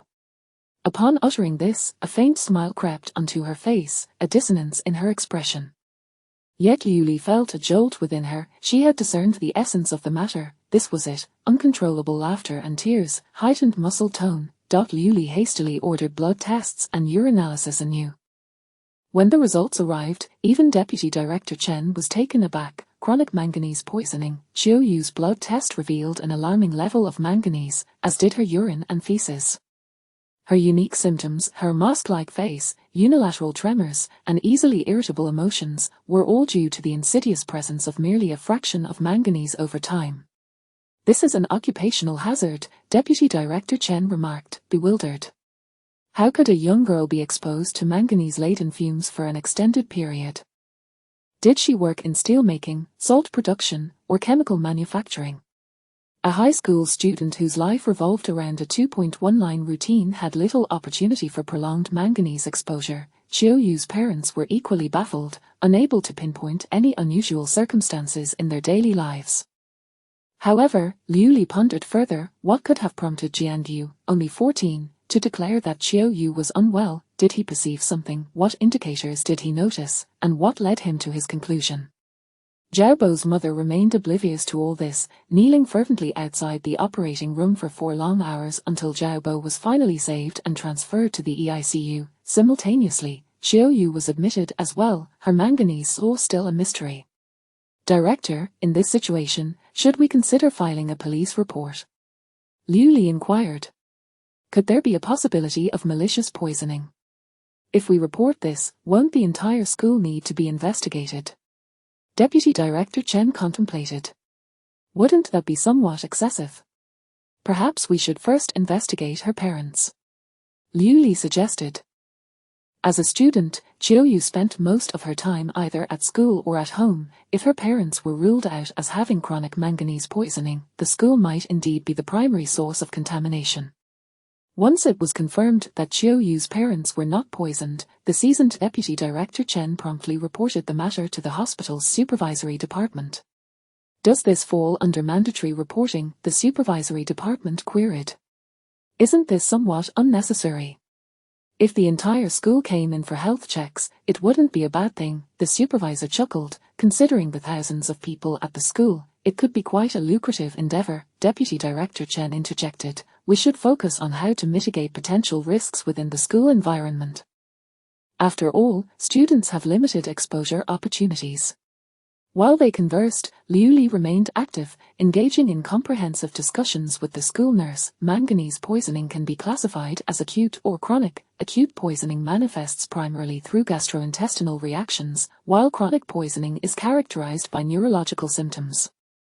The school nurse's records indicated that, over the past 2 months, the number of students visiting for diarrhea was significantly higher than during the same period last year and greater than the total for the previous 2 months. It was possible that some location within the school was saturated with excessive manganese. Could it be poisoning? Liu Li felt that it was prudent to report the matter to the authorities. This feeling intensified when she encountered Jian Yu. Jian Yu, a slender and anxious youth, fidgeted with the seams of his trousers, seemingly oblivious to any inquiries directed at him and resisting any approach. He, too, had been brought by his parents to visit Xiaobo. Asperger's syndrome is often referred to by a more palatable name, the genius disease. Newton, Einstein, Beethoven, Mozart, and even Musk, all are individuals with Asperger's syndrome. They possess the traits of autism, exceptional intelligence, and unique talents. They struggle with social interactions due to difficulties in interpersonal communication and are hindered in expression due to challenges with verbal communication. To elicit answers from Jian Yu, it was essential to comprehend his thought processes and adhere to the rules of his world. Liu Li acquired 2 Rubik's Cubes from the pediatric emergency department. She seldom played with them, as she was not particularly skilled. However, Jian Yu manipulated them with remarkable finesse, needing only a few glances before his fingers danced with a life of their own. How did you know Qiu Yu was unwell? Liu Li asked. Silence. Do you know the source of the poisoning? Silence. Liu Li, for reasons unknown, asked abruptly, do you have an illness? Without lifting his gaze, Jian Yu coldly retorted, you have an illness. Chapter 61 Asperger's 3 Liu Li followed his train of thought and inquired, what illness do I have? Silence ensued. Is my condition quite severe? Still, no response. Jian Yu's hands moved increasingly swiftly, the Rubik's Cube gradually aligning in perfect order. his expression one of unwavering concentration, as if the external world had ceased to exist for him. More time and opportunity were needed to cultivate a connection between them, yet Liu Li was in desperate need of time. As the ambulance departed once more, she returned to find that Jianyu's figure had vanished from the emergency room's threshold. Jianyu's body was expelling manganese through sodium salicylate, albeit slowly, but her life was not in jeopardy. Deputy Director Chen ultimately reported the incident to the health department. Upon arriving at the emergency center the following day, Deputy Director Chen and a group of doctors regarded her with expressions akin to having won the lottery of 3 million. One must possess discerning eyes. Among all of you, I have never misjudged anyone, Deputy Director Chen remarked. I am but a talent scout, or rather, a rare and venerable sage. It turned out the Health Bureau had come to commend them for identifying 10 or so cases of varying degrees of chronic manganese poisoning within the school. An environmental inspection was currently underway at the institution, thanks to the emergency center's heightened sensitivity and profound sense of responsibility. The situation had been contained from escalating further. That glance has saved over a dozen children, a remarkable virtue indeed, Doctor Hu proclaimed with a cheerful demeanor. Liu Li, this late-blooming student is truly impressive. For reasons unknown, he concluded, Dr. Li Kai is hopeless. He needs to be promptly set up for a blind date. I have a nephew who is quite decent. Speaking of Li Kai, he arrived during lunchtime, listlessly waiting for Liu Li in the consultation room. Liu Li quickly turned and headed toward the cafeteria. Liu Li, wait for me, the observant Li Kai hastened to follow. He was on the verge of resigning, looking as dejected as a defeated rooster as he lamented to Liu Li, my father says it's precisely because my work is too grand that others find opportunities to take advantage. Liu Li, I can't bear to leave the hospital. Even without any response from Liu Li, he trailed behind her. I can't bear to leave you either. It will be even harder to see you in the future. My father is truly something else. After all these years of studying my profession, now he wants me to manage the factory. Am I supposed to tend to the dental needs of the factory workers? What do I know about assembly lines or distributors? It's utter nonsense. Liu Li, you say I am different, possessing a sense of right and wrong.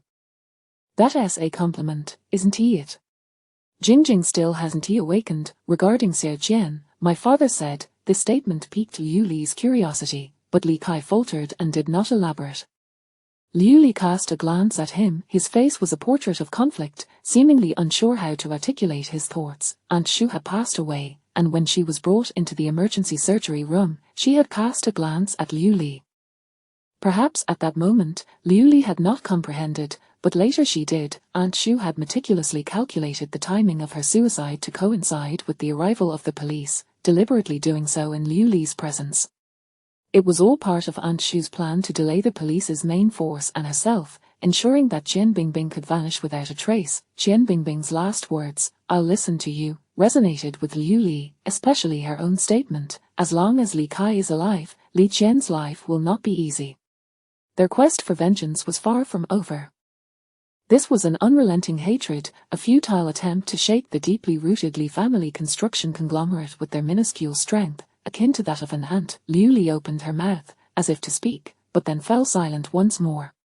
My father says you are a ruthless person. He now feels uneasy leaving the house without sufficient bodyguards, Li Kai remarked. He also said that if I can't win you over, I might as well resign myself to a lifetime of being a single dog. Liu Li understood the pain of Tang Seng. Throughout the meal, she uttered not a single word, while Li Kai regaled her with tales of the dishevelled, miserable old Li Kai of many years hence. Liu Li, he said before departing, we've shared life and death together. Perhaps we can share a drink someday. Upon her return to the emergency center, Liu Li found Jiangyu waiting outside the emergency room. He stood before the door to Chiao Yu's room, tilting his head to examine the directional sign, his fingers unconsciously gliding along the seam of his trousers.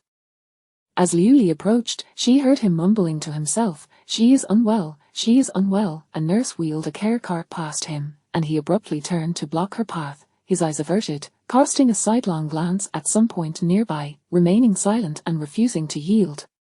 Hey, handsome, could you please step aside? He stood his ground. The nurse had no choice but to navigate around him. As she did, he shifted to obstruct her once more, persistently avoiding eye contact. Liu Li hastened past him. Xiao Yu was transferred to the inpatient department this morning, Liu Li informed him. Jian Yu indeed stepped aside without looking at her, nodding slowly and rhythmically. 7th floor, internal medicine ward. Jian Yu extracted an object from his pocket and handed it to her, then turned to leave. It was the Rubik's Cube Liu Li had failed to complete yesterday, now restored to its original state. Just as she was about to depart, a shadow swiftly crossed her path, blocking her view. It was Jian Yu, standing merely half a meter away from her, a distance that fell well below the safety zone typically observed between individuals, a level of intimacy for someone with Asperger's. Jian Yu, you are unwell, Jian Yu asserted, his gaze still not meeting Liu Li's. Jian Yu, I am rather dull. You need to be clearer. You are unwell, Jian Yu's expression grew anxious, you are unwell. How can I treat my illness to recover? Liu Li asked softly. Jian Yu appeared less urgent, repeating, you are unwell, before turning and walking away. Despite Liu Li's belief in her own intelligence, she still failed to grasp his intent. However, she soon had no time to ponder. She was as busy as a spinning top, handling cases of carbon monoxide poisoning, a swallowed light bulb, and acid-base imbalance due to diarrhea. Just as she caught her breath, a young girl intercepted her. Are you Dr. Liu Li? The young girl inquired, her cheeks flushed, breathing rapid and appearing quite anxious. What is it? Do you need assistance? Liu Li asked. The girl smiled at her, reaching for her neck with her right hand, her mouth opening as if to speak but failing to articulate. As her hand withdrew from her neck, a thin red line appeared. Liu Li's mind erupted with alarm. Quick, someone come! She rushed forward, catching the girl's body as it slumped backward, her hand pressing against the girl's neck. Blood seeped through Liu Li's fingers like water flowing over Jinshan Temple, the pulse of the artery beneath her fingertips rapidly fading. A small pink carving knife, resembling a strawberry, slipped from the girl's fingers, identical to the one found in Zhao Bo's pool of blood yesterday. Chapter 62 Asperger 4-inch. What is going on? Vice Director Chen inquired, perplexed. This is also a student from the school, one of those recently diagnosed with chronic manganese poisoning. How could such a small carving knife exist? Vice Director Chen pondered, how could it be permissible to sell it to students? Moreover, the world is so vast. Why did she choose to come before you to end her life? Is it possible she wished to die yet feared the reality of death? Dr.Hu mused, was she hoping for a last-minute rescue? No, Liu Li asserted. The next incident occurred on Liu Li's return to her dormitory. A youth intercepted her, asking, are you Liu? Before he could finish, Liu Li delivered a fierce punch to the area just below his right ribcage. This was the pylorus, the narrowest section of the digestive tract, abundant with vagus nerves. Such a powerful blow would elicit a swift contraction, inducing excruciating pain and uncontrollable vomiting, leaving one dizzy and weak. The boy indeed bent over like a shrimp, retching violently, a pink strawberry carving knife clattering to the ground, small, yet capable of inflicting fatal harm. Liu Li was subsequently isolated by the police. Simultaneously, officers across several locations received orders to promptly proceed to various communities, tasked with transporting all children listed as manganese poisoned, along with their guardians, to the Criminal Investigation Unit. Liu Li, this indirectly proves that the emergency department is at odds with you. Perhaps forensic medicine suits you better, Xiao Ji jested, no need for breathers, it's far less troubling. He presented a meal specially prepared for Liu Li. Look, the police team is enjoying Dongper pork today. Zhao Cohen set down his chopsticks, glancing at Liu Li's calm demeanor, then hastily rubbed his arms. It's over.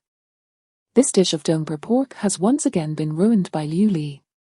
The options for the police team were dwindling. Among 13 individuals, aside from 2 already hospitalized and 1 subdued by Liu Li, there were 10 young boys and girls.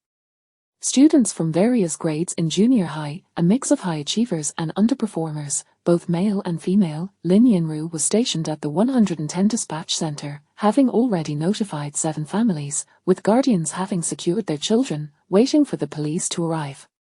Team leader Lin, there are still 3 families whose guardians are not answering their phones. The reason for utilizing the 110 platform was to ensure the guardians would take it seriously. Other calls might not garner the same attention, yet these three families neither answered nor responded, causing Lin Yinru to feel a tightening in his chest.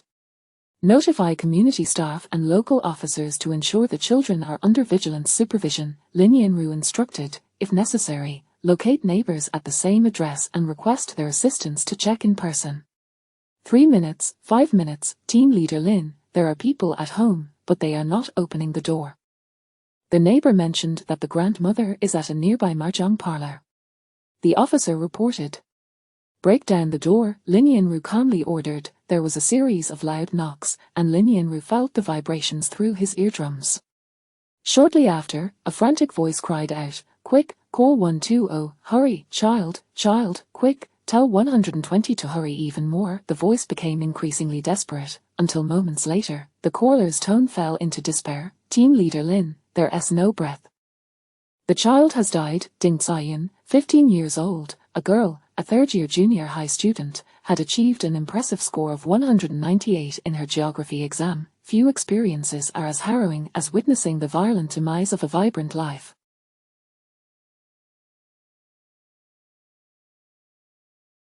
The young girl lay supine in a pool of blood, her dark hair soaked into a reddish-brown hue, strands resembling freshly gathered water plants dot on a thick stack of examination papers. A line was inscribed, "I'm sorry, I've stained the floor again. This time I cannot clean it up, goodbye."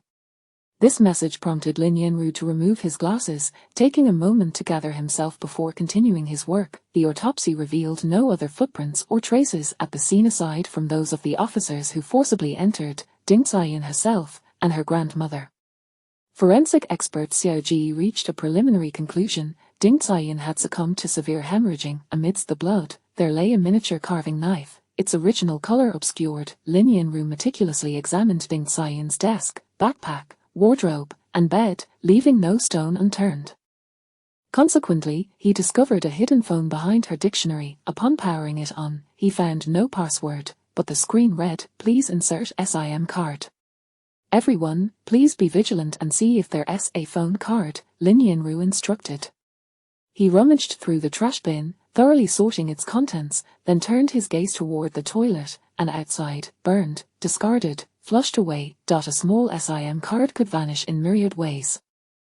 However, the deliberate decision to ensure its disappearance before death suggested that secrets lay within that phone. Ding Ziyin was officially registered under a grandparent-led household. Such households refer to those where a child's mother has passed away, and the father remarries, resulting in the child's registration being transferred to the grandparents' names. Ding Ziyin's mother had tragically died when she was 10, her father had rebuilt his family 3 months later, and 6 months after that, her household registration was moved under her grandmother's name, where she lived ever since.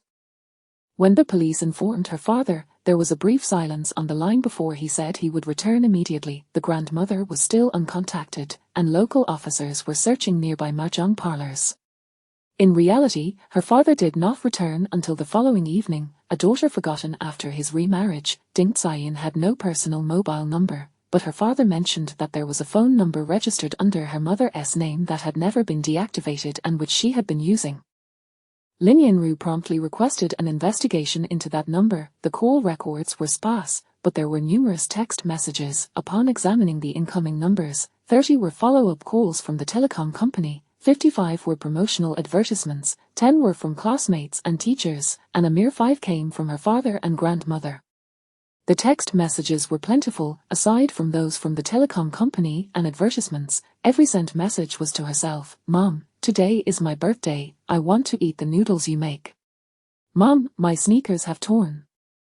Grandma said I should wear them as slippers. Mom, my pants are too short. Mom, I ranked first again, are you happy? Mom, I miss you." As Lin Yinru prepared to place Ding Ziyin into a body bag, he instinctively softened all his movements, trembling as he zipped it closed. Once on the autopsy table, the delicate body of the young girl revealed 2 clearly defined butterfly bones. This reminded Liu Li of her own youth, recalling how her homeroom teacher had wept while touching her scapular. Ding Ziyin was even younger than Liu Li had been at that time, Xiao Ji remarked. the greatest respect for the deceased is to let her body speak for itself. The wound on her neck, spanning from left to right, conformed to the characteristics of self-harm. The edges of the wound were raised, indicating they were not post-mortem injuries. Her lungs displayed diffuse pink froth, indicating that the cause of death was not shock from severe hemorrhage, but rather mechanical asphyxiation due to blood flooding into the lungs. In her stomach, a small object slightly smaller than a thumb was discovered, the missing SIM card. Chapter 63 Asperger's 5 Before Ding Xian resolutely took her own life, she swallowed the phone card, taking with her the sole connection to her mother. Liu Li tightly shut her eyes, tears streaming from the tear ducts of her nose. She took a deep breath, puffing her cheeks to stave off the tears. This was the first time she cried for someone else. The cause of death was indisputable, and with the presence of a suicide note, the conclusion of suicide was beyond question. Liu Li quickly reviewed everything in her mind and firmly stated, Xiao Yu has issues. The breakthrough point may lie with her. Oh, why do you say that? Xiao Ji was taken aback. Because she doesn't want to die, Liu Li replied. Xiao Yu exhibited a strong desire to live.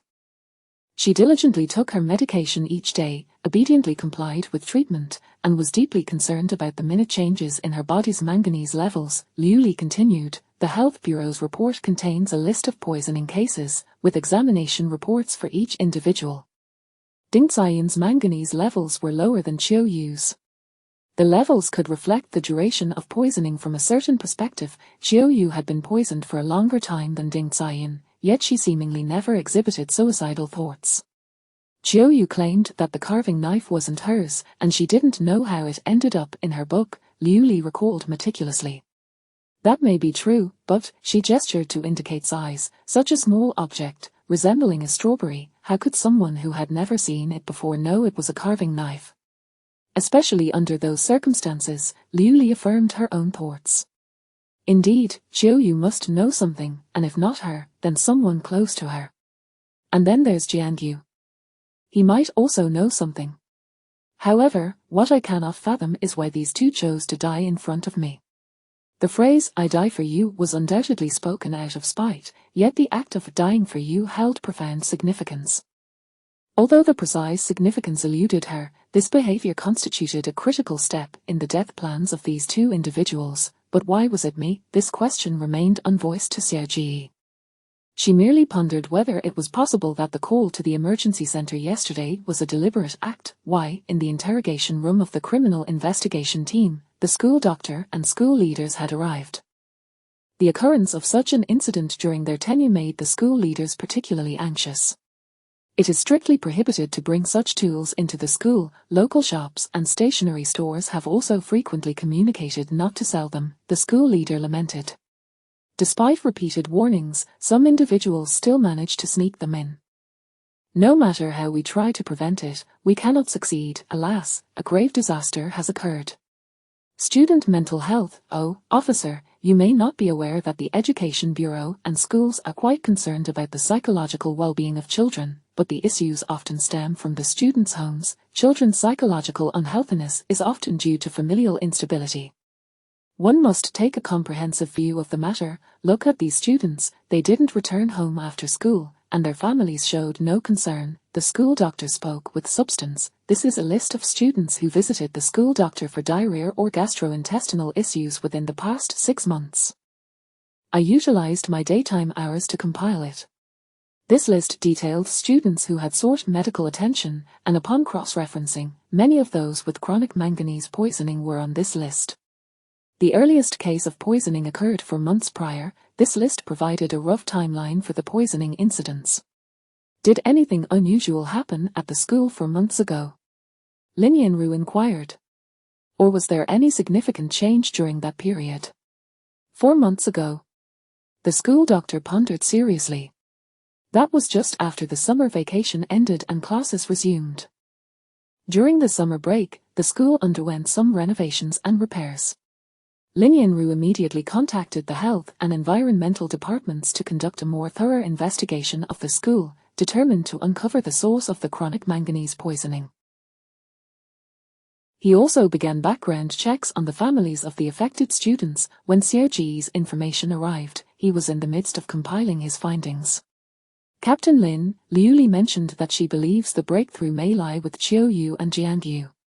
Lin Yanru gathered the case files and called upon Zhao Cohen, preparing to depart when a phone call came in. Captain Lin, their SA-110 emergency call you need to hear. It was a woman's anxious voice. My son is missing. Please help me find him. Jiang Yu, 15 years old, has not returned home. It's been over 5 hours since school let out. Jiang Yu, a classmate of Qiu Yu and a patient with Asperger's syndrome, was one of the breakthrough points Liu Li had referred to. The police brought in Jiang Yu's mother, who was extremely distressed.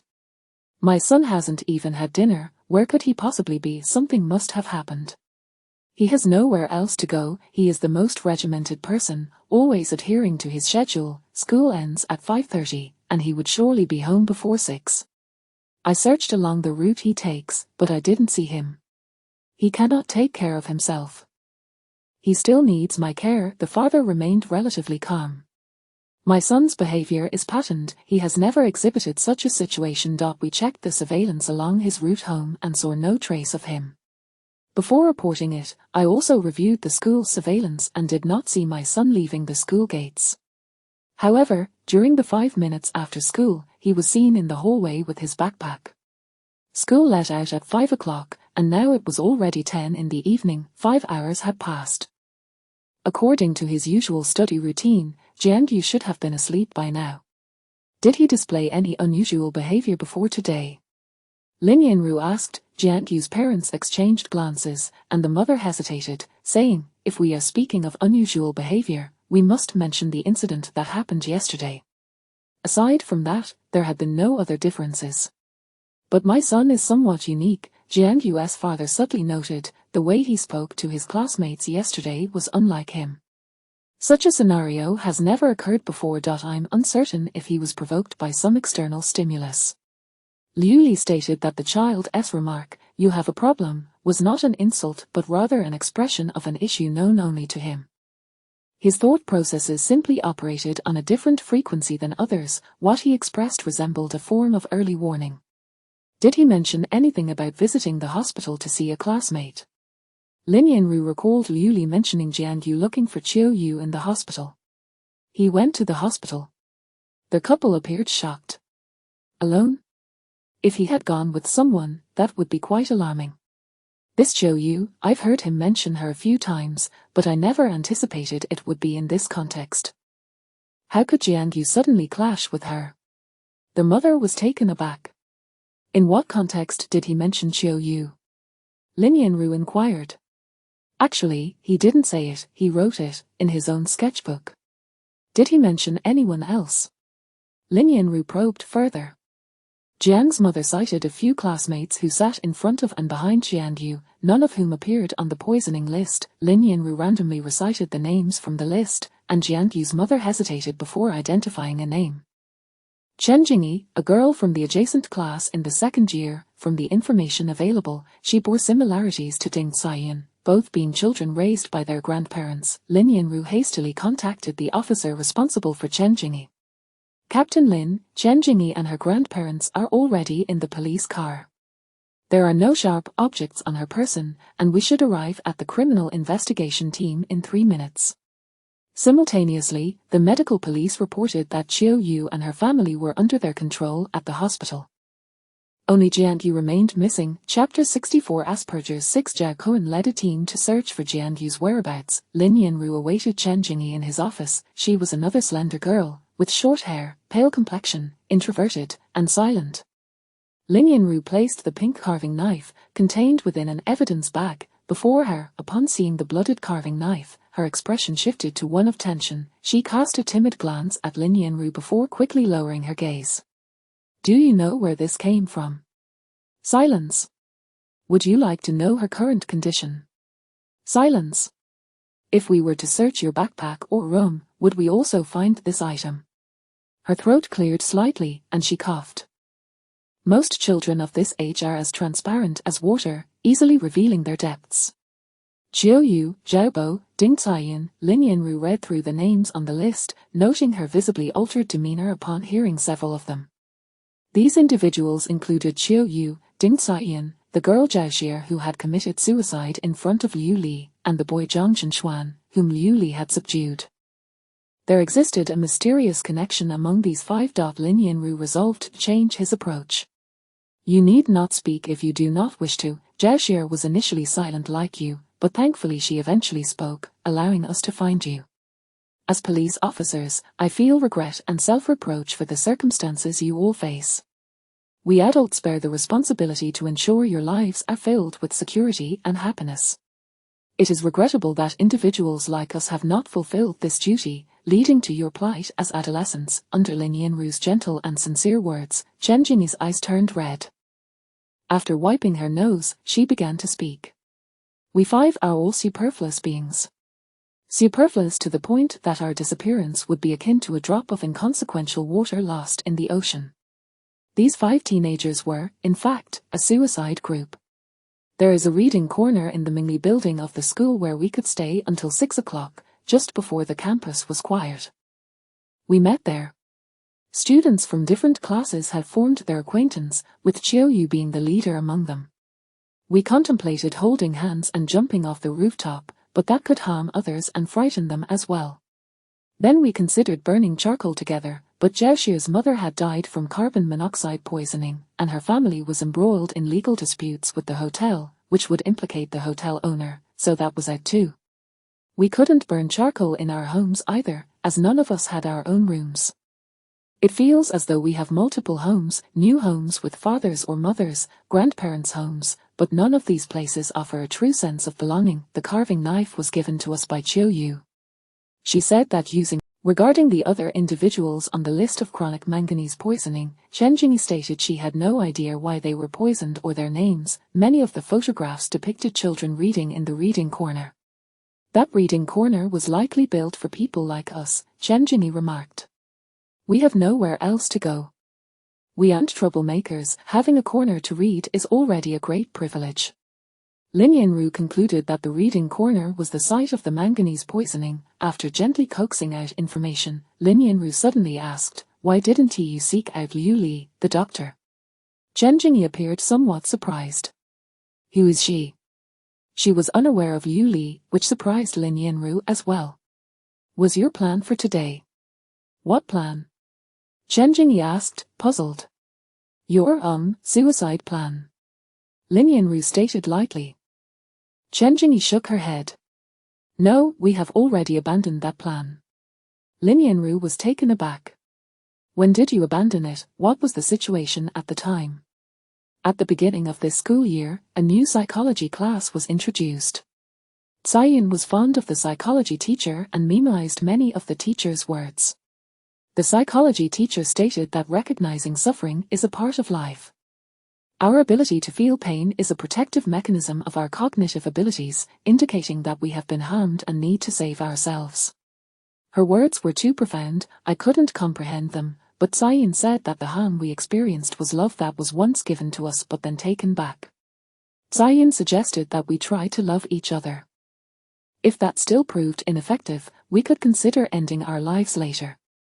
We met every day and made it a point to do something to make each other feel happy.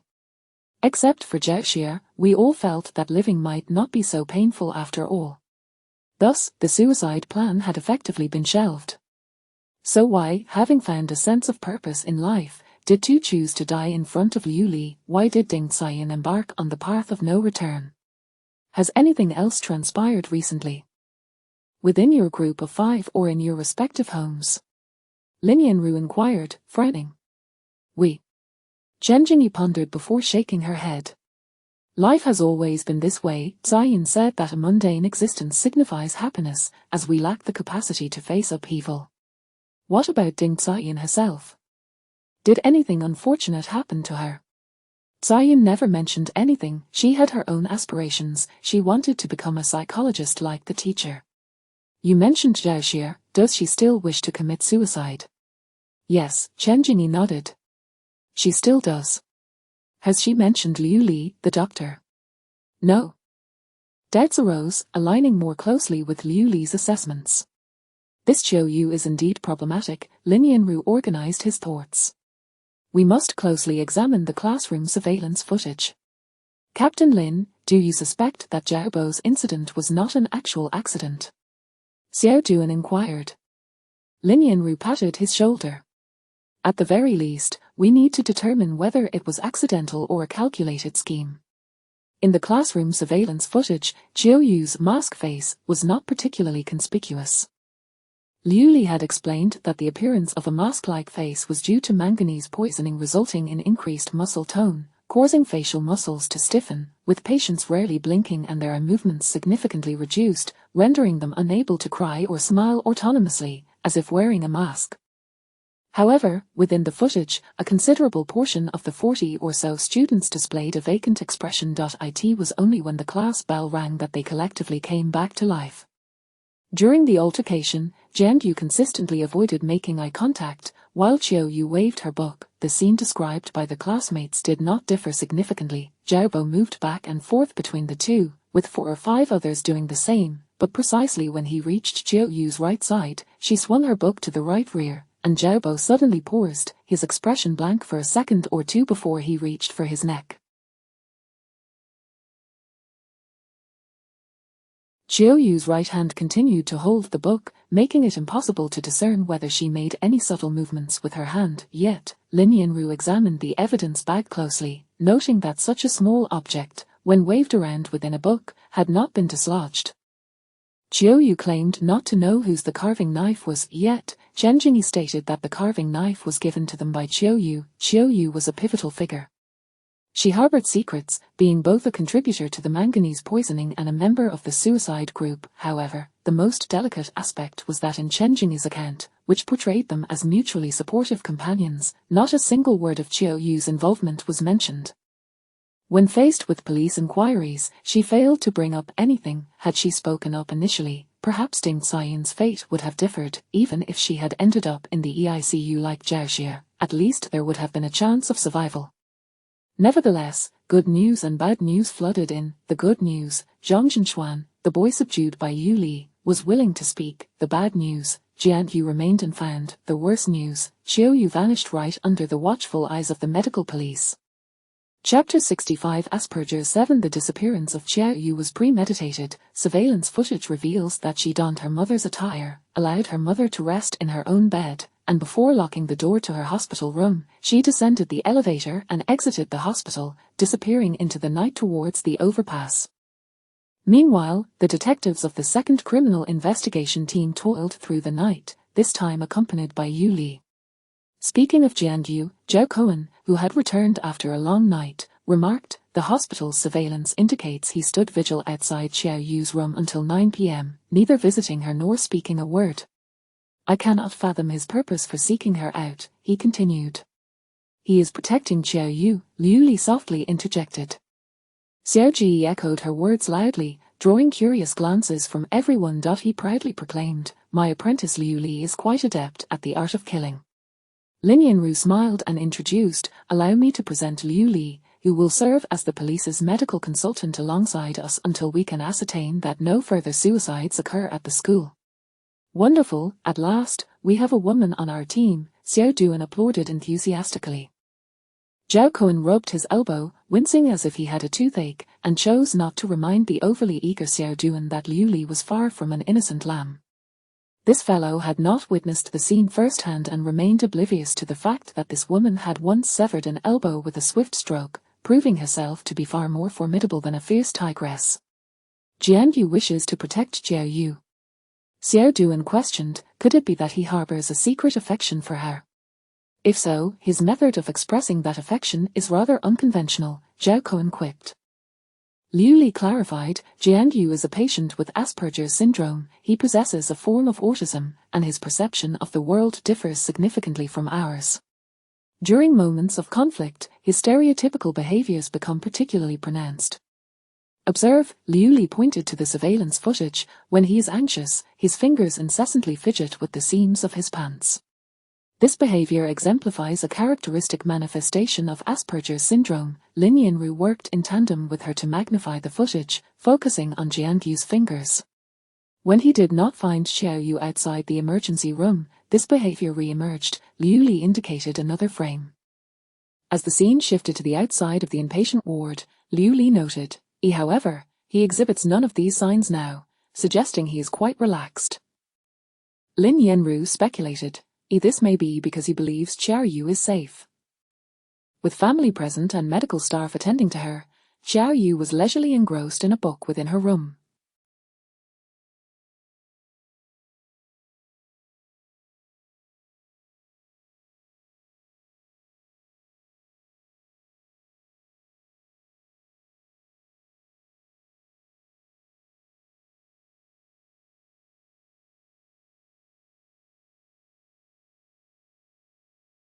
Jianyu stood by the bench outside her ward. Both appeared to be at ease within their respective spaces, until the evening nurse made her rounds, clearing the floor of others and closing the visitation doors.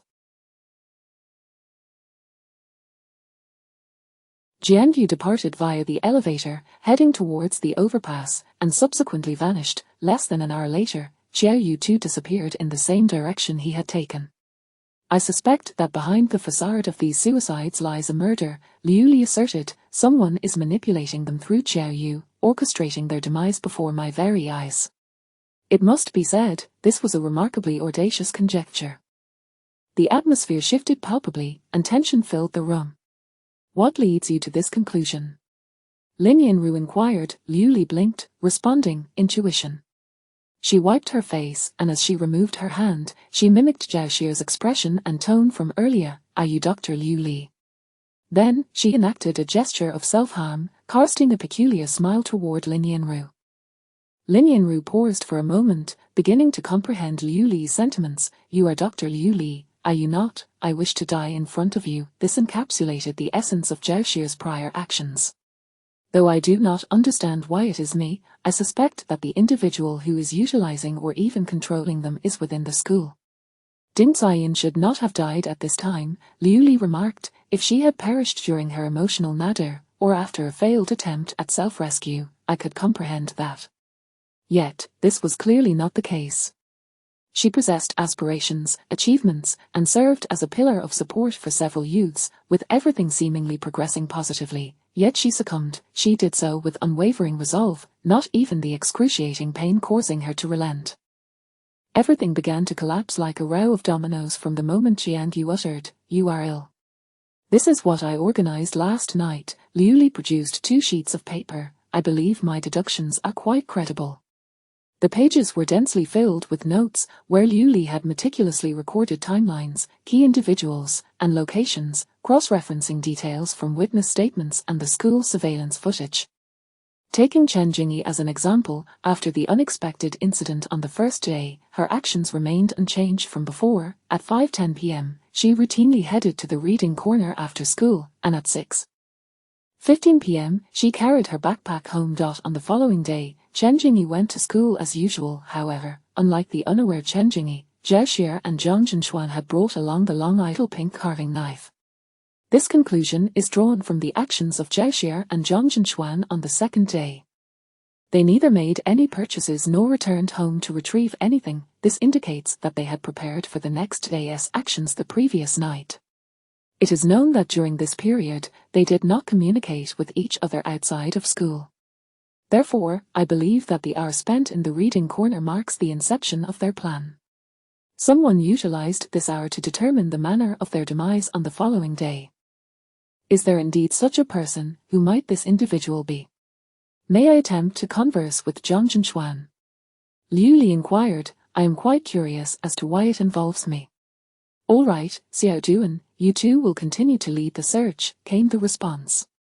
The rest of you should head to the school. Aside from surveying the reading corner, also obtain the staff roster. Lin Yanru methodically delegated tasks, after which he and Liu Li proceeded to locate Zhang Zhenxuan. Since yesterday afternoon, Zhang Zhenxuan's guardian, his uncle, had not made an appearance.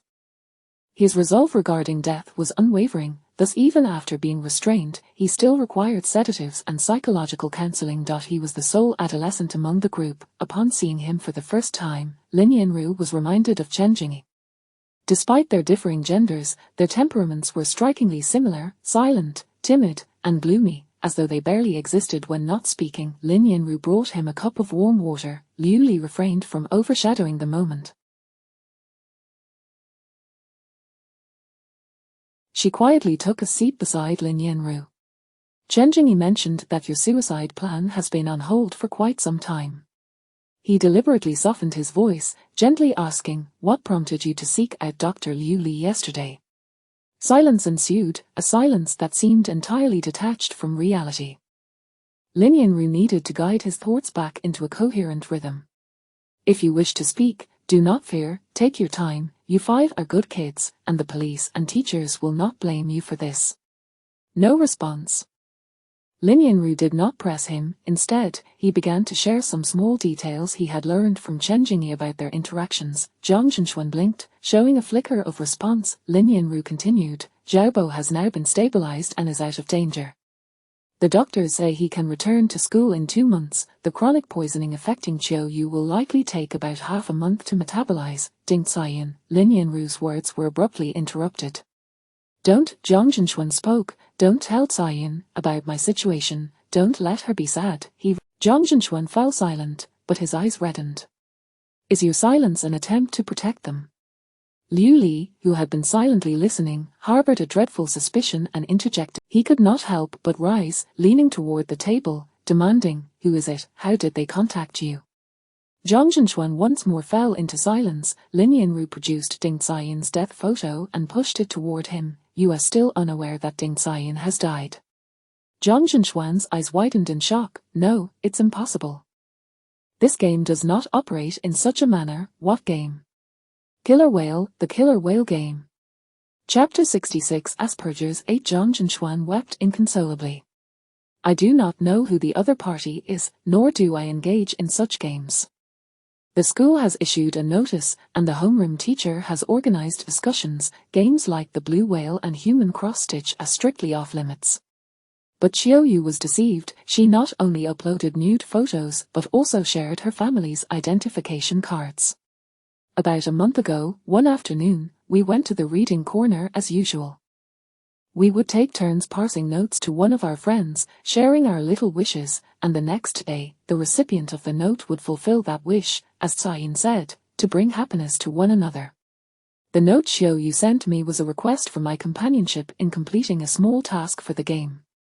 She promised that after completing the task, she would withdraw from it, but I never anticipated she would sink deeper.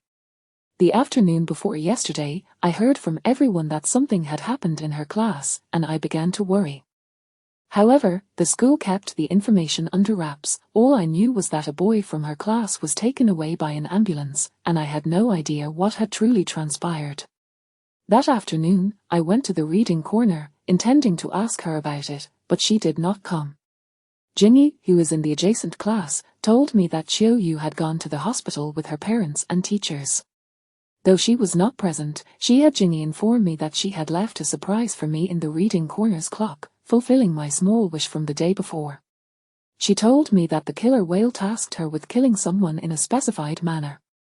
If she failed, one of her friends would have to do it in front of the emergency responders, or else the killer whale would randomly kill one of her friends and disseminate her nude photos. I cannot bear the thought of them being harmed, nor can I casually take another's life, so I chose to end my own. This was Zhang Zhenxuan's reasoning, and Zhao Xie harbored similar thoughts. Ding Ziyin had not sought out Liu Li, perhaps due to her innate kindness. Their resolute decision to die was to shield their friends from death. Do you know if there are others engaging in this game? Lin Yanru pressed. Zhang Zhenxuan wiped his tears, saying, I do not know, but Qiu Yu mentioned that 3 first-year students from the neighboring city jumped off a building as a punishment for the killer whale task. The situation had escalated dramatically, prompting Lin Yanru to report immediately. This was a suicide game lurking within the youth community, preying upon adolescents grappling with hormonal turmoil and a chaotic worldview. Quickly, arrange for the technical team to head to Qiu Yu's residence. We must uncover this game, contact the transportation department and community organizations, mobilizing all efforts to locate Qiu Yu. Once he had orchestrated the necessary arrangements, Liu Li softly inquired, Officer Lin, may I visit Jianyu's home? Jianyu may very well be the key to finding Qiu Yu, she asserted. At this juncture, all available verbal evidence indicated no connection to Jianyu. Unlike the group of 5 who had taken their lives, Jianyu, despite his ailments, came from a complete family. Although his parents often quarreled, neither had abandoned him. After school, he did not need to linger in the reading corner. He could walk home in 10 minutes. His only connection to the five was his status as a classmate of Chiu Yu, with no ties to the others. Yet, in the unique world of this Asperger's youth, Chiu Yu and Chen Jingyi were evidently distinct from their peers. Chiu Yu is in grave danger. According to Zhang Zhenxuan, Zhao Bo's injury was not an accident, but rather a premeditated act on her part, Lin Yanru stated. Liu Li, I will have a colleague accompany you. I need to conduct an immediate investigation into Chiu Yu. Liu Li, accompanied by Zhao Cohen, proceeded to Jian Yu's residence. An anxious Jian Yu's mother expressed her confusion. My son is missing, and you come here instead of searching for him. Isn't this just wasting time? Zhao Cohen explained, this is also to find your son. Only by understanding his inner thoughts can we uncover clues as to where he might go. May I see his room? Liu Li asked. You were the doctor responsible for the emergency response, correct? Jian Yu's mother inquired, and you also stated that Chiu Yu is indeed unwell, right? Her demeanor softened considerably. Thank you for speaking on his behalf. I always knew my son would not stir up trouble. Jian Yu's room was simple and clean, but the desk was cluttered with numerous items. Yu dislikes me touching his desk. If I do, he will scream incessantly upon returning home. For someone with Asperger's, this was his form of order. May I take a look at his sketchbook? Liu Li refrained from touching anything in the room, and Jian Yu's mother clearly appreciated this, smiling more genuinely. Here. A cabinet filled with sketchbooks stood before her. Liu Li took a photograph before beginning to flip through them. The names of Chen Jingyi and Chiu Yu appeared in the latest sketchbook. Jian Yu's drawings were unique, with all figures lacking facial features, presenting only varying styles of head shapes. Chiu Yu's head shape was depicted as a black key-shaped lock, inscribed with her name, against the backdrop of a partially opened window. Chen Jingyi's head shape resembled an open book, with her name inscribed where the title would be, set against a wall adorned with a window. The two drawings were separated by a span of 10 days. Chen Jingyi appeared only this once. Chiu Yu, however, was illustrated twice thereafter, once as a red watermelon, and once as a black cloud. Liu Li photographed all 4 drawings, comparing them on her phone. Suddenly, she inquired, where is this window located? In the 4 drawings, aside from Chiu Yu's first illustration featuring a frontal view of the window, the other 3 lacked a direct depiction of the window but included a glimpse of the windowsill, varying in prominence and angle. How can you be certain it is a real scene? Zhao Cohen leaned in for a closer look. Could it not be an imaginary one? No, Liu Li asserted confidently, this must be the same window, and it certainly exists in reality. In all 4 drawings, a similar groove-shaped shadow appeared at the same position along the window frame, oval in shape and adorned with a red pattern. Jian Yu must have felt that Chiu Yu was unwell in this very spot. Could he have gone there? Jian Yu's mother replied, I do not know where this is. Meeting Liu Li's puzzled gaze, she sighed, sometimes I wonder, in Jian Yu's heart, what am I to him? I am merely a vessel, unable to penetrate his inner world. The mother lamented, he cannot engage in any normal communication with me. Liu Li sent the photographs to Lin Yanru, aligning the sketchbook according to her previous snapshots. Thank you, Jian Yu's mother sighed in relief. Meanwhile, Lin Yanru swiftly summoned Chen Jingyi for identification. This is the psychologist's office, Chen Jingyi revealed, located right next to the reading corner. Chapter 67 Asperger's 9 Jian Yu did not venture to the place depicted in his painting, for the school had already conducted a thorough investigation, revealing that neither he nor Chiu Yu had been seen in any corner of the campus. Forensic tests discovered Zhang Zhenxuan's fingerprints on the clock in the reading corner, providing indirect corroboration of his statements. At Chiu Yu's residence, a student tablet was uncovered, which contained a concealed space. Upon decryption, a hidden folder was found within. Apart from explicit photographs of Chiu Yu and her family members, the folder also held identification documents of 4 other young individuals. However, the so-called killer whale game remained elusive. The police's technical team was currently engaged in decrypting the tablet. This significant progress was achieved in a remarkably short period under the leadership of Lin Yanru. As they exited Jianyu's home, his mother escorted the two to the elevator. Perhaps it was due to Liu Li's sense of propriety, or perhaps she had been repressing her feelings for too long, but when Liu Li bid farewell, she suddenly inquired, "Dr. Liu, should I have brought him into this world?" In her early 40s, she appeared far more weathered than her peers. Liu Li found herself unable to respond to this poignant question. Once downstairs, Zhao Kun sighed. "Being a mother is truly no easy feat, however. It's rather strange," he remarked. "Why is Chen Jingyi unscathed?" A pertinent question indeed. From a familial perspective, Liu Li posited, it may be due to Chen Jingyi's family circumstances, or perhaps she is the most vulnerable among the four. The weak are often easier to manipulate, yet they seldom achieve substantial outcomes. Moreover, Chen Jingyi's stepfather is an employee within the judicial system. That Qiu Yu is, too. Zhao Kun struggled to find an appropriate descriptor. She is deceptive and malicious, Liu Li softly interjected. While others regard her as a friend, she views them as targets. Exactly, Zhao Kun exclaimed, slapping his thigh. You are my perfect mouthpiece. You articulate my thoughts precisely. Regardless of the reasons that led Qiu Yu deeper into this killer whale game, her ability to drag others down with her stemmed from their perception of her as a friend, someone deserving of protection and assistance. I believe Qiu Yu is a habitual offender, Liu Li asserted. This cannot be her first offense. At the tender age of 15, it is implausible for Qiu Yu to be committing her inaugural crime. She appears rather seasoned in her endeavors, thus, her parents must be aware of her actions. Liu Li suddenly recalled Qiu Yu's father, who bore a slap from Zhao Bo's father yet showed no signs of anger. She took a moment to report her situation to Deputy Director Chen, excluding any details regarding the case. Speaking of Qiu Yu, I have something to share, Deputy Director Chen informed her. The discharge rate from the inpatient department has surged by 30% today, all from her adjacent ward. Her mother and grandmother are on the verge of dismantling the entire building.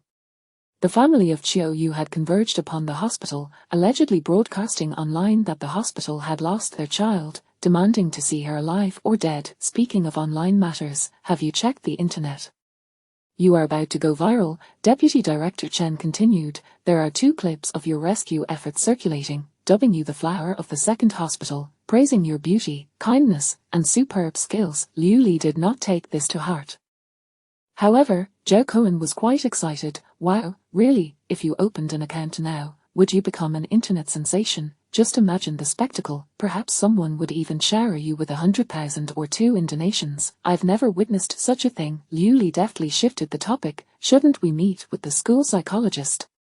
Team Lin has already arranged that, Zhao Kun replied. He also needs to visit the Education Bureau. Presently, schools placed great emphasis on children's mental health, often surpassing the concern exhibited by most families. Parents frequently attribute their children's psychological issues to reasons such as not having suffered, being spoiled, or having too much idle time, failing to recognize the deeper familial issues that often lie beneath these superficial explanations. I'd like to take a walk toward the overpass, Liu Li suggested. Officer Zhao, do you think that's feasible? Of course, but, Zhao Kun rubbed his arms. Liu Li, could you refrain from addressing me so formally?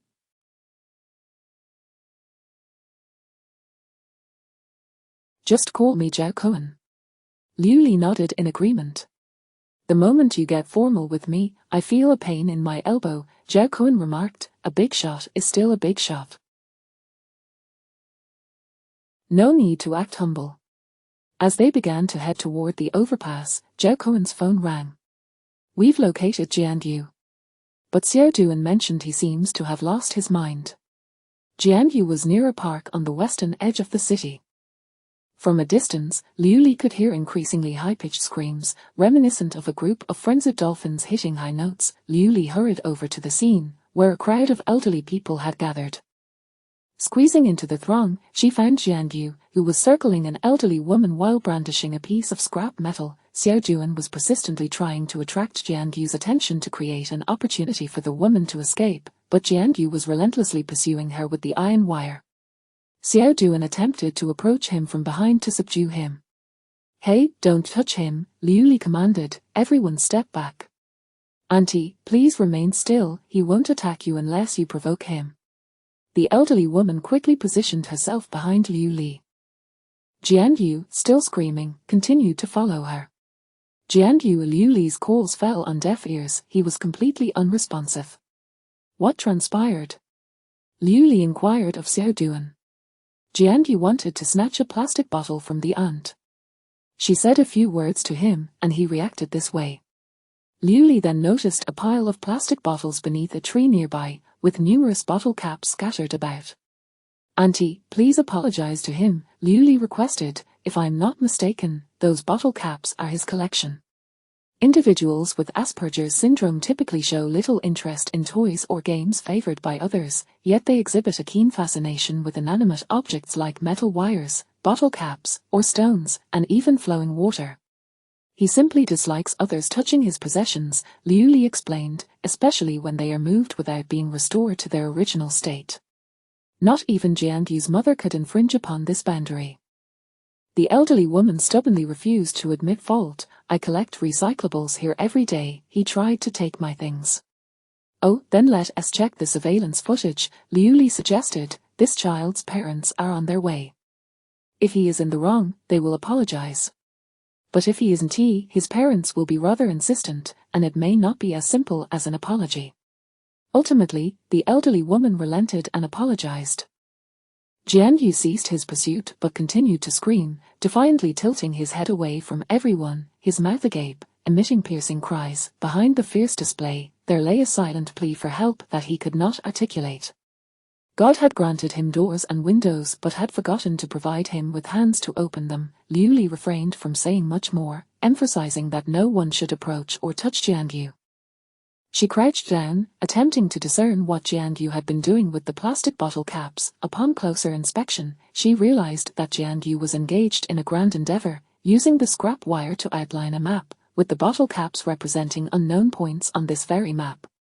Chapter 68 Asperger's 10 The bottle caps on this map are scattered haphazardly. To restore it, one must first ascertain its origin. Liu Li looked up and inquired of Zhao Cohen. "The wire enclosure is widest at the lower left, which is the school auditorium. Hold on," Lin Yanru stated. "I will have the school send you the floor plan and architectural drawings." Before ending the video call, he cautioned, "Stay safe." What is up with Captain Lin?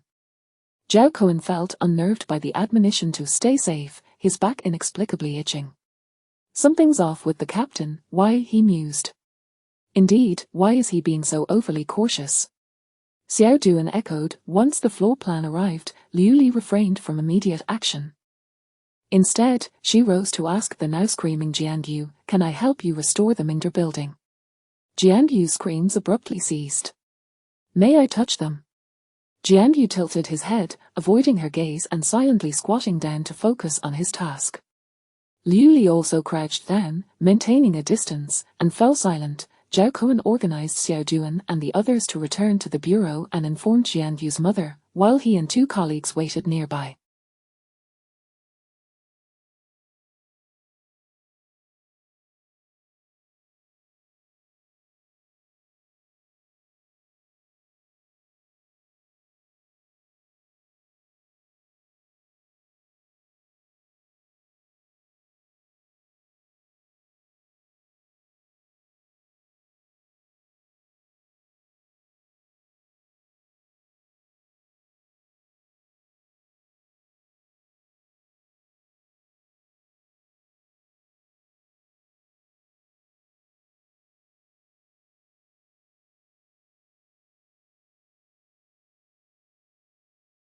His phone buzzed with a message from Lin Yanru.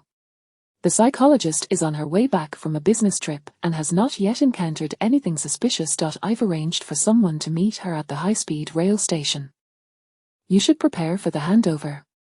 Zhao Cohen calculated the time and found it ample. The two crouching figures, one large and one small, gradually inched closer. Liu Li occasionally spoke, and initially, Jianyu did not respond.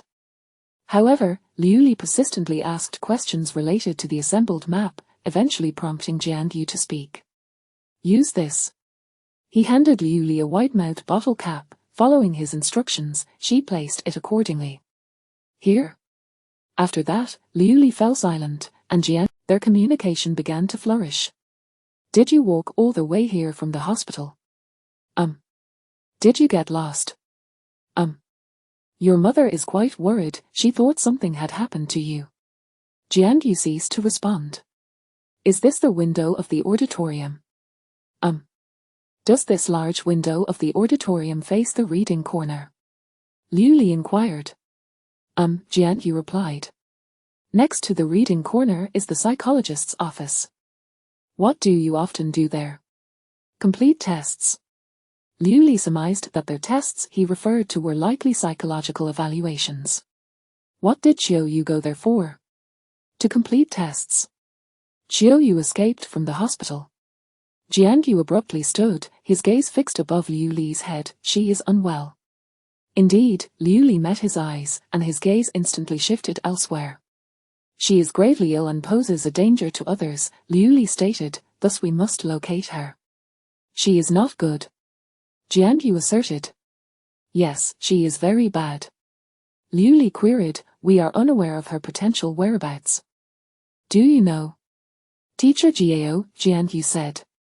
The psychologist's surname is Jiao, Zhao Kuan interjected, you mean the psychologist, correct?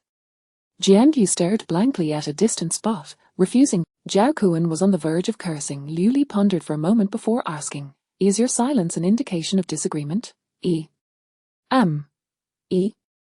This game has nothing to do with Teacher Jiao, right?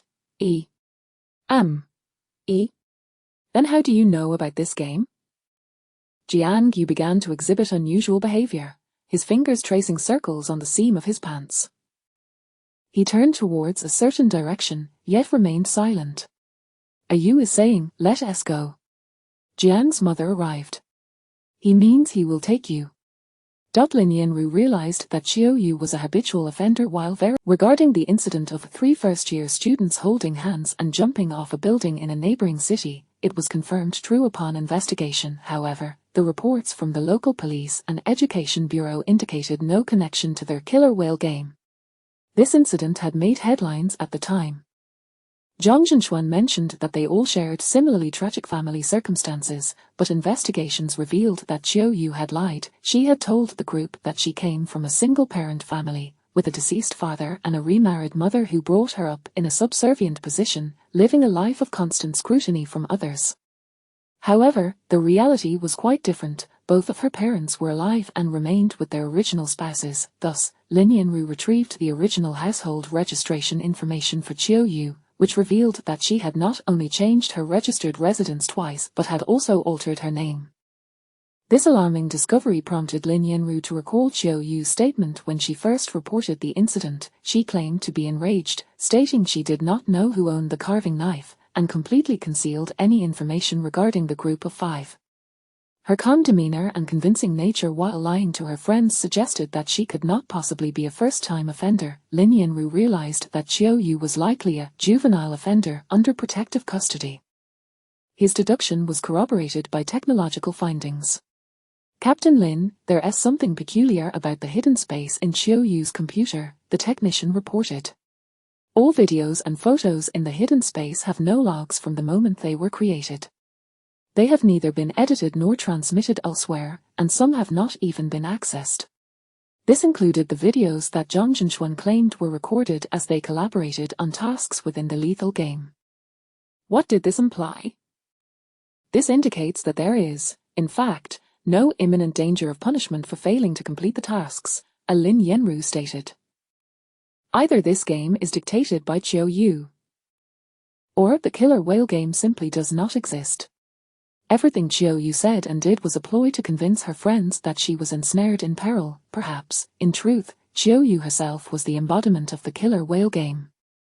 Chapter 69 Asperger's 11 If indeed there exists a killer whale, as mentioned by Zhang Zhenxuan, its Chinese name should be Qiu Yu, or perhaps Li Yu. Despite the advanced technology in Qiu Yu's tablet and mobile phone, a further search yields no evidence of the so-called killer whale game, and no other individuals at the school can attest to its existence. Apart from Zhang Zhenxuan and the friends of Qiu Yu who recorded task videos in pursuit of her happiness, there remains no corroboration. Qiu Yu, aged 15, a habitual liar with a complete lack of concern for her friends, has now vanished without a trace. Lin Yanru scoured her hometown across 2 establishments before uncovering the information he sought. Upon seeing her original registration details, his colleague managing the records visibly gasped in shock and cautiously inquired, "What trouble has she caused this time?" Lin Yanru had an inkling that he would encounter something extraordinary, yet he was unprepared for the overwhelming sensation akin to being struck by a colossal hammer upon glimpsing the file. Chiao Yu, originally named Li Yu, had her name changed by her parents as they fled to obscure a local tragedy known to all. 7 years prior, the shocking case of an 8-year-old girl throwing an infant from the 23rd floor involved none other than Li Yu, who subsequently assumed the name Chiao Yu. Lin Yanru directly accessed the well-preserved surveillance footage of the incident. The images were vivid, the audio clear, each frame as if it were unfolding before his very eyes. The footage revealed that at 4:11 p.m., the infant was brought down from the 7th floor in a stroller by the grandmother. Liu awaited the elevator on the ground floor. As the elevator doors opened, the stroller's wheels became lodged in the gap, prompting the grandmother to crouch down to rectify the situation, while the elevator doors began to close.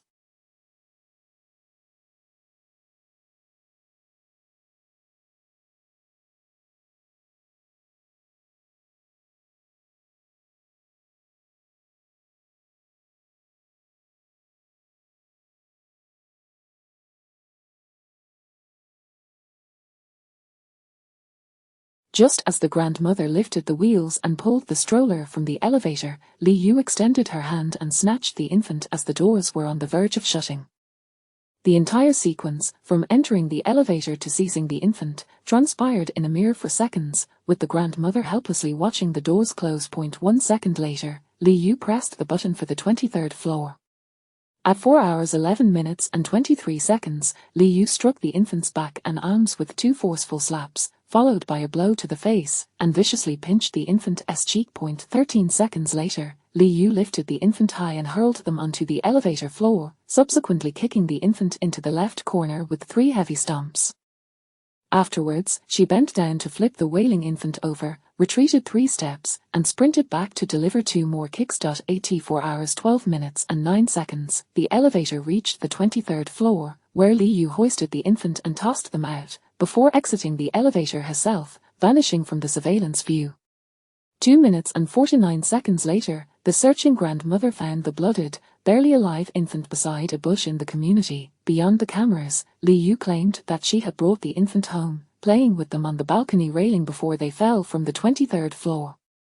Li Yu's father insisted that the infant had been startled by barking dogs, causing them to tumble down, rather than his daughter pushing them. Neighbors claimed that this child had a history of violence towards others, though this marked the first fatal incident. Classmates recounted that Li Yu had expressed a desire to place an infant in her backpack and throw it down to see if it would survive the fall. A teacher noted that while Li Yu had a fondness for snails, her affection manifested in a rather peculiar manner. She delighted in crushing them one by one with her fingers. The infant's grandmother stated that upon finding Li Yu, she had heard her say that someone had taken the baby, then claimed the baby had walked away on its own, all while reassuring herself that she was searching for the baby together. Footage from downstairs captured the moment the grandmother collapsed in tears upon witnessing the infant's condition, while Li Yu stood expressionless among the crowd. Investigations by law enforcement revealed that Li Yu had, during the search, moved the baby from the bushes to the roadside. According to our country's criminal law, the minimum age for criminal responsibility is 14, with the 11th Amendment lowering it to 12. However, at the time of the incident, Li Xieye was merely 8 years old, thus law enforcement did not pursue criminal charges and could only proceed with civil litigation. Less than half a month after the incident, Li Yu was taken away from the locality, and from that moment on, she transformed into Chiao Yu, living amidst a populace oblivious to her past, forging friendships with unsuspecting peers. Chiao Yu is far more ruthless and unhinged than the average juvenile offender. Lin Yanru pondered once more whether their killer whale game truly existed, or if it was merely an escalation of Chiao Yu's criminal trajectory. He swiftly retrieved his phone and dialed Zhao Cohen's number.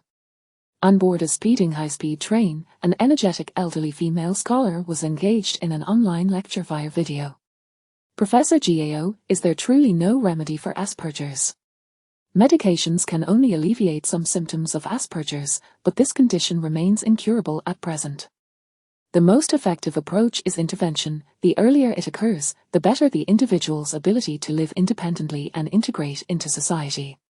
Professor Gao, if those conducting the intervention are unqualified, could it result in all our experiments, it is imperative to foster understanding, tolerance, and support for our subjects. The train had reached its destination. Professor Gao addressed the police officer who had come to escort her. Officer, on the way to the police station, may I first stop by the school office? I have a scheduled psychological counseling session with a child. Professor Gao, may I ask which child you are meeting? Can you inform her to reschedule? No, officer, if I cannot keep my promise to the student, my counseling session will be rendered ineffective. Meanwhile, Liu Li followed Jiangyu to the school. With the consent of the school leadership, their group accompanied Jiangyu to the reading corner. The reading corner was located in the corridor between Mingde Building and Mingli Building, with the auditorium on one side and the psychologist's office on the other. Jiangyu paused before the psychologist's office. Can you open the door? Liu Li asked the school leaders for permission. I'm afraid that isn't possible. Professor Gao is not only an expert, but also a psychologist, bound by confidentiality agreements. The reading corner had been temporarily sealed off. The school leaders explained, the Environmental Protection Bureau conducted tests, and the current suspicion is that the manganese levels in the gypsum board are excessive. If the results confirm this, the area will be demolished and renovated. After standing at the entrance to the psychologist's office, Jiangyu appeared as if frozen in time, resembling a wooden statue, silent and unresponsive. He sometimes behaves this way, completely lost in his own world, oblivious to everything else, Jiang's mother remarked. There was even a time when he was practicing swimming, and I was utterly terrified. Liu Li found the courage to ask, why was there no early intervention for rehabilitation? His condition must have shown signs in early childhood. My husband refuses to accept that. He insists that he was the same way as a child, that intelligent individuals are often like this. My mother-in-law says that gifted individuals are slow to speak, while my father-in-law asserts that this makes them smarter and more successful in the future. Liu Li inquired, and what about you? Huh? What do you mean? Jiang's mother seemed momentarily taken aback. Their opinions are just that, opinions. Don't you have your own stance? Liu Li asked softly, maintaining eye contact with Jiang's mother. Relying on others for decision-making is both weak and irresponsible. One must always dare to decide and bear the consequences. Had Jiangyu received proper intervention in his early years, his condition would undoubtedly be far better than it is now. Alas, Chapter 70 Asperger's 12. She turned and began to study the profile of Professor Gao, the psychology instructor. Professor Gao, a visiting professor at the university, also served as a psychologist at 2 high schools and was involved in a research project on Asperger's syndrome. Jiangyu, a gentle voice called out, prompting Liu Li to lift her head. A spirited female scholar approached with purpose, greeting Jiangyu from a distance. Her gaze briefly flitted to Liu Li, and with a cheerful smile, she inquired, Jiangyu has made a friend. What progress? Jiangyu lowered his head and murmured an acknowledgement. But you didn't make an appointment with me today. A teacher cannot let other students down. Shall we schedule for tomorrow? Professor Gao said kindly.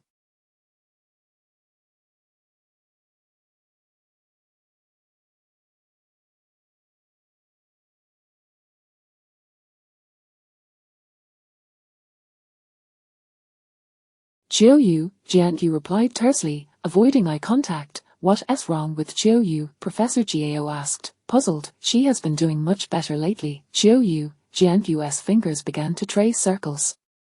She is ill, she has a sickness, Jiangyu insisted stubbornly. Are you suggesting that she is quite? Professor Gao began, reaching for the door, but before she could finish her sentence, a shadow burst forth from within. Be careful! Zhao Cohen immediately lunged forward. Someone had already leaped ahead of him, attempting to shield Professor Gao. Liu Li caught a glimpse of a flurry of movement. Amidst the chaos, a cry of pain erupted. Someone fell to the ground with a thud, and another grasped their neck, eyes wide with disbelief, unable to utter a sound. Liu Li swiftly stepped forward, catching Professor Gao as she collapsed. Call 120. A knife had plunged into Professor Gao's fair neck, blood gushing forth like a flood breaching its banks. Liu Li pressed her right hand to the wound, desperately trying to stem the flow. Quick, call 120. In front of her, Jian Yu leaned against the wall, blood pouring from his palm, a gaping wound slicing through it. Zhao Cohen restrained Qiu Yu, pinning her hands behind her back. Qiu Yu, her expression blank, murmured to Liu Li, "Professor Gao, help me, someone is trying to harm me, help." Professor Gao's eyes remained fixed on Liu Li, filled with a desperate longing for life. "Look at me, don't sleep." Before Liu Li could finish her words, a sudden scream erupted from the nearest classroom. "Help, there's been a murder." Liu Li quickly raised her head to see through the open classroom door. The room was in disarray, students crowding towards the back, and a girl lay on the floor, clutching her neck. Someone shouted, "Help!" There's been a murder. Beneath her, a life hung precariously, and not far away, another life desperately needed saving. Time had never felt so agonizingly unbearable. Lin Yanru's call went unanswered, but Zhao Cohen and Liu Li both received a text from him. "Beware of Qiu Yu, she is extremely dangerous." Professor Gao was stabilized, but the girl in the adjacent classroom had perished. The missing Qiu Yu was apprehended on the spot. Lin Yanru's message had come too late. The deceased girl had no chronic manganese poisoning, nor had she interacted with the suicide group. No one knew why she had taken her own life. According to Professor Gao's schedule, she had an appointment with this very girl.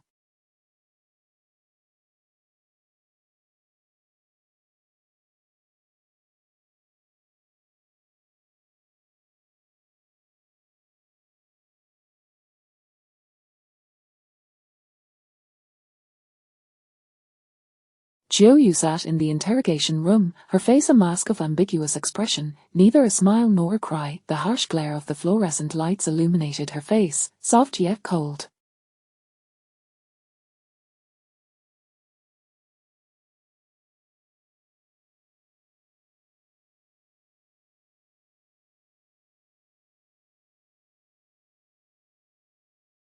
Qiu Yu, Li Yu. On December 4th, you asked Zhang Zhenchuan to help you complete a task, stating that if it was not done, your nude photos would be posted online. At 6 p.m. that day, Zhang Zhenchuan complied, submerging himself in a bucket of water for 5 minutes while you filmed it, yet, you did not send the video to anyone. Why? Lin Yanru inquired. "We were just messing around, it was merely a game among classmates." Qiu Yu replied with an expressionless face but a lively tone. "Then why did you instruct your friend to commit suicide in the manner you specified?" "That was even more of a joke, officer. If you look through a middle schooler's diary, many express suicidal thoughts, and quite a few wish to harm teachers. I was just venting my frustrations." Who knew they would take it seriously? "What about Zhaobo?" Lin Yanru pressed on. "You told Zhang Zhenchuan that you had failed to kill Zhaobo. Why did you want to kill him?" "Officer, Zhang Zhenchuan is lying. I did not kill Zhaobo. That was an accident. If Jian Yu hadn't he provoked me, it wouldn't have happened." "How did you evade surveillance to enter the school?" "Students who skip class know there's a tree by the wall. It's very convenient to come and go." "How did you gain access to Professor Gao's office?" "She hid a key above the door frame." "Why did you want to kill Professor Gao?"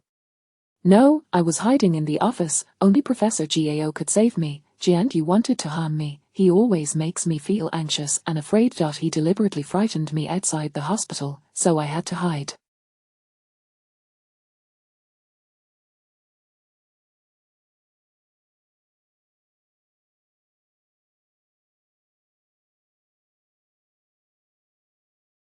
"But why did he follow me here?" "It's all him. He's the one hurting me, trying to provoke me. When I get angry, I lose control. I'm terrified of him. I'm truly terrified." When the door opened, I saw his face. I was so frightened. I don't know why it turned out this way. My mind went blank, and I couldn't remember anything. She began to sob uncontrollably, her emotions escalating as she refused to answer any further questions, repeating only 2 phrases. "I want to see Dr. Liu Li. She will believe me in the end." She stood up in a fit of despair, shouting, "I want to see Liu Li. I want to see Liu Li."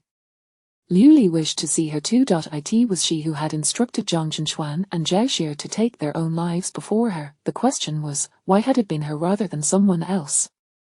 However, before she could sit down, Chiu Yu, in tears, exclaimed, "Dr. Liu, could chronic manganese poisoning lead to a disruption in neural functions? Has it turned me into a mental patient?" Chiu Yu's voice trembled with tears, yet her face bore an expression that was neither a smile nor a cry, only her eyes shone with a cunning triumph. Lin Yanru cursed inwardly, halting the interrogation, reaching out to guide Liu Li, who was about to take a seat, out of the room. Liu Li complied, as she too understood. Chronic manganese poisoning, aside from symptoms like the mask-like face from hypertonia and bodily tremors, also manifests as insomnia, forgetfulness, irritability, mood swings, and even mental disorders. Chiu Yu had calculated this all along. She was no longer satisfied with the thrill of harming her little treasure at the age of 8.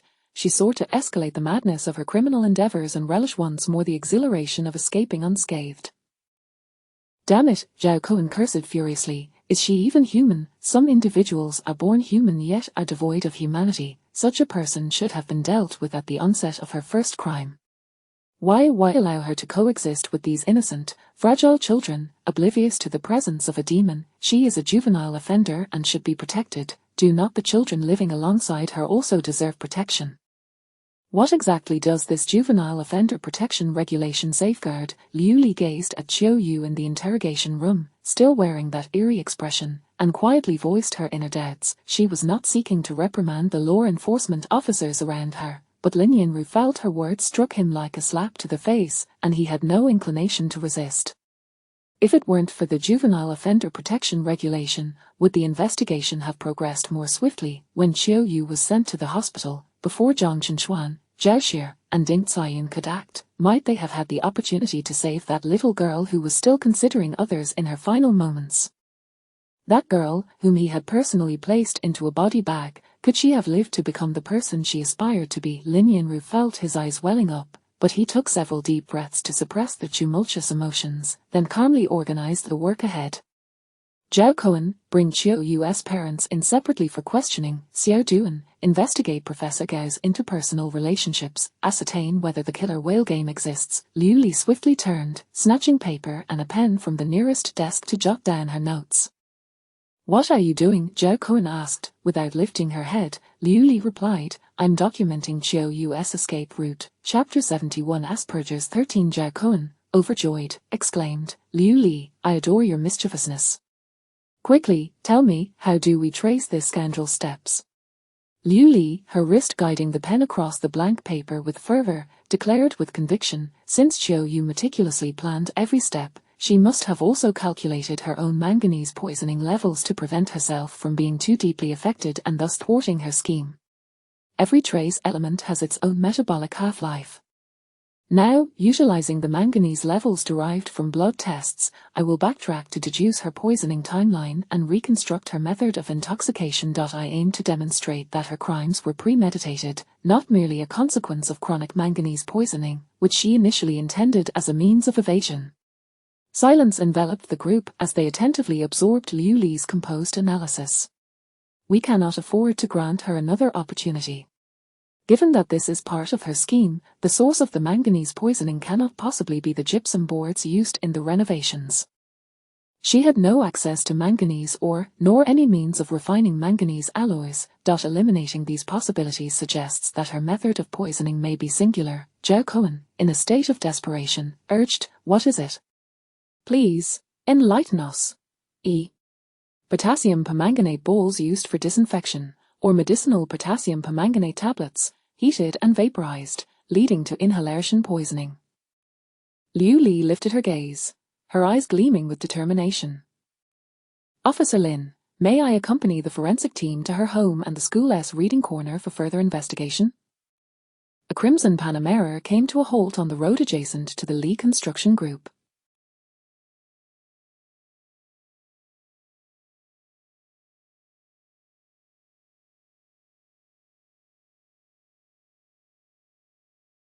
The short-haired girl inquired, "Shall we get started?"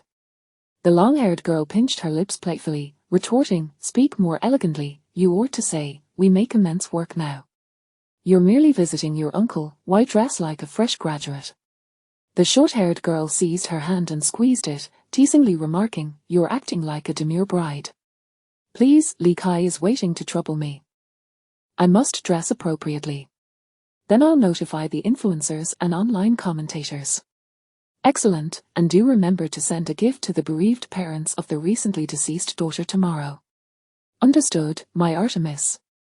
Online, the video of Liu Li's heroic rescue suddenly gained renewed popularity, reigniting discussions around the angelic figure who was both beautiful and benevolent, with remarkable medical skills. Wow, who is this goddess, a celestial being capable of battling death?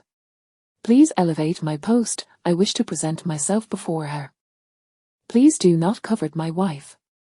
To the person above, kindly delete that statement so I may speak.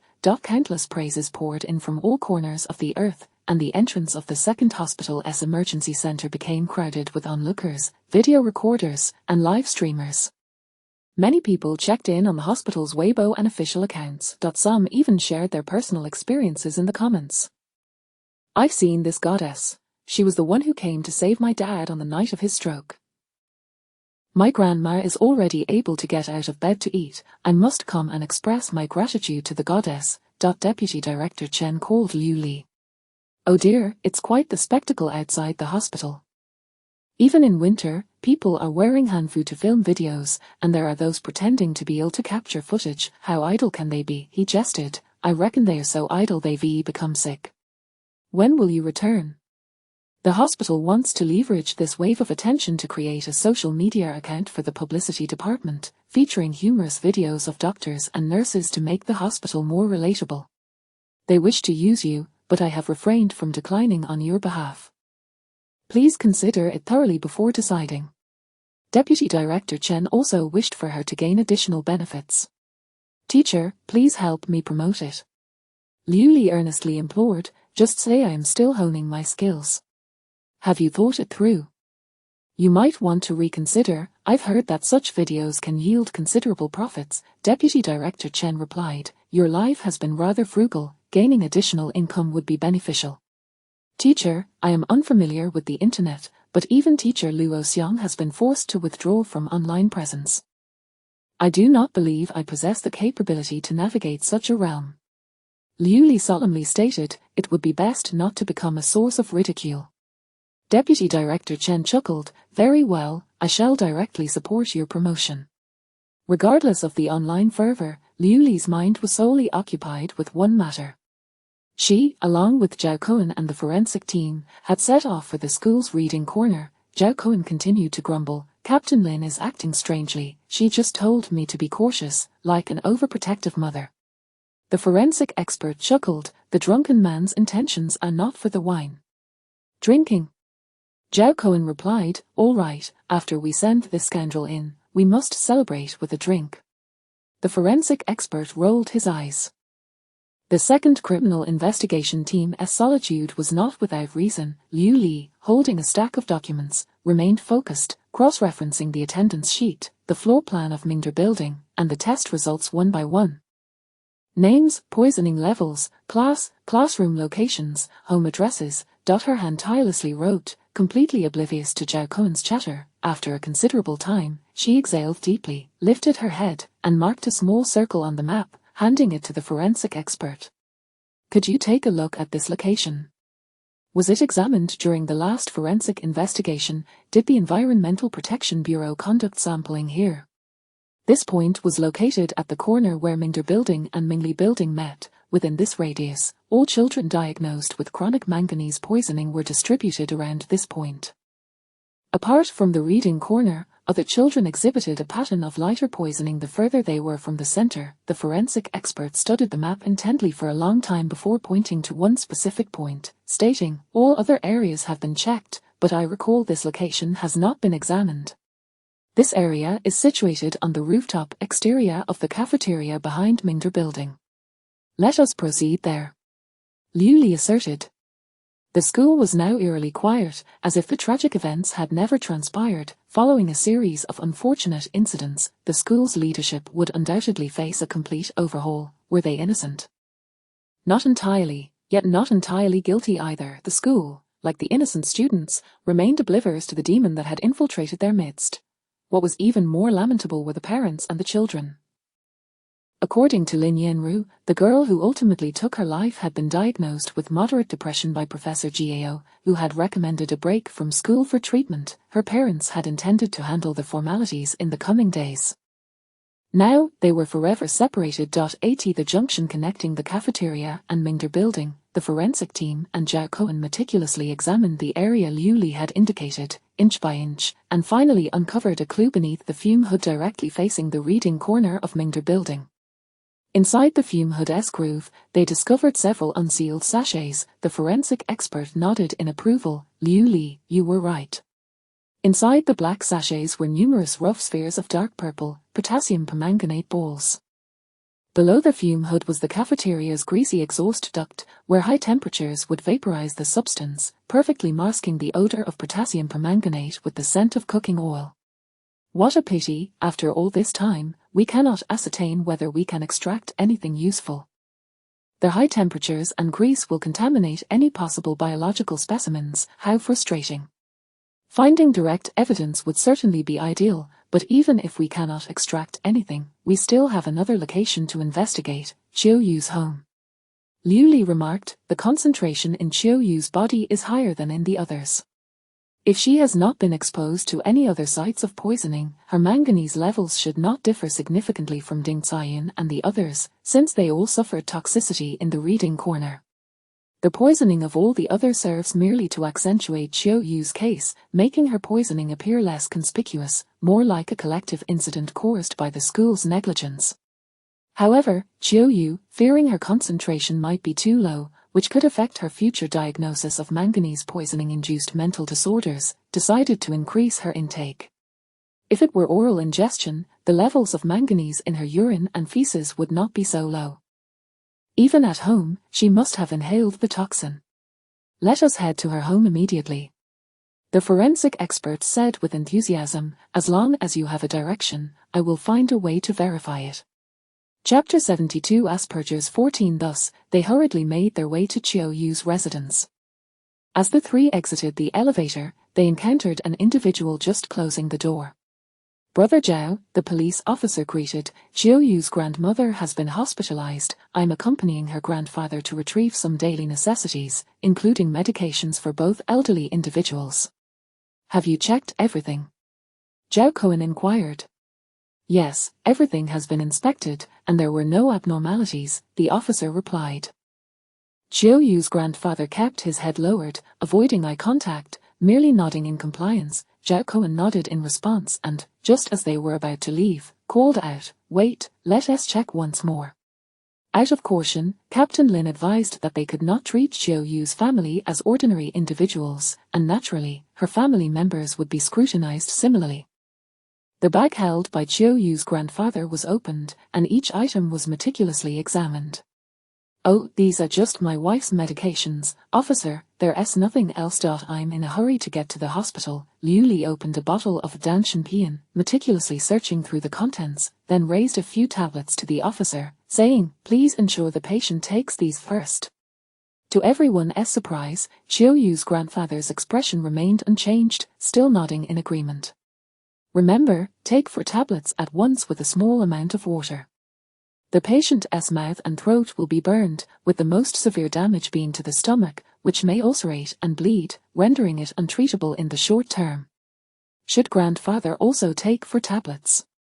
She extended the pills toward Qiu Yu's grandfather. I can help you with water. Instinctively, Qiu Yu's grandfather recoiled. These were not Danshanpian, they were the potassium permanganate tablets they were searching for. Based on Liu Li's progress, Lin Yanru swiftly acquired the desired statements from Qiu Yu's parents, who had been obstinately resisting. Qiu Yu's mother was persistently attempting to shift the blame onto the school and Jiangyu, showing little willingness to cooperate with Lin Yanru's inquiries. The breakthrough came from Qiu Yu's father. Lin Yanru asked him, Aren't you afraid? No, officer, those were all accidents. My daughter didn't do it. The parents of those children should be looking for the school. Lin Yanru interrupted him. I'm not referring to the families of the victims. My question is, living with Qiu Yu every day, are you not afraid? Your wife is blinded by emotions, you should understand she cannot be contained. She harbors a demon within her, and you cannot confine her. You are merely her servants. From the first moment you cleaned up after her, countless instances await you, destined to shatter your lives. You've narrowly escaped this time, but there will be a next. The next time, how can you be certain her target won't be someone in your family? A man at 43 is still young. Having another child is not an issue. Chiao Yu's father's eyes flickered noticeably. Lin Yanru continued to seduce him. You, along with your parents, can completely extricate yourselves from this whirlpool. You can embrace a vibrant new life. A gentle new wife, lovely and normal children, allowing your parents to enjoy their twilight years while securing a healthy and typical next generation for yourself, affording you the chance to savor more of life's pleasures, while linger in this quagmire. He employed the same rhetoric with Chiao Yu's mother, but the father wavered before the mother. Chiao Yu's grandmother owned a household nebulizer, which the father had occasionally seen Chiao Yu using. It served as the tool for her poisoning at home. Once again, Lin Yanru sat opposite Chiao Yu. Why hasn't Dr. Liu Li come? She inquired in a naive and lively tone. I still need her to issue me a medical certificate. A physician with the heart of a parent, Dr. Liu Li must be an excellent doctor.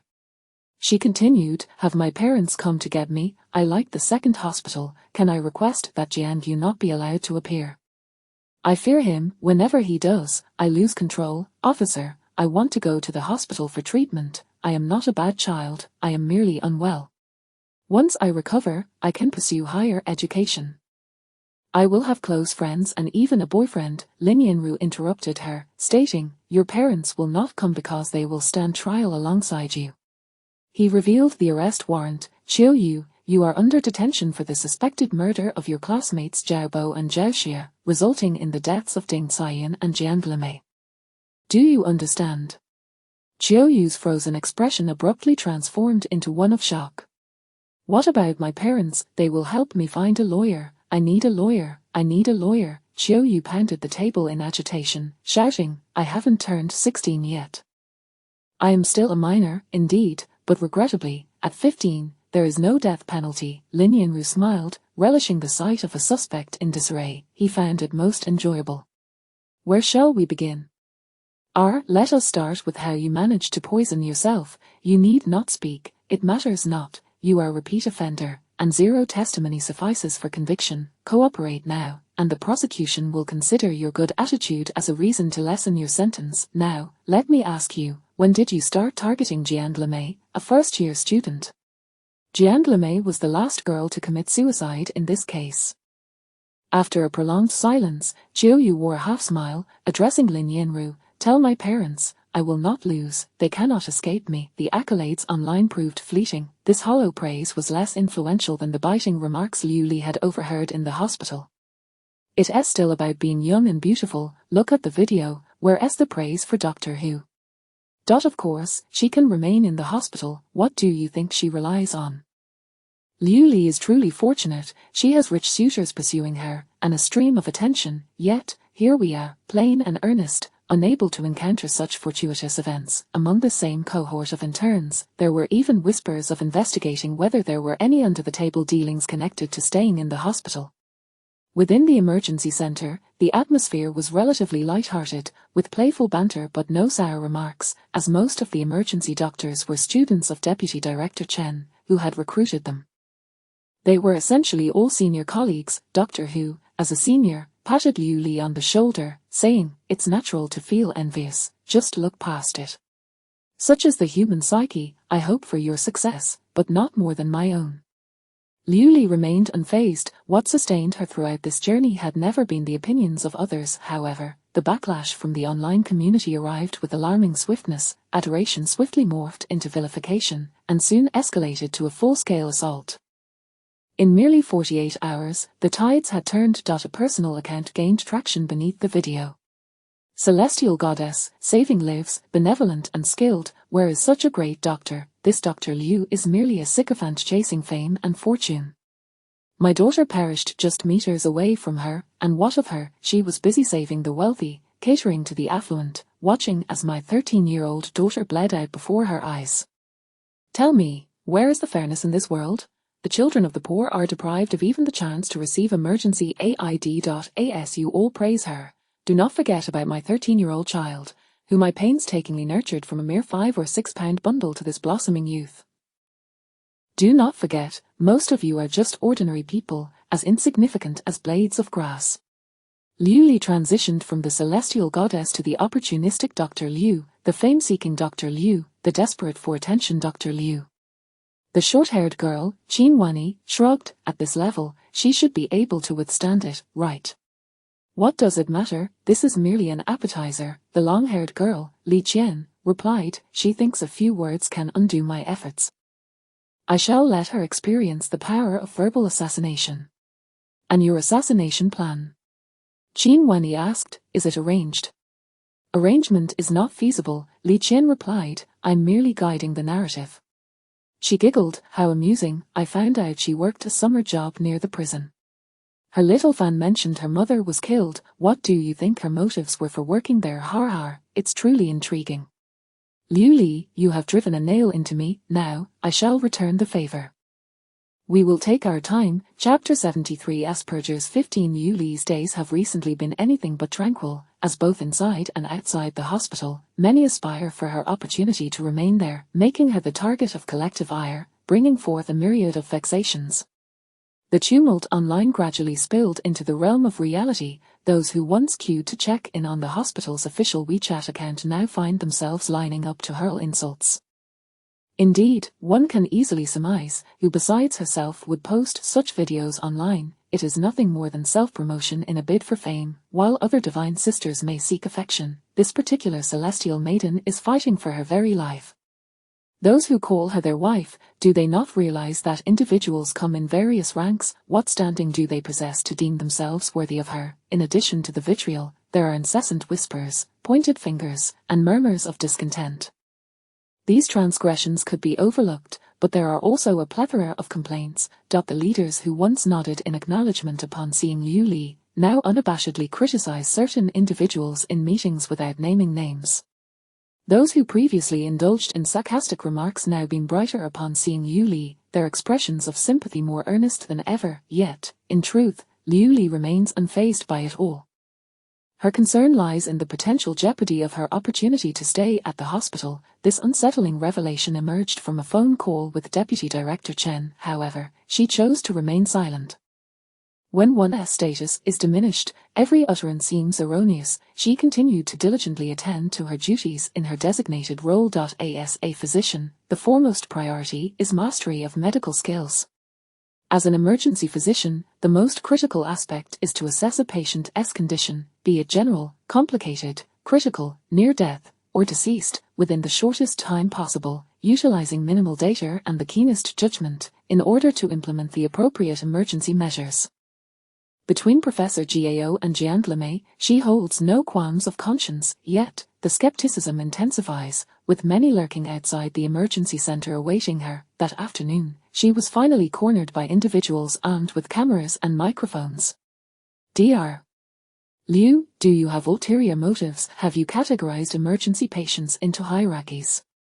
Dr. Liu, could you please explain to everyone why you chose not to save that little girl but rather assisted the renowned professor? Liu Li found herself unable to escape the persistent shadows that trailed her wherever she went. These so-called self-media and new media individuals seem adept at capturing the flaws of others, seemingly intent on provoking her to expose her own weaknesses. She had no choice but to pause and, facing the cameras, declare, I refuse any interviews and reserve the right to pursue legal action against all forms of dissemination regarding my personal writings, photographs, audio, and video. A chorus of boos erupted from the crowd, with some accusing Liu Li of selfishness and others claiming she was merely guilty. Liu Li calmly retorted, if you question me, then please, she gestured towards the two individuals who had been the most vociferous in their protests. You too must recreate the scene of that day. I will demonstrate through my actions why I made those decisions. You must replicate it precisely as it was, from here to here. She pointed to their necks, it must be cut open. The faces of the two she pointed out fell instantly. Liu Li, seizing the moment before they could respond, exclaimed, why are you afraid to do it? Did you not come here to seek the truth? Are you not here to present the facts to everyone? Do you lack the courage to verify the truth? Do you not possess the spirit of dedication to ascertain the authenticity of the news? Then why are you here? What are your ulterior motives? What do you feel guilty about? If someone wrongfully accuses you of consuming their possessions, do not disembowel yourself to prove your innocence. Instead, you should extract their eyes and swallow them whole, allowing them to witness their own reality from within you. When others question your integrity, do not lay bare your heart to prove your honesty. What you must do is pull them down from their pedestal of accusation and place them in the position of being questioned. Liu Li became an overnight sensation, not only online but within the hospital as well. Deputy Director Chen marveled. I always thought you were a reserved individual. Who knew you possessed such eloquence? I truly have a discerning eye. Beneath the hospital's official WeChat, a flurry of fans emerged, dubbed Liu Li's #1 admirer, among other variations. Zhao Cohen remarked, #1 admirer, this compels me to make my move. He promptly registered as Liu Li's #1 fan to follow the second hospital's official account. Meanwhile, Li Kai in the assembly line factory clenched his teeth and signed up as Liu Li's husband. In a bright and tidy living room, a tablet played the video of Liu Li's rise to fame, albeit without her face visible. Jianyu's mother was making dumplings while watching the video.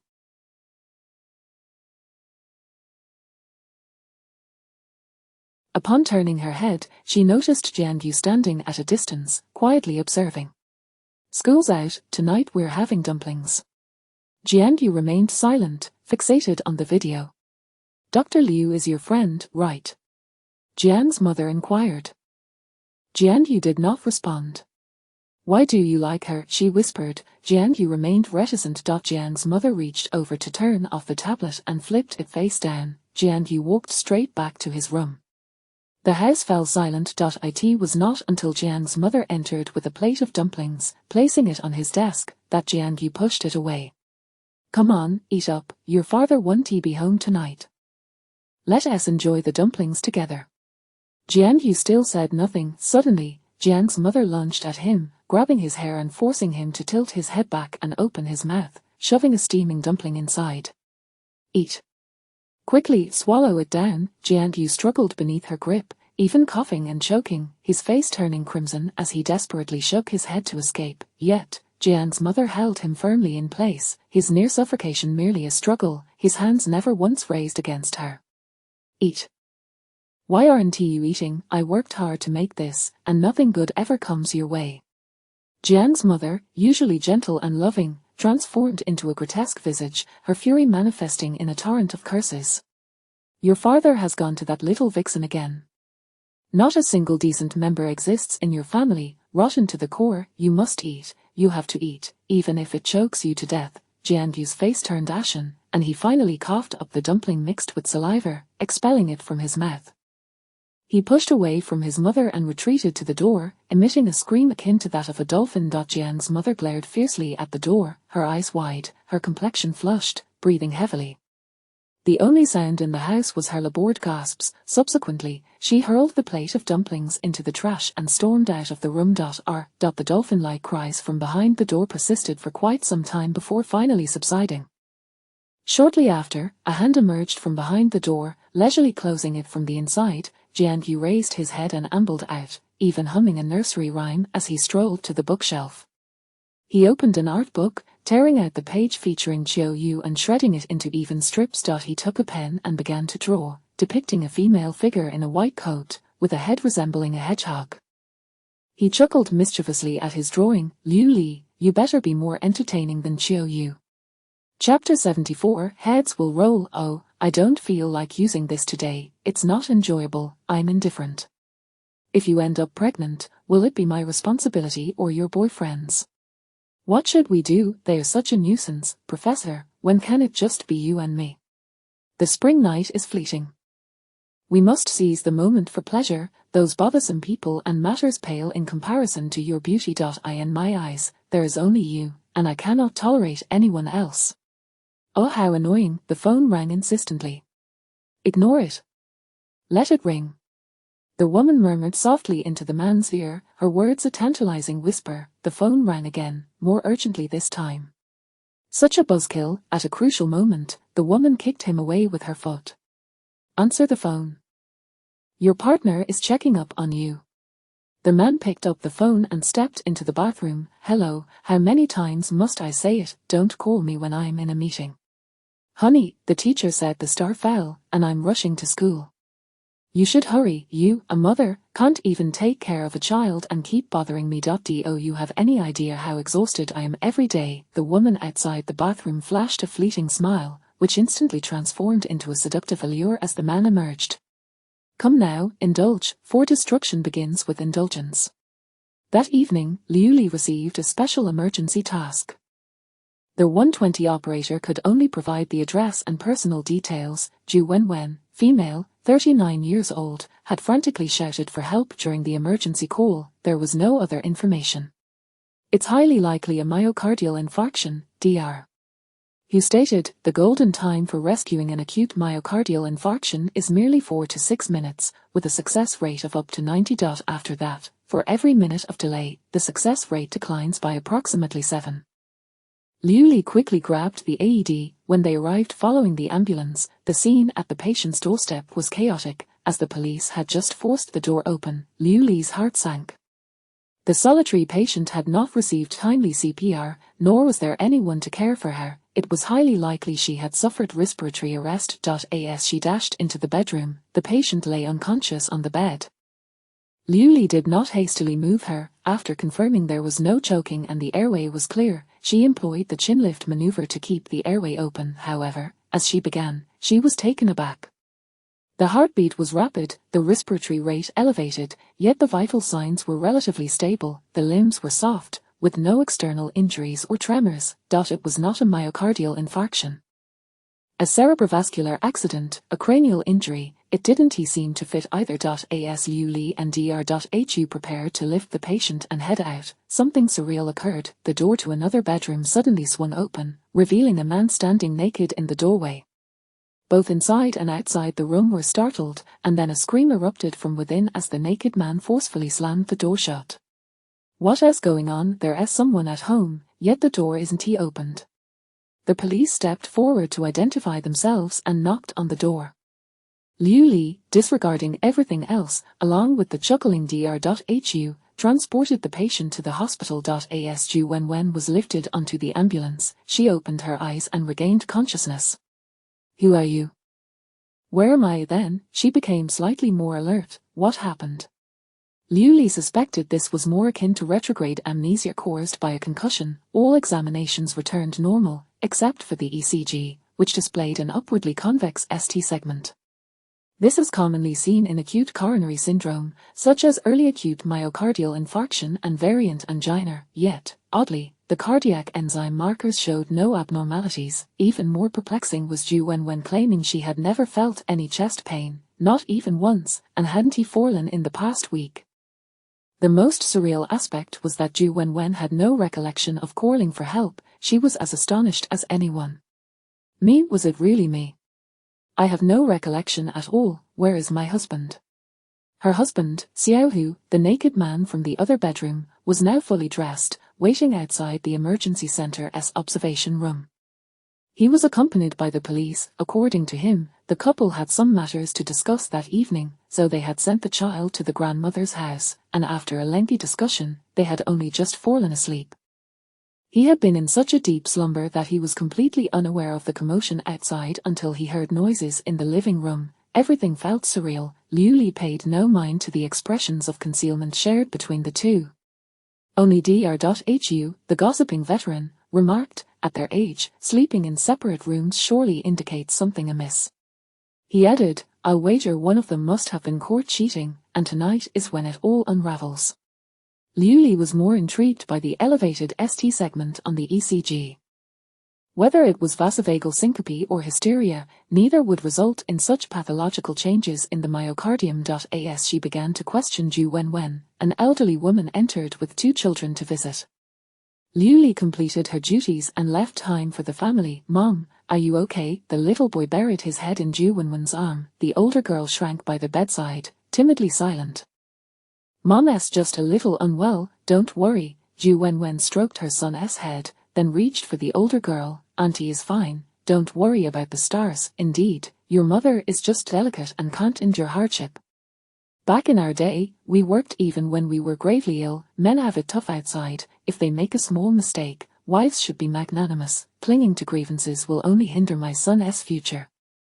Since you married him, you ought to listen to him. Throwing tantrums 1t2. We rural folks would just laugh at that. Your parents passed away early, so perhaps no one taught you. It's only my son who doesn't mind. Liu Li turned to see a frail, dark-skinned elderly woman, around 60, standing at the bedside, chastising Zhu Wenwen from a position of authority. Liu Li chose not to intervene. While in the treatment room, someone quietly approached the unlatched door, moving to a concealed corner outside. "Son, is there a ghost?" It was the voice of the frail old woman, filled with a sinister fear. "It must be that woman returning for revenge. I dreamt of her." Her skull rolled out from under my bed. "Mother," the man interrupted her, "don't embarrass us with your rural superstitions." His voice was steady, laced with an authoritative reprimand. "You are now the mother of a university associate professor, no longer that country peasant. Your son has risen to prominence. Forget about those who have turned to ash." Chapter 75. A head rolls in this secluded corner. The conversation was taking place between Zhu Wenwen's husband, Xiao Hu, and his gaunt mother-in-law. "Mother, Xingxing is already 7 years old. Please refrain from mentioning this matter again," Xiao Hu asserted. "What does it matter if it's a girl?" she retorted. "Enough, mother. I've already stated that your actions must align with your status," Xiao Hu continued. "I am being evaluated for a professional title this year. Please do not engage in anything that may embarrass me." Well, the frail old woman hesitated, ultimately saying nothing, and ambled away with her hands clasped behind her back. Through the crack in the door, Zhu Wenwen's husband lowered his head, calmly adjusting his cuffs. In his 40s, he was at the pinnacle of mature masculine allure. Liu Li felt as if she were witnessing a nocturnal hen donning splendid garments for her. Unable to articulate her feelings, Liu Li seized the opportunity, during a lull in emergencies, to peruse Zhu Wenwen's medical records. Zhu Wenwen, a local resident, was married with children, having given birth to a boy via cesarean section 3 years prior. She had married at 35, a late union, and from the words of her gaunt mother-in-law, it was apparent that her parents had already passed away. Her husband, Xiao Hu, who had made something of himself, seemed to be in a second marriage, previously having a daughter named Xingxing. The term revenge is far too vague. Conflicts between mothers-in-law and daughters-in-law can also be termed as hatred. Merely reporting these two statements to the police is quite speculative, Dr. Hu remarked. Moreover, if the deceased was indeed burned, it implies there is a death certificate, whether issued by the hospital or the police station, which indicates that a criminal case can be ruled out. "Let us focus on treatment, Dr. Hu suggested. "In my opinion, we should conduct an electrocardiogram and an ultrasound tomorrow morning." "Should we transfer her to cardiology?" Liu Li inquired. "Or request a consultation from cardiology?" "There are no available beds in cardiology." "They will not accept her," Dr. Hu replied. "Let's request a consultation tomorrow. It is highly likely that she will be diagnosed with vasovagal syncope." "Then I shall conduct a physical examination," Liu Li said cautiously.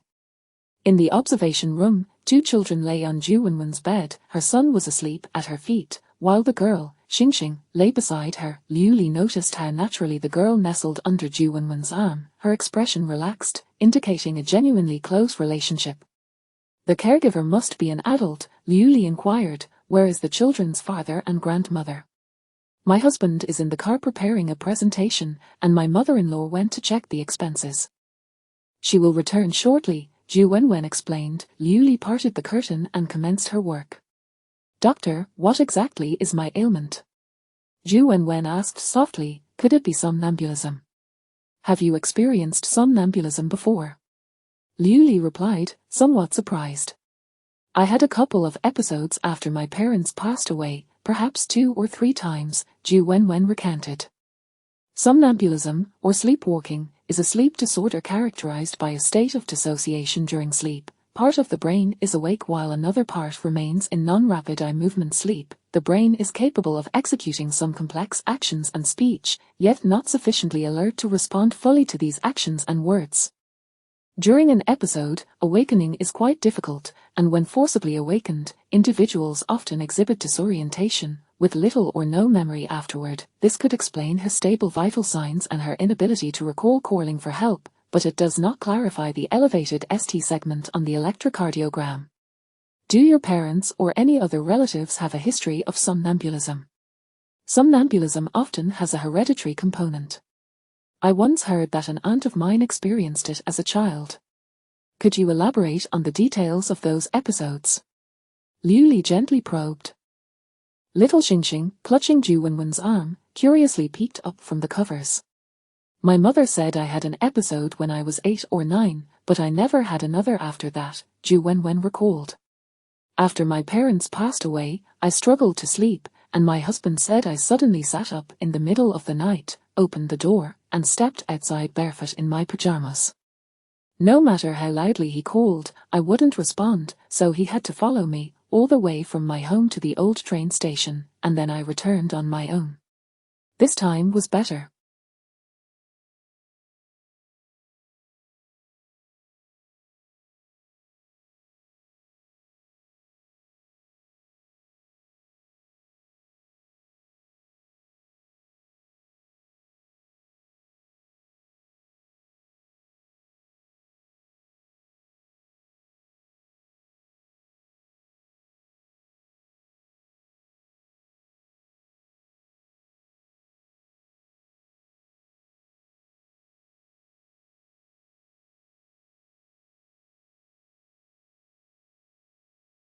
Later that night, he said I sat up again. He initially thought I was going to wander outside, but I walked straight to the balcony, nearly toppling over, and he was terrified.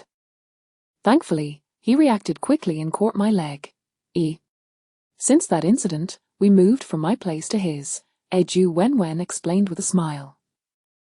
My home is on the 13th floor, while his is on the 3rd. He was worried that if he wasn't home, I might wander again. At least it wouldn't be as dangerous. However, I haven't had any episodes since the birth of Xiao Liang.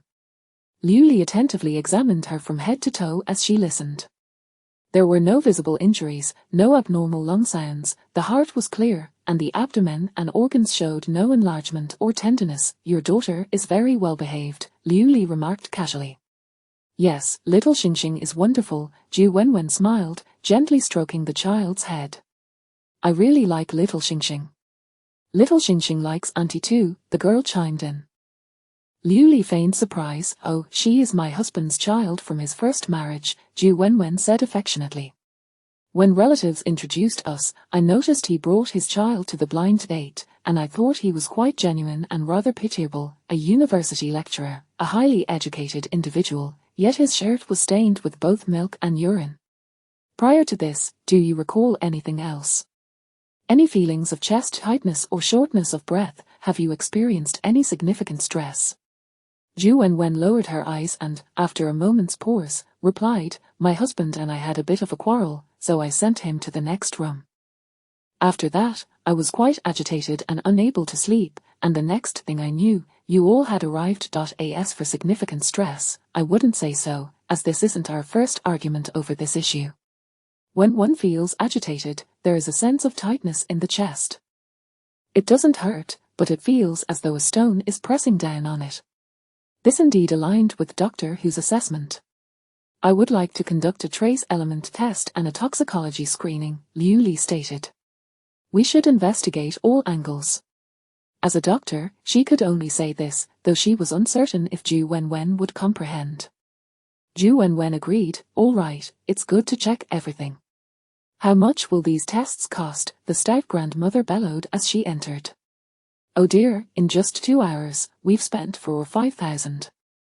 The ambulance even charges money. This hospital's fees are outrageous. What does my son earn that could cover such expenses? You don't earn anything yourself, and the whole family relies on my son. How dare you be so extravagant? In our youth, we had to endure even when we were ill. Family members, please keep your voices down and refrain from disturbing others' rest, Liu Li interjected. The costs will be largely reimbursed by medical insurance upon discharge. You doctors, even when there's no illness, you insist on conducting this test and that. Look at her, it's just an old problem, and yet you check so many things, until Zhu Wenwen interjected, Mother, you're going to wake Xiao Liang. Only then did the dissatisfied mother-in-law cease her complaints. Later that evening, as the ambulance set off once more, Dr.Hu suddenly called out with enthusiasm, "Liu Li, look, a naked man." Liu Li spotted a car parked under a streetlight, where Professor Xiao, who was blissfully engrossed in his phone. Chapter 76, A Decapitated Head. The spring has yet to arrive, yet the wildcats are already calling for it, Doctor Who remarked. In the early hours, around 4 o'clock, Liu Li and Dr.Hu had just settled down to catch their breath when a cacophony of terrified screams erupted from the observation room. A ghost, the incessant ringing of the nurse's station echoed as several family members rushed out of the observation ward in a frenzy. One of the relatives, barefoot, dashed into the doctor's office, exclaiming, "Bed 8. Bed 8 has seen a ghost."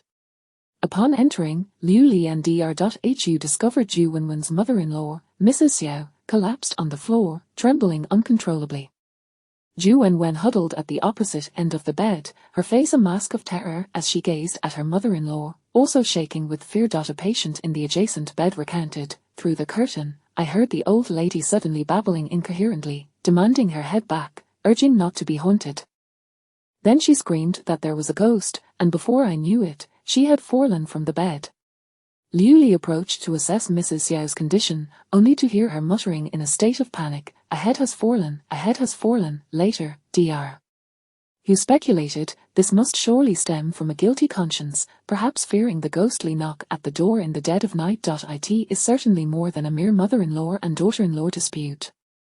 Could it be? He stroked his chin thoughtfully, exclaiming, "Liu Li, what peculiar constitution do you possess? While others attract ghosts due to their weak vitality, you seem to draw in matters of murder." However, the final test results indicated no possibility of foul play.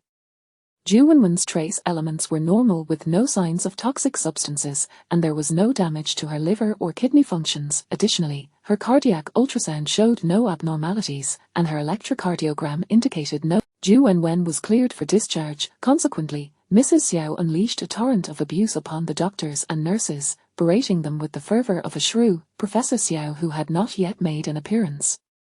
During a lull, a nurse expressed her indignation, saying, "They say women are pragmatic, but let me tell you, when men become pragmatic, it is truly a different level. Among the civil servants I know, any male will explicitly state during matchmaking that he seeks a single daughter with an urban household registration. Indeed, marrying a single daughter saves decades of struggle." That's certainly true. The man living below my apartment is just like that. When his father-in-law was diagnosed with cancer, he opposed his in-laws selling their home for treatment, fearing his mother-in-law would lose everything. What a cunning calculation, and his wife remains oblivious. This is a modern form of exploitation. Liu Li had experienced the old-fashioned version of such exploitation. After her father was diagnosed with cancer, relatives from that side expressed their willingness to adopt her, but upon learning that she intended to sell the house to fund her father's treatment, they all turned against her. After she sold the house, they vanished without a trace. Liu Li harbored similar concerns, particularly regarding the 2 remarks made by Xiao Hu and his mother, yet there was no evidence pointing to this. Thus, early the next morning, under her mother-in-law's urging, Zhu Wenwen applied for discharge. "Xiao Liang runs too fast for me to handle, and since you haven't found any issues, let's not waste money," she implored. "How many days would my son have to work to earn back the cost of 1 day here?" Zhu Wenwen reluctantly proceeded with the discharge process.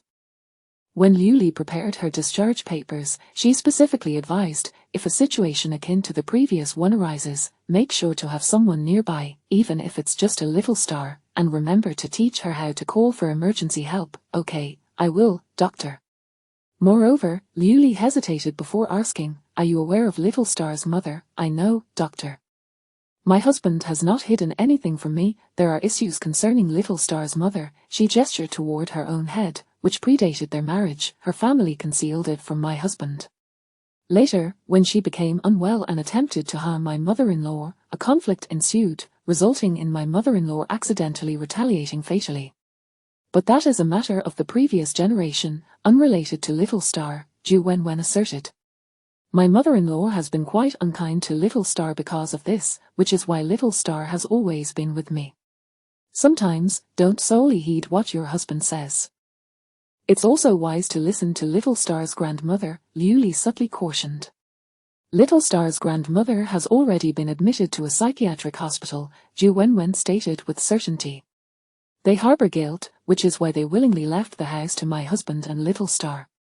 Having said all that, Liu Li redirected the conversation back to her health. If you experience any discomfort, do return to the hospital for an examination. Being able to monitor various symptoms during an acute episode will greatly aid in diagnosis. Liu Li soon became so engrossed in her duties that she forgot about Zhu Wenwen. It was not until 3 nights later that she received an emergency call. A 7-year-old girl reported that her grandmother could not be awakened, and the only other occupant in the home was a wailing baby brother, while their parents were nowhere to be found. Liu Li grabbed the AED and upon entering the patient's home, immediately recognized the caller as Little Star, Zhu Wenwen's stepdaughter. The frail, dark-skinned elderly woman lying on the ground was none other than Zhu Wenwen's mother-in-law, Professor Xiao, whose mother, the very same woman who had seen a ghost in the hospital. Dong Zhuxiang, aged 68, was suspected of experiencing cardiac arrest, with loss of consciousness, absent arterial pulse, and cessation of breathing. Liu Li swiftly unbuttoned her blouse and applied the electrode pads to her chest in the appropriate positions, while Dr. Hu adept operated the AED for defibrillation. After the shock, her heartbeat did not return. Cardiopulmonary resuscitation was equally ineffective. In a deep coma, her pupils dilated beyond 6 mm, with no light reflex and no spontaneous respiration, the patient was pronounced dead. Dr.Hu issued a death certificate, noting the absence of any claimants. He glanced at the 2 children, who together were barely 10 years old, then at the death certificate in his hand, feeling helpless. Liu Li remained unaware of his distress. This elderly woman, who had left a lasting impression on Liu Li, concluded her life with only an unappealing little girl by her side, desperately striving to save her. "Where are Daddy and Auntie?" Liu Li gently inquired of Little Star. "I don't know. They were gone when I woke up," Little Star replied, tears streaming down her face as she grasped her equally tearful brother, both children barefoot. Little Star asked, "Dr. Auntie, will Grandma not wake up anymore?" Liu Li wrapped both children in a comforting embrace while Dr. Hu dialed 110. Amid the children's overwhelming cries, someone burst through the door, urgently shouting, "Mom!" Professor Xiao, who returned just before the authorities arrived. Just as Liu Li thought the ordeal had come to a close, she was awakened the next afternoon by a phone call from Lin Yanru. "Liu Li, I'm downstairs." Liu Li pondered the lack of any necessary connection between them, and cautiously asked, "Officer Lin, is there something you need?" "I'm here to escort you and Dr. Hu to the station to provide statements." Liu Li was taken aback. "Regarding the death case you and Dr.Hu attended last night, someone has confessed to murdering her." A foreboding feeling settled over Liu Li. "Zhu Wenwen," Lin Yanru stated on the other end of the line. "Zhu Wenwen claims she killed her mother-in-law." Chapter 77. The fall of heads for the circumstances surrounding the incident are as follows. 9:45 in the morning, Zhu Wenwen appeared at the police station, holding her son Xiaoliang in her left hand and her stepdaughter Shexingxing in her right.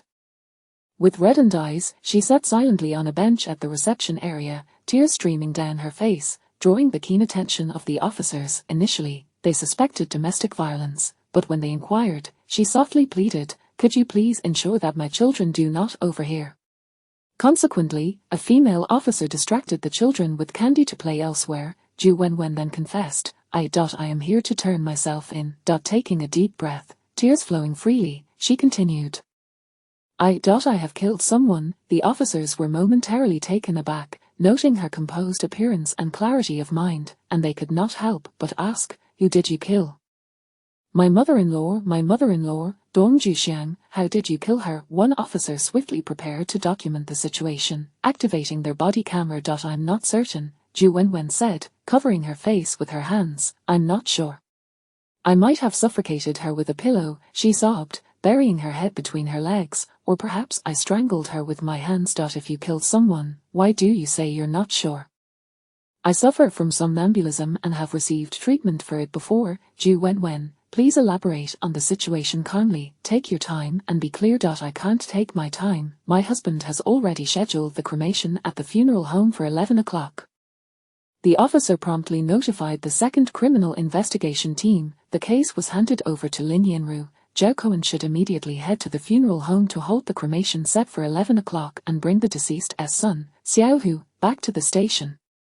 Brother Xiao has already taken the deceased's body back. We need you and Dr.Hu to accomplish two things. First, recreate the scene from last night's call, and second, assess Zhu Wenwen's mental state. Thus, Liu Li and Dr.Hu reviewed the video of Zhu Wenwen being interrogated. In the footage, Zhu Wenwen appeared haggard, even more emaciated than during her hospital stay. Before she spoke, she wept for an extended period, apologizing profusely to her mother-in-law. My mother-in-law, she wasn't a bad person, she just had a sharp tongue, she was also a victim of her circumstances. Zhu Wenwen recounted that after her last episode, Xiaohu was concerned for her well-being and had arranged for the entire family to live with her mother-in-law, Dong Juxiang. Last night, my husband and I had another argument. He received a phone call and was about to leave, but I wouldn't let him go. I insisted on seeing his phone, but he refused. I was so furious that I threatened to go to his school and confront the authorities if he didn't show me his phone. My husband slammed the door, waking both my mother-in-law and the children. But he didn't leave, he locked himself in another bedroom. I was indignant and chased after him. My mother-in-law stopped me from knocking on the door, saying things that infuriated me.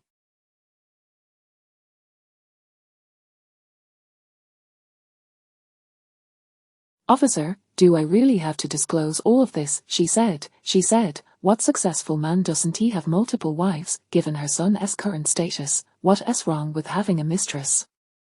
She remarked that since I have a son, no one could shake my position. She would never agree to her son's divorce. She also mentioned that the other woman was merely young and beautiful, and I shouldn't blame her son.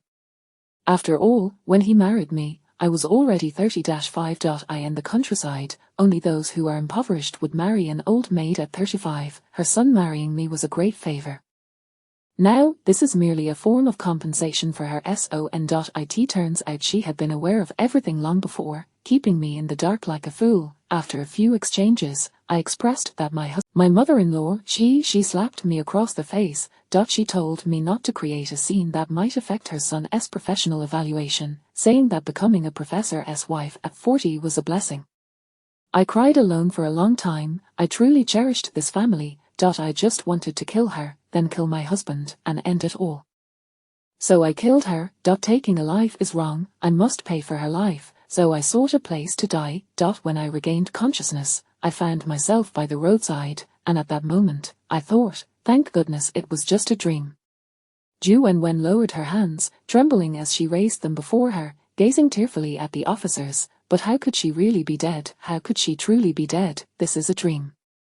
It must be a dream. Zhu Wenwen was inconsolable, but did she truly kill Dong Juxiang while sleepwalking? Lin Yanru inquired, is it genuinely possible for someone to commit murder while in a somnambulant state? Dr.Hu and Liu Li exchanged glances, and Dr.Hu shrugged, saying, the world is vast and full of wonders, I just haven't encountered it personally. Liu Li astutely asked, do you believe Zhu Wenwen did not commit murder? Lin Yanru shook his head, it's not about belief, rather, we currently lack forensic evidence to substantiate a murder charge. Forensic examinations and the coroner found no defensive wounds on Zhu Wenwen's hands, nor any evidence linking her to the deceased in Dong Juxiang's fingernails, Lin Yanru explained. At present, the only thing tying Dong Juxiang's death to murder is Zhu Wenwen's confession. Therefore, we must first ascertain whether Dong Juxiang died of natural causes or through foul play. Dr.Hu and Liu Li exchanged looks of disbelief. I've seen a lot in my years in the ER, Dr.Hu exclaimed, but this is the first time I've encountered something like this. No one suspected murder, yet someone confessed to it. Such awareness of the law is commendable. Dr.Hu pondered, the death certificate I issued cites cardiac arrest leading to brain death, but that is merely the outcome, not the cause. By the time we arrived on the scene, the patient had ceased all autonomous breathing and heartbeat, yet there were no suspicious marks on the neck or head, and the symptoms aligned with cardiac arrest. However, based solely on this, we as doctors cannot determine whether murder occurred. Lin Yanru sought further details. Dr.Hu gestured for Liu Li to continue. Liu Li explained, the patient was in ventricular fibrillation, which is to say, her heart muscle was quivering weakly and erratically, without effective blood output. Thus, we first employed an AED to defibrillate. She succinctly summarized the process. Cardiac arrest can lead to arrhythmias, but not mechanical asphyxiation. It typically results in cerebral ischemia causing brain death, followed by cessation of autonomous breathing. To differentiate, we must rely on an autopsy. What did Brother Xiao say? Lin Yinru nodded in agreement. The coroner's preliminary autopsy indicated that both strangulation and suffocation could be ruled out. The report from Brother Xiao noted, regardless of whether Zhu Wenwen used her hands or a pillow, this contradicted the autopsy findings. Perhaps Zhu Wenwen did not kill anyone. She may have merely dreamt it and mistook her dream for reality. Chapter 78. Heads will roll. Dr. Hu rubbed his hands together with eager anticipation, asking, Captain Lin, is it possible to locate the surveillance footage from last night after Zhu Wenwen sleepwalked out? Liu Li and I can analyze the video, observing her gait and expressions to assist in determining whether she was indeed sleepwalking. Without further ado, Lin Yinru promptly led them to view the surveillance footage. Zhu Wenwen first appeared in the elevator, her expression and gaze vacant, her movements sluggish. Nevertheless, she accurately pressed the button for the first floor, exited the elevator, and walked directly toward the community's main gate. She continued along the street, initially moving with remarkable ease and deftly avoiding various obstacles. However, upon entering a different street, she collided with an obstruction and stumbled. Dr. Hu nodded in agreement, stating, it appears to be consistent with the state of sleepwalking. During an episode of sleepwalking, a patient's eyes may perceive their surroundings, yet their mind fails to analyze them, relying solely on instinct to navigate obstacles. In familiar environments, patients often move with fluidity, but in unfamiliar settings, they are prone to mistakes. Zhu Wenwen sleepwalking, as depicted in the video, exemplified this phenomenon. Liu Li harbored a question and directly inquired of Lin Yinru, you mentioned needing Dr. Hu and me to reconstruct the scene because it has been cleared. Lin Yinru affirmed, yes, after the ambulance departed last night, the funeral home took the deceased away, and the deceased's son, Xiao Hu, conducted a thorough cleaning of the house. Do you suspect he is involved? Liu Li pressed. Zhu Wenwen stated that after discovering Dong Zhuxiang had indeed died, she confided to Xiao Hu about her act of murder. Xiao Hu dismissed her claims as mere dreams and proceeded to tidy the house, contacting the funeral home early the next morning. The forensic team faced significant challenges when attempting to reconstruct the scene. Hence, the assistance of Dr. Hu and Liu Li was deemed crucial. I know your memories as medical professionals are exceptional, and you must recall numerous details, thus, I am relying on you, Lin Yinru remarked. Liu Li indeed remembered vividly. She sketched what she had observed and presented it to Lin Yinru, sharing the conversation she had overheard between the mother and son in the hospital. Simultaneously, she raised a query. Zhu Wenwen left the house 17 minutes before the ambulance arrived, and 5 minutes after her departure, Xiaoxing made a phone call. Zhu Wenwen claimed her husband was in another bedroom with the door locked, yet when we arrived, he was not at home. He returned only after Dr. Hu reported the incident. Liu Li continued, from the time Zhu Wenwen left until his return, nearly half an hour elapsed. Where was he, and what was he doing? Is it relevant to the case? How does he explain this? Well, Lin Yinru gathered his thoughts and candidly replied, we have yet to question him. Liu Li blinked in surprise, is he particularly unusual? Lin Yinru chuckled, you doctors are truly perceptive. An associate professor at a university, to your investigative team, that amounts to little. Dr. Hu quickly amended his words, I mean, in terms of position, he is not of significant stature. What makes him special?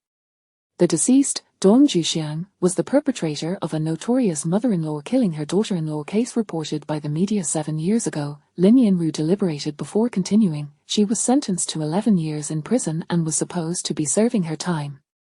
Both Dr. Hu and Liu Li looked at him in astonishment. 4 years ago, after she had been incarcerated for a year, Xiao Hu, as a family member of the victim, expressed forgiveness toward her and, citing her old age, frailty, and cancer diagnosis, facilitated her medical parole. Goodness, Dr. Hu exclaimed, such maneuvering is impressive. Dong Zhuxiang's situation met the criteria for elderly and ailing, having lost the potential to harm society, warranting her release for medical treatment. Are there further details we cannot access? Liu Li inquired. Lin Yanru offered an apologetic smile. I'm afraid I cannot divulge more details as the case remains under confidentiality. He paused. You may look it up online. 80 of what the media reports is accurate, while the remaining 20 of the details can be found in the comments. Dr. He suddenly realized, you mean to say, that case I have heard of. Lin Yanru replied meaningfully, I believe so. Dr.Hu turned to the still puzzled Liu Li and said, 7 years ago, a rural mother-in-law used a kitchen knife to behead her daughter-in-law with 12 strikes. Liu Li immediately recalled the chilling words she had overheard Dong Zhuxiang uttering at the doorway. I dreamt, her head rolled out from beneath my bed. It turned out she had previously caused her former daughter-in-law's severed head to fall. Dr.Hu remarked that the case had been sensational 7 years ago. The former daughter-in-law was also a university lecturer, her profession no less esteemed than Xiao Hu's, and her family's financial situation was significantly better. The couple's marital home was purchased outright by the former daughter-in-law's family, with both their names inscribed on the deed. Yet, their family's prosperity did not yield a favorable outcome. The former daughter-in-law endured a life of torment. The tragedy unfolded after the former daughter-in-law filed for divorce. On a day when Xiao Hu was away on business, Dong Zhuxiang wielded a kitchen knife, delivering 12 fatal strikes to her daughter-in-law's neck. Subsequently, she cleaned the room, bathed herself, dined at a restaurant, and then turned herself in at the police station. Dong Zhuxiang tearfully recounted how her former daughter-in-law had assaulted her, attempting to force her out while her son was away, leading to a fierce argument that culminated in the tragic incident. Dr.Hu mentioned that there was speculation at the time that the entire act might have been Xiao Hu's design, as he stood to gain the most. As the primary heir, he inherited most of the property, transforming from a penniless outsider into a local man of means. To benefit so grotesquely from such a violent act is indeed rare. Liu Li recalled Xiao Hu's face, blooming with vitality under the streetlight, and began to ponder Lin Yanru's words. Surely, Lin Yanru harbored similar suspicions. Not only was he contemplating the case from 7 years ago, but he likely also held a unique perspective on the matter concerning Dong Zhuxiang. A shrewd interrogator like him would not delay questioning Xiao Hu without reason. First, it was imperative to establish that a murder had indeed occurred. If Xiao Hu's initial identity as a victim's family member had granted him a financial foundation, what benefits could this current victim's family member status afford him? This was precisely the dilemma Lin Yanru was grappling with. He had been one of the rookie investigators involved in the case 7 years prior, fully aware of its intricacies. At that time, all investigators suspected that Dong Zhuxiang was merely the executor of the crime. Her choice to act on that particular day was likely to provide her son Xiao Hu with a solid alibi. If there existed a perfect suspect, Xiao Hu was that very individual, perfectly reaping all possible benefits while evading culpability. Dong Zhuxiang adamantly asserted that her son Xiao Hu was unaware of her intentions. His ignorance, and by extension his non-involvement in the murder, impeccably preserved Xiao Hu's first position in inheriting the estate. If Zhu Wenwen had a motive for wanting to kill her mother-in-law, Xiao Hu possessed even stronger reasons for wishing to eliminate his mother. The rationale could be succinctly summarized in 4 words: murder to silence. Earlier that morning, Lin Yanru had visited Dong Zhuxiang's neighbors, receiving reliable information. Over the past year, Dong Zhuxiang had organized 4 or 5 religious ceremonies, ostensibly to exorcise spirits. Their seeing ghosts episodes that Dong Zhuxiang displayed in the hospital were not isolated incidents. For Xiao Hu, who was currently seeking a higher academic title, this presented a potential ticking time bomb. Zhao Cohen hurried back, reporting, Captain Lin, I have confirmed with both the monk and the Taoist priest.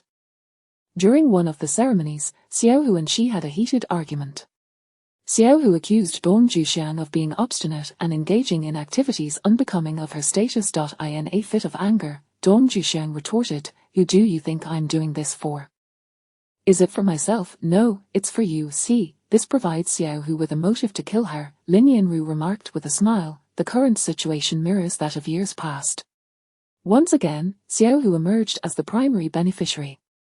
His second wife had eliminated his mother, who had the potential to become a liability. his wife now faced the prospect of a lengthy prison sentence for murder, while he enjoyed the assets of both his former and current wives, complete with children, thriving in career and life, truly achieving a meteoric rise.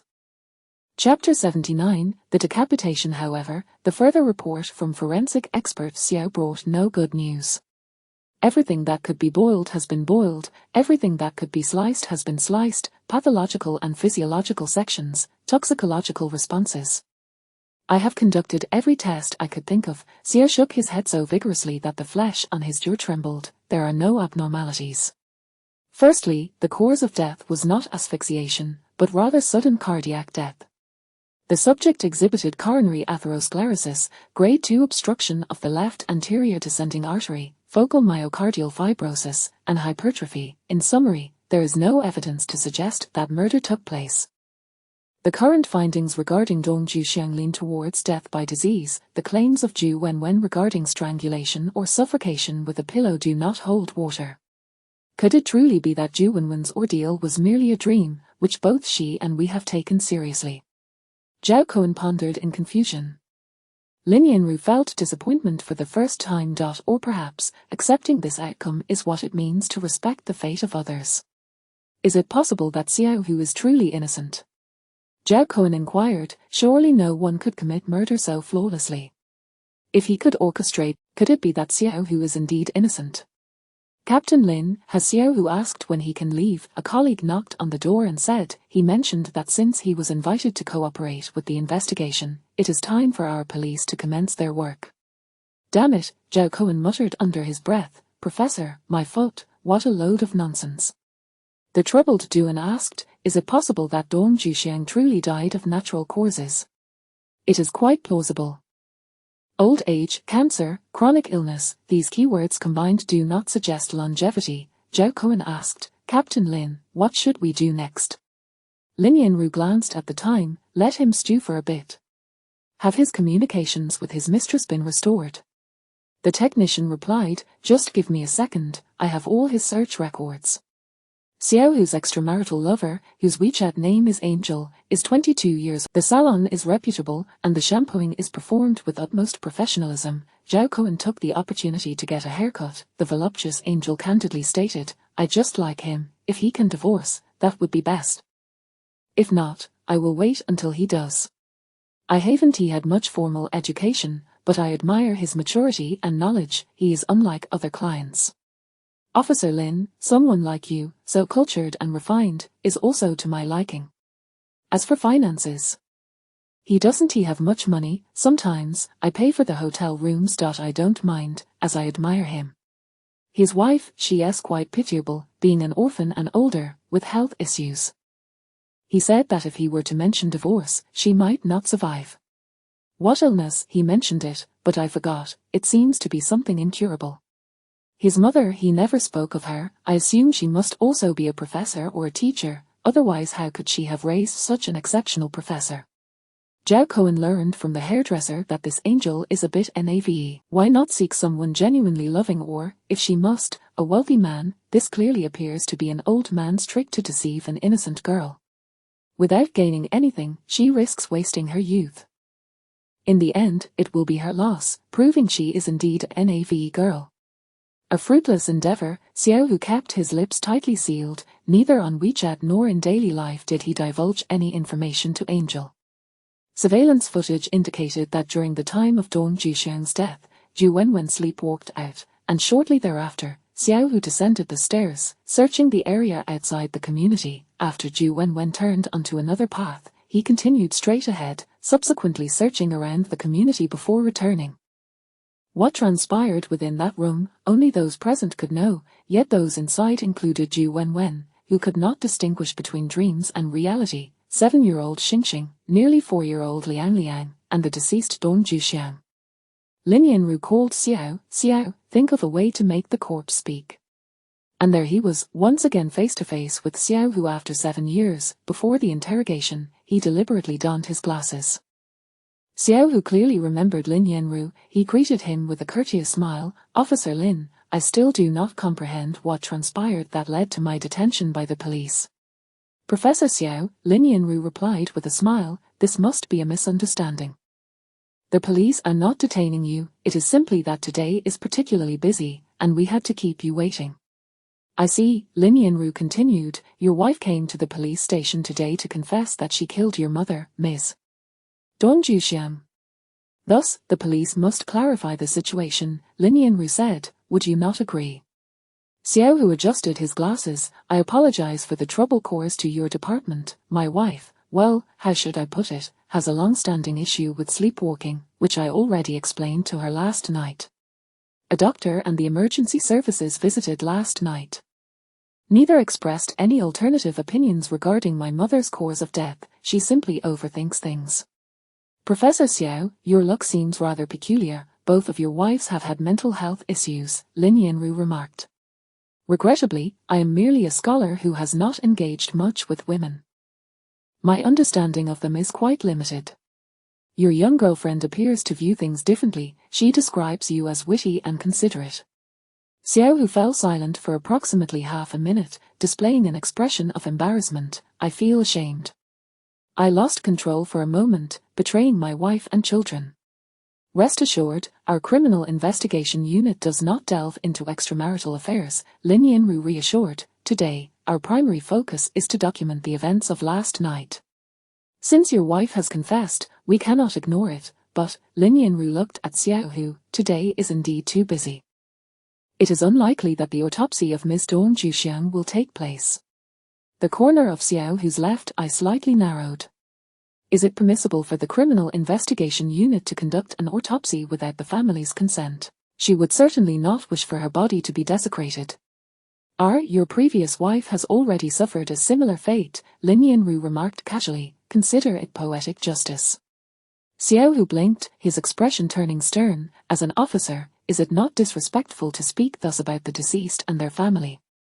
Oh, I beg your pardon, we in the criminal investigation unit are rather blunt, Lin Yanru chuckled insincerely, however, Professor Xiao, it is fortunate that it was your mother who passed. Had it been your wife, you might have had a dozen mouths and still found it impossible to explain. Xiao Hu's grip tightened, yet he quickly began to rub his thigh with his palm, the sage said that the clear will clear themselves. I believe that wise individuals will not simply follow the opinions of the masses. Chapter 80, heads will roll in Xiao Hu's account. Over the past fortnight, his extramarital affair had led to several heated arguments with I have expressed my remorse and even penned a letter of guarantee. My sole request is for a measure of time, I shall sever ties with my outside involvement. That evening, we quarreled anew, prompting me to retreat to the study. I exchanged a few words with Angel before succumbing to sleep. Later, upon hearing a noise at the door, I feared for her health and hurriedly arose. I opened the door to her and the child's room, but she was indeed absent, so I hastened to follow. I searched for her outside, but to no avail, and quickly returned. From the moment Ju Wenwen entered the elevator to your appearance within it, a total of 3 minutes and 27 seconds elapsed. Did you engage in any other activities? Lin Yanru inquired. Well, I went to the study to don a jacket, and then promptly left, waiting a moment for the elevator to ascend. With 2 small children at home, did you not call your mother to assist you before departing? Lin Yanru pressed. Xiao Hu shook his head, responding, my mother is a light sleeper, she awakens at the slightest sound of a child crying, no need to summon her specifically. He lamented, regret comes too late. Had I only opened the door to call for her, might my mother still be one wishes to care for their parents, yet time does not wait, my mother endured a lifetime of hardship, he removed his glasses, covering his eyes with his hand. Lin Yanru could hear the tremor in his throat. Since you did not enter the room, how can you ascertain whether your wife harmed your mother?